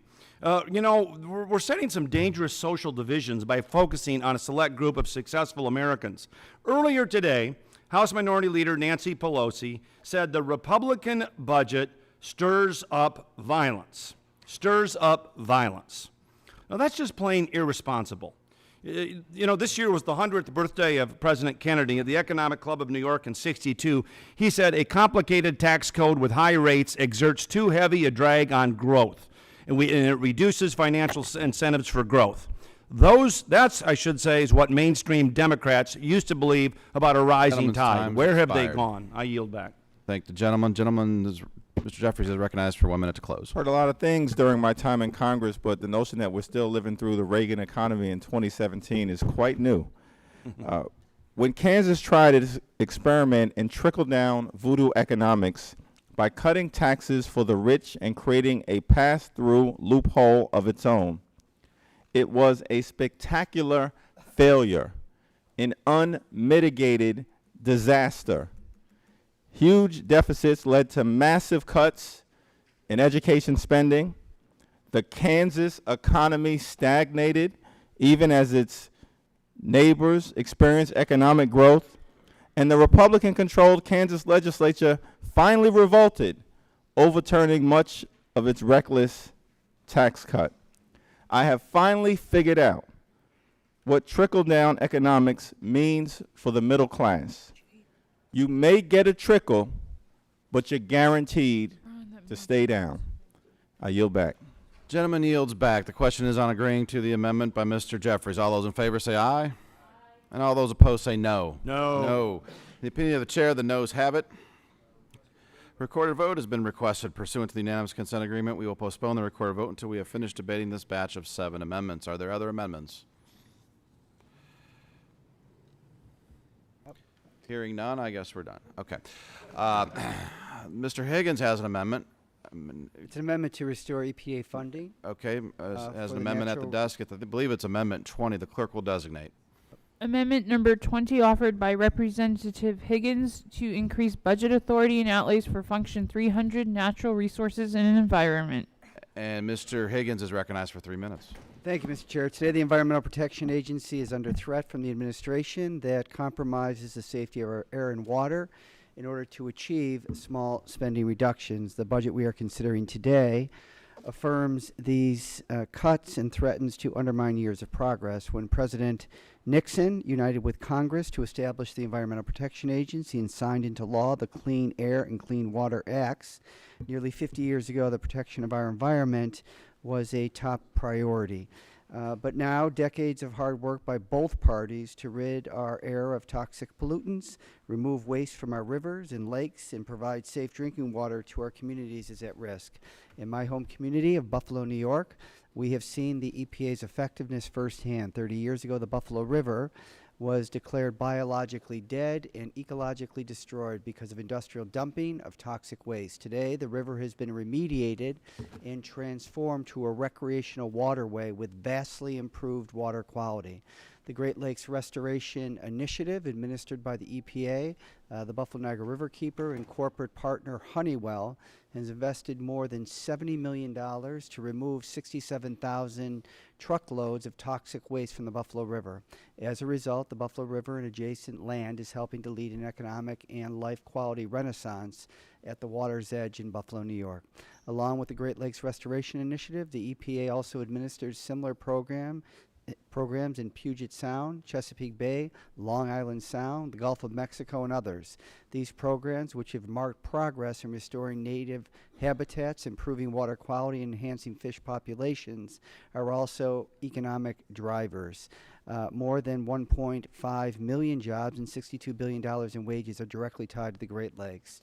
But our work is not completed. This summer, Western Lake Erie is expected to experience another significant harmful algae bloom, which is caused by agricultural runoff that leads to compromised water quality, fish kills, and foul odor over an area that often spans thousands of square miles. I urge the committee to adopt my amendment and to continue the bipartisan tradition of protecting the environment. I thank you, and I yield back. Thank the gentleman. Gentleman's time has expired. Is there a member who wishes to claim time in opposition? Yes, Mr. Chairman. Mr. Gates, the gentleman from Florida, is recognized for 4 minutes. I'm sorry, a point of inquiry, Mr. Chairman. Did the amendment sponsor have 3 minutes? Oh, he reserved 1 minute for close? Yeah. Okay. Thank you. I appreciate that. And we're on 4 minutes total. Much appreciated. The amendment suggests that we need to increase funding for the EPA, one of the most bloated, ineffective, bureaucratically constrained agencies that government has ever known. Don't take my word for it. It was the Office of Management and Budget that recently rated the 30 least cost-effective regulations in government. The EPA had created 17 of them. One deputy at the EPA recently stole $1 million. Others were busted for misusing public funds to hire public relations consultant. Stanford fellow Dr. Henry Miller referred to the EPA as relentlessly ideological, politicized, corrupt, and incompetent. Look no further than Flint, Michigan, where the EPA's own Inspector General confirmed that the EPA had information and the authority to act, but did nothing. On human rights, the EPA has been entirely ineffective. It was Martin Castro, chairman of the U.S. Commission on Civil Rights, who said that the EPA has failed miserably in its mandate to protect communities of color from environmental hazards. In my own community, there are Superfund sites that were designated before I was born and yet still have seen little or nothing happen for the benefit of people in those communities. I am grateful for the gentleman's commitment to the environment. I share that commitment, but my view is that we've got to get past the ineffective government EPA-run system and do far more to incentivize activity at our colleges and universities, to engage our state and local government partners. That's really the way to take the billions of dollars that we waste today on bureaucracy in Washington and make sure that that money ends up enhancing habitat and ensuring that we protect our environment and our globe for generations to come. I yield the remainder of our time to Mr. Westerman of Arkansas. Thank the gentleman for yielding. Mr. Chairman, as we look at this and I think about the short time that I've been in Congress, and the gentleman mentioned that the EPA was under threat from the current administration, I would submit that the U.S. economy is under threat from the EPA. In fact, the Competitive Enterprise Institute calculated that federal regulations alone cost our economy roughly $1.9 trillion per year, with over $400 billion in regulatory costs coming from the EPA. I've seen the EPA in hearings try to regulate things like putting the ozone level at levels below the accepted ozone level at levels below than what occurs naturally in pristine locations such as Yellowstone National Park or in the Ozark Mountains in my district. The EPA has manipulated public comments or the public comment process. They have pushed agendas of NGOs that are based on politics and ideology and not based on science. They've tried to expand their reach and their jurisdiction through programs like, or policies like Waters of the U.S. The EPA has served an important role in our country, but they're looking for things to regulate that don't need regulated nearly as much anymore, and they certainly don't need additional funding to carry on this attack on American business and on jobs and the economy in the United States. I urge my colleagues to vote no on this, and I yield back. Mr. Chairman, we yield back the remainder of our time. Thank the gentleman. Gentleman yields back. Gentleman from New York is recognized for 1 minute to close. Thank you. I appreciate both gentlemen's frustration with the EPA as a bureaucracy. I too experienced that with all federal agencies because we are frustrated by the Veterans Administration bureaucracy, and ineffectiveness doesn't mean that we discard the programs that are important to help veterans. And similarly here, EPA is really not the target of your budget cut. It's the symbol of it. The real target of it is the real programs that provide real assistance to communities to clean up their rivers, to clean up their lakes from industrial pollution over many, many decades. And I think we can separate the two. We should always promote and push hard for efficiency within the Environmental Protection Agency, but that doesn't mean that some of the programs are not very valuable to the communities we respectively represent. I yield back. Thank you. Gentleman yields back. The question is on agreeing to the amendment offered by Mr. Higgins of New York. All those in favor say aye. Aye. And all those opposed say no. No. A recorded vote has been requested pursuant to the unanimous consent agreement. We will postpone the recorded vote until we have finished debating this batch of 7 amendments. Are there other amendments? I have an amendment at the desk. The gentlelady from Washington has an amendment at the desk. It's amendment number 21. The clerk will designate. Amendment number 21 offered by Representative Del Bene to increase budget authority for functions 250 Science, Space, and Technology and function 550 Health. Ms. Del Bene recognized for 3 minutes. Thank you, Mr. Chair. My amendment increases strategic long-term investments in research at the National Institutes of Health and the National Science Foundation, and I urge my colleagues to support it. To maintain America's role as a global leader in innovation and groundbreaking discoveries, it's essential that we avoid short-sighted cuts to these critical agencies, like the cuts included in President Trump's draconian budget, which recklessly slashes funding for research that we know saves lives and creates jobs.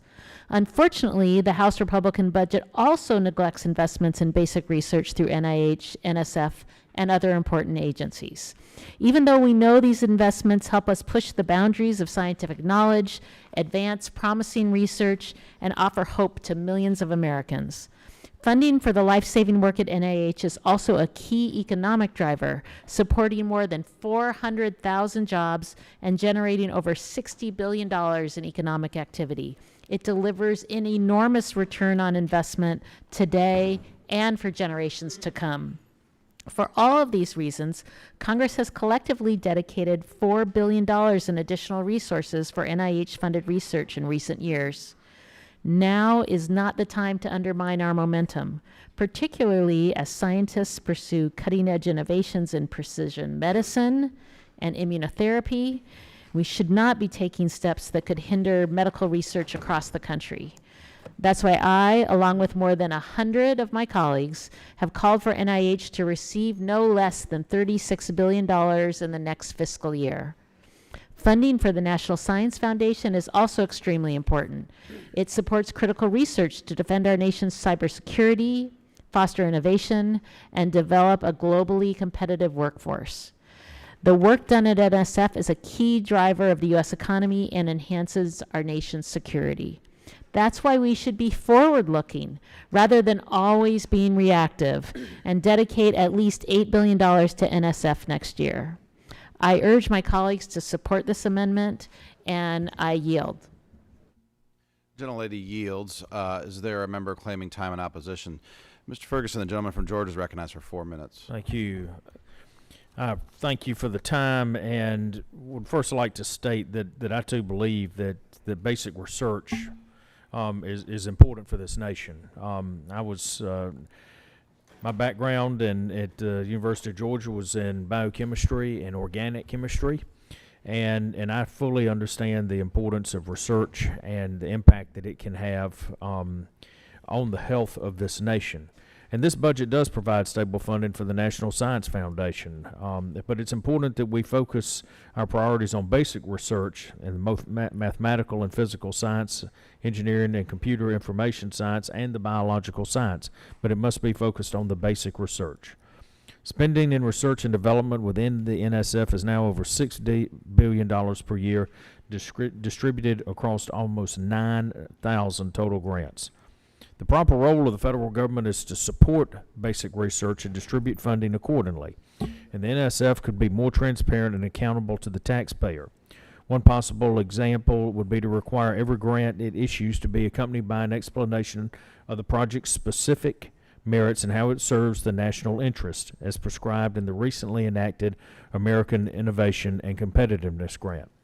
We must make sure that these grant programs serve a vital interest. We cannot afford funding for programs that encourage wasteful or low-return studies, and those should be redirected to scientific research that better serve, that are funded in a different arena. The funding, however, we must note is discretionary. It will ultimately be decided by the Committee on Appropriations in conjunction with authorizers on the Committee on Energy and Commerce and the Committee on Science, Space, and Technology. With that, I would like to yield a couple of minutes to my colleague from Georgia, Mr. Woodall. I thank my friend for yielding. He and I share a great state back home of the Winship Cancer Institute, a National Cancer Institute, Comprehensive Cancer Center, the Marcus Autism Institute, the single finest autism research facility in the country, certainly home to the Centers for Disease Control and Prevention. The commitment to this basic research is something that we share. Again, one of the many things that unites us instead of divides us, and it has to be said, as the appropriators are busy marking up right now, we're looking at an increase in NIH funding over last year. We're looking at an increase in Alzheimer's disease research over last year. We're looking at an increase in brain research over last year. We're looking at an increase in line item after line item after line item with scarce resources. And I must point out to my colleagues, the entire budget gets squeezed when we fail to take on our mandatory spending challenges. At the time of my birth, this Congress invested 2/3 of every dollar it collected investing in America. And today we spend more than 2/3 of every dollar we collect propping up the financial stability of America. I don't know where we think that takes us. This fundamental basic science research, critically important to who we are as a nation and who we are as a people, and I applaud this committee for the work that it's doing to ensure that those dollars continue again plussed up from last year. But hear my words. If we do not come together and take on our mandatory spending challenges, they will squeeze out every nickel of this research that we all value and are committed to continue.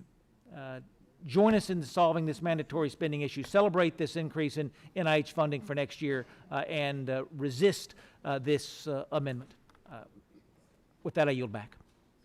Gentleman from Georgia yields back. Gentlelady from Washington is recognized for 1 minute to close. Thank you. I also studied biology and started my career doing biomedical research and immunology research, and I understand how critically important it is that we invest in research because it leads to great breakthroughs. And that basic research has been the foundation of huge economic growth across our country. And so we get an incredible return. And if we are short-sighted, we will no longer get that return for future generations.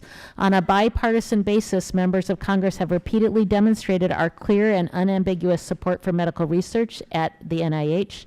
And short-sighted cuts to NIH as well as to the National Science Foundation would have a serious impact on our nation's global competitiveness and our capacity for innovation in the 21st century.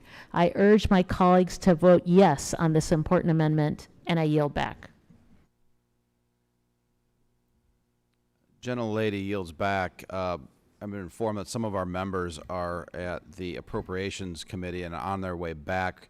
This is the 7th amendment in the second tier, so we're going to intend to stop here, recess until those members come back, and then we'll vote on this batch of Mr. 7 Chair, amendments. do we at least, are we going to, I don't think you finished up with just asking for Yeah, I guess I can ask for a voice vote, and then will you promise ask for a recorded vote? I promise. Okay.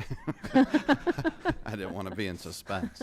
The question is on agreeing to the amendment offered by Ms. Delbania Washington. All those in favor say aye. Aye. And those opposed say no. No. In the opinion of the chair, the noes have it. Thank you, Mr. Chair. I ask for a recorded vote. A recorded vote is requested pursuant to the unanimous consent agreement. We will postpone the recorded vote until we have finished debating the batch of 7 amendments, which we have just done, and now will remain in recess until we have our colleagues back with us.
So you're also on ag and what? PA.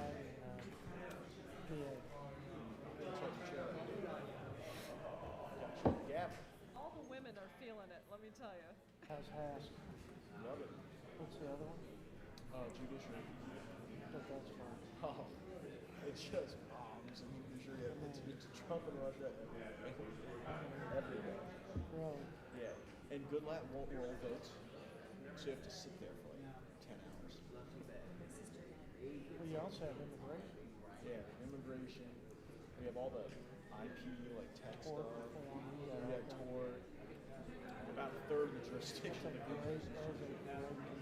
Yeah, I mean, nothing we ever do will become law.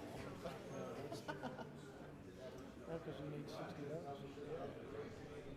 You'd have to say, is it a real partisan jury? Not satisfied. Let me walk you through some of the membership. Steve King, Jim Jordan, Raul Labrador, Ron DeSantis, Andy Biggs, Mike Johnson. Wow. Yeah, me. Smoke coming out of the window. It's just bronze. And on the other side, you got Conyers, Nadler, Cecil Lee, Jackson Lee. Some of their best bomb throwers. Hakeem's on here. It's just, you just go in there and go at it for the entire time. That's awesome. Raskin's on there. I think, yeah, Jaya Paul's on there.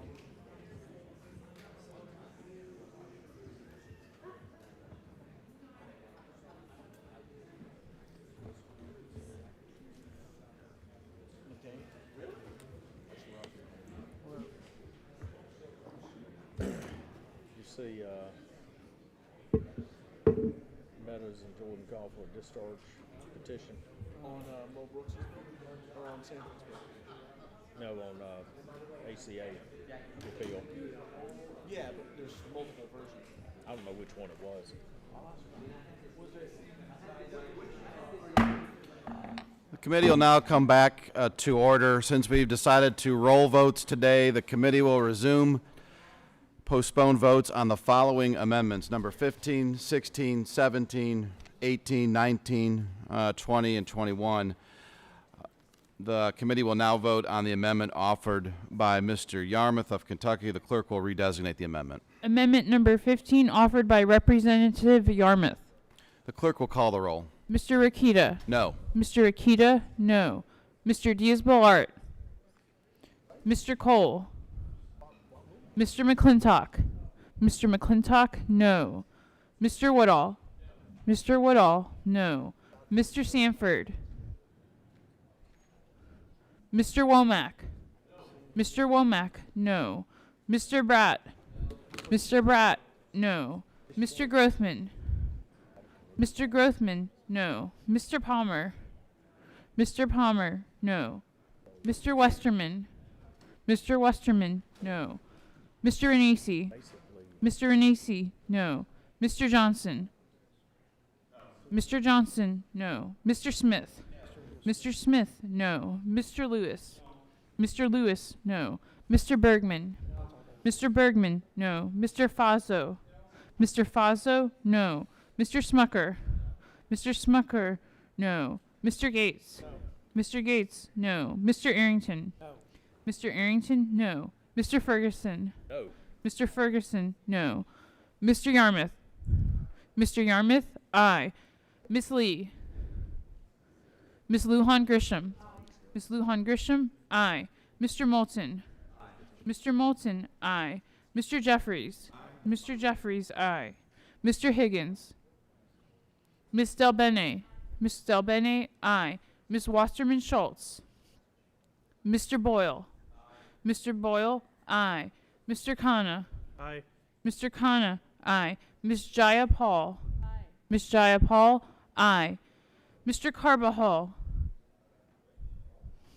Miss Jackson Lee. Miss Jackson Lee, aye. Miss Schakowsky. Miss Schakowsky, aye. Mr. Sanford. Mr. Sanford, no.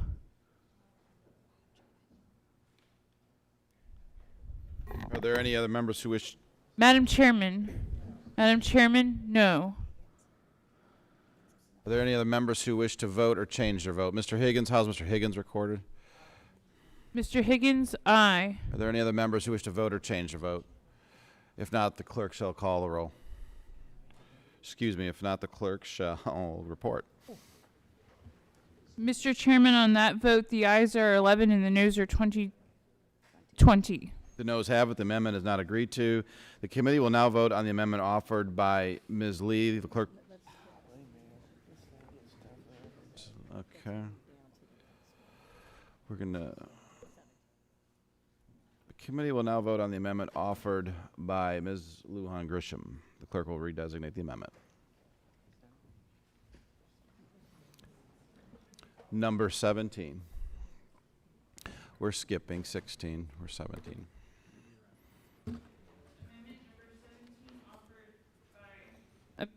Offered by Representative Lujan Grisham. Clerk will call the roll. Mr. Akita. No. Mr. Akita, no. Mr. Diaz-Balart. Mr. Cole. Mr. McClintock. Mr. McClintock, no. Mr. Woodall.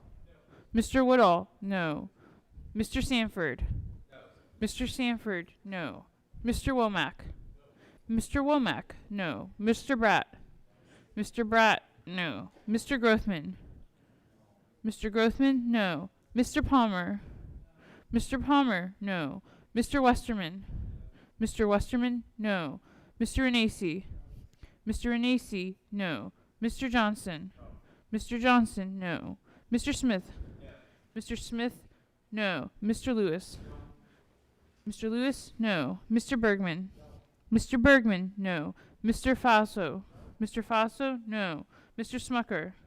Mr. Smucker, no. Mr. Gates. Mr. Gates, no. Mr. Arrington. Mr. Arrington, no. Mr. Ferguson. No. Mr. Ferguson, no. Mr. Yarmouth. Mr. Yarmouth, aye. Miss Lee. Miss Lujan Grisham. Aye. Miss Lujan Grisham, aye. Mr. Moulton. Mr. Moulton, aye. Mr. Jeffries. Aye. Mr. Jeffries, aye. Mr. Higgins. Aye. Mr. Higgins, aye. Miss Del Bene. Miss Del Bene, aye. Miss Wasserman Schultz. Mr. Boyle. Aye. Mr. Boyle, aye. Mr. Khanna. Aye. Mr. Khanna, aye. Miss Jaya Paul. Aye. Miss Jaya Paul, aye. Mr. Carbajal. Aye. Mr. Carbajal, aye. Miss Jackson Lee. Aye. Miss Jackson Lee, aye. Miss Schakowsky. Aye. Miss Schakowsky, aye. Madam Chairman. Madam Chairman, no. Are there any members who wish to vote or change their votes? Seeing none, the clerk shall report. Mr. Chairman, on that vote, the ayes are 12 and the noes are 20. The noes have it. The amendment is not agreed to. Next, we'll consider, we'll vote on the amendment offered by Mr. Moulton, amendment number 18. The clerk will redesignate the amendment. Amendment number 18 offered by Representative Moulton. Clerk will call the roll. Mr. Akita. No. Mr. Akita, no. Mr. Diaz-Balart. Mr. Cole. Mr. McClintock. Mr. McClintock, no. Mr. Woodall. Mr. Woodall, no. Mr. Sanford. No. Mr. Sanford, no. Mr. Womack. Mr. Womack, no. Mr. Bratt. Mr. Bratt, no. Mr. Grothman. Mr. Grothman, no. Mr. Palmer. Mr. Palmer, no. Mr. Westerman. Mr. Westerman, no. Mr. Renacci. Mr. Renacci, no. Mr. Johnson. Mr. Johnson, no. Mr. Smith. Mr. Smith, no. Mr. Lewis. Mr. Lewis, no. Mr. Bergman. Mr. Bergman, no. Mr. Faso. Mr. Faso, no. Mr. Smucker. Mr. Smucker, no. Mr. Gates. Mr. Gates, no. Mr. Arrington.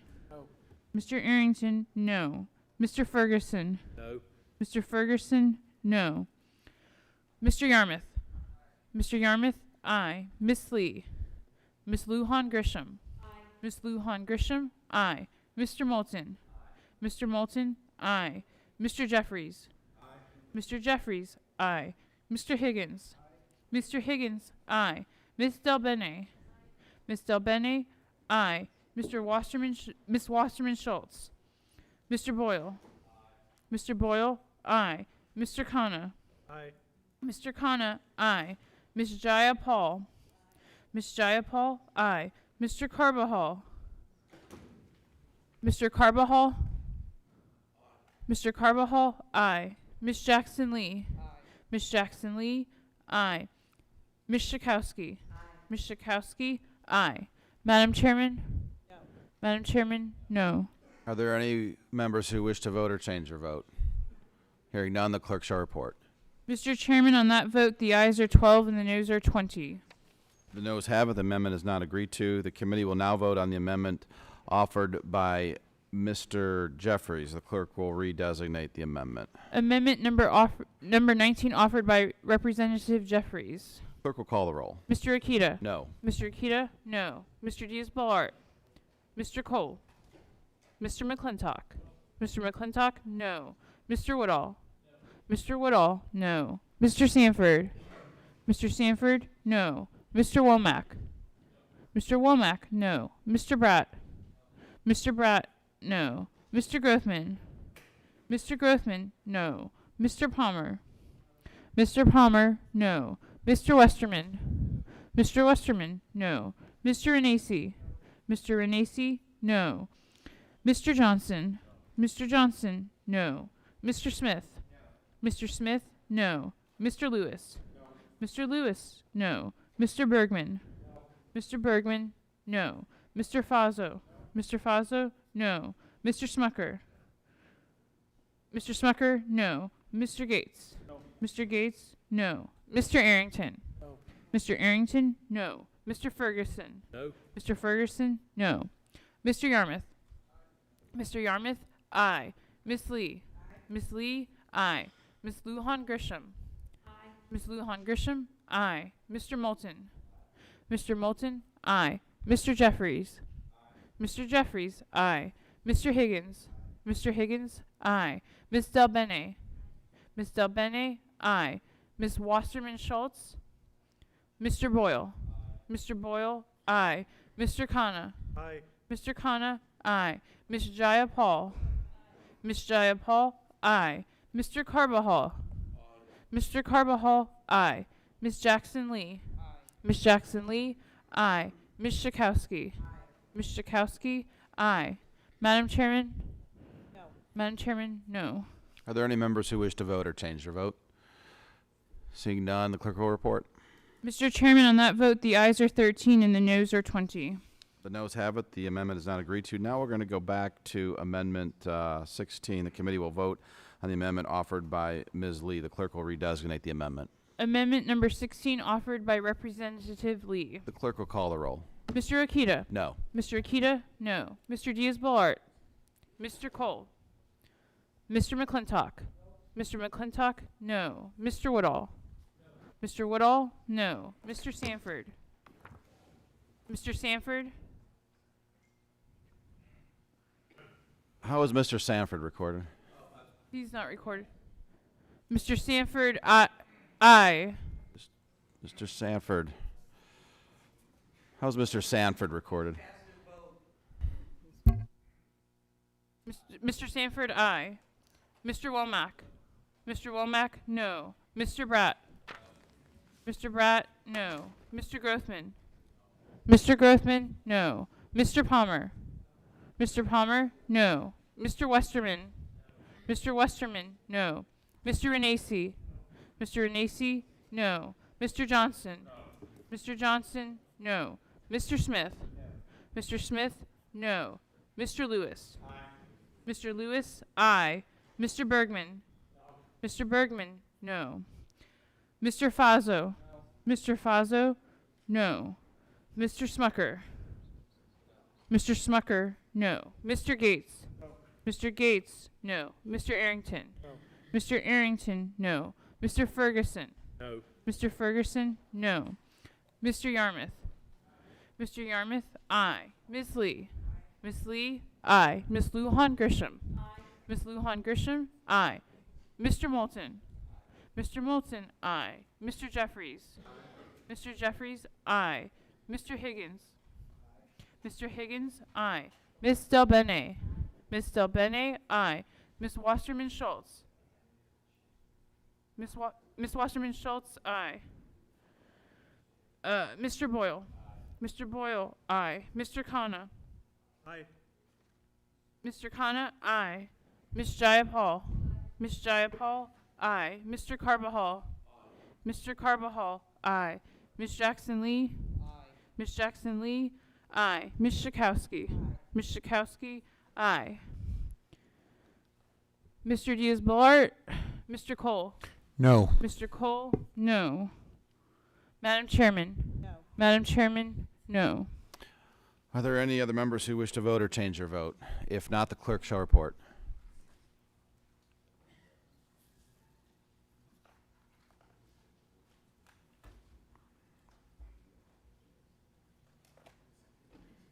Mr. Chairman, on that vote, the ayes are 16 and the noes are 19.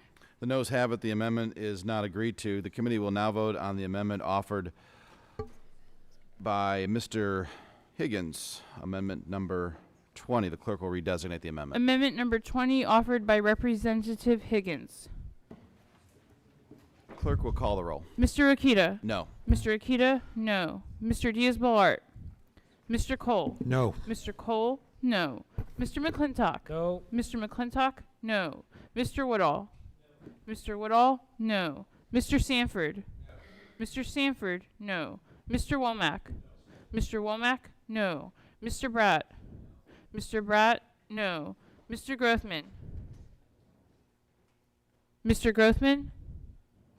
Mr. Grothman, no. Mr. Palmer. Mr. Palmer, no. Mr. Westerman. Mr. Westerman, no.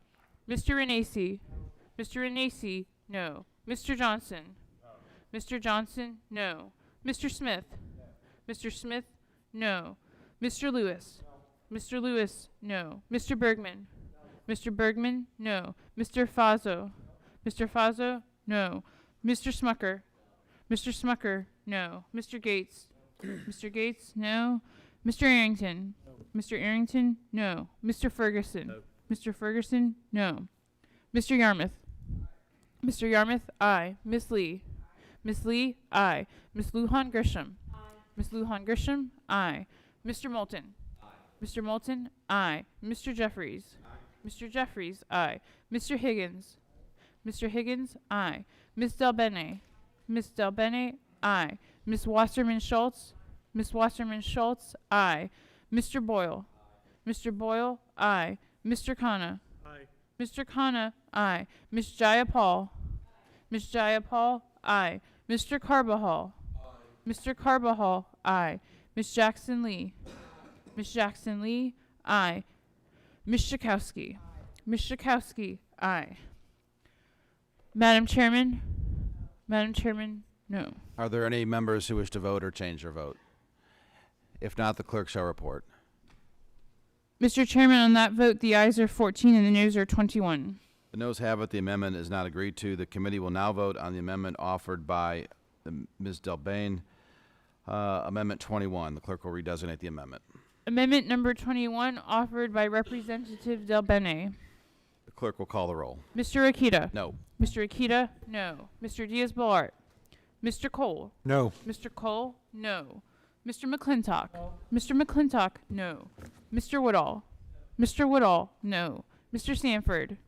Mr. Sanford, no. Mr. Womack. Mr. Womack, no. Mr. Bratt. Mr. Bratt, no. Mr. Grothman. Mr. Grothman, no.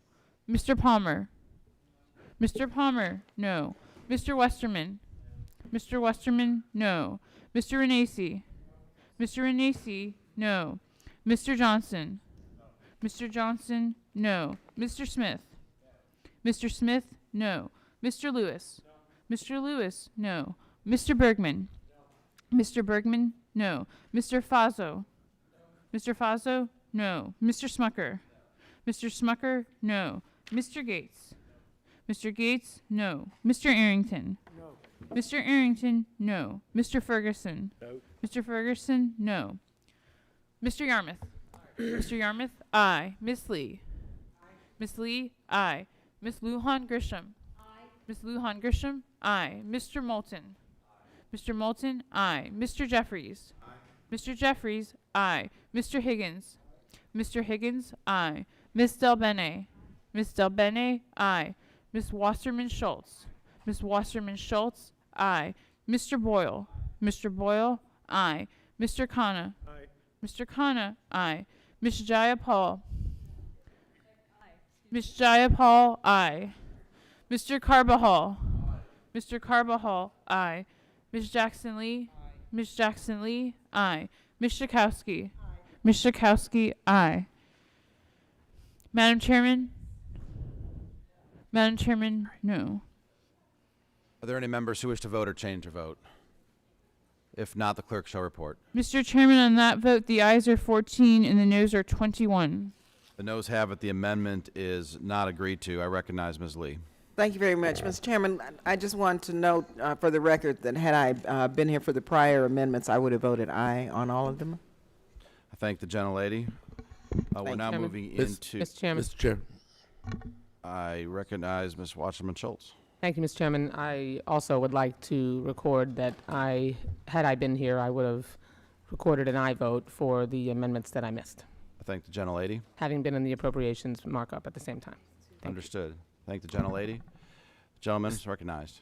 Mr. Chair, I wanted to also reflect that if I would have been here for Amendment 15, I would have voted yea. It's noted for the record. I thank the gentleman. Are there any other amendments? Moving into the second batch of 7 in Tier 2. Recognize the gentlelady from Tennessee. Oh, correct. No.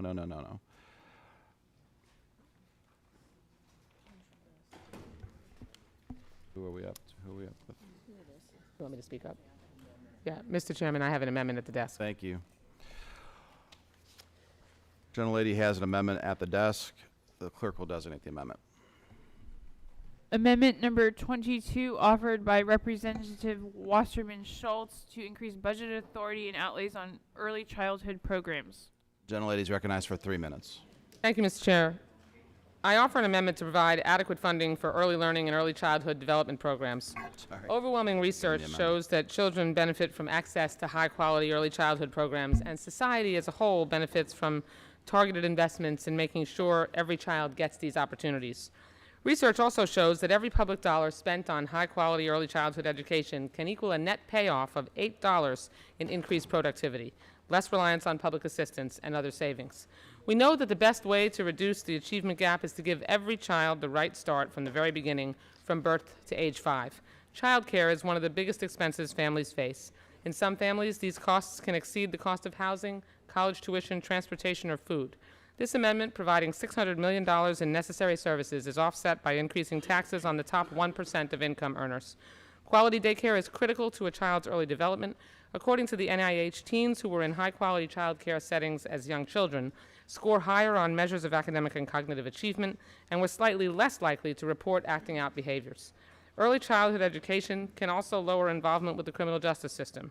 Success of our children cannot be a partisan issue, and it shouldn't be. We need everyone in Congress from both parties to help us make this investment in the next generation. I strongly urge my colleagues to do what's right and vote in favor of this amendment to increase funding for early learning programs. And I yield 1 minute to Ms. Schakowsky of Illinois.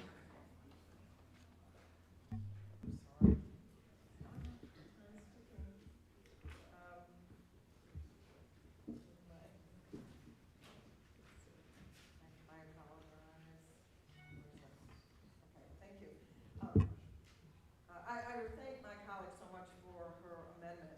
The Republican budget would threaten funding for critical early childhood programs like Head Start, programs with a track record of improving children's academic and emotional well-being in Illinois. Early childhood programs have suffered from a lack of state budget. We have no state budget for 2 years. Organizations face a $100 million shortfall with federal and state funds on hold. Children's education suffers. As a former educator, I was a teacher myself, I know that investing in children at an early age is exactly what we need to do and is the most important thing that we can do for our own future. Investing in early learning programs now will yield great returns in the future. I yield back. Thank you, and I yield 30 seconds to the gentlelady from Texas, Ms. Jackson Lee. It's often been said that programs like the Great Society never worked. But I would argue that there are individuals in the United States Congress, some who've achieved a status of President of the United States, that have been exposed to early childhood education. I'm reminded of the fight to save Head Start, to listen to the parents who were desperate and devastated that their child would not have a seat in Head Start. Head Start gives an upstart. It is not a hand out, it's a hand up. Early childhood education provides the opportunity to be successful in the future. I support the gentlelady's amendment. I yield back. Is there a member who would like to claim the time in opposition to the amendment? Mr. Chairman, I seek time in opposition. The gentlelady from Tennessee is recognized for 4 minutes. Thank you, Mr. Chairman. And I, being a mother, a grandmother, and having run a child care center myself, agree that parents should be able to have access and choose among high-quality early education development services, including good parental support and involvement. And these services will work for those that are working parents that particularly need those kinds of services. But for far too many of these programs, including those providing early childhood services, Washington measures its success not on the outcomes, but how much money we spend. We continue to do that here in this town. The Education and Workforce Committee recently held hearings on by the Government Accountability Office report on early childhood programs. The GAO found that there are 44 federal programs offering some level of early education services with duplication and inefficiencies. 9 of them are for this express purpose, and these 9 programs cost approximately $15 billion a year, duplications and inefficiencies. Head Start. Head Start's been around. I remember when I was in nursing school back in 1968. I was very excited in nursing school to find out that there were going to be these programs that would help our children. So it's been around for a long time. As a matter of fact, it's spending a total of about $9 billion annually. I personally read the most recent report. The Head Start report was put out by the Department of Health and Human Services in 2010, and there was a follow-up in 2012. And I wasn't surprised at what I saw because I've seen this over the last 40 years, and that is Head Start did not produce the lasting positive effects on children's math, language, and literacy skills, and on parenting practices. Now, I want to be sure that when we spend this money that absolutely we are taking care of children and we're giving them the best services that we can. A 2014 study by the University of California at Berkeley, professor used the data from the HHS study and found that Head Start's effectiveness really does go up. And it varies across Head Start centers, but it goes up, the results go up when they offer more instruction in full days and that are also offered with frequent home visits where they were associated with higher effectiveness. So when you measure and you show that things do work, let's put that in place, but we're not seeing that across the board. In the hearing on the GAO report, the Education and Workforce Committee also looked at ways that states are innovating to improve early childhood education services. And the budget envisions ending these inefficiencies and ensuring that early childhood programs really do produce a lasting education gain for kids and their families. The budget also believes that states and localities should be empowered to approve programs that are working in their own areas, the innovation at the states, and to show that there's measurement and actual process improvement. This amendment would increase taxes on the American businesses, our country's job creators, and the tax code does have special credits at deductions and loopholes, and that's why we propose pro-growth tax reform, is to clear these loopholes and lower taxes for all taxpayers. A simpler, competitive tax system will encourage investment in private sector creation. Look, we want to make sure that these programs are well done, but throwing more money at it is not the answer. Measuring them, making sure that they are actually working for these children is the answer. And with that, I yield back. Gentlelady yields back. Gentlewoman from Florida is recognized for 1 minute to close. Thank you, Mr. Chairman. The gentlelady seems to think that you could add to the services that Head Start provides, like expanding to a full day or adding to the services without more funding. I mean, home visits cost money. A full day instead of a half day cost money. And the other thing that the majority seems to believe, which is inexplicable, is that it is more important to provide the wealthiest 1% of Americans with a tax break than to make sure that we can add $600 million to ensure that the next generation of our youngest people in America get the best possible start in life. That is an outrageous, unacceptable contrast. If members of the committee want to talk about how much we value ensuring all of our children have a shot at success, then we must have a budget that reflects that, because the budget is a reflection of our values. And this budget telegraphs loud and clear where the majority's values are, and the American people need to know, and that's why we are here shining a spotlight on how egregious and outrageous their priorities are. I yield back. Gentlelady yields back. The question is on agreeing to the amendment offered by Ms. Wasserman Schultz. All those in favor say aye. Aye. All those opposed say no. No. In the opinion of the chair, the noes have it. Are there other amendments? To ask for a recorded vote, Mr. Chairman. A recorded vote is requested pursuant to the unanimous consent agreement. We will postpone the recorded vote until we have finished debating this batch of 7 amendments. Are there other amendments? Mr. Boyle? Thank you, Mr. Chair. I do have an amendment at the desk. Clerk will designate. Amendment number 23 offered by Representative Boyle to insert a policy statement on Social Security. Mr. Boyle is recognized for 3 minutes. Thank you, Mr. Chairman. This amendment states that it's the policy of resolution that Congress will not cut Social Security benefits now or in the future. And here's why that is important. Because of the move to dynamic scoring, if you're going to add up this budget and you don't believe that 2 plus 2 necessarily equals 7, as the dynamic scoring in this budget would suggest, that means there will have to be further very deep cuts over the next decade in order to make this budget add up. I'm very concerned that those cuts would come from Social Security. More than 61 million Americans receive Social Security.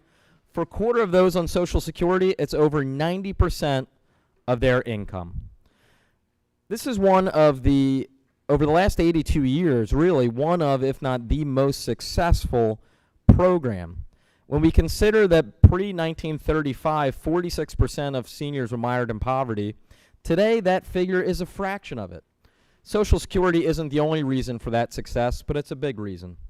Now I will yield for 1 minute to the gentlelady from Illinois, Ms. Schakowsky. Social Security is critical to 1 in 4 American families, retirees, disabled workers, women and children. And without Social Security benefits, half of women over 65 would live in poverty. In fact, it's the only source of income for nearly 3 in 10 women over 65, and the older they get, the greater the reliance. Over 4 million women receive Social Security disability insurance, and yes, Social Security disability is part of Social Security. Americans strongly support Social Security. 88% of voters oppose cuts to Social Security benefits, and 72% of Americans think we should consider raising benefits. Yet this out-of-touch Republican budget takes aim at Social Security, and while providing more tax cuts for the wealthy, again, misdirected priorities. Is this what you really think your constituents want? I yield back. I yield. Gentleman yields. Is there a member wishing to oppose this amendment? Mr. Anasi, the gentleman from Ohio, is recognized for 4 minutes. Thank you, Mr. Chairman. The problem with this amendment, it assumes a one-size-fits-all Washington approach to assuring cuts don't occur. Just say no cuts and everything will be fine. The problem is Social Security is on a dire fiscal path. According to the most recent Social Security Treasury report, Social Security will be insolvent by 2033, and recipients will see a 25% cut in benefits. Social Security's long-term deficit increased from 2.66% of taxable payroll in 2016 to 2.83 in 2017, and unfunded obligations increased from 11.4 trillion to 12.5 trillion.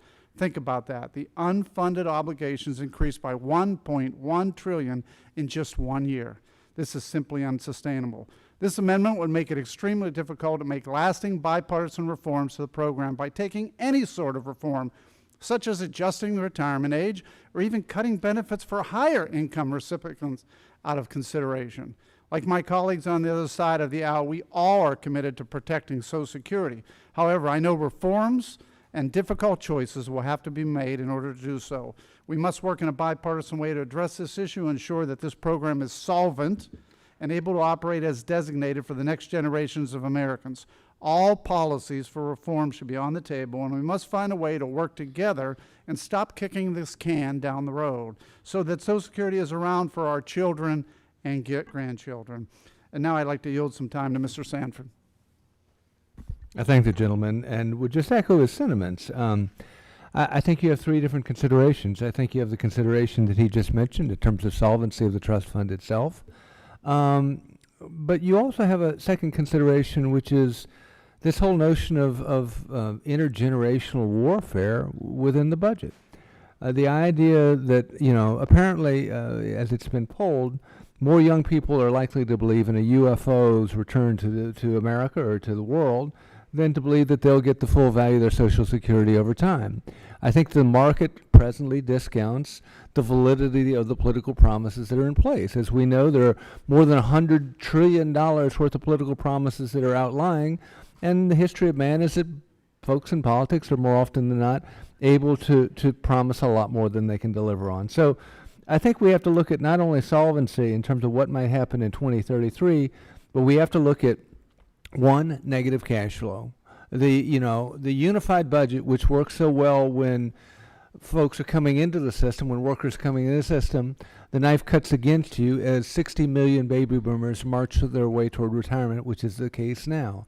And increasingly, as more and more retirees indeed retire, there will be heavier and drags ultimately to the point of insolvency in the trust fund, but more significantly to the point of negative cash flow each year, which sets up this, again, math war of do we apply it to Social Security, the money that's in Washington, or do we apply it to other needs and goods and services that are provided by Washington? And finally, I would say simply this. It was Jesse Jackson who mentioned that, capitalism without capital is just ism. And I think that there's a lot of validity when you think about this notion of wealth formation with young people. We have to have something that they can have and hold on to. Fleming versus Nestor, which was a Supreme Court decision back in 1960, said that none of us have any legal claim whatsoever to our own Social Security monies that may have been paid in over the years to Washington.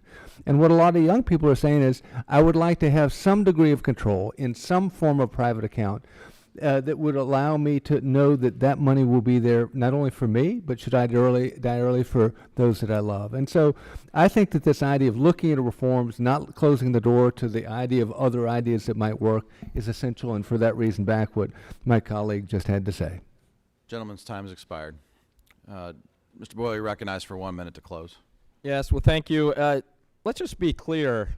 For 82 consecutive years, 100% of payments have been mailed out on time every single month.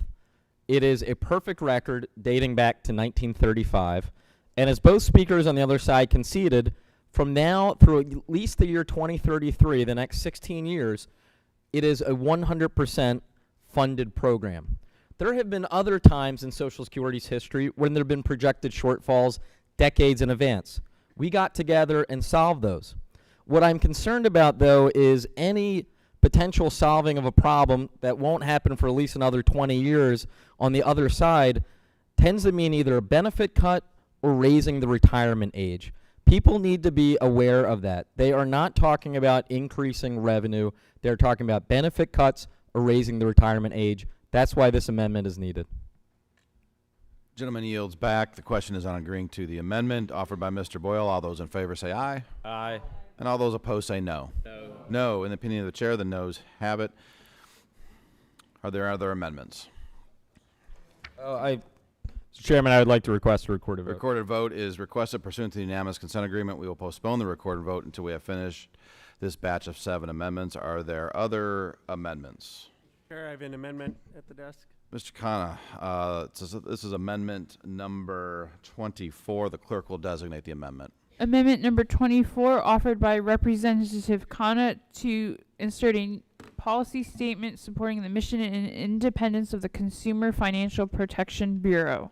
Thank you. Mr. Khanna is recognized for 3 minutes. Thank you, Mr. Chair.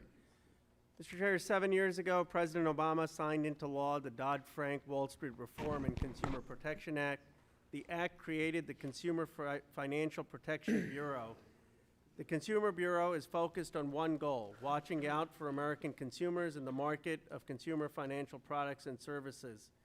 The Bureau has helped consumers with diverse financial products, whether it's student loans, credit cards, mortgages, and it's allowed consumers to make choices based on honest, accurate information. The CFPB has accomplished a great deal since opening in 2011. The Bureau has helped over 29 million individual consumers receive over $11.8 billion in relief while responding to over 1 million consumer complaints. Its enforcement actions have protected service members from predatory practices and provided over $130 million in due compensation to service members, veterans, and their families. The Bureau has saved consumers over $16 billion in undisclosed credit card fees. This is a necessary bureau, especially after the financial crash, and it should have support, hopefully, from many people on this committee. I yield back. Gentleman yields back. Is there a member wishing to claim opposition to this amendment? Mr. Ferguson from Georgia, you recognize for 4 minutes. Thank you. I think we can all agree that protecting American consumers is important, but there's some real problems with the way that the CFPB is set up. Rather than operating like a normal program, the CFPB is funded from remittances from the Federal Reserve entirely outside of the accountability of Congress, and it is clouded in secrecy. It is also run by a director that is unaccountable to Congress and who cannot be removed by the President of the United States. In fact, in October, the D.C. Circuit Court of Appeals ruled that the leadership structure of the CFPB is unconstitutional because it does not have appropriate oversight from the President of the United States. The case is ongoing and is being appealed by the CFPB. The fact that Congress has already acted this year to protect consumers and address the structural deficiencies in the CFPB through H.R. 10, the Financial Choice Act, which passed the House on June 8th of 2017 by a vote of 233 to 186.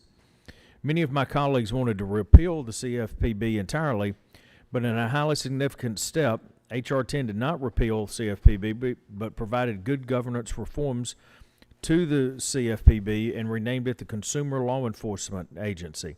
Some of these reforms included providing annual appropriations to this new agency, requiring this agency to adhere to good government statewide cost-benefit analysis, and allowing this new agency to remain responsible for enforcing consumer protection laws. Our budget makes government across the board more accountable to the people that it exists to serve. I ask that everyone consider a no vote on this, and I yield the time to Mr. Arrington. I think the gentleman, I think the CFPB in short is a constitutional abomination and we should repeal it. But let me say that we all want to ensure consumers are protected. And I just think the best way to do that is a robust, transparent, competitive market. No law, no regulation will ever give the impetus and the incentive to a business or a bank to delight their customer like good old-fashioned competition. If you don't delight your customer, if you don't protect the consumer, your competitor will. And their family and their friends and so on and so forth. No nanny state can compare and is no match for an efficient market. As former chief of staff at the FDIC, I watched as laws like Dodd-Frank wrapped the flag of Wall Street reform and consumer protection. I mean, who could be against motherhood and apple pie and consumer protection? But then hundreds of rules and regulations later, tens of billions of cost that are borne disproportionately by community banks like the ones that are the hub of activity, economic activity in rural America. That cost is passed to consumers. Consumers have a more difficult time getting credit, starting a business, owning a home. They have fewer choices. They have more rigmarole, more regulatory burden. I don't see anything good coming out of CFPB. It is duplicative. They already have this function at other banking agencies, and it is unaccountable to Congress and the President, A federal court already ruled that its governance was unconstitutional. We need to rein in the CFPB. I'd like to repeal it. I support the Choice Act. We need to rein it in at a minimum for the good of consumers and for Main Street America. I urge a no vote, and I yield back to the gentleman from Georgia. Chairman, I yield back. Gentleman yields. Mr. Connor, you're recognized for 1 minute to close. I'm not, on this issue, I disagree with my good friend Congressman Arrington and Congressman Ferguson. You know, I know that people on the other side often say, why do we have regulations? And every time I fly, I am very thankful that we have regulations on airline safety. And the same thing is true about consumers. This is not about whether you believe in the market or don't believe in the market. For markets to work, you need transparency. You need consumers having adequate information. And I don't think there are any Americans who believe and would trust Wall Street bankers to provide that information. We saw what happened when there wasn't regulation, and the deregulation led to one of the worst crashes in American history since the Depression. We learned the lesson in the Depression. We had regulation. Then we started deregulating. It led to the crisis. We finally tried to solve that. Let's not deregulate and have a third financial crisis. I yield back my time. Gentleman yields back. The question is on agreeing to the amendment offered by Mr. Khanna. All those in favor say aye. Aye. All those opposed say no. No. In the opinion of the chair, the noes have it. Mr. Chairman. Mr. Chair, I ask for a recorded vote. Recorded vote has been requested pursuant to the unanimous consent agreement. We will postpone the recorded vote until we have finished this batch of 7 amendments. Gentleman from California is recognized. Mr. Chairman, I'd ask unanimous consent to insert into the record a economic paper on the prospects for higher economic growth. Without objection. Thank the gentleman. Are there other amendments? Mr. Chairman, I have an amendment at the desk. This is amendment number 25, offered by Generally Jayapal. As Jayapal, the clerk will designate the amendment. Amendment number 25, offered by Representative Jayapal, to increase budget authority and outlays for Function 300, Natural Resources and Environment. Ms. Jayapal, you're recognized for 3 minutes. Thank you, Mr. Chair. My amendment seeks to restore our place in the global fight against climate change by supporting state and local entities that wish to combat climate change. President Trump's reckless withdrawal from the Paris Climate Accord last month only sets us on a course that gravely harms our planet. In shirking our leadership role to cut carbon emissions, we are giving license to the 194 other signatories of the Paris Climate Accord to shirk their responsibilities too.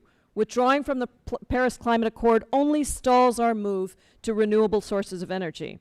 The president's rationale for withdrawal is that leaving the accord will create jobs. But unfortunately, Mr. Chairman, this is a false choice. Battling climate change and ensuring a strong, innovative private sector are not incompatible. For example, according to the Energy Department, nearly 374,000 people are employed in the solar industry, actually more than the 160,000 that are employed in the coal industry. Many noted economists agree. The chief economist at Moody's Analytics, Mark Zandi, put it this way. He said, global climate change is a threat to the economy. And Defense Secretary James Mattis has called climate change a national security threat. He specifically said, impacting stability in areas of the world where our troops are operating today. Mr. Chair, the consensus on greenhouse gases and global warming has been long established and crosses the aisle. President Reagan understood this. At President Reagan's State of the Union address in 1984, he said this: preservation of our environment is not a liberal or a conservative challenge. It is common sense. The facts are this. Greenhouse gases like carbon dioxide are trapping heat on the planet and making it warmer. Second, the use of coal, oil, and gas release carbon dioxide into the atmosphere. Carbon dioxide becomes trapped and the earth becomes warmer. We're seeing this everywhere. We're experiencing greater greenhouse effects in the communities. We're seeing more regional climate change. Average temperatures have increased. Sea levels are rising. And there's ocean acidification.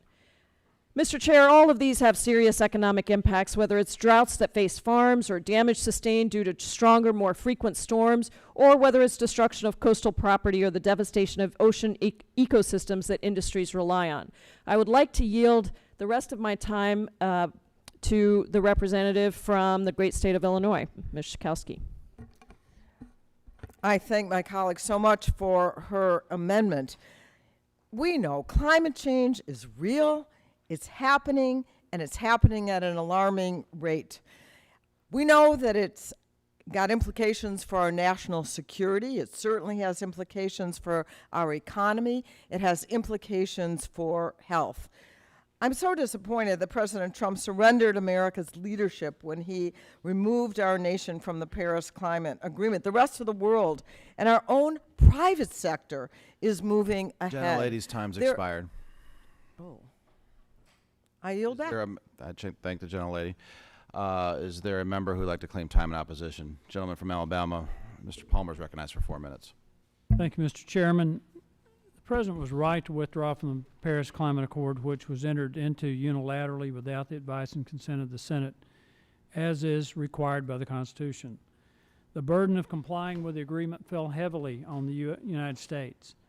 While the United States committed itself to significant emissions reductions, major emitters such as China offered commitments that were the same as their current trajectories.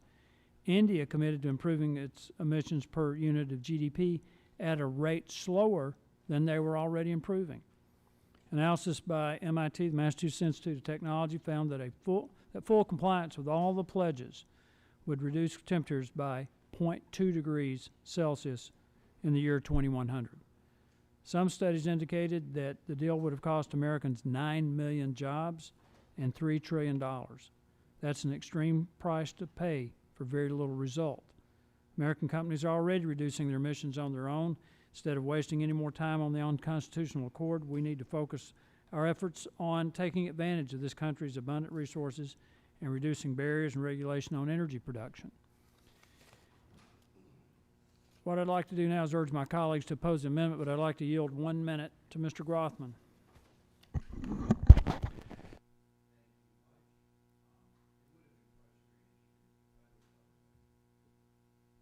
It would have been frustrating if even the federal government had stayed part of this accord, because it does put the United States at a competitive disadvantage. But this is even more irritating, and I think it is something we see in the field of immigration as well, encouraging local units of government or individual states to have their own foreign policy. It's like we're back in the days of the Articles of Confederation. If we don't like what the president says, each individual city or each individual state has their own foreign policy. The United States has done a great job of reducing carbon emissions, quite frankly, a better job than most of the countries that are part of this accord, and the idea that we would spend more money encouraging every state to have their own foreign policy is ridiculous on its face. We should vote no on this amendment. Mr. Chairman, I'd just like to point out that based on the improvements that the United States has made in reducing emissions, we were on pace to achieve every objective in the climate accord anyway. So it makes no sense to remain in an unconstitutional agreement. The other thing I'd like to point out is that a lot of the climate hysterics focuses around weather events. I'd like to point out that a lot of the people who believe that climate change is having a weather impact were predicting a massive outbreak of hurricanes. We've had the lowest hurricane activity in decades, massive outbreak of other storms. We've had the lowest outbreak of tornadoes in decades. And much of what's been predicted just simply has not come to pass. So with that, Mr. Chairman, I urge my colleagues to vote no on the amendment. I yield back. Gentleman yields back. The gentlelady is recognized for 1 minute to close. Thank you, Mr. Chair. Let me just say that if it were up to us, we would love to have the federal government be involved in the Paris Accords. We wouldn't necessarily choose that individual states should be leading on such an important issue. But unfortunately, as I have to remind my colleagues, the federal government, specifically President Trump, chose to pull out of the Paris Accords. Instead of G20, we had G19 around the Paris Climate Agreement. That is unfortunate for all of us. Mr. Chair, I want to close by quoting President George W. Bush in 1990. In remarks to the Intergovernmental Panel on Climate Change, President Bush said this: "We all know that human activities are changing the atmosphere in unexpected and unprecedented ways. Mr. Chairman, we're at an important juncture. We have the ability to translate scientific evidence into action, and this amendment takes a step in returning us on the right path. I urge my colleagues to support this amendment, and I yield back. Gentlelady yields back. The question is on agreeing to the amendment offered by Ms. Jayapala. All those in favor say aye. Aye. And all those opposed say no. No. In the opinion of the chair, the noes have it. May I have a recorded vote, Mr. Chair? A recorded vote has been requested pursuant to the unanimous agreement. We will postpone the recorded vote until we have finished debating the batch of 7 amendments. Are there other amendments? Mr. Chair, I have an amendment at the desk. The gentleman has an amendment at the desk. It's number 26. The clerk will designate. Amendment number 26, offered by Representative Carbajal to increase budget authority and outlays for Function 700 Veterans Benefits and Services. Mr. Carbajal, you're recognized for 3 minutes. Thank you, Mr. Chair. Today's proposed Republican budget reduces veterans' mandatory funding by nearly $50 billion over the next 10 years. While the resolution does not specify where these cuts would come from, the President proposed a similar amount by cutting off disability payments for veterans receiving Social Security, a devastating blow to veterans left unable to work due to a service-connected disability. My amendment would restore funding for critical mandatory veterans programs. Currently, there are 21 million veterans living in the United States and up to 26.7 million family members and dependents who may be eligible for benefits. 8.9 million veterans receive health care through the Veterans Health Administration each year, up from 5 million veterans in 2001. The VA also provides mandatory benefits to veterans who have earned them, including disability compensation to 4.6 million veterans and over 400 survivors, education benefits to 1 million veterans and their dependents so they can gain new degrees and skills, and VA mortgage loans to 2.6 million veterans so they can achieve the American dream of home ownership. The VA is also making progress on the benefits claims backlog, but more must be done, and we must help make that possible. My amendments make sure we fully fund our commitment to our veterans and offset the amount equally with revenue from any of the following categories. Reducing tax breaks for the top 1% of income earners, canceling the tax break for corporate jets, closing loopholes that encourage companies to invert and ship jobs and profits overseas, reducing subsidies to big oil companies, and restricting deductions for egregious CEO bonuses when employees don't get a raise. I urge my colleagues to support our veterans and support this amendment. Mr. Chair, I yield back. Gentleman yields back. Is there a member who wishes to claim the time in opposition? Mr. Bergman, the gentleman from Michigan, is recognized for 4 minutes. Thank you, Mr. Chairman.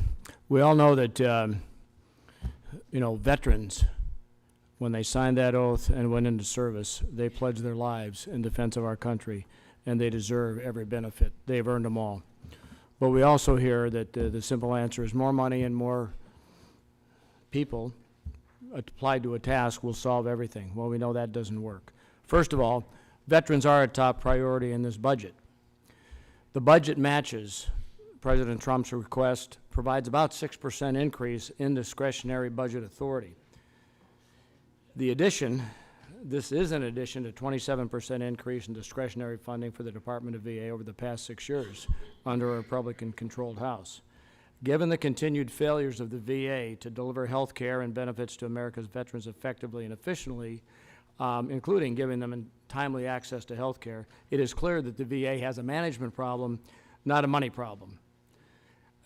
This budget resolution calls for benefit program reforms, and to suggest reforms are not needed to improve America's veterans' health care and well-being is just wrong. This budget grandfathers in all the current beneficiaries. Last week we had a hearing at the Veterans Affairs O&I Subcommittee, and still 25 plus years later after the Gulf War, first Gulf War, Desert Shield, Desert Storm, VA still does not have the proper techniques to diagnose Gulf War syndrome. They have not had a sense of urgency in the Veterans Affairs Administration. Their leadership now is committed to making those reforms necessary, and this budget adequately funds that, and those veterans are going to be taken care of. We owe it to them. They deserve it. Mr. Chairman, I yield to my colleague, Mr. Johnson. I thank my colleague for yielding, and I associate myself with all of Mr. Bergman's comments. You know, as Congress operates under statutory spending caps required by law, mismanagement of funds squanders valuable resources. I too have sat on the Veterans Affairs Committee, and I've seen some of the dysfunction, and I agree with my colleague that the new leadership is trying very, very hard to turn this around, and I'm optimistic that we're finally beginning to see progress. But without significant reforms, we're going to see a lot of these problems crop back up again. And some of these programs are in dire need of reform.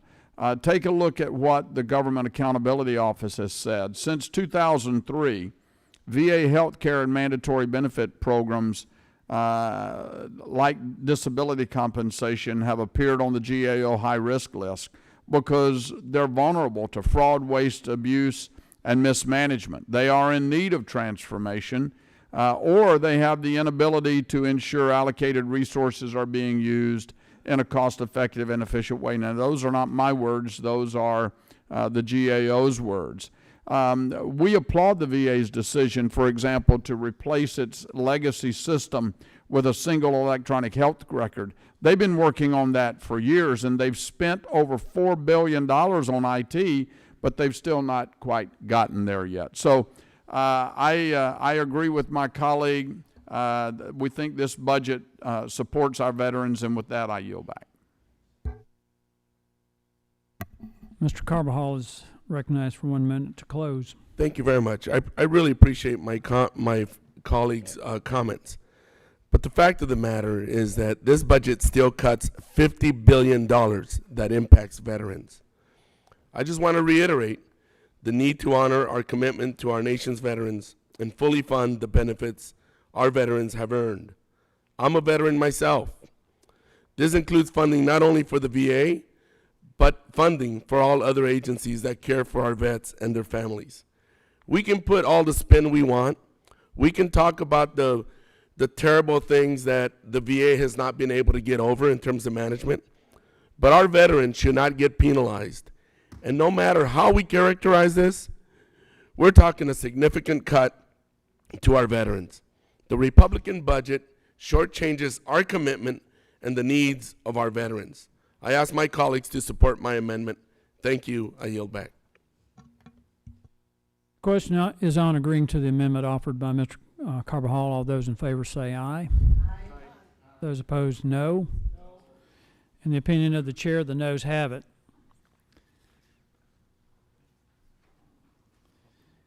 Are there any other amendments? Can I get a recorded vote, please? A recorded vote is requested pursuant to the unanimous consent agreement. We will postpone the recorded vote until we have finished debating this batch of 7 amendments. Are there any other amendments? I have an amendment number 27. Madam, this is amendment number 27. The clerk will designate the amendment. Amendment number 27, offered by Representative Jackson Lee to increase Pell Grants. Thank you. As I've listened to the debate, I believe I started out this morning by indicating that there's commitment in this room to the many positions that have been expressed, but there is certainly great divide and division on how we should invest in the American people. I do believe that there are those who benefited from the Great Society, many of us in this room who are now members of Congress, who became presidents of the United States, like President Barack Obama, and even our Secretary of Housing and Urban Development, who started in poverty, Dr. Ben Carson. That means I am committed to investing in people and the needs of people in particular. And so my amendment, the Jackson Lee Amendment number 27, will increase the maximum Pell Grant award by $500 for the 2017-2018 school year and index it to inflation after 2018. Student loan debt now is $1.4 trillion, $620 billion more than credit card debt. And a 2016 graduate will graduate with $37,000 plus in student loan debt. The Pell Grants help students afford college. The maximum grant of $5,920 in 2017 and 2018 school year will cover just 29% of the cost of college at a public university, compared to 79% of those costs shortly after Congress created it 40 years ago. Pell Grant will help boost college access for underserved students. As the cost of college rises, low-income, minority, and first-generation students face even greater challenges. To give them a hand helps them improve opportunities for business or jobs. And when they have businesses or jobs, they churn the economy by investing in the economy. Pell Grants are good for boosting America's economy. Pell Grant programs is well targeted to students most in need of assistance. It is a primary federal aid program. It has been the cornerstone for higher education. Since its inception, millions of low-income students have completed college, and it strengthens our economy and America's overall competitive. We don't compete against each other, my friends. We compete against the world. Any of us who've traveled know that there are bright young people around the world competing against our young people. Why should we leave one low-income student behind who could be the next inventor of the next generation of technology that could change the world's perspective? Pell Grants help these low-income students get a helping hand. It says we too are America. We believe that the flag, the red, white, and blue, and all the stars represent those who may not have had the best start in life. I've seen these young people in community colleges and historically black colleges, Hispanic serving colleges, Asian Pacific colleges, and public institutions. They're young, they're bright, they're eager. And I am, for one, not going to say no to them, because they don't say no to the United States of America when we ask them to serve. This is an important amendment. I ask my colleagues in a bipartisan manner to support the Jackson Lee Amendment. Protect it, support it, and grow our economy. With that, I reserve. Gentlelady reserves. Is there a member who would like to claim time in opposition to the amendment? Mr. Chairman, I claim the time. Mr. Rakita is recognized for 4 minutes. 4 minutes. The Pell Grant, thank you, Chairman. The Pell Grant program is the largest source of federal grants for college students. Congress and previous administrations have made repeated decisions to raise the program's maximum award and expand eligibility, but it has caused the program itself to be on risky financial footing. Between fiscal years 2006 and 16, the Pell Grant program's discretionary costs ballooned from $12.8 billion to $22.2 billion. In fiscal year 15, the program provided a total of about $31 billion to nearly 8.2 million undergraduate students. Pell Grants have intermittently seen big increases in recent years, and this amendment seeks to increase that funding even more. Now, due to these reckless increases, CBO now predicts the program will face a multi-billion-dollar shortfall in coming years. Increasing the maximum award will only exacerbate this problem and will make the Pell Grant program even more financially unsustainable, putting at risk for future generations of students. Increasing the federal subsidies for college tuition through Pell Grants will not solve the college cost problem. In fact, it has likely led to larger tuition hikes and administrative costs. Consider this: since 1980, Pell Grant funding has increased 475%. Since 1982, the cost of attending college has increased 439%, more than 4 times the rate of inflation. Common sense tells us that this is not a coincidence. More funding means more money that colleges and universities can capture through higher tuitions. This amendment would increase subsidies for colleges, who would then raise their tuition and demand more money from their government through Pell Grants. As long as the federal government is willing to pay the money, tuition will continue to rise, and we won't get the expected results. At this time, I'd like to yield to my friend from Minnesota, Mr. Lewis, for his comments, and he's welcome to take the remaining 2 minutes. I thank the gentleman, and let me concur with your comments. It's the oldest rule in economics. If you subsidize something, you get more of it. And as we subsidize college tuition, we get higher costs. In fact, the Federal Reserve Bank of New York found the sticker prices at colleges with lots of borrowers increased after federal student loan programs and grants expanded. For every additional dollar in subsidized loans or grants, colleges raised their sticker prices by 65 cents. In fact, if you take a look at those areas like community college where tuition is free in many states, 1/3 of the students from the bottom income quartile who started at community colleges in 2003 finished their degree by 2009, even though the federal grants covered the price of tuition. So the problems we have with workforce training have a little to do with the lack of access to higher ed. It's more in the way we do it. A poll conducted by Meeting Street Research suggests 68% of manufacturing respondents in my home state of Minnesota found it difficult to attract qualified candidates to fill the vacancies. And yet, as the gentleman previously noted, Pell Grant funding has been skyrocketing. If you look at 1997, $8.6 billion. By 2011, $40 billion. From 07 to 11, a real increase of 158%. Recipients up 80%. Now, if you take a look at the discretionary funding of Pell Grants, about $4,860 per student last year, then you look at the mandatory spending, $955. It's not as though we're underfunded here. What we've got is a failure to address the fundamental workforce training problem, and that is all too often we are subsidizing kids and encouraging them to go into areas in the economy that don't have great demand. We need to rethink that, not just throw more money at it. I urge a no vote, and I yield back. Gentleman yields. Ms. Jackson Lee is recognized for 1 minute to close. I urge a yes vote for the Jackson Lee Amendment, and all throughout this time of our debate, one theme runs high: the Trump tax plan. Massive tax cuts for millionaires and billionaires, tax increases for millions of people, working families. That's the crux of the opposition of my good friends on the other side. Our students are paying between 4% and 7% interest rates to be educated. As I indicated, the monies from Pell Grant now take up only 29% of the cost. We can work to bring down tuition rates. We can work to correct some of the elements that should be corrected.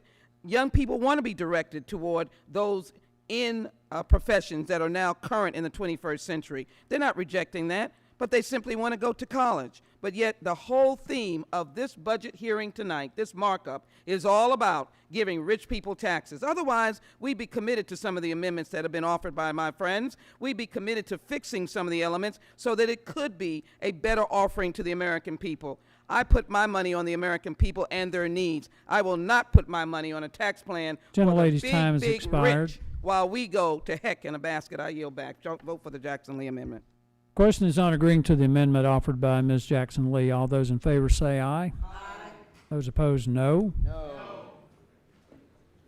In the opinion of the chair, the noes have it. Recorded vote is, roll call vote is requested. Roll call is requested pursuant to the unanimous consent agreement.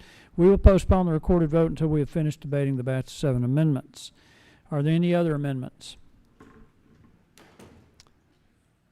Mr. Chairman, I have Amendment 28. I think it's the last at the desk. This is amendment number 28. The clerk will designate the amendment. Amendment number 28 offered by Representative Schakowsky to insert a policy statement on reducing prescription drug costs for Americans.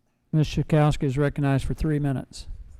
Thank you. This amendment is similar to one that was accepted unanimously in the Energy and Commerce Committee, and it says that it's the policy of this Congress to improve access to and affordability of prescription drugs for all. Every family in America has been impacted in some way by the rising cost of prescription drugs, and that's why 60% of Americans believe addressing the cost of prescription drugs needs to be, quote, top priority, unquote. 77% of Americans believe the price of drugs is unreasonable, and nearly 25% of Americans have skipped a dose of their medication due to the cost. It's time for all of us to work together to address real reforms to reduce drug prices. This just states our intention to do that. I yield 1 minute to Congressman Higgins. This budget proposal would decimate Medicare, putting private insurance companies back in control to dump older Americans from coverage and to charge excessive and unaffordable premiums. The amendment would use the leverage, the power of 57 million Medicare enrollees to drive down the cost of prescription drugs. According to the Kaiser Family Foundation, Medicaid, which has 74 million beneficiaries, receives 24% drug discounts every year. The Veterans Administration, with 29 million beneficiaries, would knock down drug prices by 24%. The Department of Justice also 24%. In Medicare, with 57 million beneficiaries, we should be using the powerful leverage of the federal government to drive down the cost of health care and up the quality. So I support my colleague, and I hope that others will as well. Thank you. And now I yield 1 minute to Congressman Khanna. Thank you. Elizabeth Rosenthal wrote an outstanding book, American Sickness, that I recommend to everyone, and she talks there about 3 things that are driving up the costs of healthcare: pharmaceuticals, insurance companies, and hospitals. We all should agree that Americans shouldn't be paying more for drugs than people almost anywhere else in the world. And there are basic things we can do to control these drug prices. As Mr. Higgins and Representative Tchaikovsky have suggested, they can give Medicare the ability to negotiate these drug prices. We can have reference pricing. If we really want to control the costs of health care, we ought to take a look at the outrageous drug costs and do something to contain those costs. I yield back my time. Let me just say, this amendment does not prescribe a particular solution, just that we all agree that we should work together to lower drug prices. And I yield back. Is there a member who would like to claim time in opposition to the amendment? Mr. Johnson's recognized for 4 minutes. Thank you, Mr. Chairman. And, you know, I actually like the title of this amendment, Reduce Prescription Drug Costs for All Americans. And I agree with my colleague who offered it. We did do significant work last session in Energy and Commerce to begin moving that ball forward. However, it's important to remember the impact of the Affordable Care Act on the rising cost of prescription drugs, because individuals and families both are facing higher prescription drug costs under Obamacare. The average person with a plan in the exchange marketplace has to pay 46% of his or her total drug costs, compared to 20% for someone with employer-sponsored health care. Consequently, researchers have found that Americans with plans purchased on the Obamacare exchanges fill fewer prescriptions to avoid out-of-pocket costs, and as a result, experience more serious medical problems, and therein the costs go even higher over the long run. So I think we all agree that innovative cures and treatments are essential to patients living longer, healthier, and more productive lives. And this budget fully supports patient access to prescription drugs. This includes supporting a reduction in burdensome regulations that stymie innovation and reduce competition. This also includes supporting a swifter yet still careful process of review for new therapies by the Food and Drug Administration. This budget provides the necessary funding to invest in biomedical research. This is a key to unlocking new technology and new knowledge that can lead to better health and disease cures for everyone.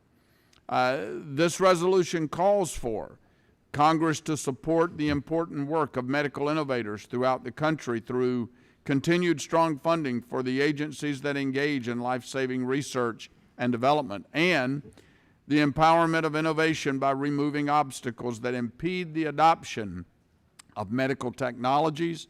The bureaucracy and red tape in Washington too often hold back medical innovation, increasing rather than decreasing costs, and prevent new life-saving treatments from reaching patients. So as we say in our policy statement within this budget, the nation's commitment to the discovery, development, and delivery of new treatments and cures has made the United States the biomedical innovation capital of the world. Since 2000, more than 500 new medicines to the U.S. market have been introduced. Spending on retail prescription medicines grew more slowly than healthcare spending overall in 7 of the last 10 years, and in recent years was a leading cause for slower healthcare cost growth. So we're making progress, Mr. Chairman, and we believe this budget helps us to continue making that progress. I urge my colleagues to vote no on this amendment, and with that, I yield back the balance of my time. Gentleman yields. Ms. Schakowsky is recognized for 1 minute to close. Yes, I'd like to yield 30 seconds to the ranking member, Mr. Yarmouth. I thank my friend. I just wanted to raise one point, and that is that when so many people talk about the concept of free market in healthcare, when you look at the prescription drug industry and the entire cycle of prescription drug innovation and production, this is where the free market is totally incapable of dealing with reality. Virtually all prescription drugs benefit from taxpayer-financed research, and then they are turned over to commercial companies who are basically unrestrained, and in this country can charge whatever they want, in many cases 10, 15 times what the same drug costs in other countries. So this is an example of where the free market totally fails American healthcare. Yield back. I yield back. The question is on agreeing to the amendment offered by Ms. Schakowsky. Those in favor say aye. Aye. Those opposed, no. No. Opinion of the chair, the noes have it. Recorded vote is requested pursuant to the unanimous consent agreement. We will postpone the recorded vote until we have finished debating the batch of 7 amendments. With that, the committee will stand in recess subject to call of the chair.